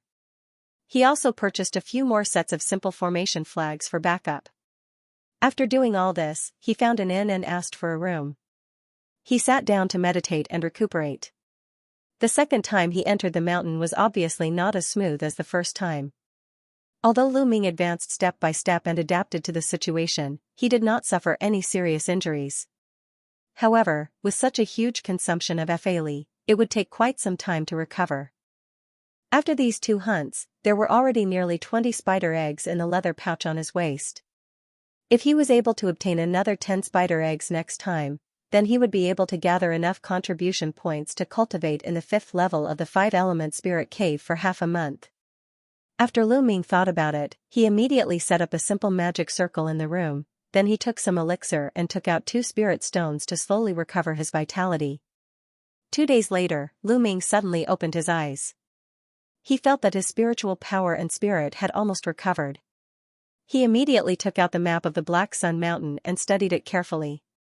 On the way back from the Black Sun Mountain range last time, he passed by 2 dead snowclaw spider nests, but he didn't have enough spiritual power at that time, and his elixir and talisman were exhausted, so he could only make a mark on the map first. This time entering the mountain, his primary goal was to go to these 2 strongholds first.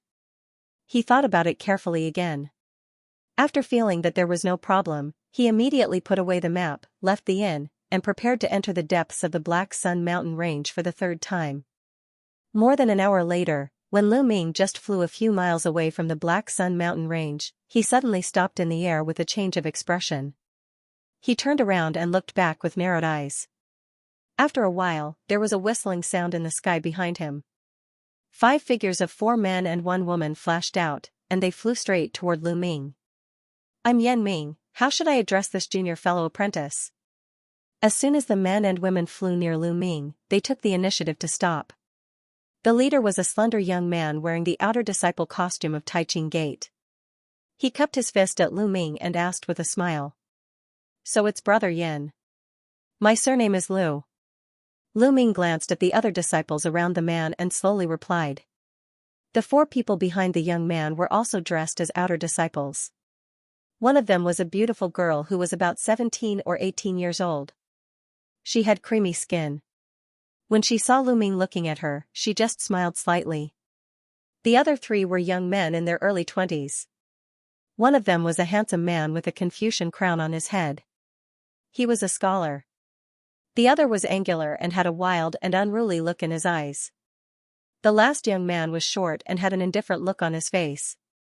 Among the 5 people, only the leader Yan Ming and the angular man were at the condensation period intermediate stage, and the rest were at the condensation period early stage. "It's Brother Lu. The 5 of us plan to enter the Black Sun Mountain to hunt a condensation period later stage Blue Claw's demon spirit. I heard that junior fellow apprentice has been in and out of this Black Sun Mountain range alone several times and returned safely. Your strength must be extraordinary. Are you willing to travel with us and take care of each other? If Brother Lu can kill this demon spirit together, we will definitely not be stingy to share the contribution points of this mission." Yan Ming saw Lu Ming's indifferent look, and he directly explained his intention. "Blue Claw's demon spirit? This demon spirit is elusive. I'm afraid it is not easy to deal with." Lu Ming was startled slightly when he heard the words, and he replied thoughtfully. This mission was also one of the missions of the Xianxia's inner notice. Lu Ming had seen it when browsing before. Although the reward was a lot, the difficulty of completing it was also not low. Not to mention anything else, just finding the place where this demon spirit resided was a very time-consuming thing. The so-called Blue Claws demon spirit was actually a kind of strange demon spirit that grew in the mountains such as the Black Sun mountain range. After the death of the condensation period ape, the corpse was resurrected. Its strength was far from that of the ordinary condensation period later stage beastkin. Its speed was extremely fast, and it was good at stealth and sneak attacks. It was very difficult to deal with. This demon spirit is indeed not easy to find, but under our careful investigation these days, we have found one, and we have also developed a set of hunting plan. As long as Junior Fellow Apprentice can join us, this mission will be a sure success. Yan Ming explained without thinking. I have another mission in the Black Sun mountain range this time, so I have no intention of forming a team. Brother Yan should find someone else. Lu Ming just thought for a moment, and he refused without hesitation. Although he didn't know how the few people in front of him received this inner notice mission, his time was limited at the moment, and he had also found 2 nests of suspected snowclaw spiders. As long as there was no major problem, he could return to Taiching Gate after half a month, so he naturally didn't want to complicate matters. That's a pity. If Brother Lu joins us, we'll have a greater chance of success. But since Brother Lu doesn't have this intention, I naturally won't force you, so I will leave now. When Yan Ming heard it, he was slightly unhappy, and he immediately replied faintly. Lu Ming cupped his fist at them blankly, then he flew toward the Black Sun mountain range in a black cloud. Brother Yan, are we just going to let it go like this? Seeing this, the glamorous woman behind frowned slightly. She seemed to be a little surprised by Lu Ming's refusal. You don't know what's good for you. The young man with sharp edges also snorted coldly. The skinny man and the scholar-like man didn't speak. They both looked indifferent. Since this person has no intention of being with us, we naturally can't force him. Let's follow the original plan. As long as there is no accident, there should be no problem. I invited him to go together just in case. After Yan Ming waved his hand at a few people, his expression returned to normal as he spoke. When the others heard this, they naturally didn't have much opinion. Immediately, the group of 5 people also set off toward the Black Sun mountain range, but the direction they took was slightly different from Lu Ming's. Half a month later, in the Black Sun mountain range, in a hidden cave somewhere, a young man in a green robe was looking around for something. It was Lu Ming who entered the mountain for the 3rd time. At this time, in the leather bag around his waist, there were 8 egg-sized snowclaw spider eggs.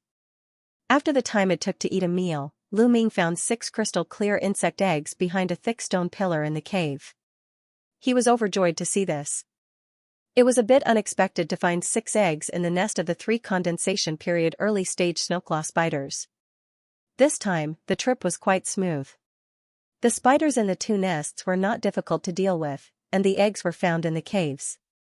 Now he had obtained more than 30 eggs, which was enough to exchange for the contribution points to cultivate in the 5-element spirit cave for half a month. Just as Lu Ming walked out of the cave and was about to make a gesture to fly into the air, his expression suddenly changed. His figure flickered, and he flashed behind a nearby big tree. As a result, after a few seconds, there was a whistling sound in the distant sky. 5 light balls were blasting toward Lu Ming. In the light ball, there was a figure. The leader was a slender young man. It was Yan Ming. But at this time, he looked quite flustered.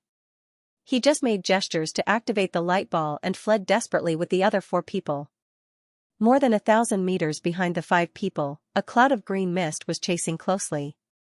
There was a 30 meters tall monster covered with green hair in it.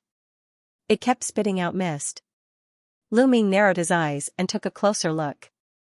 On the head of the green-haired monster, there was a short dwarf with an ugly face and a hideous expression, but his aura was at the condensation period later stage. Seeing this, Lu Ming was naturally surprised. When he was thinking about what the scene in front of him meant, the ugly dwarf behind immediately sneered when he saw Yan Ming flying faster and faster. He suddenly slapped the monster's head with one palm. The green-haired monster immediately raised its head and made a long scream. The green mist rolled down its body surface, and it suddenly turned into a phantasm that blasted forward.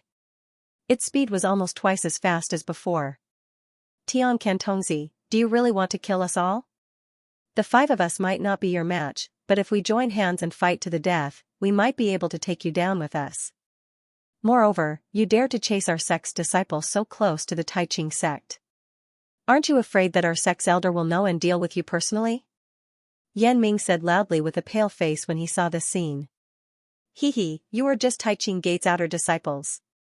Even if I kill all of you, those old monsters of Taiqing Gate won't care about it. Otherwise, how can I be free until now? Moreover, this Black Sun mountain range is extremely dangerous. If all of you die here, who will know that I did it? As for fighting desperately, that's even better. I want to try this Blue Claw's demon spirit to see if it is really as powerful as the rumors say. The ugly dwarf laughed wildly and said with a ferocious look in his eyes. Brother Yan, don't talk nonsense with him. Now we can only fight desperately. Not far behind Yan Ming, the man with sharp facial features saw the phantasm transformed by the green-haired monster was getting closer and closer, and he immediately gritted his teeth and said. Then in the light curtain, he suddenly changed the gesture in his hand. A blue long spear suddenly appeared in front of him. After he grabbed it, he waved it a little. Immediately, there was a loud chi-chi sound, and the dense blue spear shadows blasted backward. But the phantasm transformed by the green-haired monster behind just shook a few times, then it suddenly swept past from a higher place.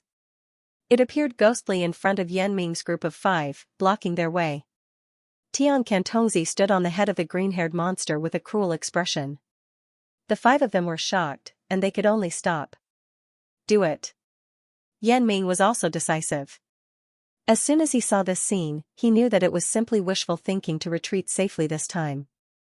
He simply shouted in his heart, and he took out a silver ancient mirror to attack first. The moment the ancient mirror left his hand, it grew to several 10 meters in size, and a green light ejected from it. The green-haired monster on the opposite side opened its mouth, and a billowing green mist rushed out, colliding with the green light head-on. Pung! As the green mist was blasted by the green light, it instantly became faint. This mist is the dispersing poison technique of this Blue Claw's demon spirit. My Qingxin mirror is its nemesis. I will dispel the protective barrier of this beast. You guys work together to kill Tian Cantongzi on the demon spirit.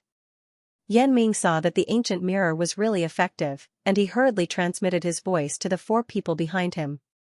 At this time, more green mist rolled out of the green-haired monster's body, and it was drowned in it in a blink of an eye.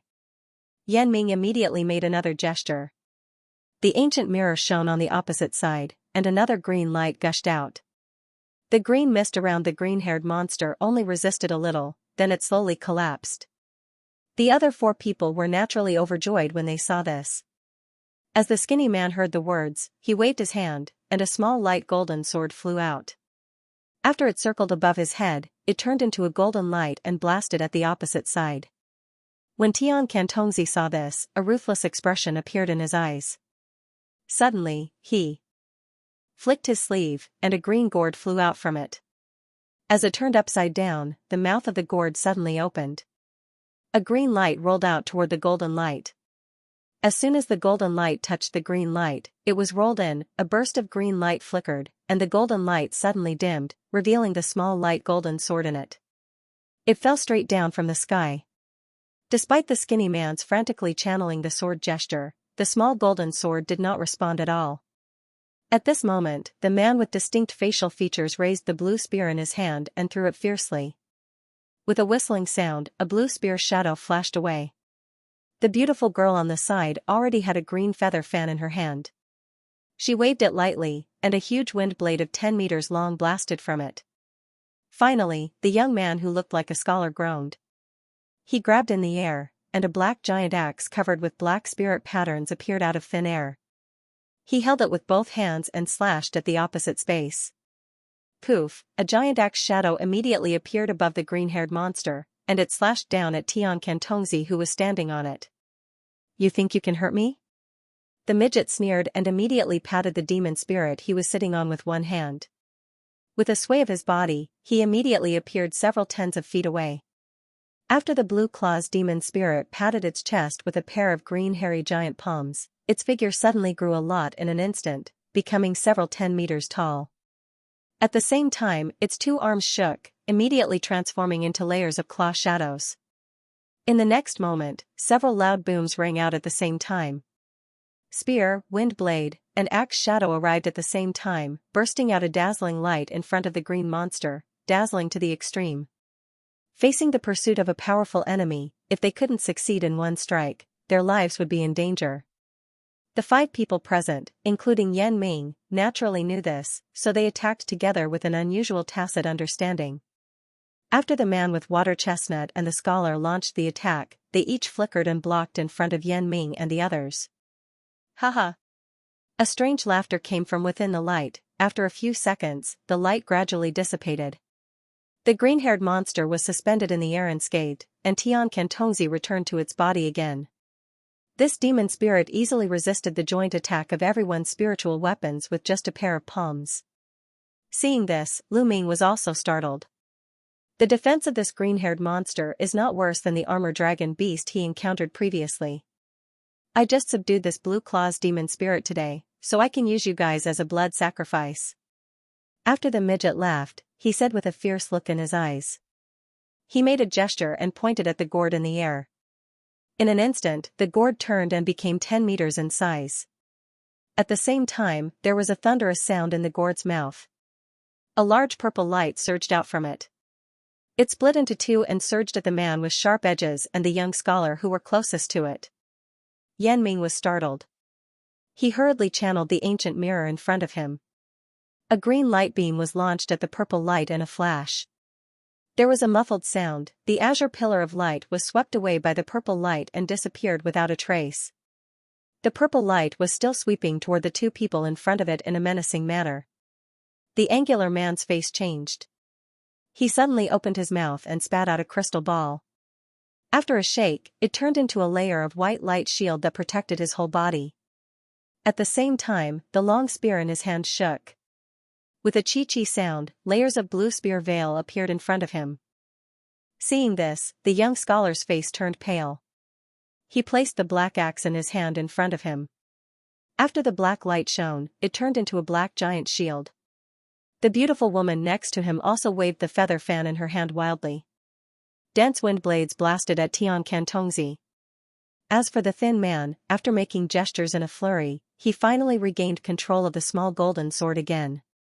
He flicked his 10 fingers in joy, and the small golden sword circled up.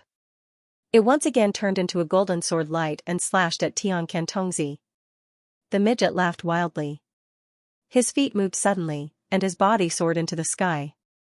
At the same time, the green-haired monster under him became blurred and disappeared in the nearby air. The densely packed wind blades and golden sword lights all flashed and fell into thin air. At the same time, there was a loud rumbling sound. Half of the purple light collided with the spear screen in front of the angular man. Not only did it not collapse, but it also rolled up like a liquid. The man with sharp edges felt that the long spear in his hand was condensed. It suddenly became heavier than thousands of kilograms, and it became extremely slow. He immediately felt bad, and he was about to channel other mystic arts. But at the next moment, a green sharp claw broke out of his chest with a poof. Then, it pulled out like lightning. Blood gushed out suddenly. The green-haired monster appeared behind the man and gave him a fatal blow. The white light shield couldn't stop it at all. The man with sharp edges looked down at the blood hole in his chest, and his face was full of disbelief. After the blue spear in his hand loosened, he fell down unconsciously. "Senior fellow apprentice Xu!" the young girl exclaimed. A green shadow flashed in the air, and the green-haired monster appeared ghostly behind the scholar who was knocked back by the purple light. The green-haired monster focused on both of his shoulders like lightning. There was a scream, and blood splashed. Just like that, the scholar was forcefully torn apart. The man with sharp edges and the scholar died in just a second. The speed of this monster was so fast that the others had no time to help. The remaining 3 people including Yan Ming couldn't help but feel cold. After the thin young man's face was uncertain, he suddenly crushed a yellow talisman. A layer of yellow light immediately appeared on his body surface, and he was about to escape into the ground. None of you can leave today. Tian Tongzi shouted fiercely. He pointed in the air with one hand, and the huge gourd not far away immediately turned upside down. A purple light blasted at the thin young man. The green-haired monster opened its mouth and spurted a cloud of green gas at the young man. Poof! The first streak of purple light caught up to the frail young man, causing his body to freeze, and his downward momentum was immediately slowed. At this moment, the green chi followed closely behind, disappearing into the purple light in a flash before striking the thin young man's body with a strange bang sound. The thin young man yelled, and his body decayed at a speed visible to the naked eye.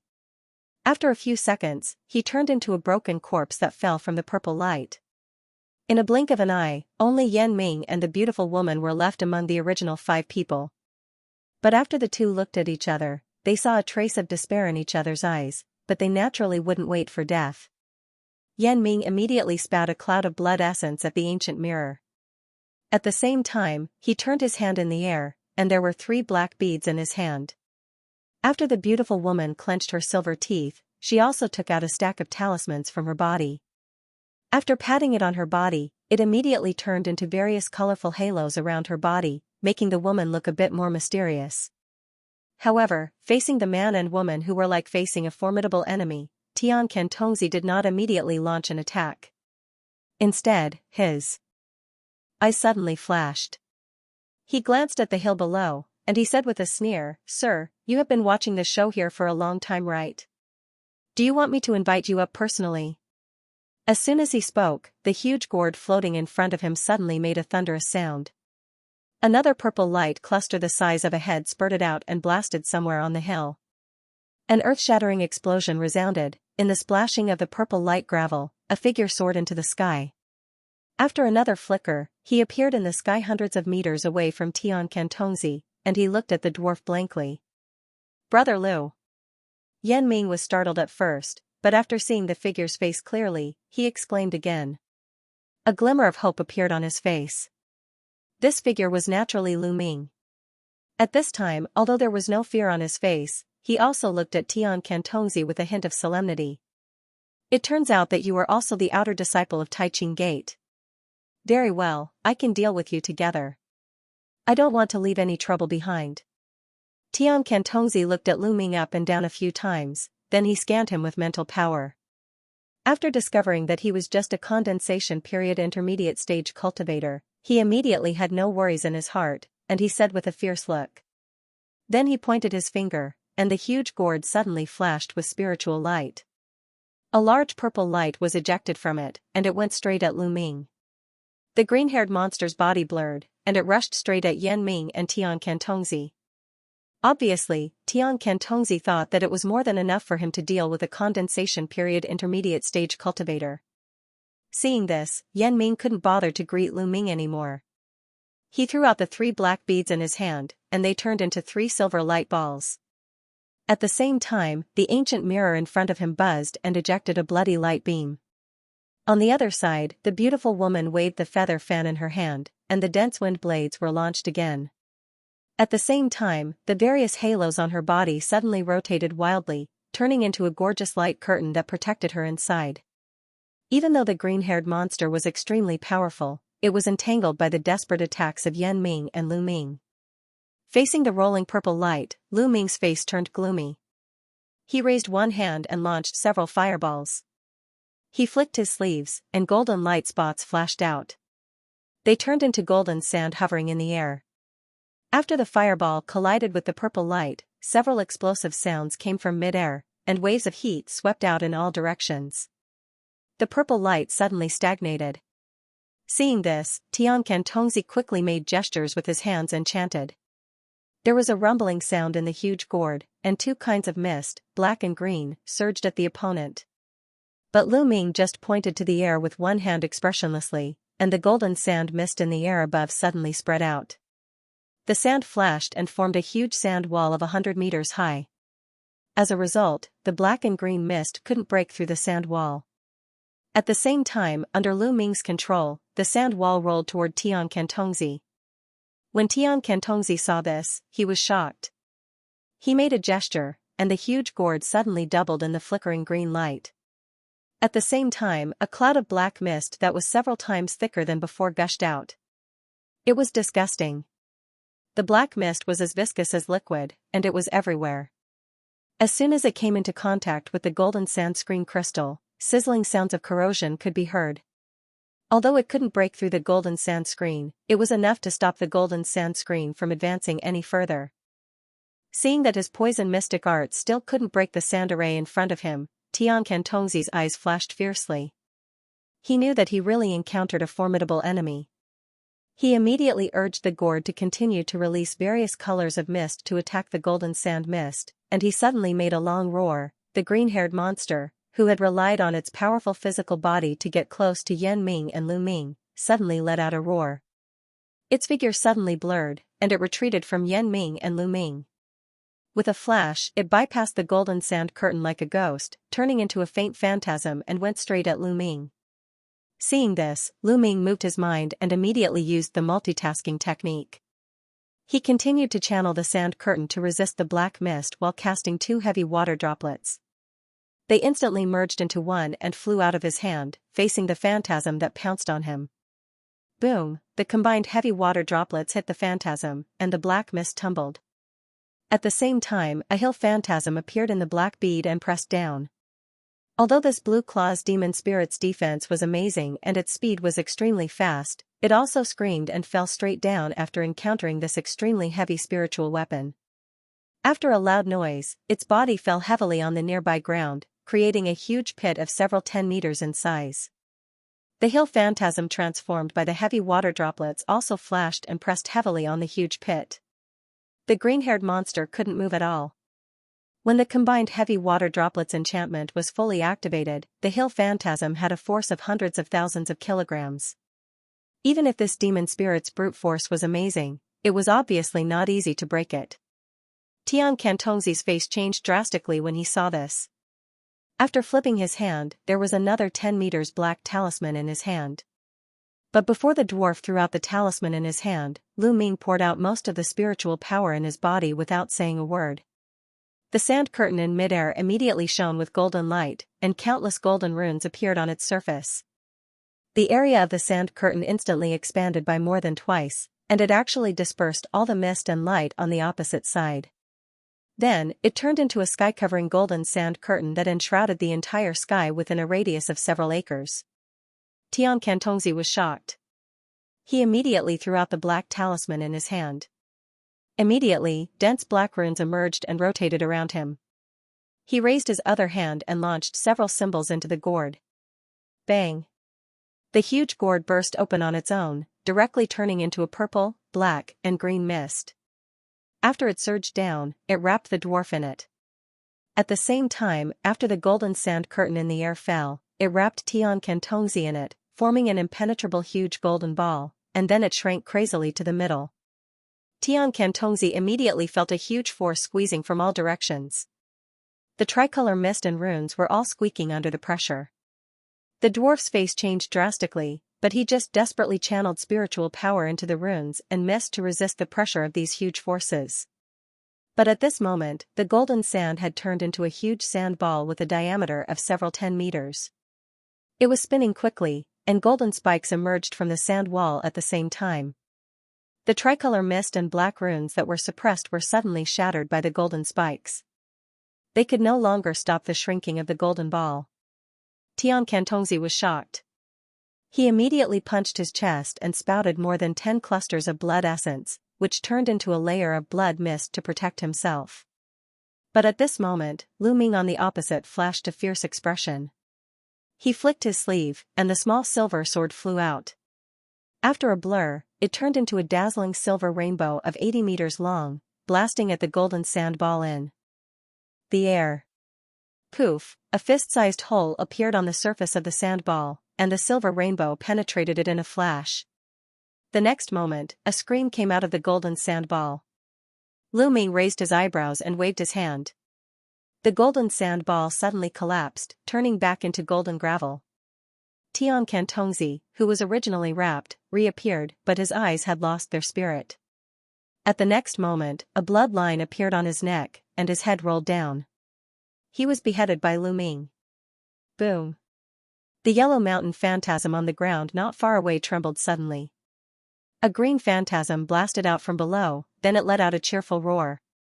It flew toward the depths of the Black Sun mountain range without looking back. Its speed was extremely fast. Seeing this, Lu Ming's eyes flashed, but in the end, he didn't stop the green-haired monster.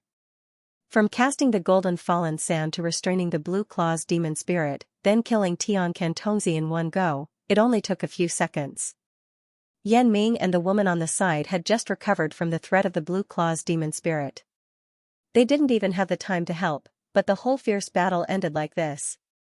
The man and woman looked at the dwarf's corpse that had fallen to the ground, and they were naturally shocked.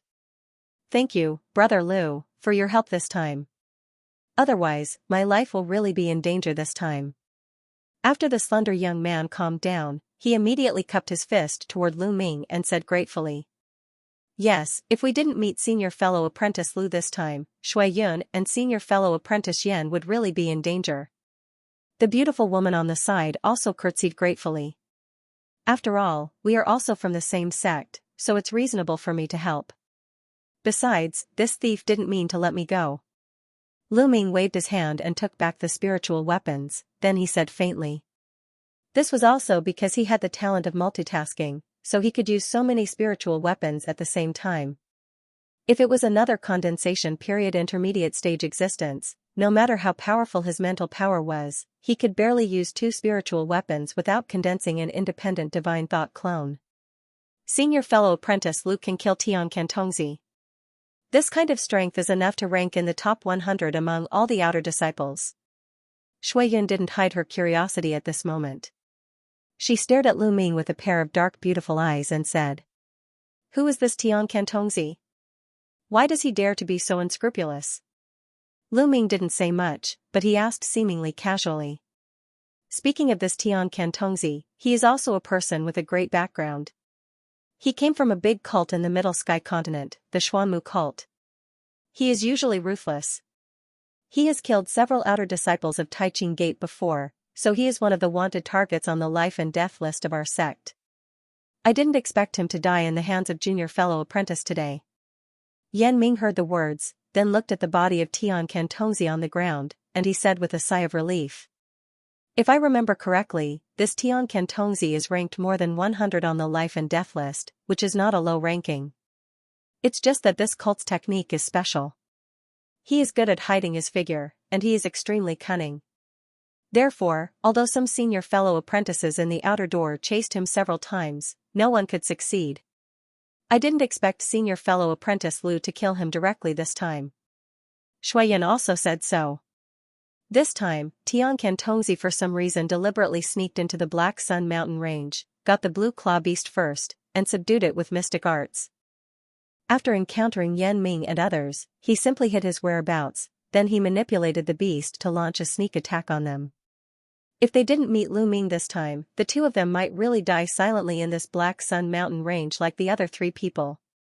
By the way, as long as senior fellow apprentice Lu takes this person's head back, you can exchange it for a lot of contribution points in the Life and Death Pavilion. After all, this thief is also a famous person on the life and death list." Yan Ming reminded. At the same time, a trace of envy flashed in his eyes. "It turns out to be like this. Thank you for reminding me, Brother Yan." Lu Ming nodded. Regarding the life and death list, it was also specifically mentioned in the outer disciple regulations. In fact, it was a kill list specially issued for the outer disciples. The names on it were all the disciples of the condensation state evil sect who had killed the disciples of Taiching Gate. There were as many as thousands of people on the list. All of these people were cruel and cunning, and the top 10 characters on the list were even more powerful. Even the Taiching sect's outer disciple who was ranked at the top might not be able to win one-on-one. Since Tian Tongzi was on the life and death list, Lu Ming naturally landed unceremoniously.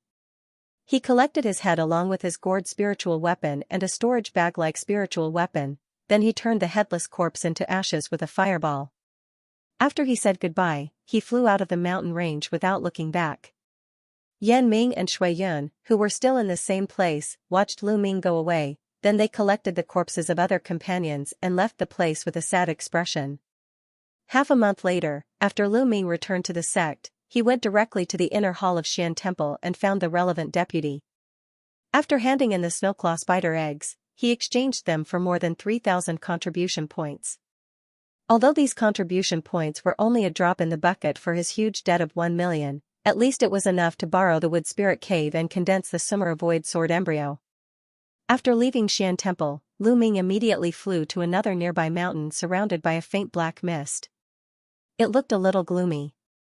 On a somewhat hidden platform halfway up the mountain, a rather large attic building was built. There was no sign outside the attic. The color was similar to the mountain, so it was not easy to notice its existence if one didn't look carefully. This was the famous Life and Death Pavilion of Spiritual Mountain. After Lu Ming looked at it for a while, he landed on the platform and walked in without stopping.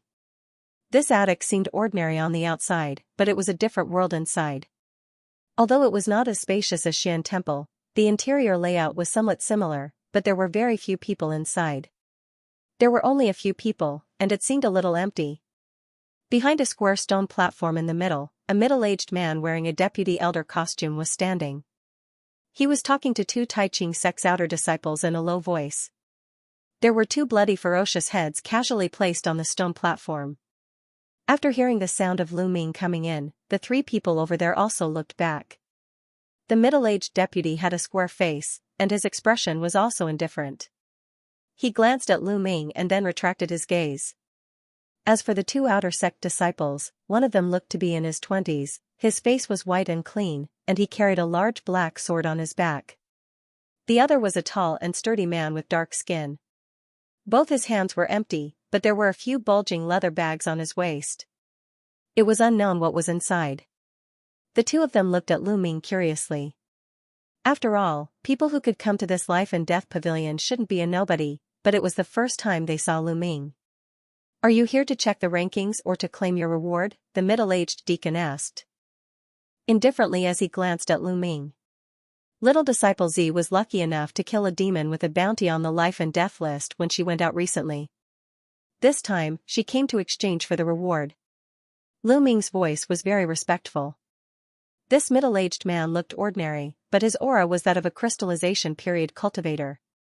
"Yes, wait over there for a moment," the middle-aged man replied and looked at the two outer disciples in front of him. "I've just verified the images on the life and death list.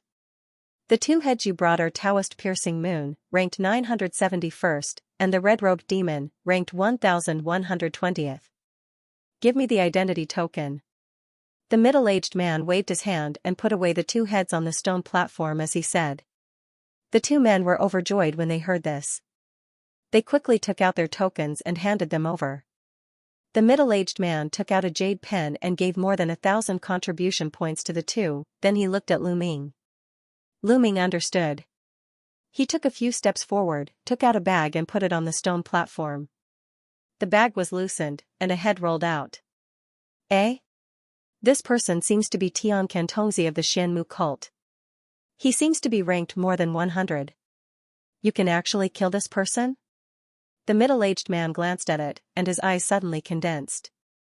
He said with great surprise. "What? Tian Cantongzi?" The two outer disciples were originally planning to leave, but when they heard this, they turned their heads back in shock. Lu Ming already knew the origin of Tian Cantongzi from Yan Ming. After responding, he stood there calmly. The middle-aged man looked at Lu Ming again, nodded his head and said, "You can kill this person. Your strength is not bad. Give me the token." Lu Ming immediately took out the token and handed it over. "Tian Cantongzi, a disciple of the Xianmu cult. He is good at stealth and sneak attacks. He once killed 9 disciples in the cult. He is ranked 139th on the life and death list. He has a bounty of 5,000 contribution points." As the middle-aged man said, he took out a white jade token and shook it at Tian Cantongzi's head. The token glowed and condensed into a phantasm. It was Tian Cantongzi's head. The middle-aged man nodded. The jade pen in his hand flashed, and a light fell on Lu Ming's token.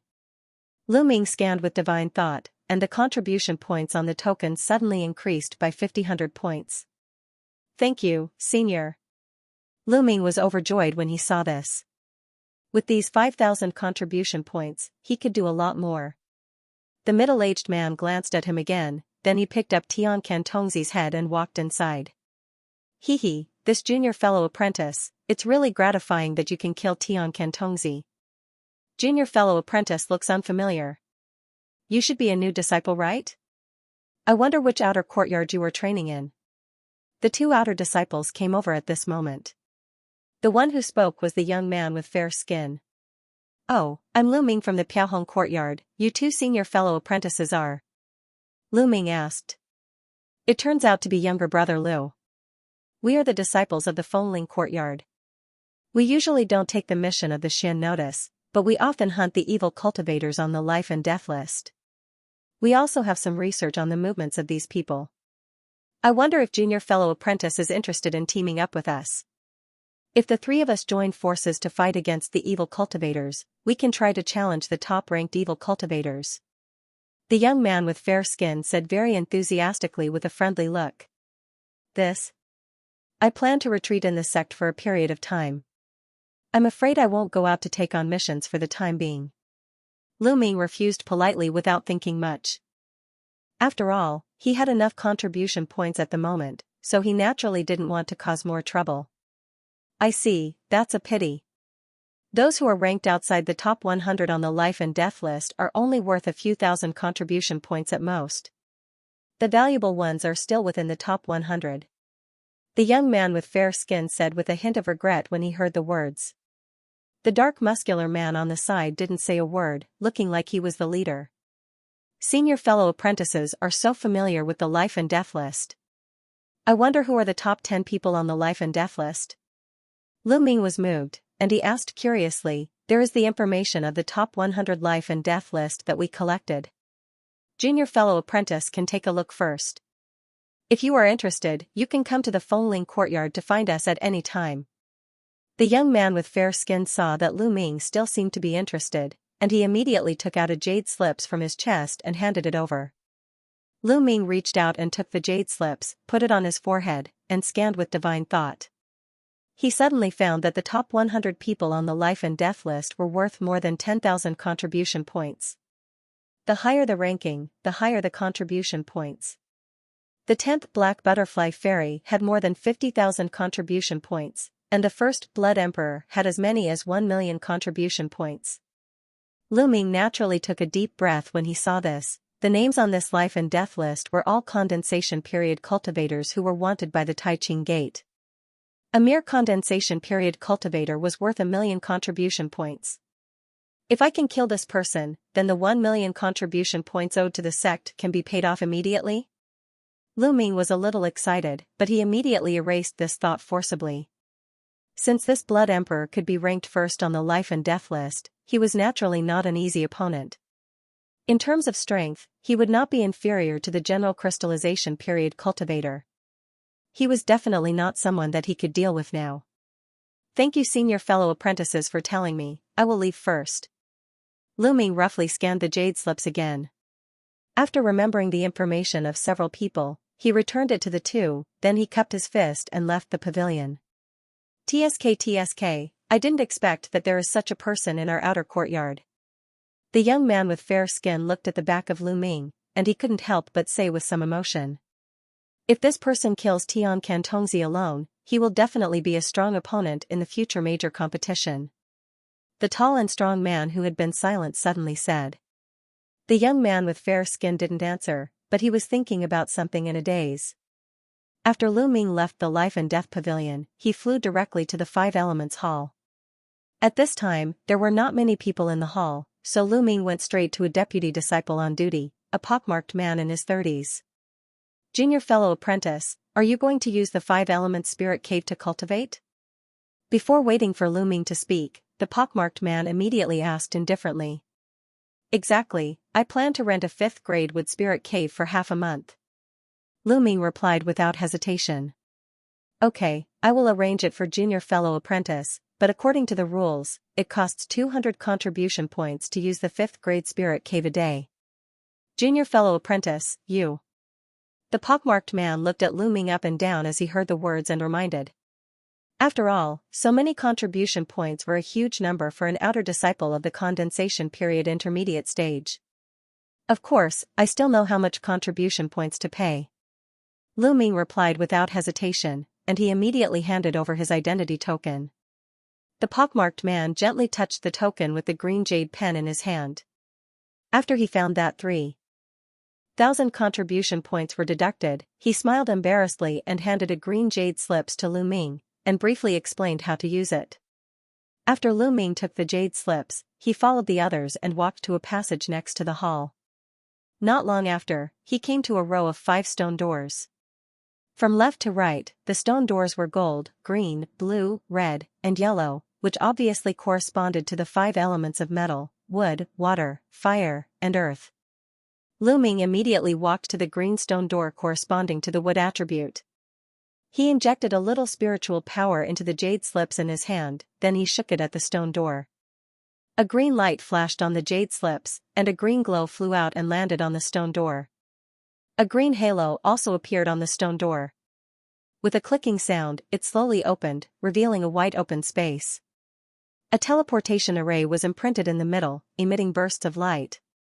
Lu Ming walked in without saying a word and entered the center of the array.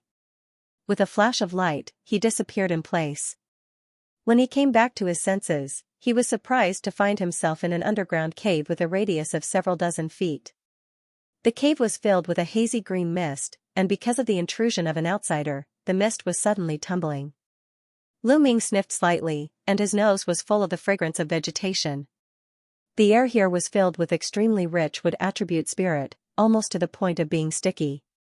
In the next moment, the rolling wood attribute spiritual chi in the surroundings didn't wait for him to cast the spell, and it began to gather in his body in a frenzy. In an instant, Lu Ming felt that all the meridians in his body were immediately occupied by the extremely rich wood attribute spirit, and the spiritual chi in his dantian began to spin wildly subconsciously. Although Lu Ming had already expected this, he still felt that the blood in his body had become a little boiling.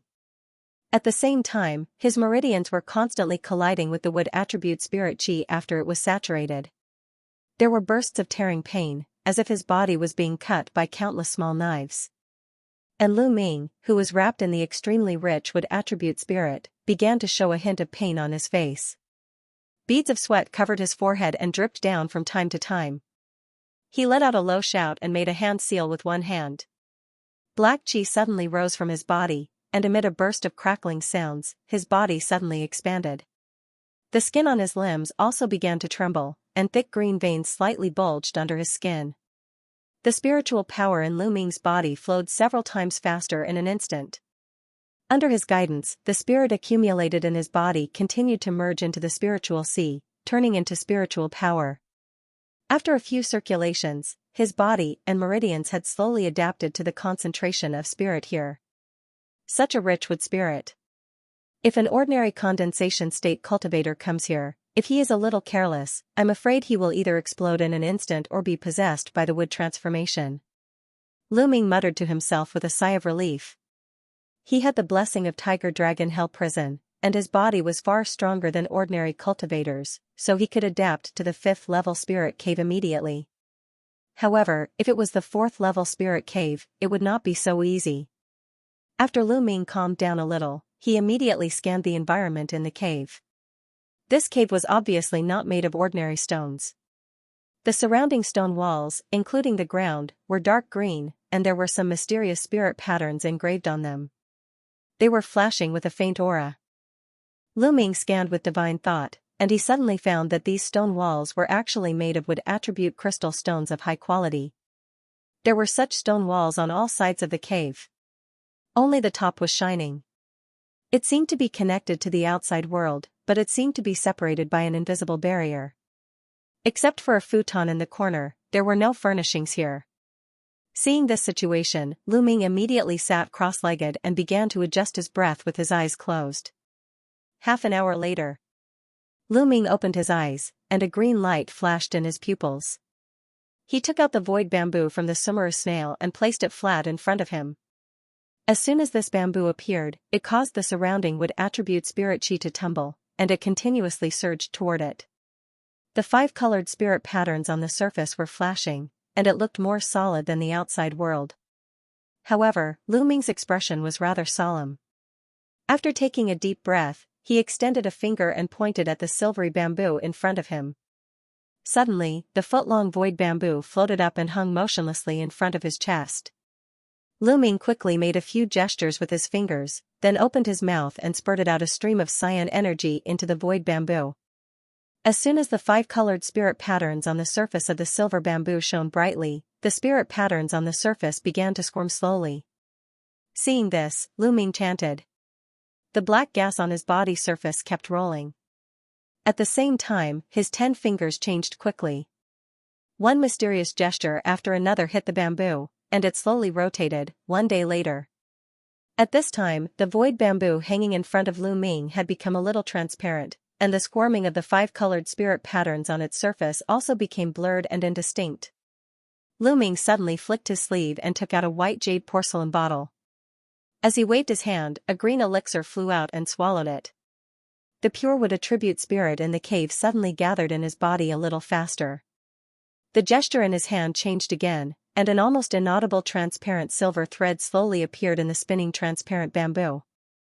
Under the wrapping of the wood attribute aura, the silver thread slowly merged into his body like smoke. In Lu Ming's dantian, with the continuous influx of the transparent silver thread, some of the extremely weak remaining sword chi of the broken Tai Gang sword embryo began to slowly gather and condense into a broken small sword phantasm. Lu Ming scanned with divine thought. Seeing this situation, he immediately divided his mental power into several strands according to the Tai Gang sword tactics.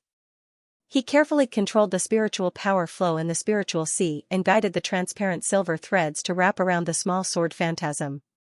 When the small sword phantasm touched the silver thread, it seemed to feel something. It began to swallow it little by little. Every time it swallowed a little silver thread, the small sword phantasm became clearer. With the continuous influx of the transparent silver thread, the incomplete part of the small sword phantasm began to be filled, and it began to exude a silver brilliance. 6 days later, Lu Ming still maintained this posture, and his gestures did not change at all. The silver bamboo in front of Lu Ming became a lot dimmer, and the silver thread that emerged from it was a little thinner than a few days ago. In his spiritual sea, the original silver clear small sword phantasm became mottled with 5 colors at the moment. After another 5 days, the small sword in Lu Ming's dantian had become completely transparent. Only when it was rotating could one see the 5 colors of light refracted from it. Suddenly, there was a bang. With the last trace of silver thread emerging from the void bamboo, the original silver 5-color spirit bamboo completely turned into a bare green bamboo, and it collapsed in a flash. Lu Ming's gestures still did not stop. According to the Tai Gang sword tactics, he controlled the spiritual power in the spiritual sea to run. After another 2 days, an extremely clear and melodious sword cry suddenly came from his spirit sea. A faintly discernible inch-long sword shadow began to float up and down in his spirit sea. At this time, Lu Ming's chanting finally stopped. He scanned his body with divine thought, and he showed a smile. This Sumeru sword embryo was finally condensed. I only need to continue to use spiritual power to slowly nourish it in the future. According to the classics, once this sword embryo spirit was infused into this sword body, after cultivating into a spiritual weapon, it could come and go without a trace, catching the enemy off guard. In this regard, Lu Ming was naturally very satisfied. The only drawback was that because this sword embryo wasn't the right way, the time and energy needed to cultivate it was not comparable to ordinary sword embryos. Moreover, after the power was enhanced to a certain level, it would be more difficult to improve later.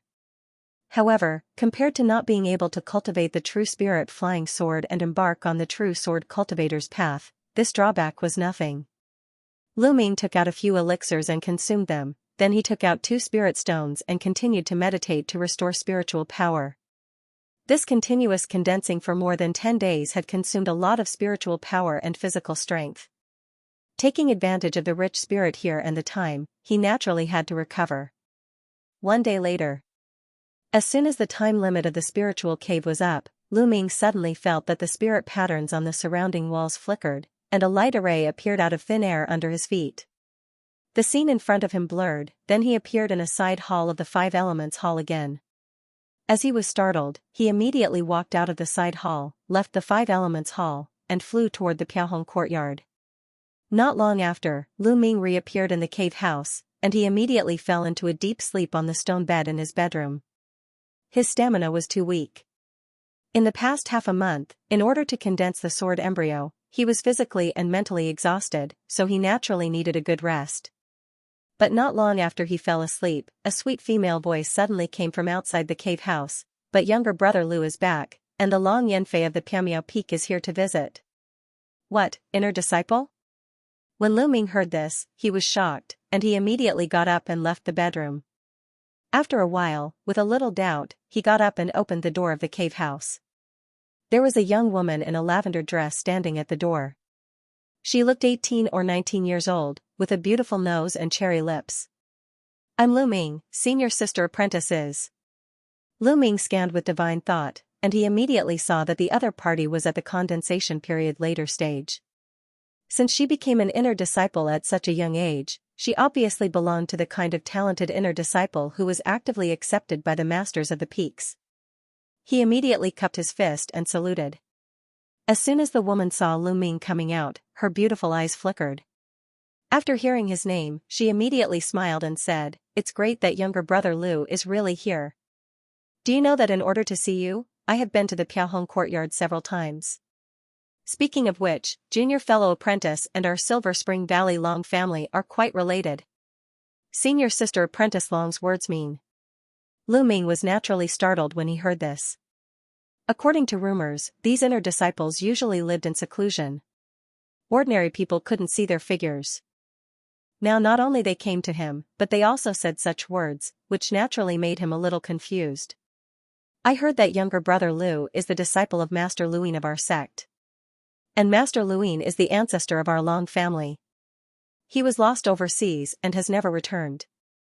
Since younger brother Lu was once the descendant of the sect created by our ancestor, he naturally has a deep relationship with our Long family. The woman who claimed to be Long Yanfei suddenly withdrew her smile and said solemnly, "What, senior sister apprentice is the descendant of Master Luin?" Lu Ming was naturally shocked when he heard this. The reason why he was able to come to this Taiching Gate to practice today was mostly because he happened to encounter a trace of Master Luin's divine thought. He got the Tiger Dragon Hell Prison and Tai Gang Sword tactics by chance. Since he could meet the descendant of Master Luin today, he should have handed over the sword spirit embryo to his descendant according to Master Luin's request.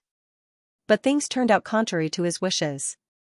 This sword embryo was first merged with his own sword embryo by the demonic thought, and then in the Battle of Siren King on Buyuan Island, it detonated for self-protection.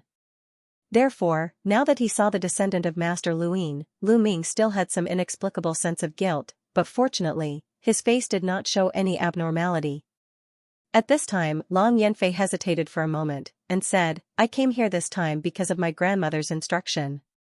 I want to hear the situation of my ancestor wandering in the outer realm. I hope junior fellow apprentice can fulfill my wish. Since senior sister apprentice is the descendant of Grandmaster Luin, I will naturally follow your orders. Actually, I came from a place called Yunchuan Island, which belongs to the sea region." After Lu Ming thought for a while, he chose his words carefully and repeated what he said to the Misty Peaks master when he entered the sect that day to the girl in front of him. As a result, Long Yanfei showed a thoughtful look after listening. After a while, she said slowly, "My clan has been looking for the whereabouts of my ancestor for thousands of years. Today, thank you younger brother Lu for telling me. It can be considered as fulfilling the clan's wish." Senior sister apprentice, what are you talking about? Speaking of which, Senior Luin has also done me a great favor. It's my duty to tell the truth. Lu Ming quickly returned a salute. Younger brother Lu is my ancestor's disciple. I wonder if it's convenient for you to go to the Silver Spring Valley where my Long family is located. Grandma heard about my ancestor's matter, and she also wants to see younger brother Lu in person.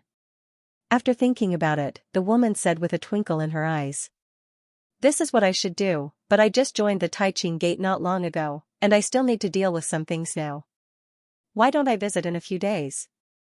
Lu Ming's heart shuddered when he heard the words, but he said so without changing his expression.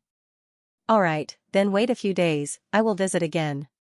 Long Yanfei was a little disappointed when she heard the words, but she immediately thought of something and said with a smile. Lu Ming naturally could only nod repeatedly.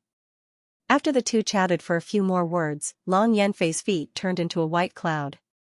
After seeing the woman go away, Lu Ming breathed a sigh of relief, then he returned to the cave house. He paced back and forth in the bedroom several times.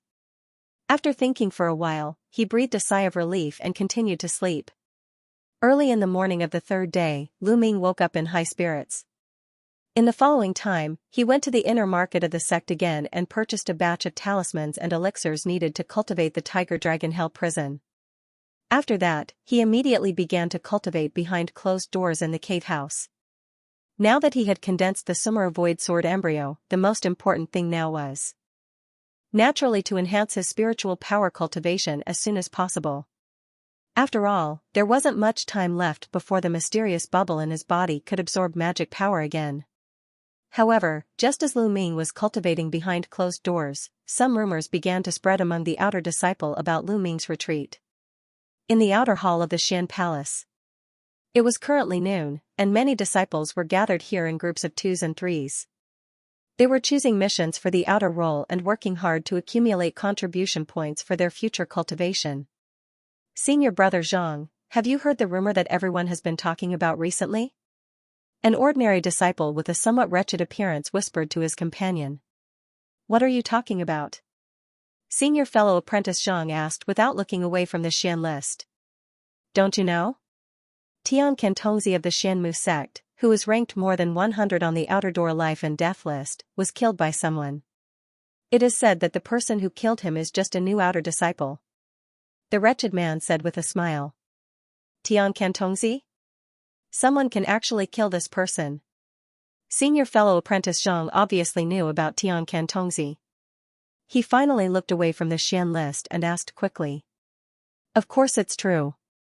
When I went to Nanpan Mountain to do a mission yesterday, I heard it from senior fellow apprentice Yan in the outer door. Senior fellow apprentice Yan, senior sister apprentice Shui, and several other new outer disciples went to the Black Sun Mountain range to hunt beastkins. They encountered Tian Kantongzi by chance. After a battle, senior fellow apprentice Yan and the others were defeated, and the other 3 were killed by the beastkin. The wretched man saw that the other party was interested, and he immediately showed off. Tell me, what happened next? Before senior fellow apprentice Zhang asked, another person next to him couldn't help but ask.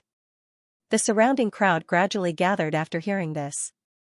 When the wretched man saw so many people looking at him, he immediately became spirited.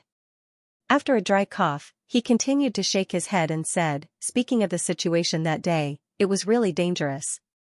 Speaking of the situation that day, it was really dangerous. When senior fellow apprentice Yan and Tian Kantongzi were at a dead end, there was a sudden roar. A young man in outer disciple costume came like the wind, and he raised his hand to release a golden spiritual weapon. As for what spiritual weapon it was, junior fellow apprentice Yan didn't see it clearly. In short, Tian Kantongzi was cut into 18 pieces without any resistance. The wretched man said it as if he was the one who did it, but the people around him didn't seem to buy it. Old you, are you addicted to storytelling again? Where did you hear this drama? Yeah, Tian Kantongzi is such a cunning person. Even senior fellow apprentice Zhou, who was ranked in the top 30 of the outer door, tracked him for several months, but he failed in the end. Yeah, how could he die so easily? It was even done by a new outer disciple. What I said is true. If you don't believe it, you can ask senior fellow apprentice Yan Ming yourself. The wretched man argued with a red face. Other ordinary disciples of Taiching Gate nearby were naturally skeptical of what he said. At the same time, in a cave house, 3 men wearing outer disciple costumes were sitting together, drinking tea and chatting. Among the 3 people, the one sitting on the main seat was a man who looked extremely young. He had sword-like eyebrows and sharp eyes. If there was an outer disciple present, he could recognize at a glance that this person was Wang Tianheng, who was ranked 10th in the last major competition among the outer disciples. Brother Wang, it is said that Tian Kantongzi, who has been on the life and death list for more than 10 years, has finally been executed recently. A strong man sitting opposite Wang Tianheng said. This person had a square face, but the beard on his chin was unkempt. It seemed that he hadn't taken care of it for a long time. This evil man killed many of my Taiching Gate's disciples. I wanted to get rid of him for a long time, but I didn't have the time. Someone did it first, but I don't know who did it. Wang Tianhing picked up the teacup, took a sip, and said slowly. It is said that it is a new outer disciple of Piaohong Courtyard, named Lu Ming. Senior fellow apprentice Hua is also a disciple of Piaohong Courtyard. I think you already know about this. The bearded man smiled slightly and said to the young man sitting on the other side. This person also seemed to be only in his 20s, but his hair was half black and half white, which looked a bit weird. Yes, I also heard some junior fellow apprentices mention this before. If he can really kill Tian Cantongzi in one blow, his strength is really extraordinary. Senior fellow apprentice Hua glanced at Wang Tianhing from the corner of his eyes, and he said with a spurious smile. When Wang Tianhing heard this, his face sank, and he sneered, it's all a rumor. In the face of absolute strength, a new disciple is nothing. The bearded man and senior fellow apprentice Hua looked at each other, then they turned their heads at the same time and continued to drink tea. For these discussions in the outside world, Lu Ming naturally didn't know. He was still cultivating behind closed doors in his cave house every day, cultivating the Tiger Dragon Hell prison. Until one day 2 months later, a green escape light flashed from the sky and landed in front of Lu Ming's cave house. As the green light faded, a young girl was revealed. It was Long Yanfei. When Lu Ming saw the senior sister apprentice Long again, he couldn't help but be dumbfounded. Since the last time, this woman would come here almost every 10 days in the past 2 months. Although she didn't stay for a long time, she only talked to Lu Ming about the Taiching sex cultivation. In the end, she naturally invited him to the Silver Spring Valley to talk to her grandmother. This time, after the woman made an invitation again, Lu Ming could only nod and agree after thinking for a while. The woman was naturally overjoyed when she heard the words, then the two got up and flew somewhere in the Thousand Spirit Mountain. Since the incident of Tian Cantongzi spread in the outer courtyard, Lu Ming was also a little famous among the outer disciples. Although he usually lived in seclusion, being visited by such a beautiful inner disciple sister apprentice naturally attracted the attention of many people. This time, when he and Long Yanfei left together, they were discovered by several outer disciples who happened to pass by. The news quickly spread in the sect, and it naturally caused a big sensation. On the Piamiao Peak, in a cave house. So, junior sister apprentice Long went to find the kid named Lu Ming again, and they left together? In the hall in the cave house, a young man wearing an inner disciple costume was sitting on a wooden chair with a handsome face but a gloomy face. Exactly, this matter has been confirmed by several junior fellow apprentices of the Piaohong Courtyard. It is absolutely true. A short man dressed as an outer disciple stood in front of the young man. This person looked respectful, and he was obviously a little afraid of the young man. Pa! A crisp sound. A jade cup in the young man's hand was crushed by a huge force, turning into a piece of powder. At the same time, Lu Ming followed Long Yanfei. After flying over several mountains of different heights, his eyes suddenly lit up. A lush emerald valley appeared in front of him. About half of the valley was occupied by a light blue lake. As far as the eye could see, there was a layer of faint white mist covering the surface of the lake. In the middle of this lake, there was a giant spring that was constantly emitting spring water.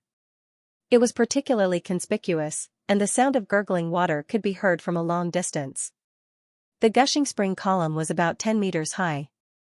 Under the reflection of the sun, it was shining with crystal silver light. It looked amazing under the surrounding white mist. There was no need to guess. This was the Silver Spring Valley that Long Yanfei mentioned. After a while, Lu Ming and Long Yanfei landed at the entrance of the valley, then they walked toward the valley along a winding path. After the two crossed a stone bridge over a trickling stream, they came to a few seemingly simple thatched cottages. On one side of the thatched cottage was a medicine field with the size of an acre. There were some spirit herbs of various colors in it. Behind it was an ancient tree full of pale pink fruits. On the other side was a small courtyard. In addition to a stone table and a few stone stools in the courtyard, there were a few pots of eye-catching fiery red flowers. This was the famous Silver Spring Valley in the Thousand Spirit Mountain. Long Yanfei raised her hand gently, and the door of a cottage opened by itself, then she stepped into the house. Lu Ming followed closely. Younger brother Lu, please wait here for a moment. I will inform grandmother. Long Yanfei asked Lu Ming to sit down, then she walked toward the back of the cottage. Lu Ming nodded. After a glance, he found that the house was not big. It was only about 60 meters long and wide. Although the furnishings in the house were simple, tables and chairs were also available. It looked like a living room.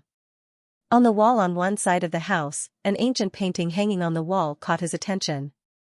The person in the painting was a handsome young man in a green Taoist robe with a sheathless longsword on his back. There was a faint black aura around his body, and there was a trace of fierce heroic spirit between his brows, faintly revealing a sense of oppression.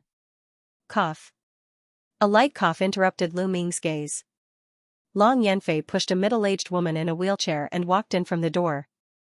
Grandmother, this is younger brother Lu, the disciple of great-grandpa Luin. Long Yanfei said softly to the middle-aged woman.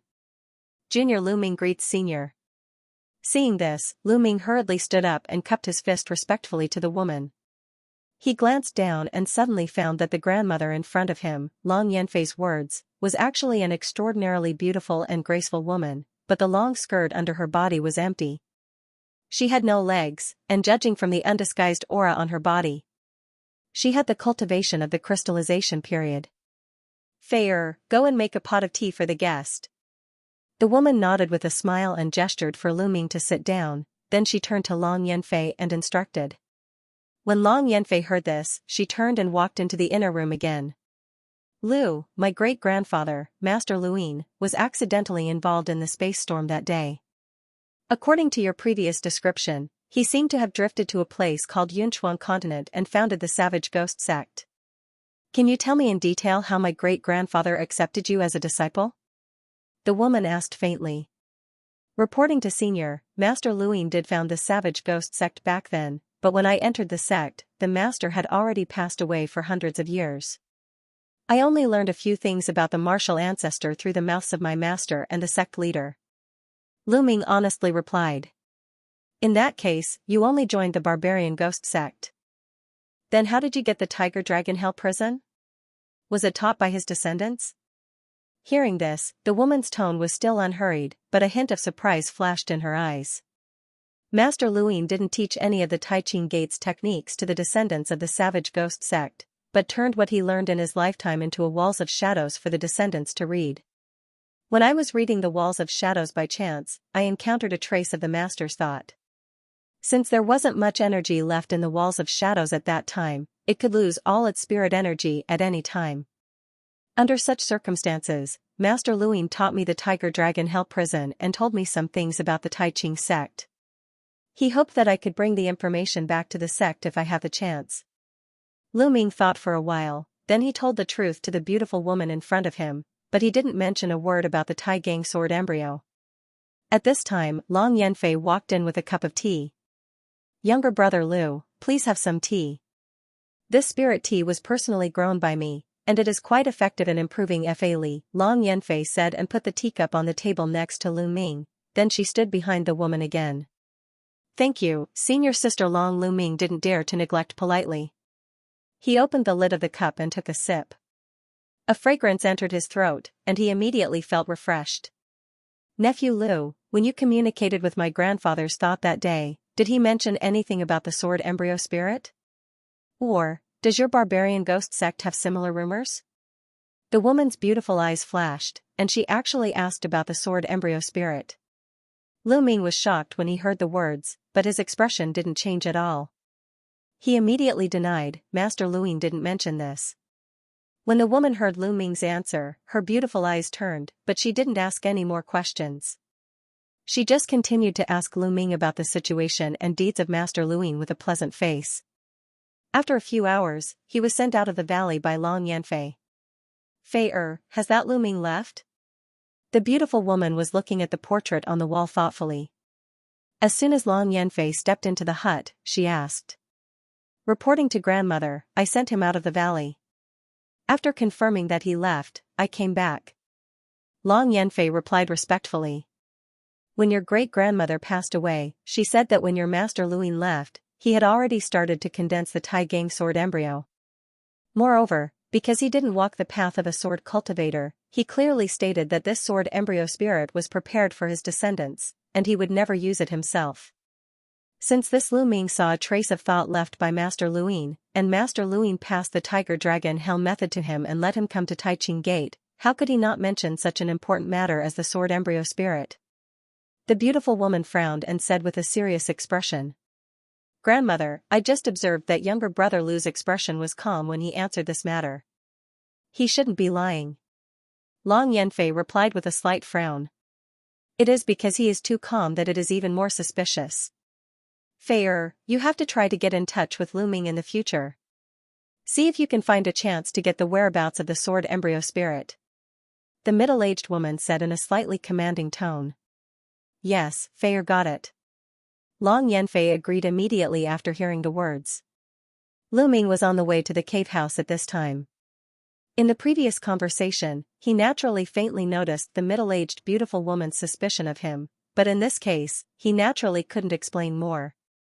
As he thought about it, he seemed to have suddenly thought of something. He immediately changed his hand sign and changed his direction, flying in a certain direction. After about 10 minutes, Lu Ming came to a gray-white hall on a certain mountain peak. This hall didn't look very big. It was about 1,000 meters in size, and it was made of gray-white stones. Hall of all things.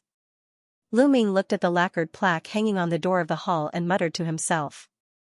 The so-called Hall of All Things was actually a place dedicated to providing some elixirs and talismans for disciples. Most of the elixirs and talismans from low to high rank could be exchanged with contribution points. With a thought, he immediately walked in slowly. At this time, in the hall, there were about a dozen disciples dressed in various clothes. They were gathered in groups of 2s and 3s in front of several deacon disciples, exchanging for the pills and talismans that they needed, or whispering to each other. Junior fellow apprentice Qin, I heard that your ethereal peak recently accepted an extremely beautiful inner disciple. Is this true? Not far away, a burly man in the attire of an inner court disciple was inquiring about the whereabouts of a young man in a green robe with a graceful bearing. It's true. I only learned from a senior fellow apprentice. According to his description, this woman is only in her 20s. Her skin is smooth and beautiful. I accidentally saw this woman riding a cloud a few days ago. I think the best description of her is that she is as beautiful as a fairy. As the elegant young man said this, his face had already changed into an infatuated look. I heard that the woman has the legendary succubus physique which can capture people's souls. Are you affected by this technique? Seeing that the young man was infatuated, the brawny man hurriedly patted the young man's shoulder. Succubus physique? When the brawny man said these words, Lu Ming, who was walking into the hall, was taken aback. The other party must be talking about Kellen, but he didn't expect this woman to be able to join the ethereal peak and become an inner disciple so easily. Thank you senior fellow apprentice Gu for reminding me. Even if this junior sister apprentice doesn't have the succubus physique, her appearance alone is enough to make me crazy. At this time, the young man shook his head and replied with a wry smile. Although Lu Ming was a little surprised, his expression remained unchanged. He walked toward a deputy disciple who was responsible for the elixir exchange. After a while, Lu Ming walked out of the Hall of All Things, and his remaining more than 5,000 contribution points were all exchanged for various elixirs that could enhance the condensation period cultivation. He looked at the few small bottles in the bag and nodded with satisfaction. He made a gesture and flew back to the cave house with the black cloud. After returning to the cave house, Lu Ming immediately hung a door sign at the entrance of the cave after making some preparations. He turned into the secret room and concentrated on cultivating. Time flew. Unknowingly, Lu Ming hadn't left the cave house for more than half a year. At first, Long Yanfei would come to Lu Ming's cave house every 10 days or half a month, but after seeing the door sign several times in a row, she gradually came once every 2 to 3 months. However, she returned disappointed every time, so Lu Ming naturally didn't know about it. On this day, in the cave house secret room, Lu Ming was sitting cross-legged. His body was surrounded by dense black gas. All of a sudden, the black qi tumbled violently before splitting into 2 bursts of black mist that rose up into the air. Amid a burst of dragon and tiger roars, the two bursts of black mist transformed into a black wyrm and a black tiger that were over 100 feet in length, and they began to chase one another in the secret chamber. The black mist that rose from Lu Ming's body surface was still continuously merging into the dragon and tiger, making their figures gradually solidify. As the two continued to wander, the figure of the mist dragon and the mist tiger was much clearer than before. However, the black mist dragon's every move caused the surrounding black mist to tumble.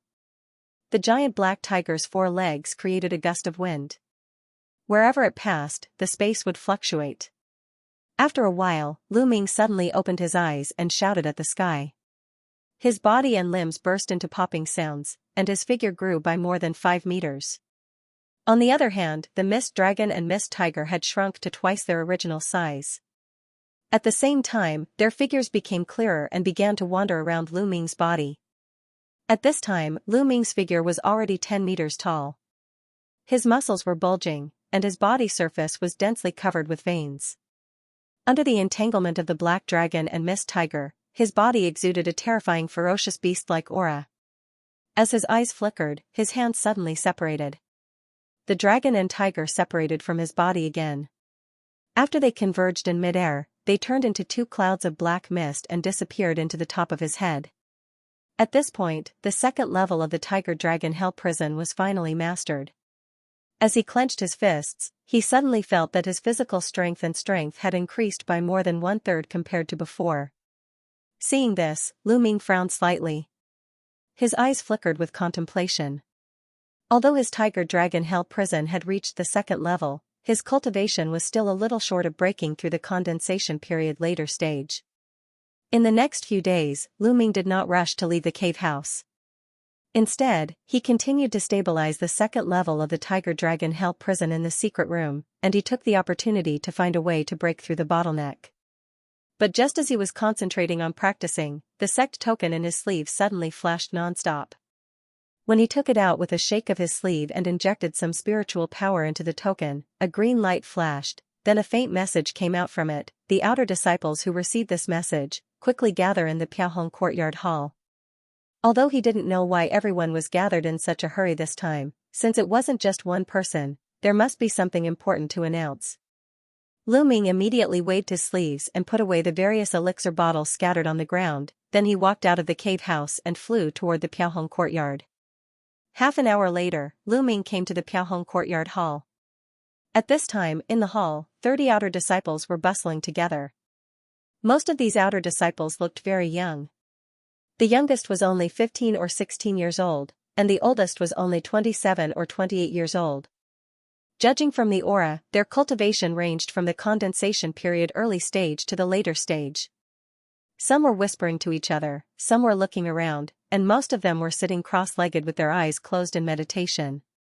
The deputy master Xianxia, whom Lu Ming saw when he first reported, was standing beside the main seat with his hands behind his back. There was no expression on his face. No one knew what he was thinking. Seeing this, Lu Ming walked into the crowd, found an open space, sat cross-legged, and waited quietly. In the following period of time, more than 10 outer sect disciples came from all directions and silently joined the crowd. Not long after, there were as many as 40 to 50 disciples in the hall. Since the deputy master Xianxia didn't speak, everyone had to continue to wait. Among them were Yan Shuiyun and Lu Ming. When the two saw Lu Ming, they naturally nodded from a distance. After another 10 minutes, a streak of gray light suddenly flew over from afar, and it landed outside the hall. As the light faded, it was revealed to be an old man in a gray linen robe. Master Jiang. Deputy Master Xianxia, who was originally silent, immediately bowed to the old man when he saw him step into the hall. Master? As soon as he said that, the outer court disciples who were whispering to each other immediately stopped talking, and everyone who was sitting cross-legged stood up one after another. Their gazes all landed on the dean who had suddenly appeared. Lu Ming also opened his eyes and stood up. He followed everyone's gaze and looked at the master that he had never met. The man looked like he was in his 60s. He had a goatee that was 3 or 4 inches long on his chin, but his face was ruddy. He looked extremely capable. Under the gaze of everyone, the old man walked slowly to the main seat of the hall, turned around, and sat down. Everyone, I'm Xianxia, the master of this Piaohong courtyard. In recent years, I have been busy with some affairs, so I rarely manage this Piaohong courtyard. You are all new disciples who have just entered the Piaohong courtyard in the past 3 years, so there are naturally not many people who have seen me. The old man in linen shirt twisted his beard and said faintly. Lu Ming and others naturally hurriedly stepped forward to greet him, but the old man waved his hand and directly revealed the reason for gathering everyone this time. This time, the reason why you are gathered here is actually for the upcoming minor competition. According to the rules, the new outer disciple must participate in an entrance trial jointly held by the 8 outer courtyards of our sect. After passing, you are eligible to participate in the minor competition held once every 3 years and the major competition held once every 10 years, and you will be officially recognized by other outer disciples. When Lu Ming heard this, he was startled. He glanced at the other outer disciples around him and found that except for a few people who were also surprised, most of the others looked calm. They obviously knew about this long ago. Yan Ming and Shuiyan also looked calm. Obviously, it was not the first time they heard about this entrance trial. However, the other young man who was abnormally tall, about 20 meters tall, had lavender pupils. He didn't look like an ordinary human, but he attracted Lu Ming's attention. He couldn't help but look at him a few more times. The purple-eyed young man seemed to be extremely sensitive. He turned his head and glanced at Lu Ming in an instant, but after looking at him for a while, he immediately looked away as if nothing had happened. This made Lu Ming's heart tremble slightly. I won't say much about the details. Someone will explain it to you at that time. In addition, the entrance trial this time will be set in the small flame world. If you think that your cultivation is not enough, or you don't want to participate at all, you can withdraw from next year's minor competition. You can wait until the next trial 3 years later to participate. The old man paused and said again. After hearing the old man say small flame world, most of the disciples became a little excited after a long sigh of relief. Okay, you can go back and make some preparations now. We will gather here again 3 days later. Then, we will set off to the small flame world with the other 7 outer courtyards' new disciples. After Jiangzhong finished speaking, he gestured for everyone to leave, then he turned around and walked toward the back of the hall. The deputy courtyard master, Xianxia, quickly followed. Farewell, courtyard master Jiang. Seeing this, the disciples in the hall bowed and sent them off. The old man did not turn around. He just waved his hand at everyone, then he gradually disappeared at the end of the corridor with Xianxia.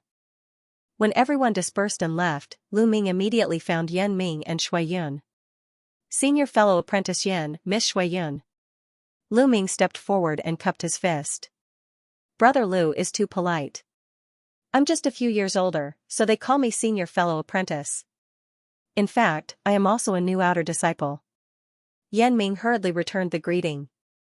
After witnessing the scene of Lu Ming killing Tian Kantongzi, this slender young man who was originally proud and arrogant naturally didn't dare to neglect Lu Ming. Shuiyan on the side also curtsied to Lu Ming. Brother Yan, I have never heard of this entrance trial and small flame world before. I wonder if Brother Yan can enlighten me. Lu Ming asked directly. Brother Lu doesn't know about the trial and small flame world? Oh, the disciple who was directly recommended by the law enforcement hall to enter the courtyard without a test and selection, is it Brother Lu? Yan Ming was shocked when he heard the words, then he suddenly understood. If Piaohong courtyard doesn't have a second person recommended by the law enforcement hall, then it should be me. Lu Ming replied calmly when he heard the words. If this is the case, it is not surprising that Brother Lu doesn't know about the trial.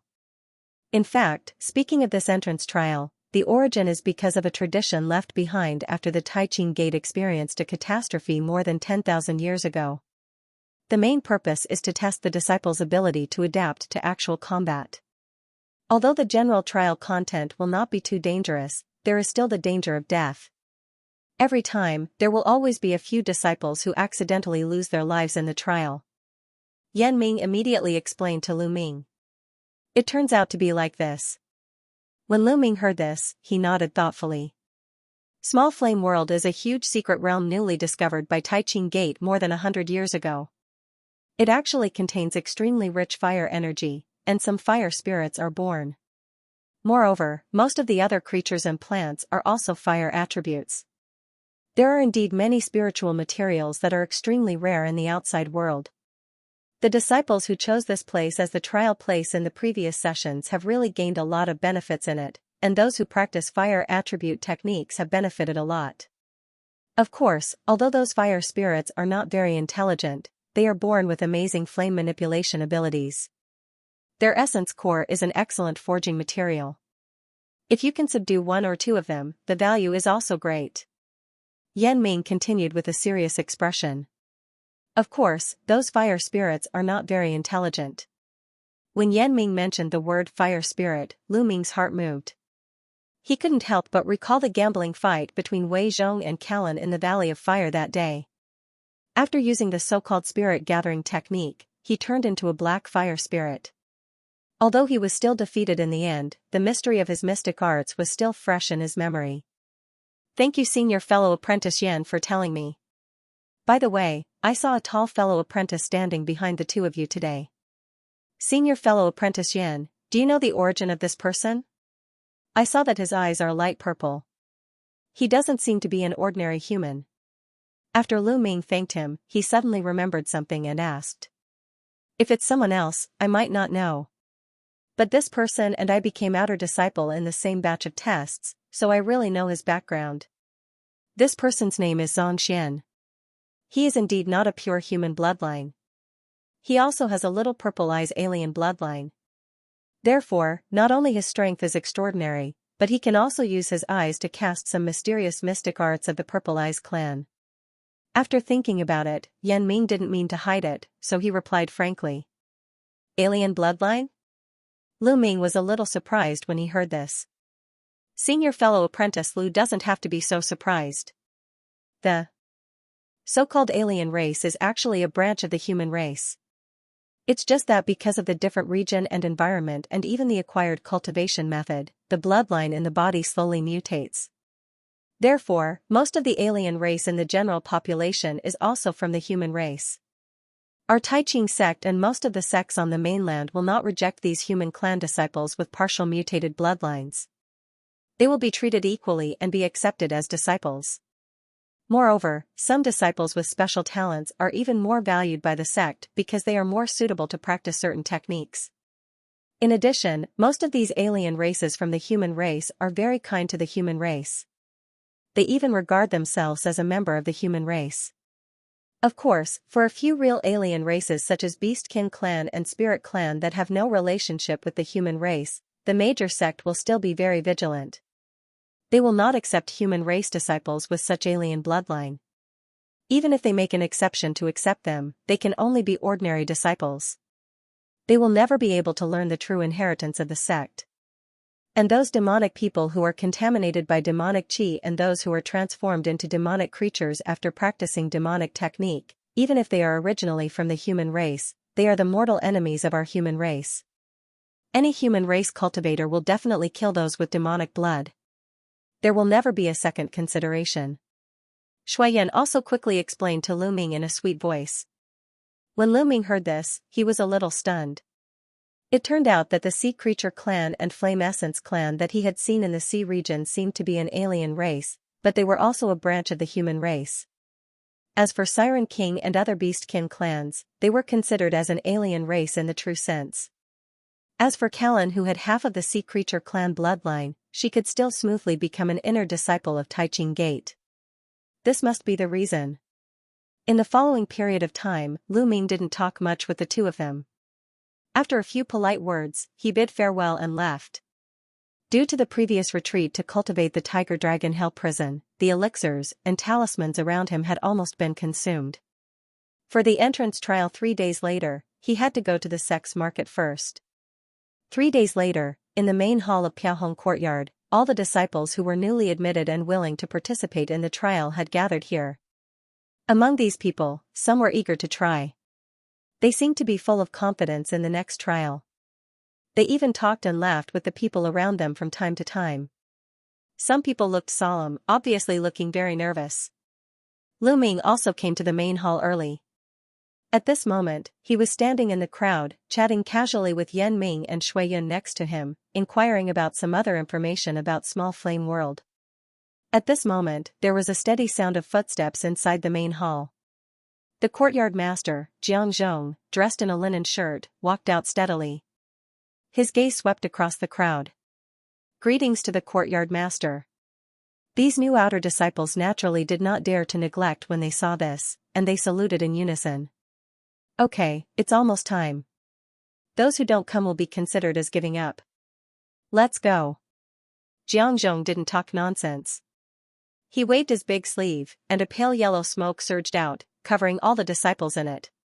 Lu Ming only felt a flash of yellow light in front of him, and his body was lifted up and moved quickly. When he came back to his senses, he was surprised to find that he was already standing on a giant yellow cloud.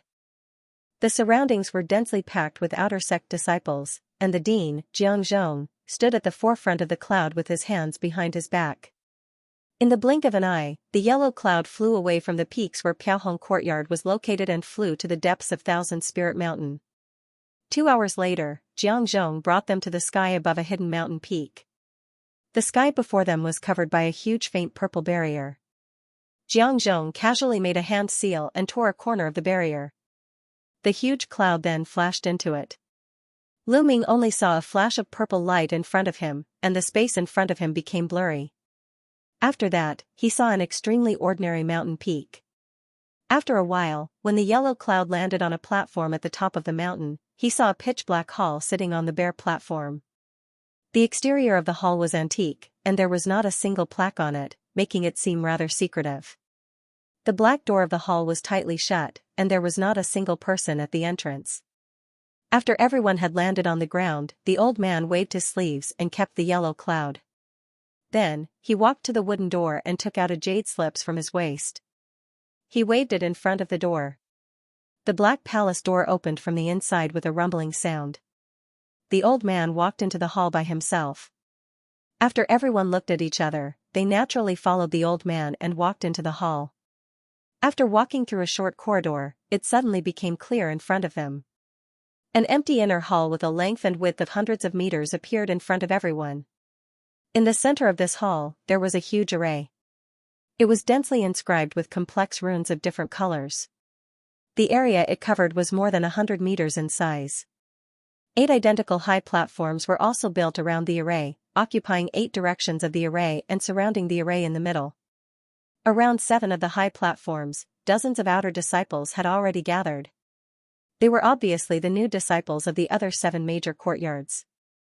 Lu Ming scanned with divine thought and found that almost all of these disciples were at the condensation period early and intermediate stage. There were very few disciples at the later stage. As for the new disciples who were still at the Spirit Apostle stage, most of them naturally gave up this trial because their cultivation was too low, and they wouldn't participate in the minor competition once every 3 years.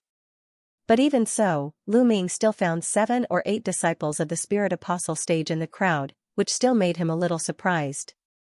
His eyes glanced around the disciples of each courtyard, and his attention was quickly attracted by the 7 people standing in front of the array in the center of the hall.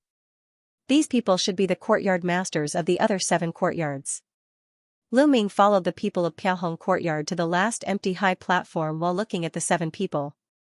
Among these people, the closest to the array was an old man with yellow eyebrows with a haggard face and sunken eyes, a beautiful woman in a colorful dress, and a middle-aged man with sword-like eyebrows and a green scholar's robe. The man's face was a little indifferent, as if he didn't want anyone to approach him. The other 4 people stood a little further away from the array. They were whispering something, and their clothes were vulgar. Among the 2 men dressed as Taoists, one looked only about 30 years old, wearing a green Taoist robe with a black wooden sword on his back. The other was wearing a purple-gold Taoist robe with 3 long beards hanging on his chest. He had a pair of triangular eyes with more white than black, which made him look a little mean. The other 2 people dressed like a man and a woman. The man was short and fat, in his 40s. He was wearing a round hat, dressed like a secular merchant, and there was a yellow wooden abacus hanging on his waist. The woman looked the youngest among them, about the same age as Lu Ming. She was wearing a green dress, and her face was extremely beautiful. These 7 people, together with Jiang Zhong, had unfathomable aura. They were all similar to the Siren King that Lu Ming had seen before. They were obviously all at the Jin Dan realm. "Brother Jiang, you are late today." Seeing Jiang Zhong slowly walking to the high platform with a group of Piaohong courtyard disciples, the beautiful woman said with an impatient look on her face. The four people who were a little further away from the array saw Jiang Zhong's arrival, and they immediately stopped talking and leaned toward the array. "I have some important matters to attend to, so I'm a step late. Please forgive me." As Jiang Zhong heard the words, he motioned Lu Ming and others to wait in place, then he turned around and walked toward the array. He said faintly. "Important matters? What is more important than the entrance trial?" "The entrance trial is set in this small flame world. The disciples of the 7 courtyards have been preparing here for the trial for several days. Only your Piaohong courtyard is free." "Never mind, Brother Jiang is still late at this moment. Isn't it a bit unreasonable?" The beautiful woman seemed to be very dissatisfied with Jiang Zhong's lateness, and she snorted coldly. "This morning, Elder Situ personally summoned me, I naturally have to come." Facing the aggressiveness of the young woman in red clothes, Jiang Zhong was not angry, and he still replied calmly. "Elder Situ?" The beautiful woman's face changed slightly when she heard the words, and her momentum suddenly converged a lot. Okay, don't quarrel as soon as you meet. Since Elder Situ summoned Brother Jiang, there is naturally something important. Let's not make a fool of ourselves in front of the disciples." The short and fat man dressed as a merchant who was walking toward the array saw the two people's words were not harmonious, so he quickly persuaded them. His round face was full of smiles. "Since Brother Jiang has arrived, there is no need to talk nonsense. Let's start the trial quickly." The person who spoke. It was the old man with yellow eyebrows standing next to the beautiful woman. The 8 outer courtyards of Taiqing Gate had always competed with each other from time to time. Especially the major competition between the outer disciples, the result directly determined the reputation of several courtyard masters in the sect. The sect would allocate the relevant training resources according to the ranking of each courtyard. Therefore, the relationship between the 8 courtyard masters had always been very subtle. While talking, a green shadow flickered. The man with sharp eyebrows who had been silent had flown to a high platform and stood up with his hands behind his back. "Let's start too." Seeing this, the short and fat man laughed dryly and jumped onto a high platform. His speed was even faster than the previous man with sword-shaped eyebrows. The rest of them naturally nodded and rose into the air one after another. Each of them stood on a high platform around the formation. At the same time, they flipped their hands and revealed a crimson token that emitted a faint red light. The token floated directly in front of him.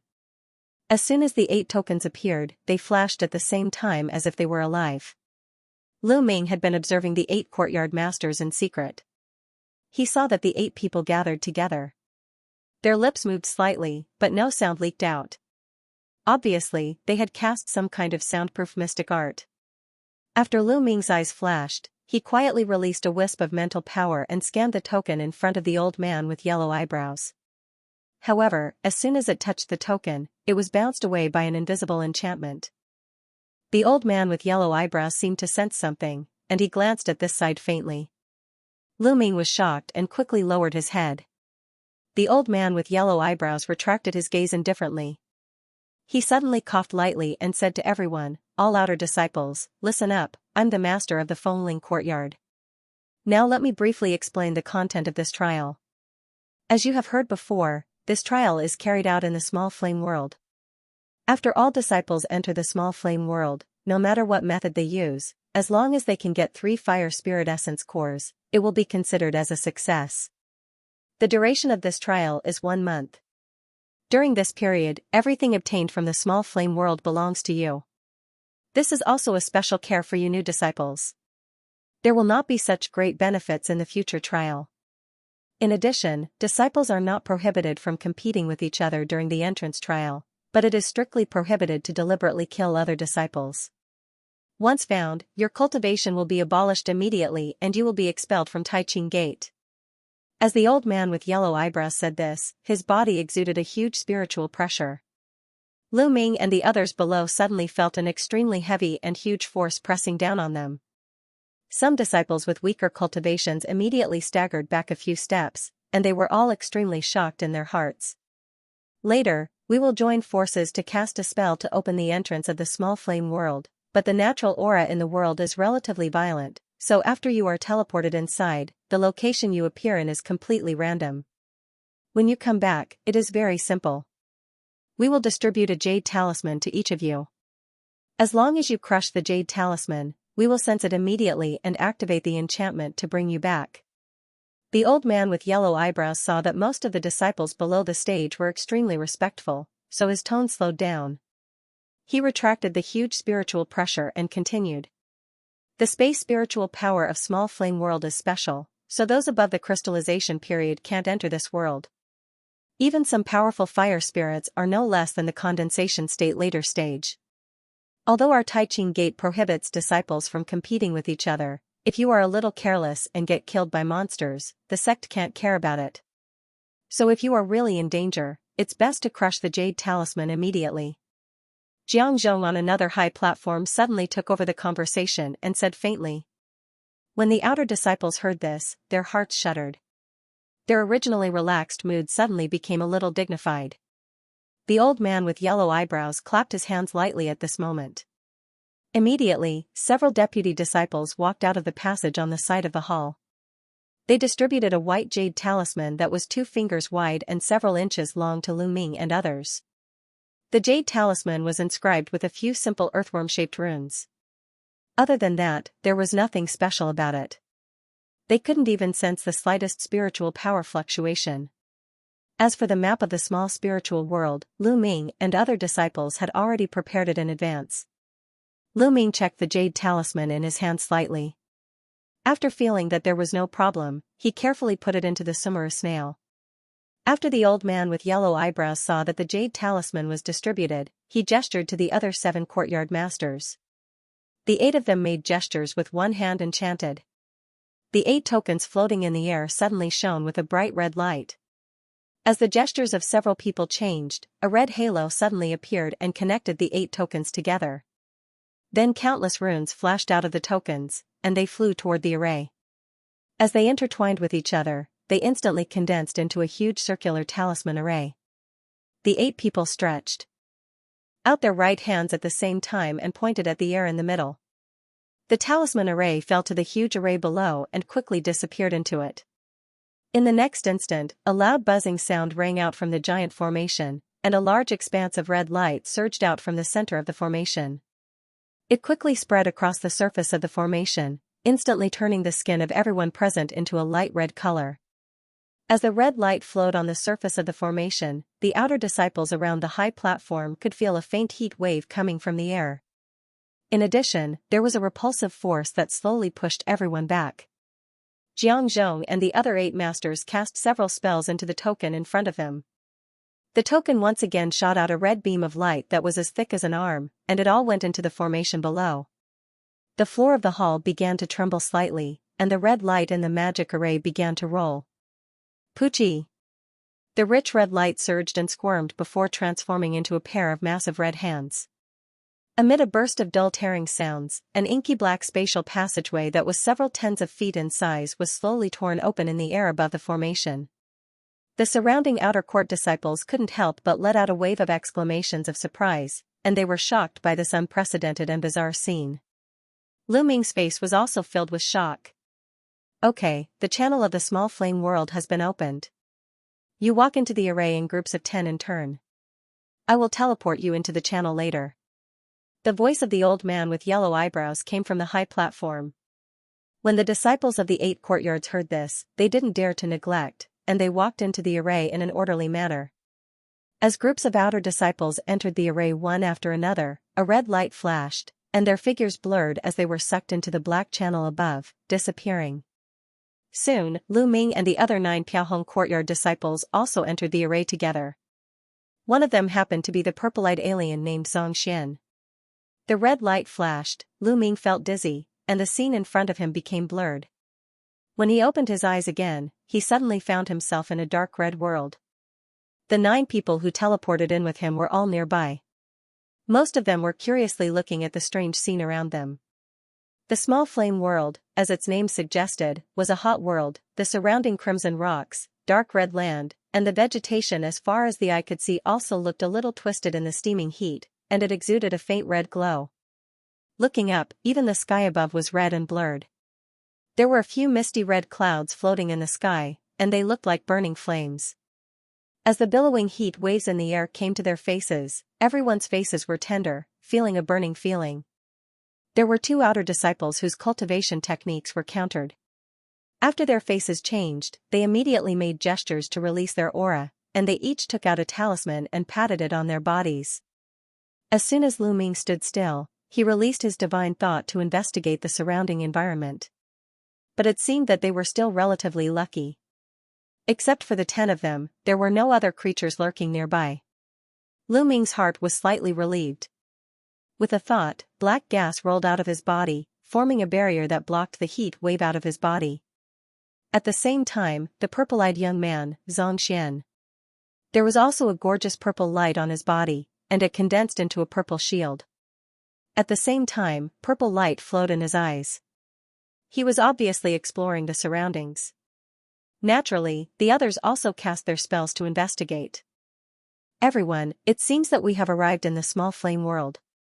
The masters also said that in this trial, as long as each of us brings out 3 fire spirit essence cores, we will be considered to have passed. Since we are going to face these fire spirits, why don't we act together? Among the 10 people, a tall young man in white clothes coughed lightly and said to everyone, "Yes, rumor has it that the fire spirits in this small flame world are indeed very powerful. If we act together, it should be much safer. Anyway, there is no rule in this trial that the essence cores must be obtained by ourselves." The proposal of the young man in white clothes was immediately agreed by another tall and thin man. He echoed. When the remaining people heard this, they looked at each other for a while. Join forces. Haha, it's ridiculous. If you want to join forces, you all join forces. I won't accompany you. When Xianxia heard the words, he said with a sneer, then he strode away. Each step made his body float across a distance of 2 meters. In the blink of an eye, he disappeared into the nearby red mangrove forest without a trace. Seeing this, the man in white clothes' face suddenly stiffened and looked a little ugly. Seeing that someone left first, most of the others also left the place alone after looking at each other. Lu Ming also left with a smile. The disciples who could enter the Taiching sect's outer courtyard were all talented and proud people. Instead of acting with others, most of them believed in their own strength. After a while, only the 3 of them were left. In addition to the man in white clothes and the tall and thin man, there was also an ordinary-looking female disciple. The man in white clothes smiled bitterly in his heart, then he immediately cheered up. After a brief exchange of plans with the 3 also left quickly. In a hilly mountain a few miles away from the starting point, Lu Ming in a green robe was also walking alone. He was holding a topographic map of the small flame world in his hand. As he walked slowly, he carefully compared the terrain on the map. The harsh climate of this small flame world was still above Lu Ming's expectation. Even with his tyrannical body, under the high temperature, his spiritual power and physical strength were slowly drained. Fortunately, his tiger dragon hell prison had improved a few days ago, and his spiritual power was more abundant. Such consumption was still negligible for him. He seemed to look relaxed, but he was actually very careful along the way. His divine thought had been exploring within 100 meters around him. After half an hour of comparison, he gradually saw that this place was a hilly area in the southwest corner marked on the map. According to the hint on the map, the probability of encountering fire spirits near this place didn't seem to be high. Along the way, he really didn't encounter one. After walking north from here for another hour, he would walk to the foot of a volcano, which was a place where fire spirits frequently appeared. Lu Ming fell into the trap, and he immediately put away the map. When he planned to fly directly into the air, his face suddenly changed. After his figure became blurred, he had already hidden behind a nearby crimson boulder. Suddenly, a strange ga-ga sound came from the horizon in the direction he was heading. A large red cloud appeared, and there were faint red dots of light flashing within it. Seeing this, Lu Ming's heart moved. He immediately channeled spiritual power into his eyes and looked carefully. As the red cloud flew closer, the specks of light within it grew larger and larger, revealing themselves to be a dozen or so crimson crows that were around a foot in size.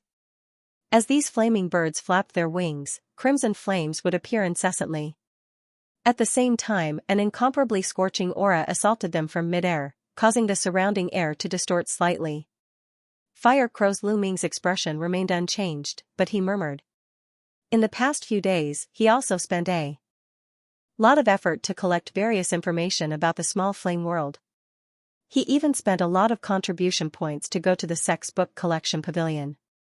This kind of fire crow was the most common fire attribute beastkin bird in the small flame world.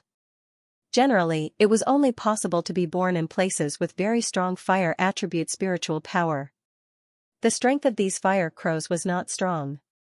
The highest level was at the spirit apostle stage, but if he encountered hundreds of fire crows, under the sea of fire, even if he was at the condensation state later stage, it wasn't easy to retreat. However, for the scale of a dozen in front of him, Lu Ming naturally took out a sky-blue long sword and placed it in front of his chest. This sword was an intermediate-grade water attribute spiritual sword that he specially bought in the sex market for this trial. A few screeching sounds could be heard. The fire crow flying at the front was extremely sharp-eyed. It obviously noticed Lu Ming, and it immediately rushed up with a few strange cries. A cold light flashed in Lu Ming's eyes, but he made a sword gesture. A sharp blue sword light soared into the sky, and it instantly expanded several times. It turned into a giant sword chi of several 10 meters, slashing at the fire crow. After the fire crow screamed, it immediately spouted a flame, trying to resist Lu Ming's sword chi. Lu Ming saw it, but his expression didn't change at all. He made a sword gesture and continued to channel the sword chi. After condensing the Sumer Void Sword embryo, his sword-controlling technique had naturally recovered its full power. Under full power, even the cultivator of the condensation period later stage wouldn't dare to take it head-on, let alone this fire crow. As a result, the blue sword light flashed and easily cut the flame, splitting the fire crow into half from head to tail. The flying sword charged straight into the group of fire crows without losing momentum. After a burst of blue sword light flashed, there was a chi-chi sound of explosion. The few fire crows at the front of the group were immediately killed. After killing several fire crows in a row, the blue sword light suddenly dimmed a little. The fire crows at the back were shocked, and they finally dodged in a quacking sound. Lu Ming just got this sword weapon, so he hadn't had time to sacrificial refine it. Therefore, the enchantment couldn't be fully activated, and its power couldn't be sustained for too long. Lu Ming immediately recalled the blue flying sword with a wave of his hand. He once again made a gesture to inject some spiritual power, wanting to kill all these fire crows in one fell swoop.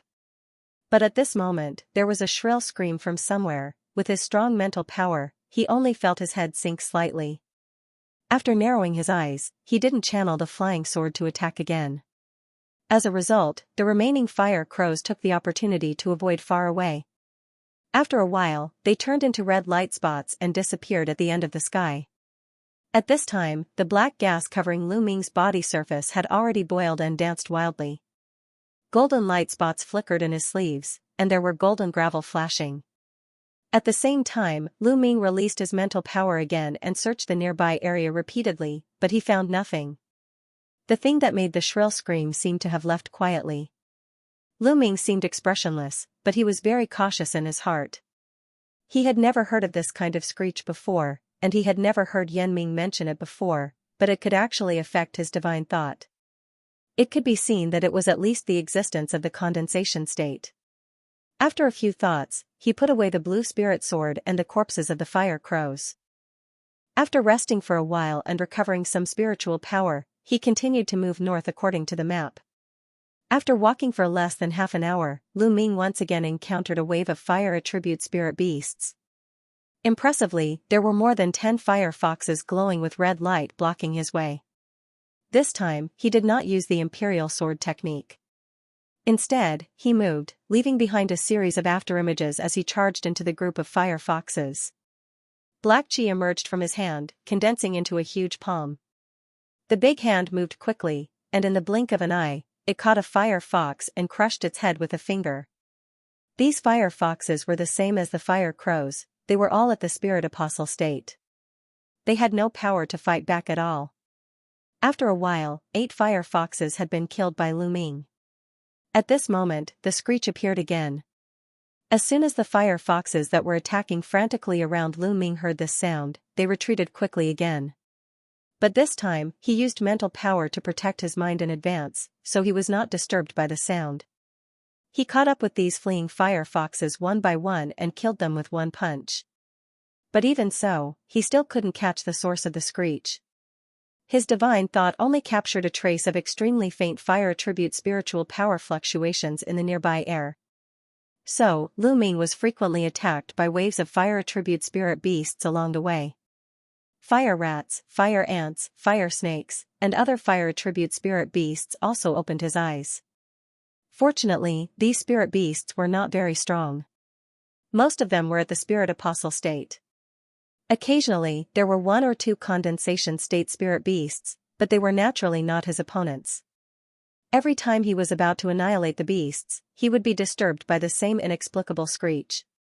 If it weren't for his mental power that was stronger than ordinary people, perhaps the remaining fire spirit beasts would escape every time. What was even more strange was that this screech disappeared every time. With Lu Ming's mental power, it was difficult to lock it. Lu Ming had faintly noticed that something was wrong.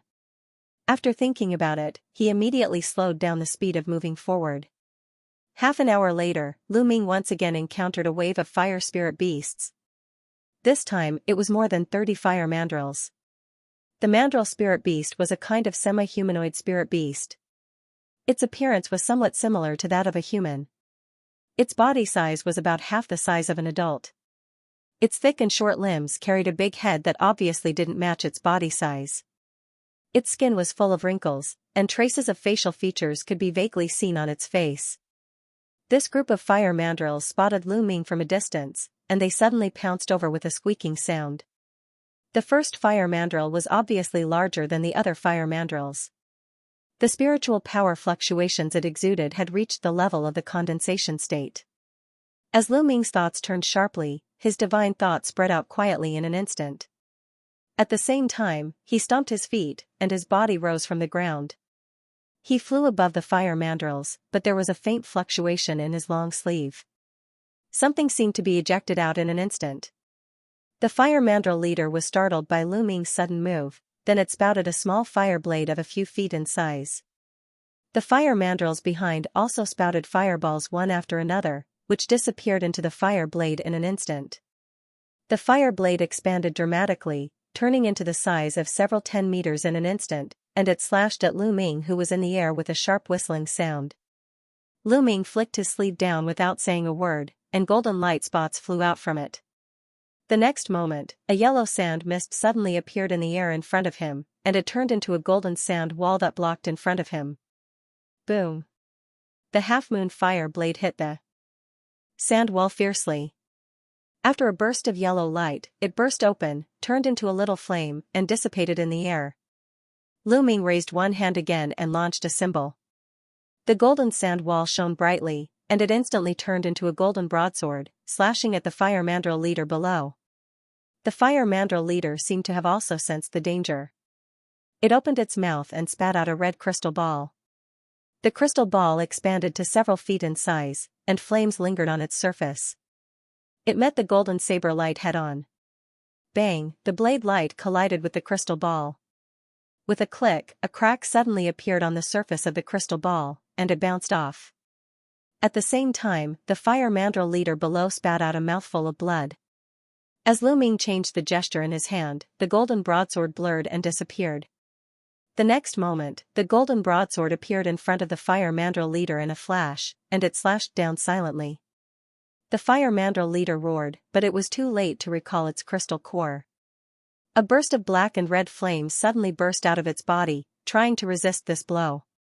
But as a superb spiritual weapon, this kind of defense could actually resist.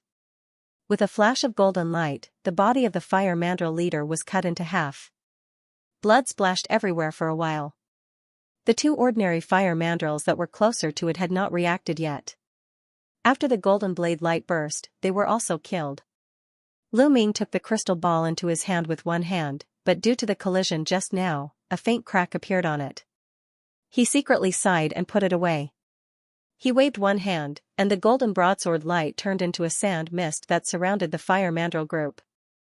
Just when Lu Ming planned to use a powerful means to kill all these fire mandrills, the screech came again strangely. Lu Ming's expression moved. He paused his movements, then he stood still in the air. The trapped fire mandrill spouted flames and waved its arms wildly, attacking the golden sand barrier crazily. At this moment, suddenly in the air more than 300 meters away from Lu Ming, a faint golden figure flashed out with a muffled sound. After its arm turned blurred, a golden fist punched out fiercely. A loud noise, after a burst of golden airwave rolled away, two crimson figures staggered out of the nearby air. After Lu Ming's eyes flashed, he saw these two figures clearly. They were two fire spirits wrapped in crimson flames.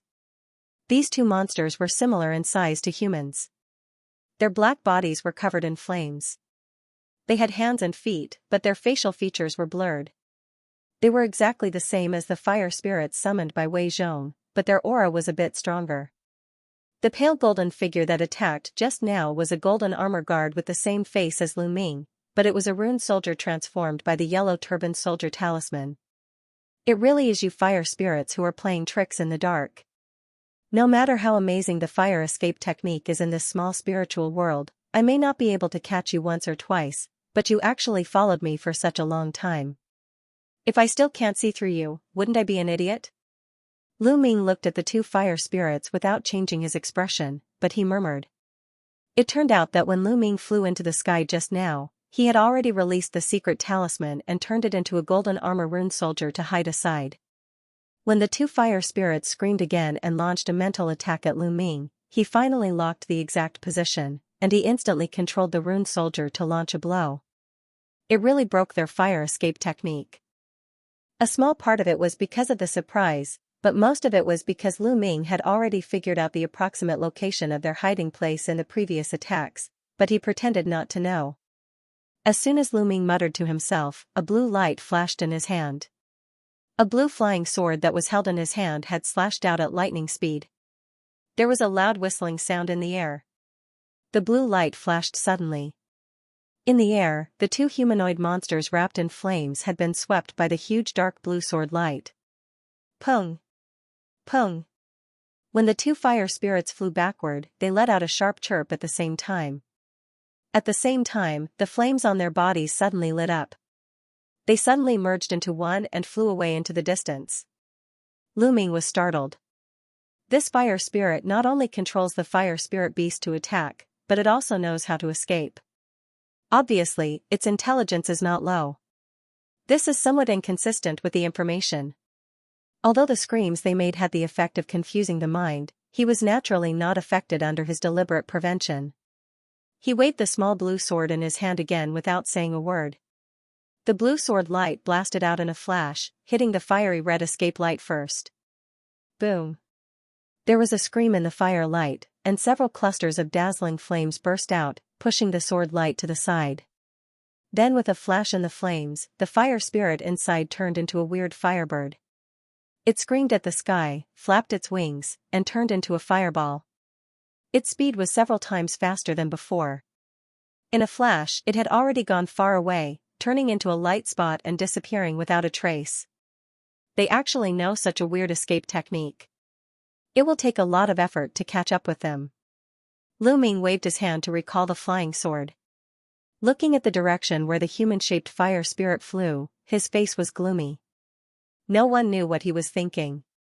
With the departure of the fire spirit, the fire mandrills shrouded in the golden fallen sand were still constantly attacking the shield. Lu Ming launched a symbol, and the sand shield tightened again. Countless sharp spikes suddenly protruded from the inside. With a slight rotation, all the fire mandrills were cut into several pieces. Then the golden fallen sand turned into a golden light and flew back into his sleeve. Lu Ming released his mental power. After confirming that there were no enemies around, he put away some useful materials on the fire mandrill wreckage, then he took out the map again to check it. Along the way, they were about to leave the hilly area here. After flying north for a while, they should be able to reach the volcanic area where fire spirits appeared more frequently. After Lu Ming's expression changed for a while, he suddenly put away the map. He made a hand sign with one hand and rose into the air. However, he turned around and flew back the way he came from. Dozens of miles away, a flame flashed in the air above a wilderness. The two fire spirits that escaped from Lu Ming appeared again and slowly landed on the crimson land below. One of the fire spirits seemed to be less than half the size of the other. The flames on its body were also extremely dim. Clearly, it had been injured by the sword light earlier. The uninjured fire spirit glanced around and suddenly let out a long and clear roar. After a while, several flames flashed from different directions, and they quickly gathered here. They were another 8 identical humanoid fire spirits. The fire spirit that let out a long roar waved its arms, making a strange clicking sound. The fire spirits that rushed over suddenly listened attentively, making this strange sound from time to time. After a while, these fire spirits suddenly turned into flames again and soared into the sky, heading towards where Lu Ming was. Another area of small flame world. This was a red desert that stretched as far as the eye could see. Occasionally, there would be strong winds blowing and rolling. Heat waves, causing everything in the distance to look somewhat distorted. Somewhere next to a small sand dune in the desert, a young man and a young woman were standing back to back. Both of them were sweating, waving the spiritual weapons in their hands desperately. Surrounding the two of them were countless red ants the size of a palm. Like a tide, they surged forward wave after wave, as if there was no end to them. The young man was holding a big red flag with a nervous expression. As he waved it desperately, waves of fire that were 10 meters tall swept out and landed on the ant colony. The fire sizzled, and the hot wind that was stirred up shook the nearby ant colony away. However, there was no smile on the man's face. After the ants and the fire waves were blown away, they just turned over and continued to rush over as if nothing had happened. Instead, the young girl behind him waved a yellow ribbon in her hand. With a roll, a gust of wind blade was launched, cutting more than a dozen ants in half. However, compared to the endless ant swarm in front of her, a dozen ants were insignificant. The young girl's face became more and more ugly.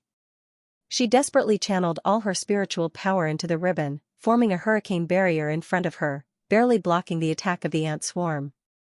Senior fellow apprentice Jean, there are too many red ants. We can't resist them anymore. What should we do? The young girl asked anxiously. The young man's face was also extremely ugly.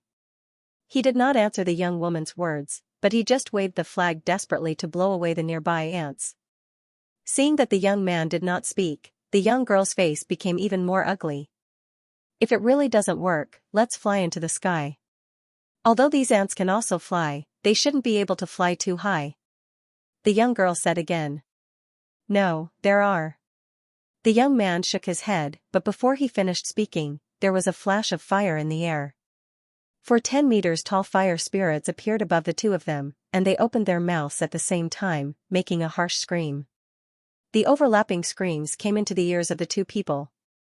The young girl was caught off guard. Her face was dumbfounded, and her body seemed to be frozen.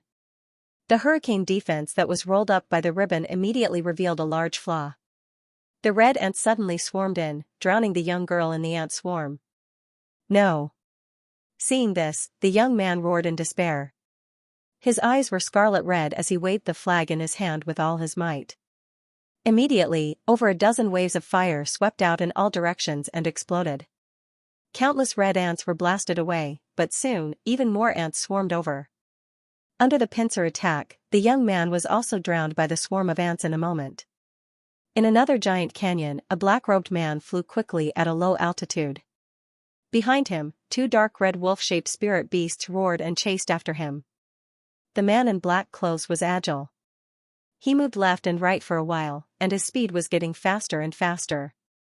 After passing over a boulder that was taller than a person, he disappeared from the sight of the wolf-shaped spirit beasts. The 2 fire wolves flew like they were flying, and they stomped on the boulder without stopping. Suddenly, 2 black lights flashed from the side and struck at the heads of the 2 fire wolves like lightning. When the first fire wolf realized the danger, it was already too late.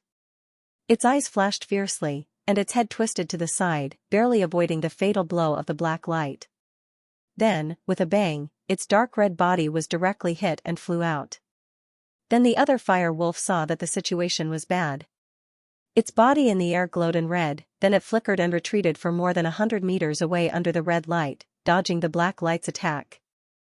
The first fire wolf rolled repeatedly in the air and landed a few 10 meters away. There was a huge wound of several feet long on its back. Fiery red blood gushed out, staining half of its body in a moment. Even so, the wolf was still alive. It rolled to its feet and stared fixedly at the azure-clothed young woman floating in the air with its blood-red eyes. The condensation state fire spirit beast is really extraordinary. It is still alive after being hit by senior sister apprentice's black blade. The black-cloaked man from before also appeared in the air not far away in a flash. He clicked his tongue in wonder as he spoke. "Stop talking nonsense, kill them first." The woman in green clothes shouted coldly, and the black long blade in her hand once again turned into a long waterfall, striking at the injured fire wolf not far away. The man in black clothes released a large green net with a smile, and it spread in front of the other fire wolf that wanted to pounce on him again. A ferocious light flashed through the wolf's eyes, and it opened its mouth to spit out a head-sized red ball of light, which hurtled toward the large azure net. Boom! There was a loud noise. As soon as the light ball touched the big net, it suddenly burst open, setting off a burst of red light mixed with a huge force that bounced the big net several 10 meters away. The fire wolf's figure jumped out of the red light without stopping, pouncing at the man in black clothes. As it just ran for 20 meters, a green light flashed in the air in front of it, and another big green net came down from above. Seeing this, the man in black clothes showed a smile on his face. He kept making gestures, and the two big green nets intercepted in front of the fire wolf. There was a whine. The previously injured fire wolf had been beheaded by the black long blade in the hand of the woman in green clothes. The blood splashed on the ground. After the headless body twitched twice, it soon stopped moving. The woman in green clothes held the long blade, and she was about to join forces with the man in black clothes to eliminate the other fire wolf. At this moment, a flame flashed in the air, and a human-shaped fire spirit suddenly appeared. It instantly pounced at the man in black clothes. "Be careful." The woman in green clothes also reacted very quickly. She shouted, and the black blade flew out of her hand, slashing at the back of the fire spirit. As a result, the fire spirit flashed in the air and easily dodged the blade, then it rushed to the side of the fire wolf again. A red glow rolled out from its mouth. Under a flash, it rolled the fire wolf into it and fled into the distance. Seeing this, the black-cloaked man's face couldn't help but turn a little ugly. Just as he was about to chase after him, an ear-piercing screech suddenly came from afar. He felt a wave of dizziness in his head and his mind started to fluctuate. At this moment, a cold snort came from the side. After the man heard it, he suddenly felt a coolness as if he was enlightened. A little clarity was restored in his eyes. Then he quickly used mental cultivation to gather his mind. With this slight delay, the fire spirit had disappeared into the sky. It was too late to catch up. "Thank you, senior sister apprentice, for your help. The spiritual attack of this fire spirit is really troublesome?" The man in black clothes breathed a sigh of relief and thanked his companion next to him. According to the senior fellow apprentices who entered the small flame world before, the fire spirit here doesn't have spiritual attack and wisdom. Could it be that we encountered a mutated fire spirit this time? The woman in green clothes looked at the direction where the fire spirit escaped, but she frowned and said. The same situation happened in other places in the small flame world. Half a day later, Lu Ming returned to the original teleportation place without any trouble. What surprised him was that there were already other people standing there. The tall Xianxia was standing under a big tree with a blank expression. There was a young man in white clothes sitting cross-legged in front of him. His face was extremely pale, and there was a trace of blood on his green robe as if he was seriously injured. This young man in white clothes was the outer disciple who suggested everyone to act together. Although he didn't know how many people traveled with him, seeing that he was here alone at this moment, the people who traveled with him had probably encountered an accident. As soon as Lu Ming's figure appeared not far away, Xianxia looked at him coldly. After seeing Lu Ming, he withdrew his gaze. The young man in white clothes suddenly opened his eyes. After glancing at Lu Ming, he suddenly said with a wry smile, "This junior fellow apprentice also came back here. Did you also encounter a large number of fire spirit beasts led by the fire spirit on the way?" "Yes, the two senior fellow apprentices are the same, right?" Lu Ming walked over slowly and nodded without denying it. Xianxia on the side frowned slightly when he heard what Lu Ming said, but he didn't speak. The young man in white clothes sighed and slowly talked about the experience of this half a day. It turned out that when he traveled with the other two, he also killed some low-rank fire spirit beasts one after another, so his confidence was greatly boosted. He wanted to explore deeper. As a result, when they passed by a wasteland, the three of them were surrounded by a large number of fire spirit beasts suddenly. However, because the cultivation of these fire spirit beasts was not high, the three of them did not escape immediately. Instead, they began to fight hard with the intention of collecting more spirit beast materials. As a result, when the three of them saw that the beasts were almost killed, but they were also exhausted, several fire spirits suddenly appeared at the same time, and they killed two of their companions with a sneak attack. If it weren't for Xianxia passing by and scaring away the fire spirit with a thunderous method, he might not have survived this time. It was the same for me along the way. I frequently encountered some fire spirit beasts. Fire spirits that shouldn't appear in this area in large numbers also appeared frequently. The degree of danger is completely inconsistent with the previous information. There must be some kind of mutation in the small flame world. In my opinion, it is better to withdraw from the trial first and report this matter to the sect. Lu Ming said slowly after a moment of hesitation. I think so too. These fire spirits obviously seem to have undergone some kind of mutation. The small flame world has become very dangerous. According to the rules of the sect, we can completely withdraw from this trial. The young man in white clothes said after hearing this proposal. Since the two of you have said so, I have no opinion. Xianxia nodded slightly in agreement. Since that's the case, let's leave this place as soon as possible to avoid any accidents. I'm still injured, so I'll be leaving first. Seeing this, the young man in white clothes immediately took out a white jade talisman and launched a symbol into it. Whoosh! Spiritual light flashed from the surface of the jade talisman, and a streak of white light suddenly rose up into the air. However, it didn't travel very far before it exploded into a speck of light. At the same time, the jade talisman in the young man's hand shattered into pieces. When the three of them saw this, their expressions changed, and they stared at the sky without blinking. But after the time it took to drink a cup of tea, nothing happened. What's going on? Didn't you say that crushing the jade talisman can teleport us out? The young man in white clothes said with a trembling voice. After Lu Ming and Xianxia looked at each other, their faces looked a little ugly. Immediately afterward, the two also crushed the jade talisman in their hands one after another. As expected, nothing happened. For the previous changes encountered, Lu Ming had already faintly guessed whether this small flame world had undergone any changes. Now that the jade talisman had lost its effect, it truly confirmed his speculation. Now that the jade talisman has lost its effect, it seems unrealistic to leave here in a short time. I don't know if the 8 masters outside have a way to know the situation here. But the most urgent thing now is to rely on ourselves to save our lives and then try to escape. Unless the two of you have another way to leave. Lu Ming said so after a moment of silence. We came here with the joint efforts of the 8 masters. How can there be another way to leave? The young man in white clothes said with a pale face. I have no other way. Xianxian's eyes flickered twice, and he said so. Xianxian also shook his head. In this way, it is better to find other disciples to gather together and discuss countermeasures. Otherwise, since those fire spirits are no longer restricted by the area, if we continue to stay here, I'm afraid it will be very dangerous. The young man in white clothes finally suggested after thinking about it. We naturally have to leave here. Most of the other disciples should rush to the various fire spirit tribes in the small flame world, and the disciples who choose the largest fire spirit tribe in the center as the target must be the most. Most of our disciples should be able to gather around there.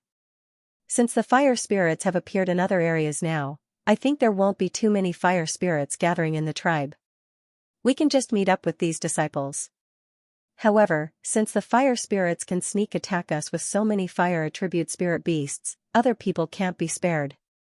I don't know how many people can reach here successfully. And the routes marked on the map can no longer be used. We must find another way. Xianxia said in a deep voice. This is simple. We just need to pick a route that is not marked on the map. Although we may encounter some other dangers, it is better than being targeted by those fire spirits. Lu Ming originally thought so too. Hearing this from Xianxia, although he was slightly surprised, he still agreed. The young man in white clothes had no other opinion on this. After some discussion, the three decided to wait for the young man in white clothes to recover his spiritual power and set off immediately. The largest fire spirit tribe in the center of the small flame world was ahead. The young man in white clothes immediately took out an emerald jade bottle from his sleeve, poured out 2 crimson elixirs, swallowed them, then sat cross-legged and closed his eyes to meditate. After a while, the young man's pale face began to gradually become ready. Lu Ming found a crimson rock and sat cross-legged. While releasing his mental power to pay attention to the surrounding situation, he was thinking quietly. Xianxia stood in the same place with his arms crossed, looking into the distance thoughtfully. 2 hours later, the young man in white clothes stood up with a sigh of relief. Following which, the 3 of them moved and flew in a certain direction at a low altitude. A few hours later, Lu Ming and the others were walking on a 30 to 40 feet wide path. On one side was an endless red hill, and on the other side was a red forest. It was so red that they couldn't see the end at all. Suddenly, Xianxia, who was walking in the front, stopped. He saw 3 corpses lying on the ground not far ahead. Looking at their clothes, he could vaguely tell that they were outer disciples of other courtyards, and there were more than a dozen fire wolves' corpses lying around. The corpses of the 3 outer court disciples had already been charred black. Moreover, their limbs had been bitten to the point that they didn't look like foster children, and it was even to the extent that the chest of one of them had been pierced open. It seemed that these 3 disciples must have had a fierce battle with the fire wolves before they died. Those fire spirits should have left. Xianxia's purple eyes glanced around, and he said faintly. Lu Ming's figure moved, and he went directly to the corpses. He bent down and examined them carefully, but he didn't find any spiritual weapon or elixir. After Lu Ming sighed softly, he shook his head and stood up. He then raised his hand and released 3 fireballs, turning the 3 corpses into ashes. Along the way, the 3 did not encounter a large-scale attack. They only encountered a few ordinary fire spirit beasts in 2s and 3s, and they were naturally killed by them. After another half a day, the 3 came to a circular lake. Looking around, the entire lake was like a pool of stagnant water, without vitality. The surface was even shrouded in a layer of pale red smoke, making their line of sight frequently blocked. They couldn't see things in the distance. Wait a minute. Xianxia in front suddenly spoke. He waved his fan-like big hand, signaling Lu Ming and the young man behind him to stop. Brother Zong, what did you find? The young man in white clothes asked with a hint of doubt. There are fire spirits hiding nearby, there are about 4 or 5 of them. Xianxia's purple eyes swept across the space in front of him, and he said so. As soon as this remark came out, the 2 were naturally shocked. Lu Ming immediately released his mental power. After some search, he didn't sense any sign of fire spirit at all. He couldn't help but be a little surprised. However, when his mental power extended further, he found that there was a burst of mixed spiritual power fluctuations coming from the front. Lu Ming narrowed his eyes. Through the hazy mist, he found that there were stars not far away. A large group of fire attribute spirit beasts was pouncing on this side. You too, I'm afraid we are ambushed. Lu Ming's face turned gloomy. He flicked his sleeve, and a small blue sword appeared in his hand. The young man in white clothes hurriedly took out a black spiritual fan and placed it in front of him. Xianxia spat out a small yellow sword, then he made a sword gesture and pointed at a rock by the lake. A yellow rainbow blasted away. Pung! The rock was cut into 2 under a flash of yellow light. At the same time, a cluster of crimson fire rolled out in a flash. It was a human-shaped fire spirit. Xianxia suddenly clenched his other hand into a fist and punched the ground below. Suddenly, the nearby ground trembled violently. Several mud pillars burst out in the open space ahead. Under a flash of fire, 4 more fire spirits appeared in the air. These fire spirits were wrapped in crimson flames. As soon as their whereabouts were exposed, they screamed at the same time. When the young man in white clothes heard this, his face suddenly turned pale, but Lu Ming and Xianxia looked as if nothing had happened. "Brother Lu, you go deal with those fire spirit beasts. Leave these fire spirits to me." Seeing this, Xianxia glanced at Lu Ming with some surprise and said. Then, he threw out a talisman with one hand, which turned into a layer of yellow light to protect himself. His other hand kept making gestures, manipulating the yellow flying sword to surround the 3 fire spirits in a yellow light. Under the flashing cold light, the 3 fire spirits were forced to retreat, and the screams in their mouths stopped abruptly. After the young man in white clothes' screams were greatly reduced, his expression finally looked better. He waved the black spiritual fan in his hand, and several hurricanes swept up. He also faced the other 2 fire spirits alone. Lu Ming jumped up and flew toward the group of fire spirit beasts in front. When he flew closer, he found that most of these spirit beasts were fire monkeys and fire bulls of 10 meters in size. There were about 30 of them. They surged like a tide, but fortunately, they were all at the spirit apostle stage. Lu Ming flicked his sleeve, and golden light spots scattered out, turning into a sand array that trapped more than a dozen fire attribute spirit beasts on one side. He made a sword gesture, and the small blue sword flew out of his hand. It turned into dozens of blue sword shadows and slashed at the fire attribute spirit beasts on the other side. Those fire attribute spirit beasts spat out crimson fireballs of different sizes, but due to the restriction of attributes, the fireballs burst apart as soon as they collided with the sword shadows. After a few swoosh, several fire monkeys who wanted to pounce on Lu Ming were slashed in half by the blue sword light. After Lu Ming pointed in the air with one hand, the golden sand on the other side immediately turned into countless golden blades that spun wildly. The group of fire attribute spirit beasts trapped in the golden fallen sand array was minced into meat paste in just a few seconds. As for the remaining fire monkeys and fire bulls, they could only flee in all directions under the sand mist of the golden fallen sand and the dense sword shadows. They couldn't get close at all. With Lu Ming's current strength, it was naturally more than enough to deal with a group of spirit apostle stage spirit beasts. Seeing this, Xianxia, who was struggling to deal with the 3 fire spirits, flashed a hint of surprise in his purple eyes. Although these fire attribute spirit beasts were only at the spirit apostle stage, he could kill them so easily. Ordinary condensation period intermediate stage cultivator naturally couldn't do it.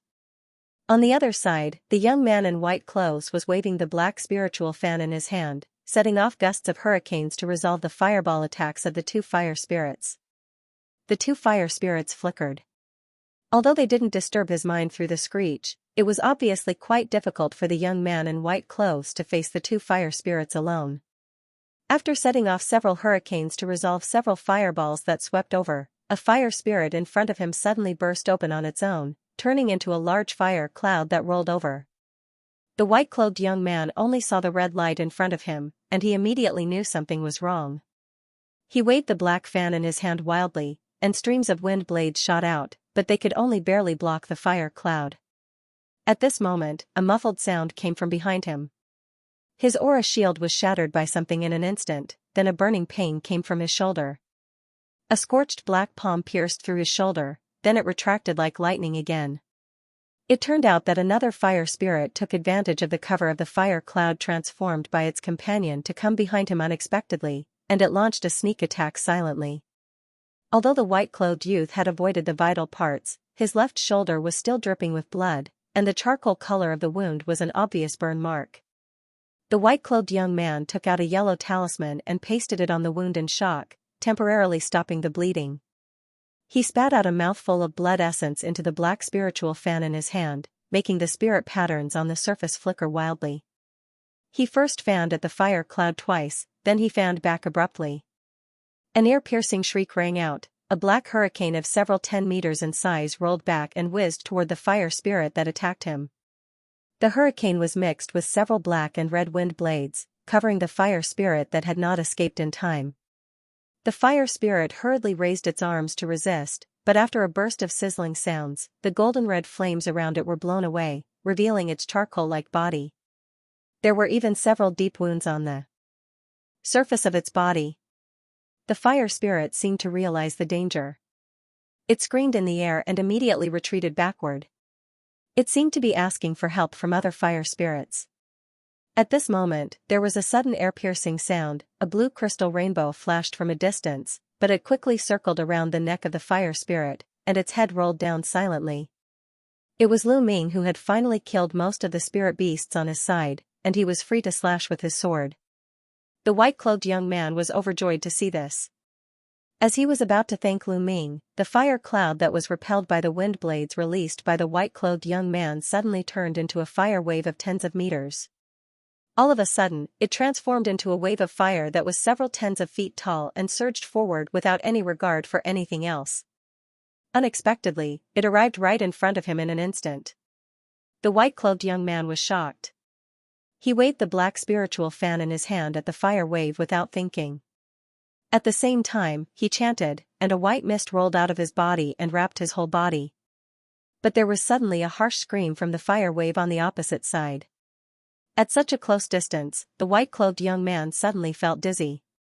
He couldn't help but stop his movements slightly. Poof! A black shadow flashed in the fire wave, and the fire spirit blasted out from it. With just a blur, it hugged the white-clothed young man tightly. At the same time, the red light on its body flickered wildly. No! The white-clothed young man yelled. He wanted to cast another spell to push the fire spirit away, but it was too late. There was a loud noise. The fire spirit that hugged the young man immediately exploded. A black and red mushroom fire cloud soared into the sky, instantly turning the white-clothed young man into ashes.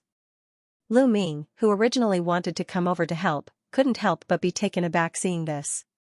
The three fire spirits that were fighting against Xianxia became extremely excited.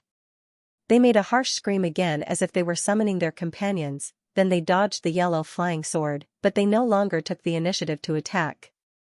At this moment, there was a burst of screams from the distant sky again, and a large fire cloud appeared. Brother Zong, we can't stay here for a long time. We must end this quickly. Lu Ming had just recalled the small blue sword.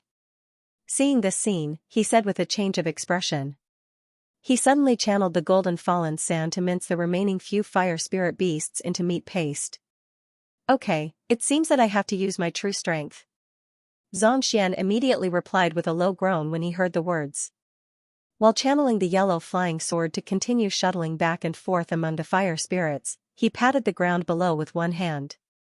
Poof, there was a flash of yellow light on the ground, then a high bulge appeared. It quickly grew a head and limbs at a speed visible to the naked eye. It looked like a little yellow clay man. Zongxian opened his mouth again and spat out a cloud of yellow essence into the little clay man's body. The little clay man's eyes flashed suddenly. It flashed into the soil as if it had spirituality. The next moment, with a boom, a yellow stone pillar appeared out of thin air from the ground and shot at a fire spirit directly above. The fire spirit was startled. It waved its hands and condensed a golden red fire wall in front of it. As soon as the stone pillar touched the fire wall, it burned quickly. While passing through the fire wall, it became thinner and thinner. However, the end of the stone pillar that passed through the fire wall suddenly burst open with a muffled sound.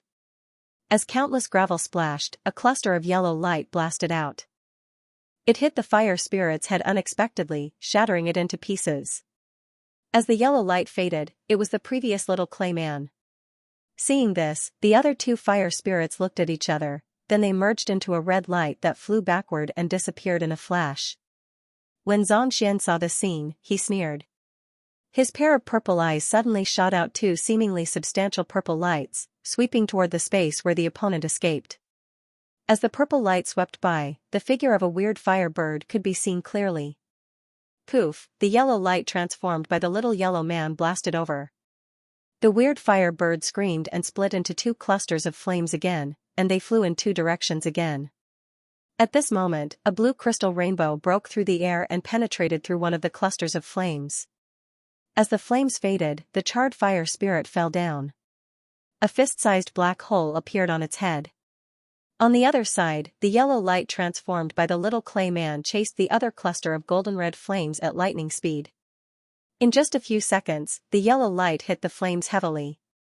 With a bang, a mangled, charred corpse fell from the sky. "Let's go." After Lu Ming retrieved the golden luo sha and the flying sword at the same time, he immediately said in a low voice. Xianxia naturally had no other opinion. After the two hurriedly took the essence core left by the fire spirit, they flew away from the place. After the time it took to finish a meal, the two of them appeared outside a rather secluded cave. After confirming that no fire spirit was chasing after them, the two immediately entered the cave and sat cross-legged to adjust their breath.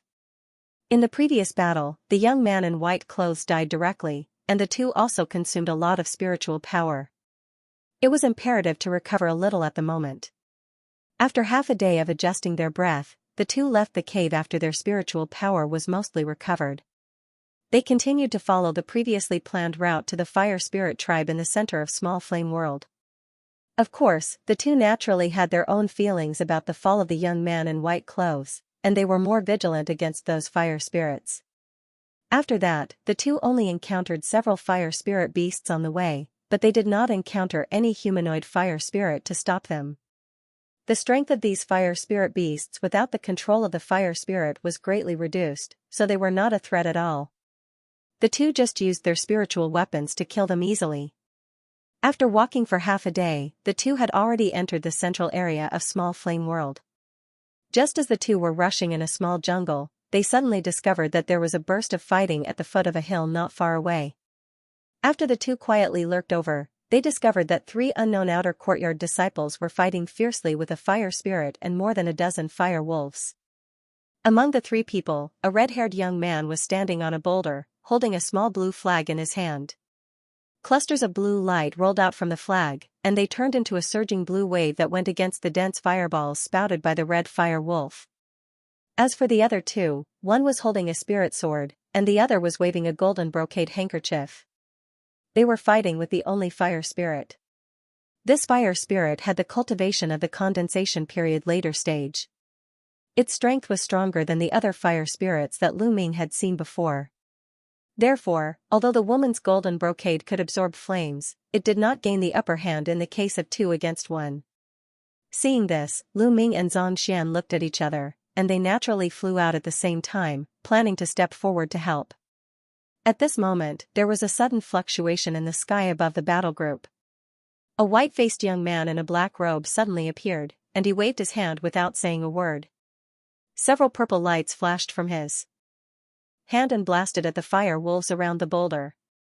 Puff puff, the bodies of 8 crimson fire wolves were penetrated by the purple lights. They lay on the ground one after another after a cry. The white-faced young man made a gesture with one hand, and the gesture changed.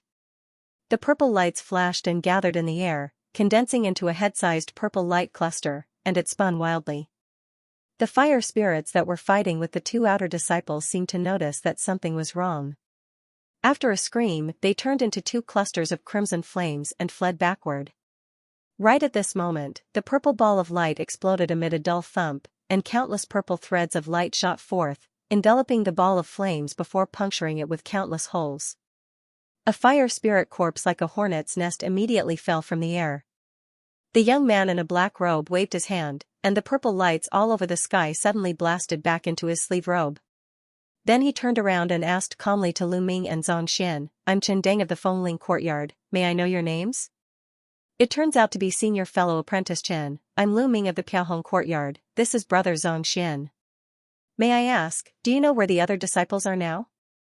As soon as Lu Ming saw that all the fire spirits were beheaded, he immediately stopped with Xianxia 100 meters away, and he asked with his eyes flashing.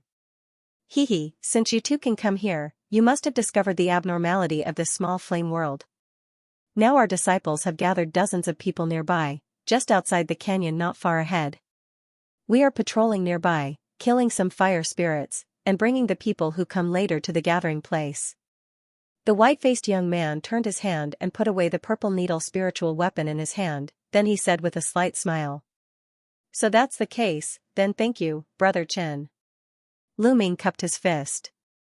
"Junior Marshal Brother Song, take Brother Lu and his disciple to where everyone else is gathered to rest.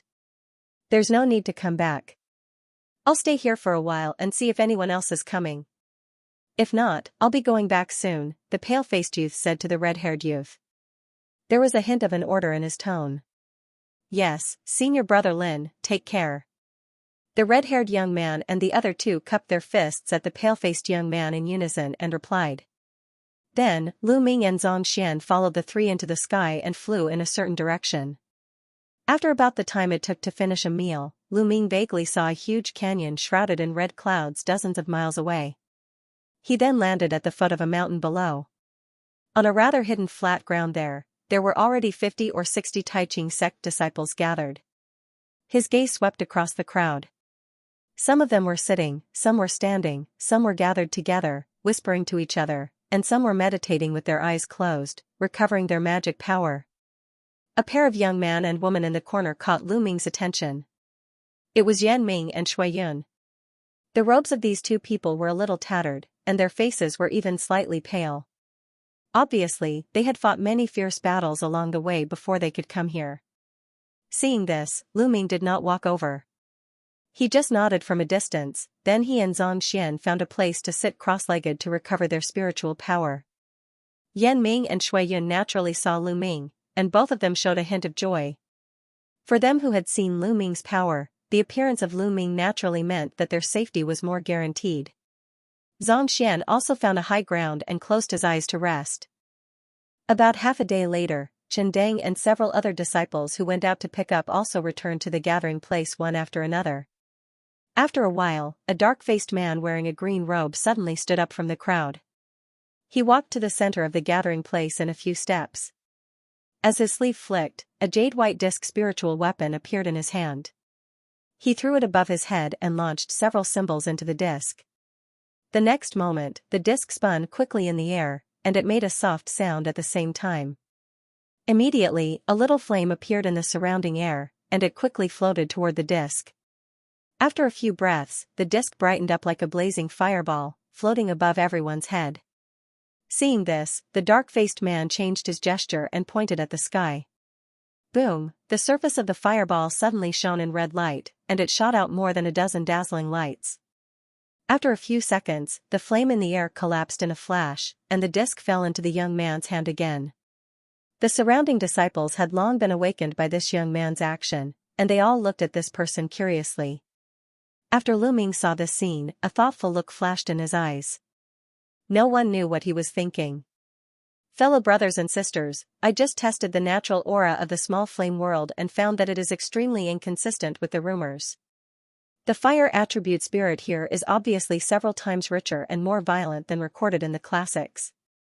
This person looked at the disc in his hand and explained to everyone around him.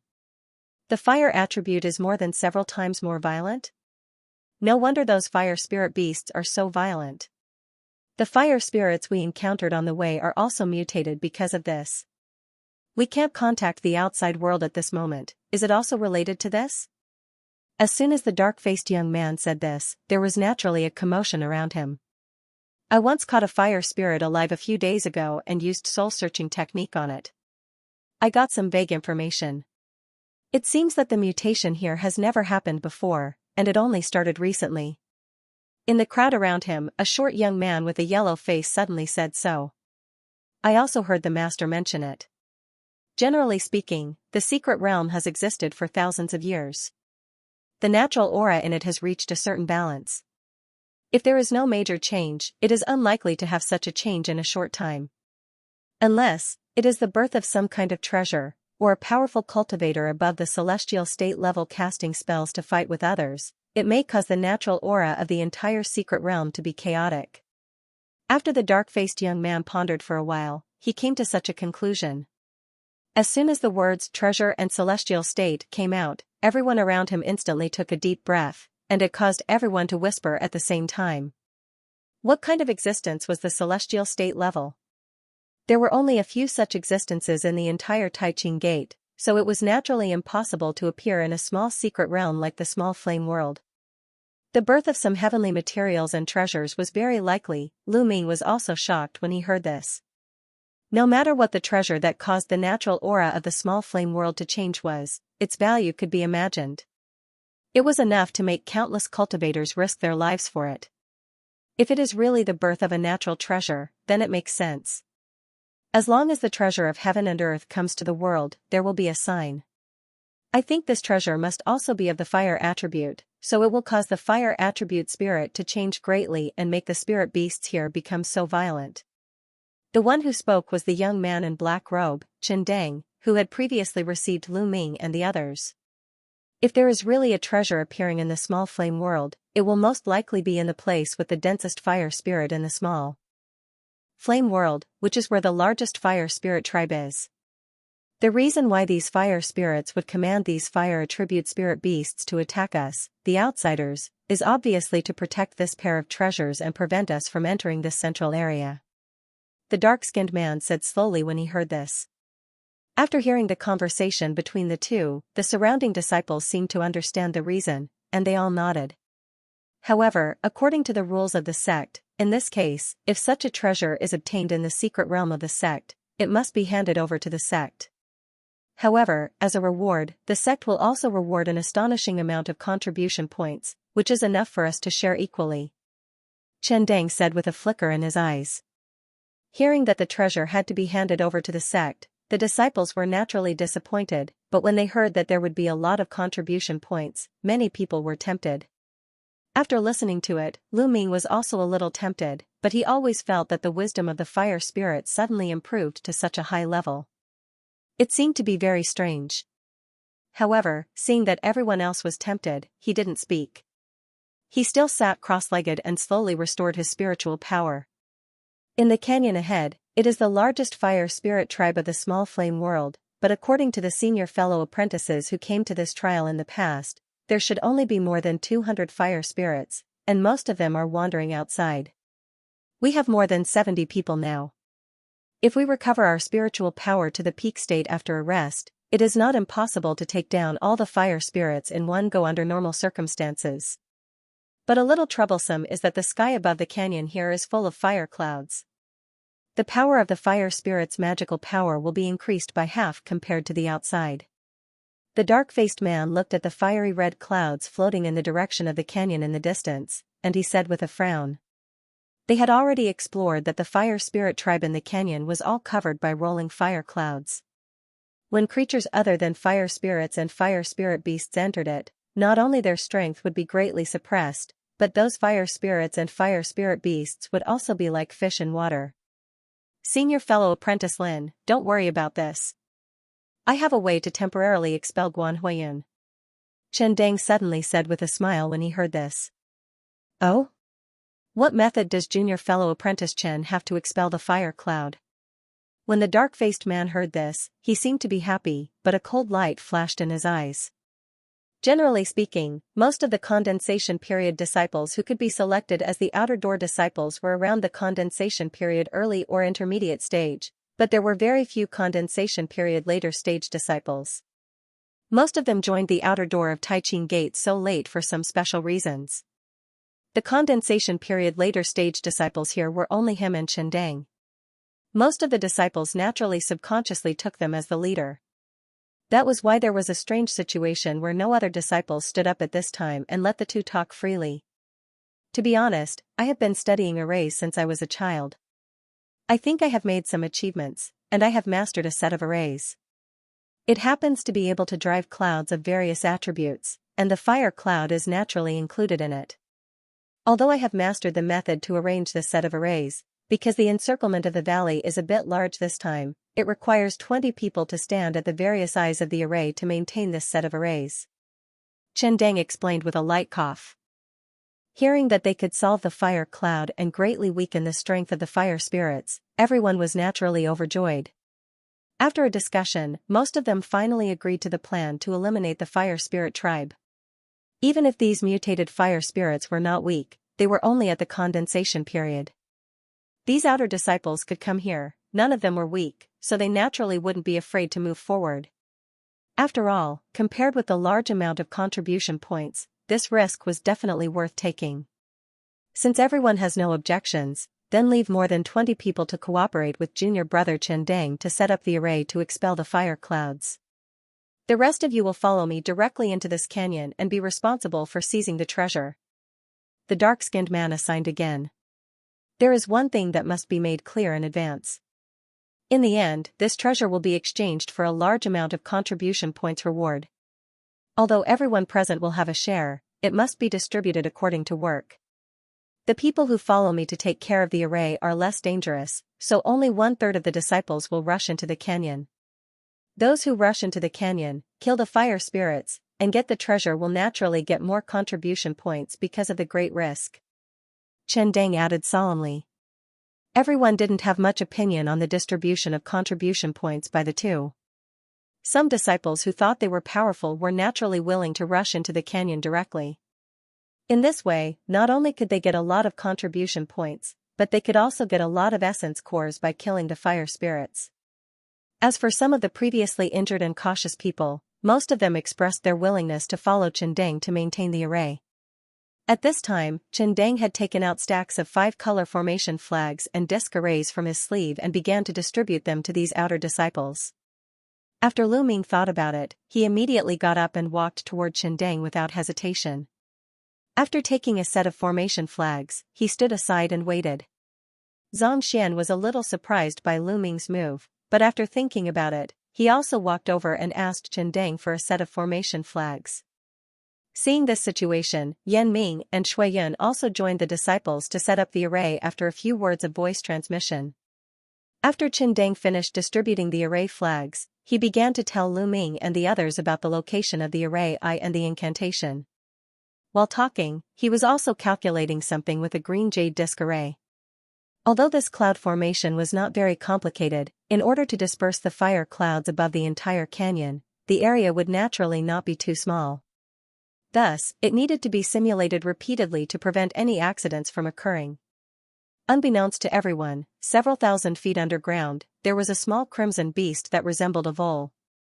All of a sudden, its body exploded, and its flesh and blood vanished into the soil as a cloud of blood mist.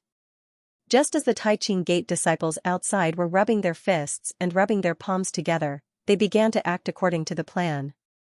More than 10 miles away from where everyone was gathered, in the depths of the valley, there was a huge pit about an acre in size, filled with crimson fire-attributed spirit stones. In the center of the pit, there was a huge crystal pillar with the thickness of a water tank and a height of more than 300 meters. It was translucent, and it was constantly emitting a strange red glow. At the top of the crystal pillar, there was a huge human-shaped fire spirit sitting cross-legged. This fire spirit was far larger than its peers. It was 20 meters in size, and the color of the flame around it was darker than ordinary fire spirits. It was dark red, and it faintly exuded the aura close to the crystallization period. Near the huge crystal pillar, there were hundreds of human-shaped fire spirits sitting cross-legged. Each of them was breathing desperately, absorbing the strange red glow emitted from the crystal pillar. Every time they inhaled, the flames of these fire spirits became brighter, and their aura gradually became stronger. Most of the red glow emitted by the crystal pillar was absorbed by the giant fire spirit, making its aura more terrifying. Suddenly, the giant fire spirit's body moved, and the flames around it were flourishing. It opened its eyes, revealing a pair of gray eyes that were very different from other fire spirits, and they were full of bloodthirst. Taiching Gate, kill, kill, kill. The giant fire spirit was originally full of flames. A bloody mouth suddenly appeared on its blurred face, making a vague hoarse voice. Although the voice was sharp and weird, it seemed to be a human language. The ordinary fire spirits around were in a commotion as they heard this voice as if they were stimulated. After a while, their eyes all became violent. Bursts of sharp whistles came one after another. Suddenly, there were rumbling echoes everywhere in the entire mine. From the thick fiery clouds around the giant pit, the low roars of various beasts suddenly sounded out. Black shadows flashed, 1, 2, 10, 100. In the blink of an eye, a dense swarm of fire spirit beasts swarmed out. In the entire fire spirit tribe, thousands of beasts had gathered, including dozens of condensation period fire spirit beasts.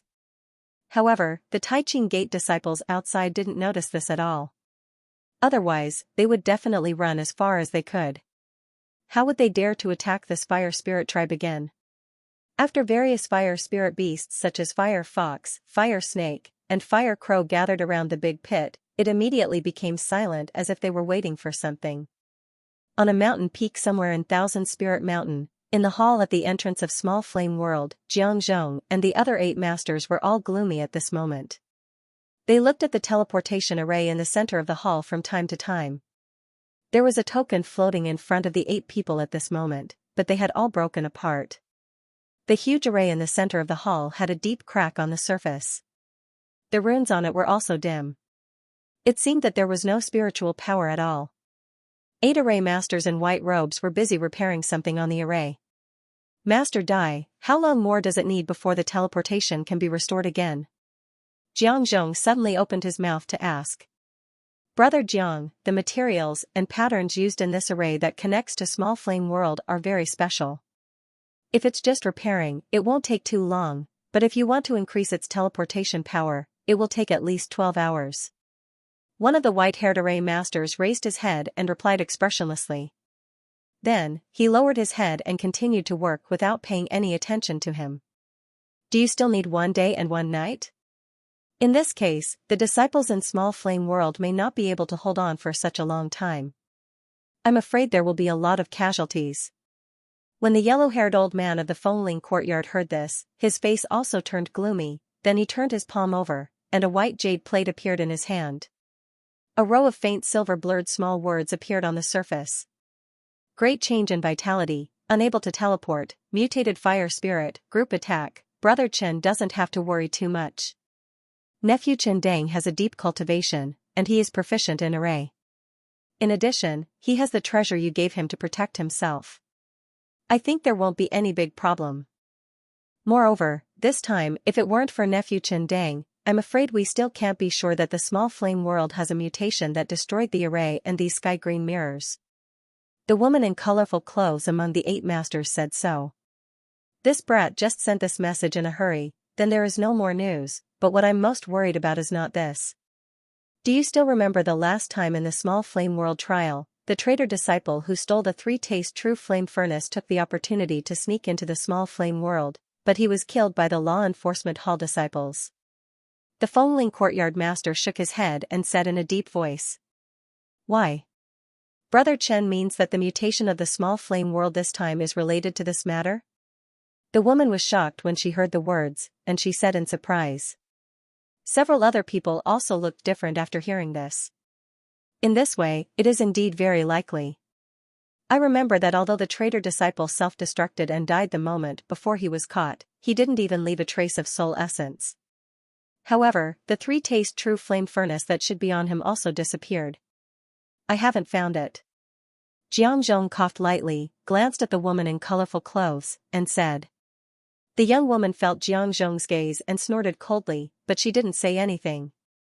Indeed, it is said that for this matter, the people of the law enforcement hall had quietly turned over the entire Small Flame World, but they still found nothing. Fortunately, our sect master later asked the grand guest of the sect to calculate the location of this magic treasure, and he confirmed that this magic treasure has not fallen into the hands of an outsider. The yellow-browed old man narrowed his eyes and slowly said. What Brother Chen means is that the 3-taste true flame furnace is actually hidden in the Small Flame World, which caused the mutation of this world. The red woman's eyes flashed with brilliance as she said in surprise. Hee, only in this way can it make sense. What kind of treasure is the 3-taste true flame furnace? In addition, its attribute is like a fish in the water in the Small Flame World. It is extremely simple to cause a huge change in the natural aura. Now I only hope that these disciples who have already entered the Small Flame World can temporarily protect themselves and hold on for a while. The Fengling courtyard master glanced at the array that had not been repaired, and he sighed. Since this matter may be related to the 3-taste true flame furnace, should we also inform the higher-ups? Among the 8 courtyard masters, the young woman in green shirt, who had never spoken, said with a smile at this time. The nose of those guys in the law enforcement hall is so sensitive. They don't need us to inform them. Most likely, they already know about the mutation of the Small Flame World. Jiang said faintly. As soon as this was said, the other courtyard masters, including the old man with yellow eyebrows, suddenly showed a thoughtful look. In the small flame world, Lu Ming and more than 20 disciples were currently following the instructions of the handsome man, Chen Dang. They were busy at a place a mile away from the entrance of the canyon, burying array flags and disc arrays into the ground. They were setting up a huge array with the size of an acre. According to Chen Dang's deduction, to disperse so many fire clouds over the canyon, more than 20 people needed to activate the array at the same time. It could only be completed when they echoed with each other. After more than an hour, when the entire array was finally completed, more than 20 disciples entered the array at the same time. They stood in their respective positions, then they began to channel the array tools in their hands to activate the entire array. End of chapter 492. Don't forget to subscribe, like, and share the video to support the channel.